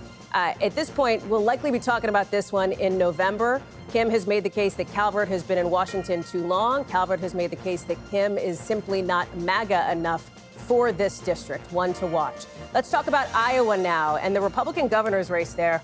And this one, boy, super interesting. Too close to call right now. Zach Lane, backed by the MAHA Action Committee.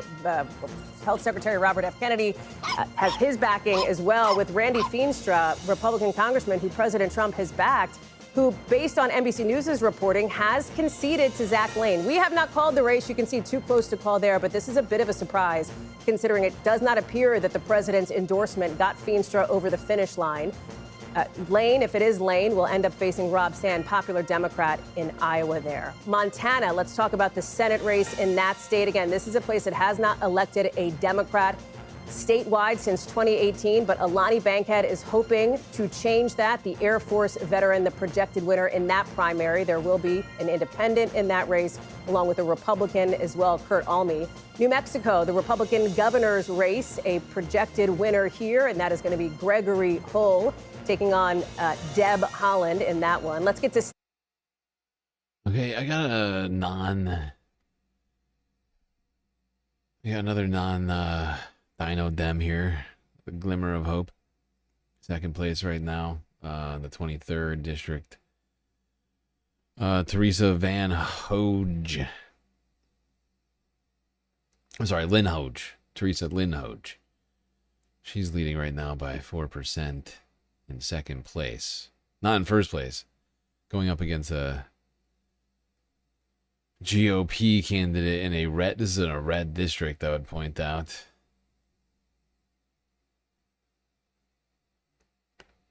So not that great of a glimmer, but something.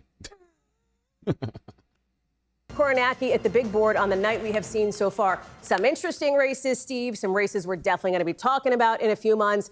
And then some real question marks that everybody's curious about, starting with the one you're looking at now, the governor's race. Yeah, I mean, look, we're getting close to half the vote here in the governor's race. And I do think the situation is kind of clarified in a way where it may be a while here. But, I mean, the basic dynamic...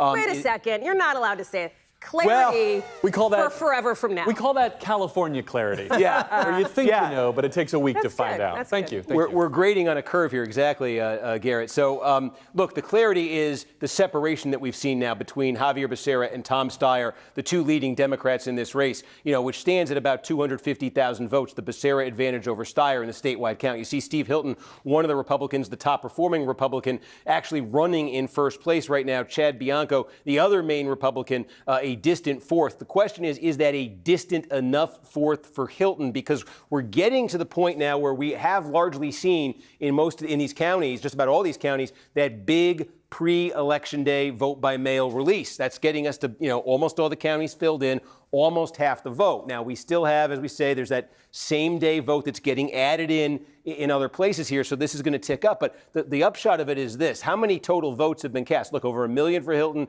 over 1 million for Becerra. That's over 2 million. You're looking at nearly about 4 million votes right now with not quite half the vote in, meaning there are still 4 million votes to be counted in California, and a very significant chunk of those are going to be late arriving vote by mail that are going to be tabulated, maybe tomorrow, maybe in the coming days, maybe over the next week, whatever exactly it is. But that size of a pool, okay, we're talking millions of votes right here. When you see the advantage right now that Hilton has over Steyer, not Becerra, that Hilton has over Steyer, okay, you're talking about a 300,000 vote advantage, okay, 7 points.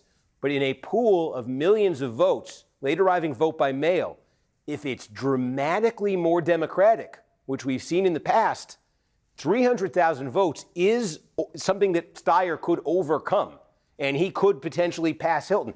That would mean Becerra and Steyer would pass Hilton here, because it would just be overwhelmingly Democratic vote. It would benefit both of them, and that Republican share for Hilton would just tick down. So Hilton's put himself in a decent position right here. He's running in first because he's consolidated a lot of that Republican vote, but he hasn't consolidated. Again, he was putting out a very urgent call in the final days of this campaign, telling Bianco's supporters, look, I like the guy, you like the guy. We all want a Republican in the general election. You got to get behind me. Some of them, I think clearly when you see that separation, did heed that call here for Hilton. I think this is a larger gap than we saw in a lot of polling. But again, the question is, did enough of them? Sitting there, Bianco is on 454,000 votes. He's on pace to maybe land somewhere, upward of 1 million votes in this primary. Probably short of it, but upward of 1 million votes in this primary.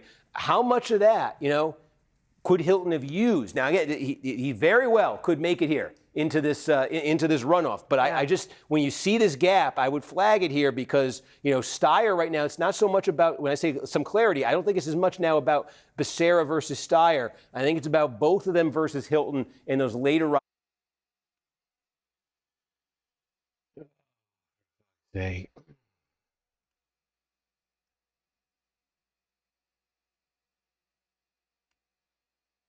I keep going through this. It's just getting worse and worse. It's just it's only the incumbent Dino Dems that are winning right now. All of these people are not every single one of these, but most likely all of these people are not doing well right now. Third place or lower. Almost every single one of these people from 25 to 50. Honestly, I'm sort of blown away. Oh, God. Here's the question: How do we engage the base that we know actually wants Medicare for all and for the genocide to end right now? Because they're voting for all the fucking wrong people. If they're in there.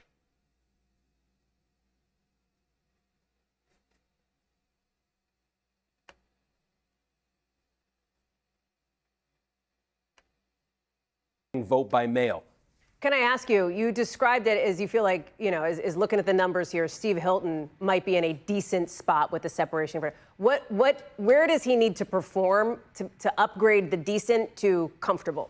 Yeah, I think it's less where he needs to perform right now and more to just tell me how democratic is that late arriving mail and how much of it is there. Because again, it's not so much a geographic question right now. It's just a question of the sort of the contour, the partisan composition of that late arriving vote by mail. And I think Republicans in California have come to have like nightmares about this stuff because there have been so many Republican candidacies in California that have been sunk in the slow bleed of the post-election night, days, weeks long count as that incredibly blue vote by mail gets tabulated here. So that's what's on my mind when I see this right now. If you're Becerra, you're feeling great. Because you've got separation from Steyer and you figure you're going to benefit from late arriving vote by mail just because you're a Democrat.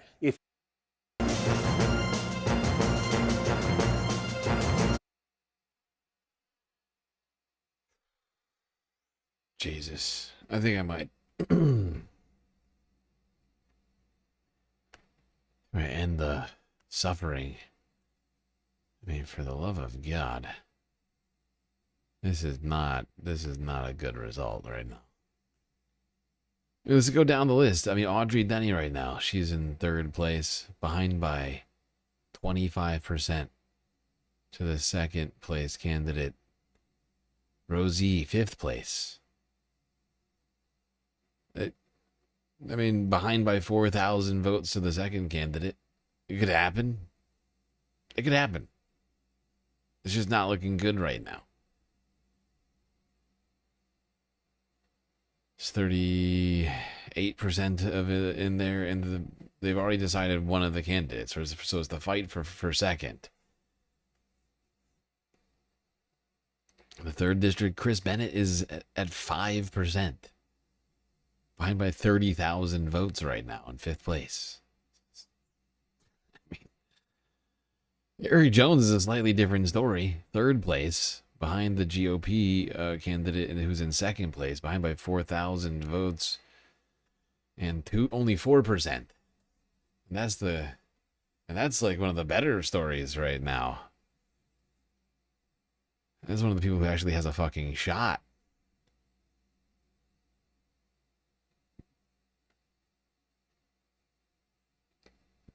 District 5, I mean, both of the candidates that we talked about are below 10% or less. And the second place candidate is at 22%. And I'll point out, you'll probably notice I keep saying second place because that is what we seem to be fighting for right now. Every single one of these races, if we're fighting for anything at all at this point. However, May Vang is in 2nd place right now, trying to hold on to it. I mean, Mai Vang, she's one of the few people in here that actually is holding her own on this race right now.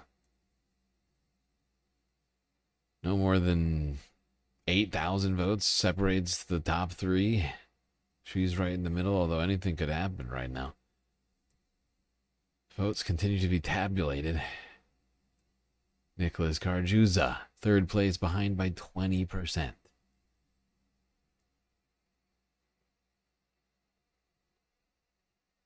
District 10, Mitch Maisler, 2.8%, 6%. I mean, it was 6th place. Not fighting for anything. Shaikat Chakrabarty behind by 15% right now with 39% of the vote in.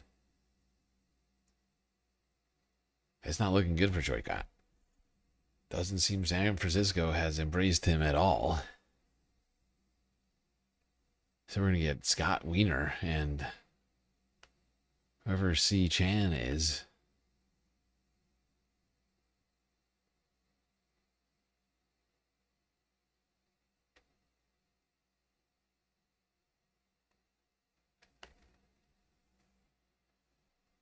District 13 for candidate 4th place, behind by 15%.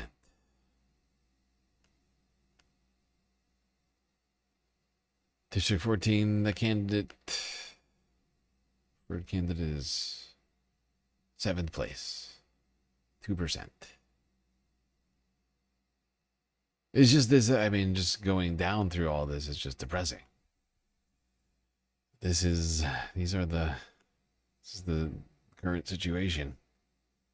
Still waiting for Forstag. Yep, 65% of the vote in there, I think. Behind by 2% for less than 2% for Forstag in Montana.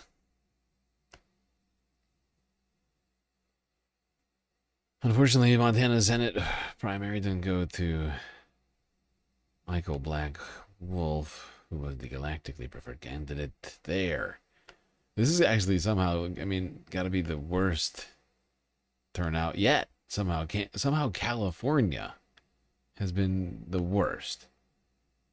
And I'm starting to think it's because I'm just trying to do the math right now on this. And like trying to figure out what the hell is happening. I'm like, okay, we've had Ohio, Indiana, Nebraska, West Virginia, Louisiana, Alabama, Georgia, Idaho, Kentucky. Those are, what is that? Like 10 of the 12 primaries we've had up until today. And I'm realizing those are all red states right now. States that Democrats have completely given up on.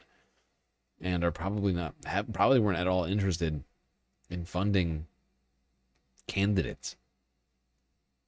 So we maybe, it's possible we were getting luckier in those states as a result of Democrats perhaps not finding interest in funding, trying to fund a candidate where they don't see a race to be won. I don't know if that's what's happened here.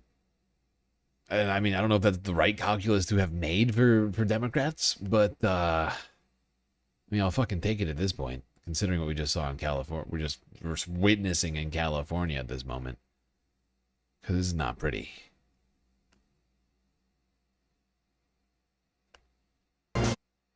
And that is having overwhelming appeal to independent voters. They're now trending Democratic than they are for Republicans. So that is where the opportunity rests. You do wonder if there is a boomerang and where it exists, because, again, Democrats have not won a Senate seat in Iowa in almost 20 years, basically. And so don't get excited. I'm going to talk about Texas for 1 second. We haven't done your obligatory Philly mention yet. Do you want to work it in this segment? For a minute. But a la Texas, when we were all sitting together during that thing talking about, is James Tallarico going to be able to.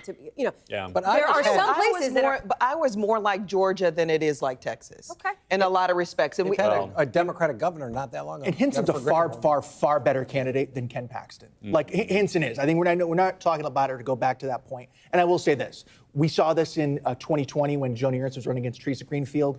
And this is also true, I would say, in Montana. Montana and Iowa, you're going to get a poll, let's say October 1st, that has the Democratic candidate within about 4. You always will. It's a tale as old as time. No matter what the margin is, I think Republicans will pull out both seats. But you will see 1 or 2 very close polls with about a month to go. And people will freak out. Tons of money will go in.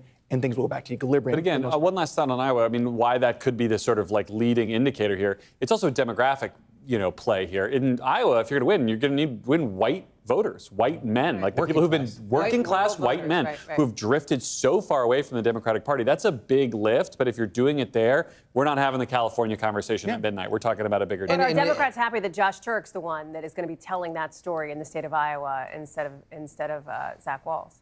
I mean, absolutely. I mean, I think, he's, again, positioning himself as a moderate, which is appealing to those particular votes. Yeah, well, yeah, absolutely. Great profile. I mean, it makes a lot of sense. So, yeah, I mean, I think we're feeling very good about Iowa. But when I was making the point that Iowa's more like Georgia, we picked up seats in Georgia when Trump, at the midterms, when Trump was president the first cycle around. And so, you look at the economy and all the factors that flip Georgia, you can see them there as great possibilities in Iowa. Can I sneak in, Steve? I see you studying L.A. there.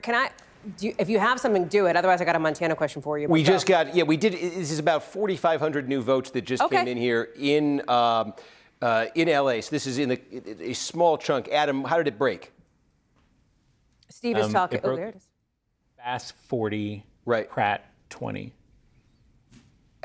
Okay, so this was a bad. This is. I suspect this is. It broke about 2-1 for Bass over Pratt. Again, it's a small number of votes. Okay. Remember that the LA told us that they expected they would have a few updates throughout the night of that vote by mail, which we saw was very good for Bass early on. So I suspect that's what we just got. One of their incremental updates of vote by mail that they said would come in overnight. That, again, that's the dynamic here. That vote by mail is going to probably be better there for Bass, and maybe even Rahman for that matter, than Pratt, although Pratt has a pretty good cushion over Rahman right now. But there is still an update to come in this mayor's race, probably in these overnight hours, maybe soon here, from the polling place vote that I expect would be very favorable to Pratt. Then after that, it would be all late arriving mail. That is if you're Pratt, though, that cushion you have over Rahman, I think that's the big development in this race tonight. That's a pretty significant cushion. And Garrett is right that this is a they're referendum starting to on call Karen Bass, races now. Given the fact that we were saying that there was a possibility that she wouldn't even be in the run. They're starting to call races, and it is not looking good, Space Fams. This is it. I am just going through them right now. It's a sea of blue and red, that tiny little bit of green in here. And actually, this shouldn't be green. Good God, it's even worse.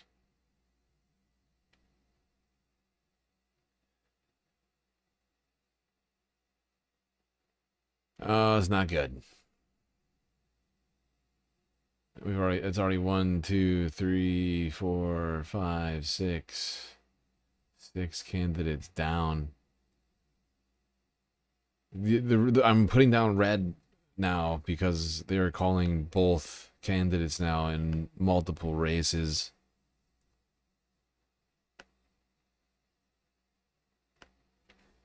The fact gangbusters race in Jersey here. Ryan, you next. you stole like the best three. That's okay. Yeah. That's why she goes first. That's why she goes first. Smart That's to why go it's her first. show. Right? I was just thinking maybe I go last. Yeah, right. What am I going to do? I'll tell you what I'm obsessed with, and I might be stealing it from Garrett because we haven't talked about it yet. And that's that Dusty Johnson, who is the sitting congressman from South Dakota, who's running for governor, is giving up his safe House seat to run for governor. Looks like he might be on the outside looking in the runoff in South Dakota, which I think is pretty fascinating. Dusty Johnson's a well thought of member of Congress. He's somebody who is considered to be a productive member of Congress, was thought to be relatively popular in South Dakota. I know South Dakota is probably not at the top of a lot of people's minds, but there's a lot of powerful people in South Dakota, including the Senate Majority Leader. And so the idea that Dusty Johnson might be on the outside and appears to be at this stage appears to be on the outside looking in, I think is a pretty significant development. And the idea that he might be out of politics by the end of this year, I think is pretty shocking. Trailing Toby Doden maybe speaks to your point of the anger against incumbents. I could speak on that because I could build on that, actually, Ryan. Thank you so much for setting We me don't up. call it stealing, we call it building. Well, no, I've been taking a list over the course of the night about all the House Republicans who run for other offices this year and have either lost or appear likely to lose or who've not gotten the Trump endorsement, who basically seems to have hit a dead end. And what I think we're seeing is a split here between Democratic voters who are looking for like kind of meat and potatoes basic candidates, your Tureks, your Rob Sands, some of these other candidates who can have credible governing experience and kind of, even Javier Becerra, who you could argue is kind of boring. I saw, I think it was Maeve Reston, a former CNN reporter who now is an independent journalist, who called him the cardigan of the race, just like kind of a warm sweater to comfort people, versus Republicans who are saying, I don't want your experience, I don't want your governing background, I want somebody who's authentic, somebody who's as, pissed as the next guy. I'm looking at all the things our guy who told us he was voting for Spencer Pratt said. He wants authenticity, and he wants somebody who's as mad as they are, and there's that split still between the two parties. And we'll see how that aligns in November. Ryan and Garrett stole all of your time, so you have 10 seconds. No, I mean, I think the economy is still the central issue across the country, and we see it, in a stark example in Iowa, where you have a situation where Medicare cuts are incredibly impactful to local voters. Tariffs are killing farmers. You got rural hospitals closing. You've got healthcare costs going up. I mean, that is a recipe for Democrats to actually win. You've got a state where Trump won by 13 points, and now it's a toss-up state. I mean, it's an incredible opportunity. Democrats are going to continue to invest a lot of money. We've got really good candidates that made it through. So I'm going to be watching how they position themselves and what that'll signal to Democrats who are going to be running in competitive seats in November. I'm obsessed with how long it's going to take California to count all their votes. It's going to be seen in 2 weeks.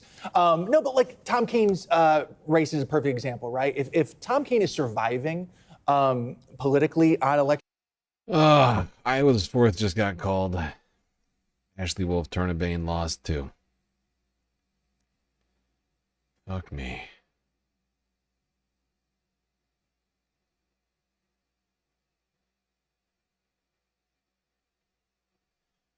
You voted for Mai Vang? That's good. And he's coasting to victory, and we're talking about California. Then suddenly those California seats become a lot more important than the ones they hand drew for Democrats to win. Steve, I gave the final word to you intentionally. What is the thing that you are obsessed with after tonight? I'm obsessed with what happens here in this governor's race. Does this end up being the top two as Democrats? Does Steyer get a huge late-arriving vote by mail here? Or does Hilton get in there? And you have a Republican versus Democratic contest in California. If you're Becerra, of these three, you're the one feeling best right now. Okay, Steve Kornacki, we appreciate you so much. It's been a night. We've covered a lot. We're going to have all the results on NBCNews.com.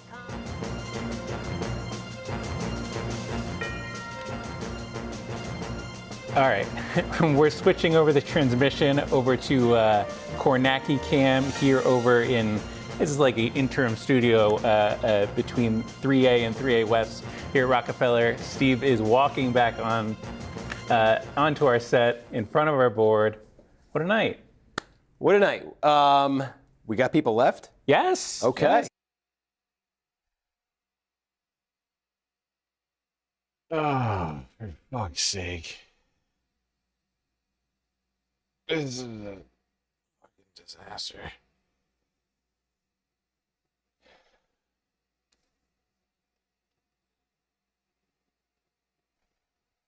I'm gonna stay up a little bit longer, but I'm approaching my end point for the night, I think, here. As we keep being reminded, these results are going to be slowly coming in for the ones that are tight, that haven't been called. Less and less progress is going to be made on that. Loyal viewers. Well, let's go through it. Let's start here. Let's go through that. Well, okay, first of all, the governor's race here. Again, now about half of the vote is in here. Adam, what was the last major update we got? Governor's race. We got Trinity County, 21 votes is... I said major. You gave me the most minor thing possible. Lake County, 780. Mariposa, 715. Los Angeles, 10,000. 10,000, okay. One thing I do think is interesting in the L.A. County portion of it, we were looking at this question here, of could Steyer, surpass Hilton on the late arriving vote by mail. Hilton is technically running ahead of Steyer here, in L.A. County. Again, this half of the vote. It's interesting, as overwhelmingly Democratic as this area is, the second Democratic candidate so far, at least. I expect that late arriving vote by mail will probably be more Democratic friendly and would help Steyer. But Steyer may not, with the hundreds of thousands of votes left here, probably like 900,000 votes left in L.A. County, I'm not sure how much Steyer will end up netting over Hilton there. But again, if there's a huge shift there, that's really the question here. If there is a huge shift in that, in the partisan composition of that late arriving vote by mail, and there can be, because the Iowa the Montana first district, the Montana first district. This is too close to call. Fucking hell, Cleveland, Forstag, Busey. 65% of the vote in. Unfortunately, Sam Lux has lost in the second district.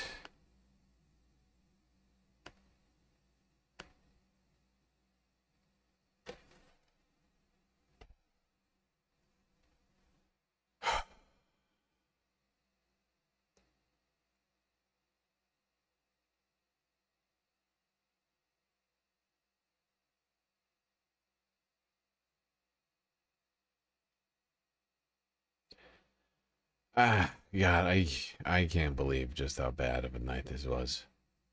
I thought this was going to go well. We had the blue states. Finally had the blue states coming up. I was like, yay. Pennsylvania went pretty good. Oh my God. I mean, I think we'll be lucky if we get 6. If we get 6, it'll be a miracle in California. And that is insane to me. I was expecting half. I was literally expecting, I said it 2 seconds ago. Not that long, but you get what I'm saying. I was saying it. Unfortunately, I wasn't able to look at all of the polls on each freaking one of these races ahead of time and know, electability on every single fucking person. But I assumed it would be slightly less terrible than this. I am somewhat just... I know California is a different situation with the jungle primary. And technically, if you look at the other states, it wasn't as bad, I guess. In New Jersey, maybe you could say. But it's not great. It's not across the board. You had the Monica MacGyver, Anna Lilia Mejia, Adam Homowy making it through the field here. I mean, Rachel Peace is really not the best candidate on the list. She's sort of bottom tier, but she made it through. Not both, but Sam Lux is down. And I am kind of pissed off right now that I put any work into Russ Cleveland. Not that he's not a fine candidate or guy, but there was a Bernie fucking endorsed candidate in the race. I somehow that was not clear to me. And like somehow I feel like fucking responsible, even though I know I'm not. Even though I know that I don't have 1,500 viewers in fucking, or 9,000, however many viewers in fucking Montana. There's 1,200 between Forstack and Busey right now. And I mean, it could go anyway, sure. It's not 1,500. It's actually 800, isn't it? It's 800. It's only 800 votes. Still. I mean, my fucking live stream on the Montana race got like what? 500 views. It's mostly you guys. But you somehow, that was just pissing me off a hell of a lot right now because like I had no idea, and I was like adding to confusion that I didn't realize I was doing. Oh, it's kind of pissing me off a little bit. But Sam Lux lost, unfortunately. I mean, Forstag could still win, and that would be good. I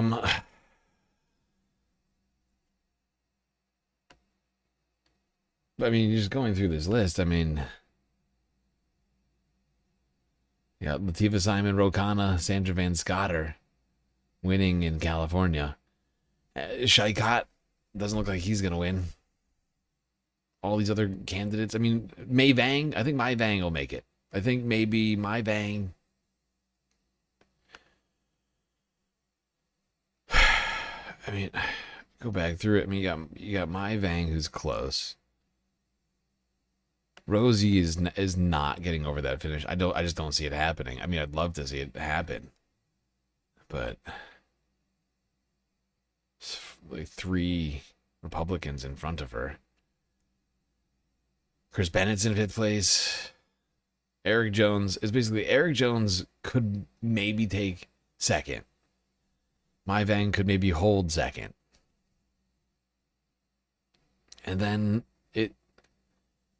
it's like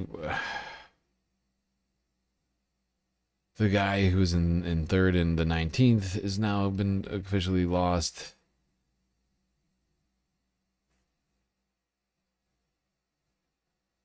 I'm just going through these and I'm just not seeing any good news. Oh, I'm seeing one good thing. In the 23rd district, Teresa Lynn Hodge, and it is probably, but not even a guarantee right now, to go to the general against a Republican in what I believe is a Republican district. Although, here's a silver lining. This is actually a silver lining. I'll take this one. You look here in this race with Hodge in it. If you add up these votes, Democrats and independents, I mean, what was that? 22, 26, 27,000. I mean, for a primary in a Republican district, it's not terrible. And all the Democratic votes haven't even come in yet because there's still the mail-in to count, right? I'm accounting for that. But like Pascarella's clearly not going ahead there. All these people that I had some amount of hope for, seeing them go down one by one. And honestly, when I was making this list for California, when I was going through these 52 fucking seats, putting all this effort into it, I did not realize it was a jungle primary. Somehow, I mean, this is the first time I've ever done midterm, serious midterm coverage, and I had no idea this was a fucking thing for California. Oh God. Like, did we do the 24 midterms? It wasn't the midterms, though. It was the general election, right? So, yeah, we covered a few elections in the 24, but, like, it wasn't like this. Like, I wasn't, like, determined as I have been, even with all the distractions in the last month or so. Like, I didn't put nearly as much, or I put a much different kind of effort, I feel like. It was much more focused effort, right? It's, like, really... just a few races we were focused on, the general, then right? Like the presidential election and basically nothing else.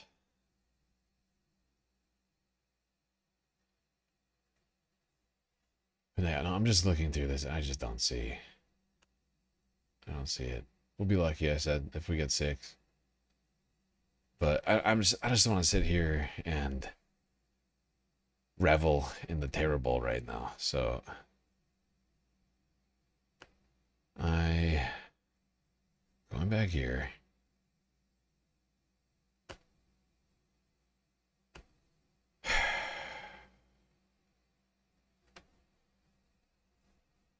Yeah, I think I'm gonna call it here. I'm gonna try and get some sleep and just see what I can do to work on next week. So we got another midterms next week.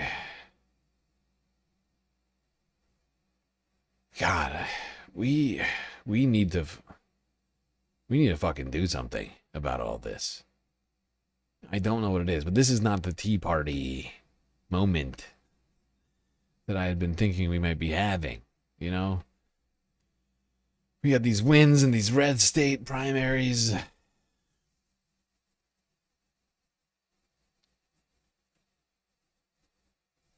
But we have not seen great success here in California, like I was hoping for. Yeah, Matt Dodson lost Columbia Rican. I mean, I'll pull up the chart one more time for everybody to look at.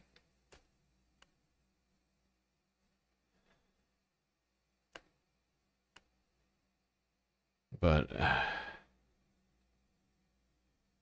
we got a not great South Dakota candidate winning. Didn't really matter. Same thing for the Senate candidate. No challenger for either, actually. They're both bad. They're Dems, but they're not good. Right? I can't say they're good. Deb Haaland won for governor, and Matt Dodson lost in Senate. Cory Booker went fucking unchallenged to another, will almost certainly be a win in this year in the fucking general. There's no way he doesn't win. Of 6 more years of Michigan fist. Oh.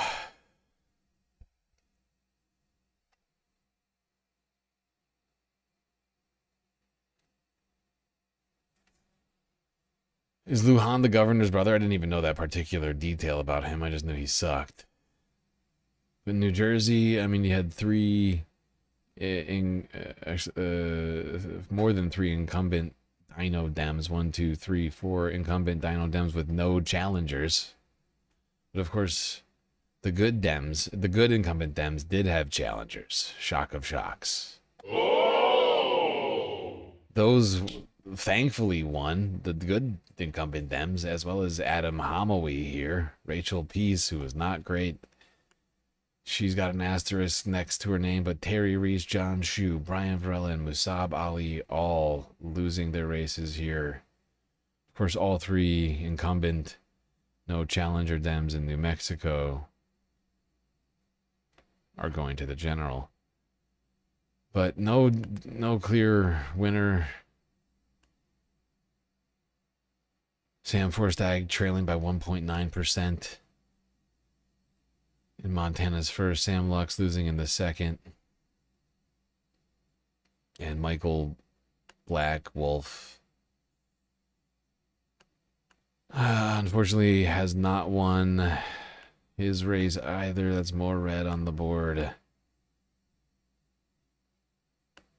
Zach Walls losing.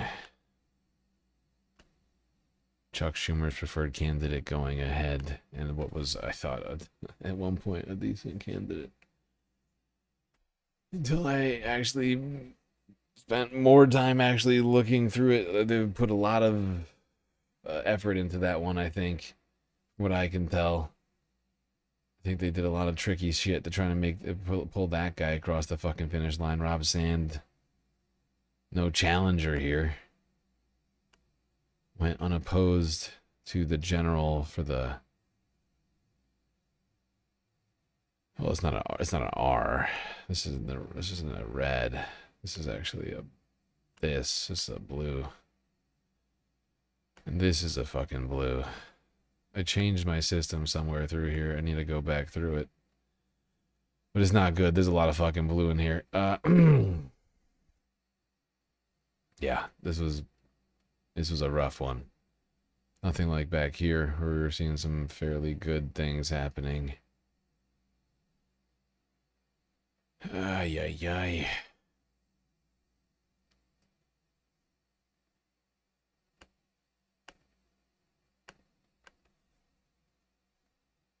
Well, sad but true, everybody.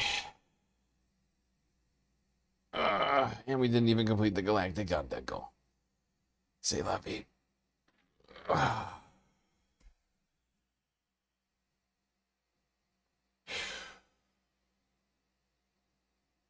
I really could have used some wins here tonight, Space Waves. Some like a bunch of them. I was hoping for enough wins to hold in my hand. But these ones feel like they're slipping through my fingertips. And it's really making me wonder what it's going to take to get an actual Tea Party moment in the Democratic Party. Because the Republicans had that moment, and now the Republican Party actually respects the fucking, the fringe of their party. All right? It's not even the fringe. It's the bulk of the party. But it was what they were declaring to be the fringe, back then, 20 years ago. Well, whatever, 12 years ago or something like that, whenever it started. But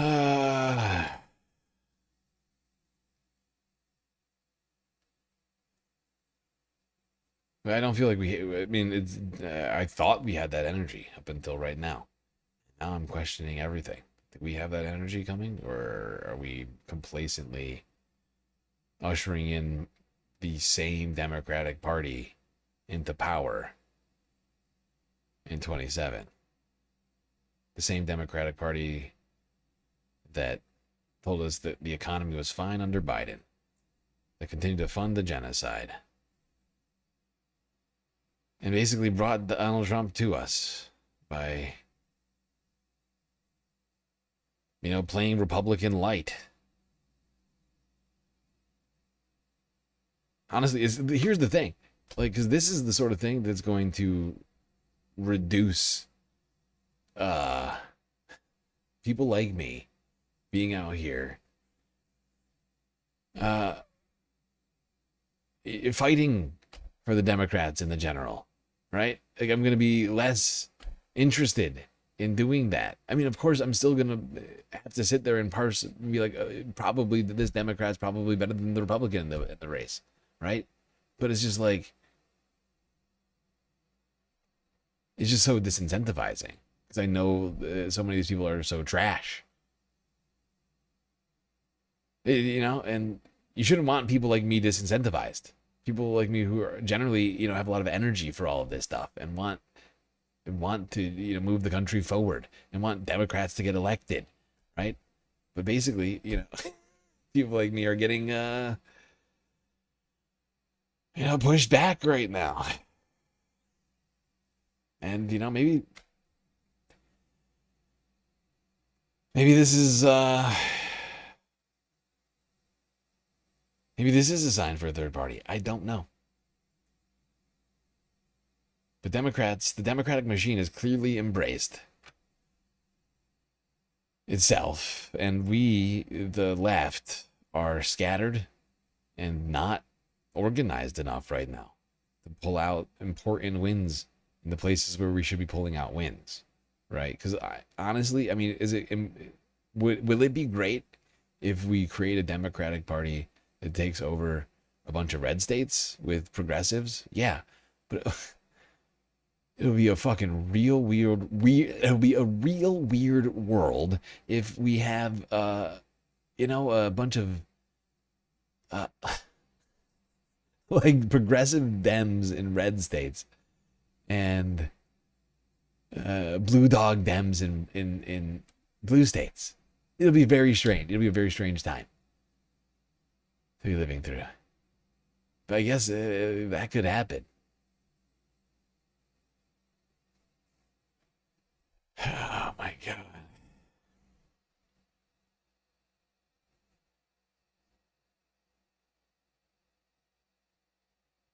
I'm just trying to like parse through what is happening right now. This is why organizing locally is so important. No, absolutely. Absolutely.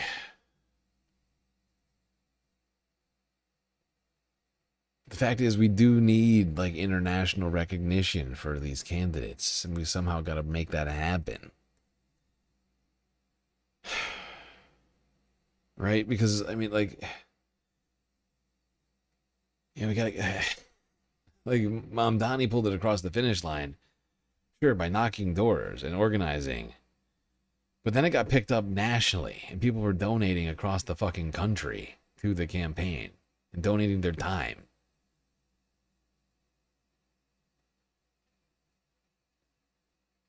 Somehow that needs to be that needs to be replicated. And I was hoping that a lot of that was being. It's hard for me to know what's happening on the ground in 52 different Californian races. I was trying my best, like, but boy, oh boy, do I feel like I was just way off base.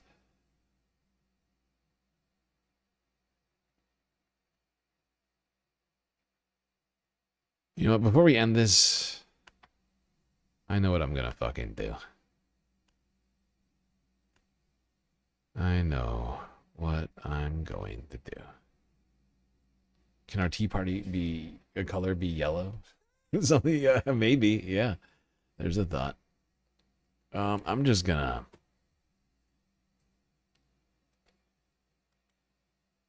open up this before I end the stream.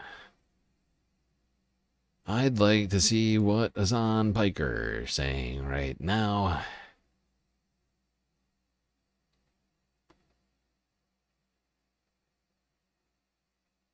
Is Hassan live? He is live. Hassan is live.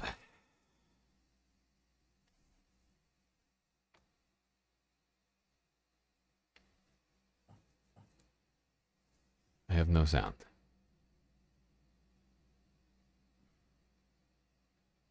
Is he just not talking?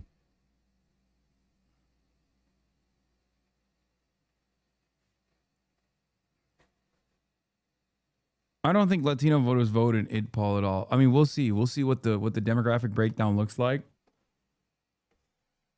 I do think that it's the Becerra thing is just like Democrats consolidate support. They say that's the guy, and people just go and vote.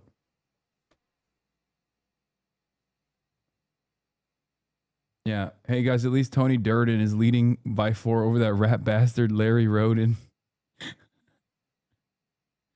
Porter should have stepped out and endorsed Steyer. This is fucked. What are you guys talking about? That wouldn't have done anything. Like, Katie Porter is a 4%, dude, a 5%. And also, there's no guarantee that Katie Porter was going to actually, Katie Porter voters were going to go vote for Steyer anyway.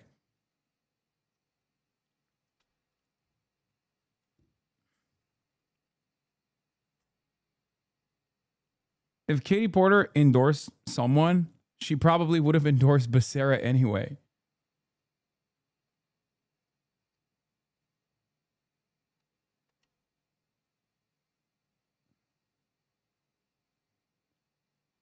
Anyway, I'm tired, but we started off the night with a good W, Adam Hamawi, and we're ending it on L after L after L. It's California, so it'll take some time to see the final result. Okay, so me and Hassan are basically on the same page with much of this. Just a bunch of fucking L's. Just a bunch of L's and just a tiny sprinkling of W's. Woof. I wish I had a more optimistic look on things for you tonight, Space Fams. Ay, ay, ay. That's rough. Whew.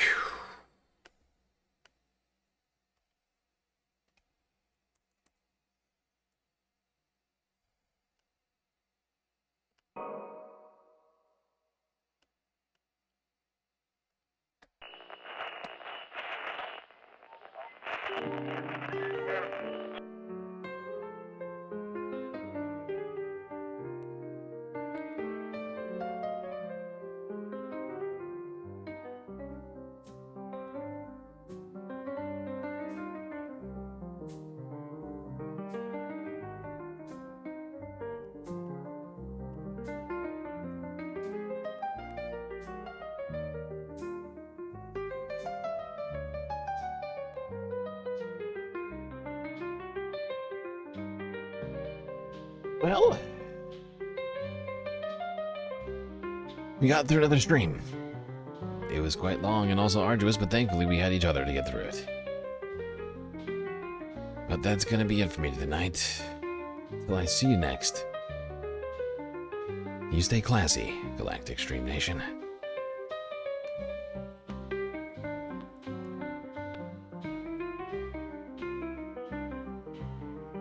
Can't forget this.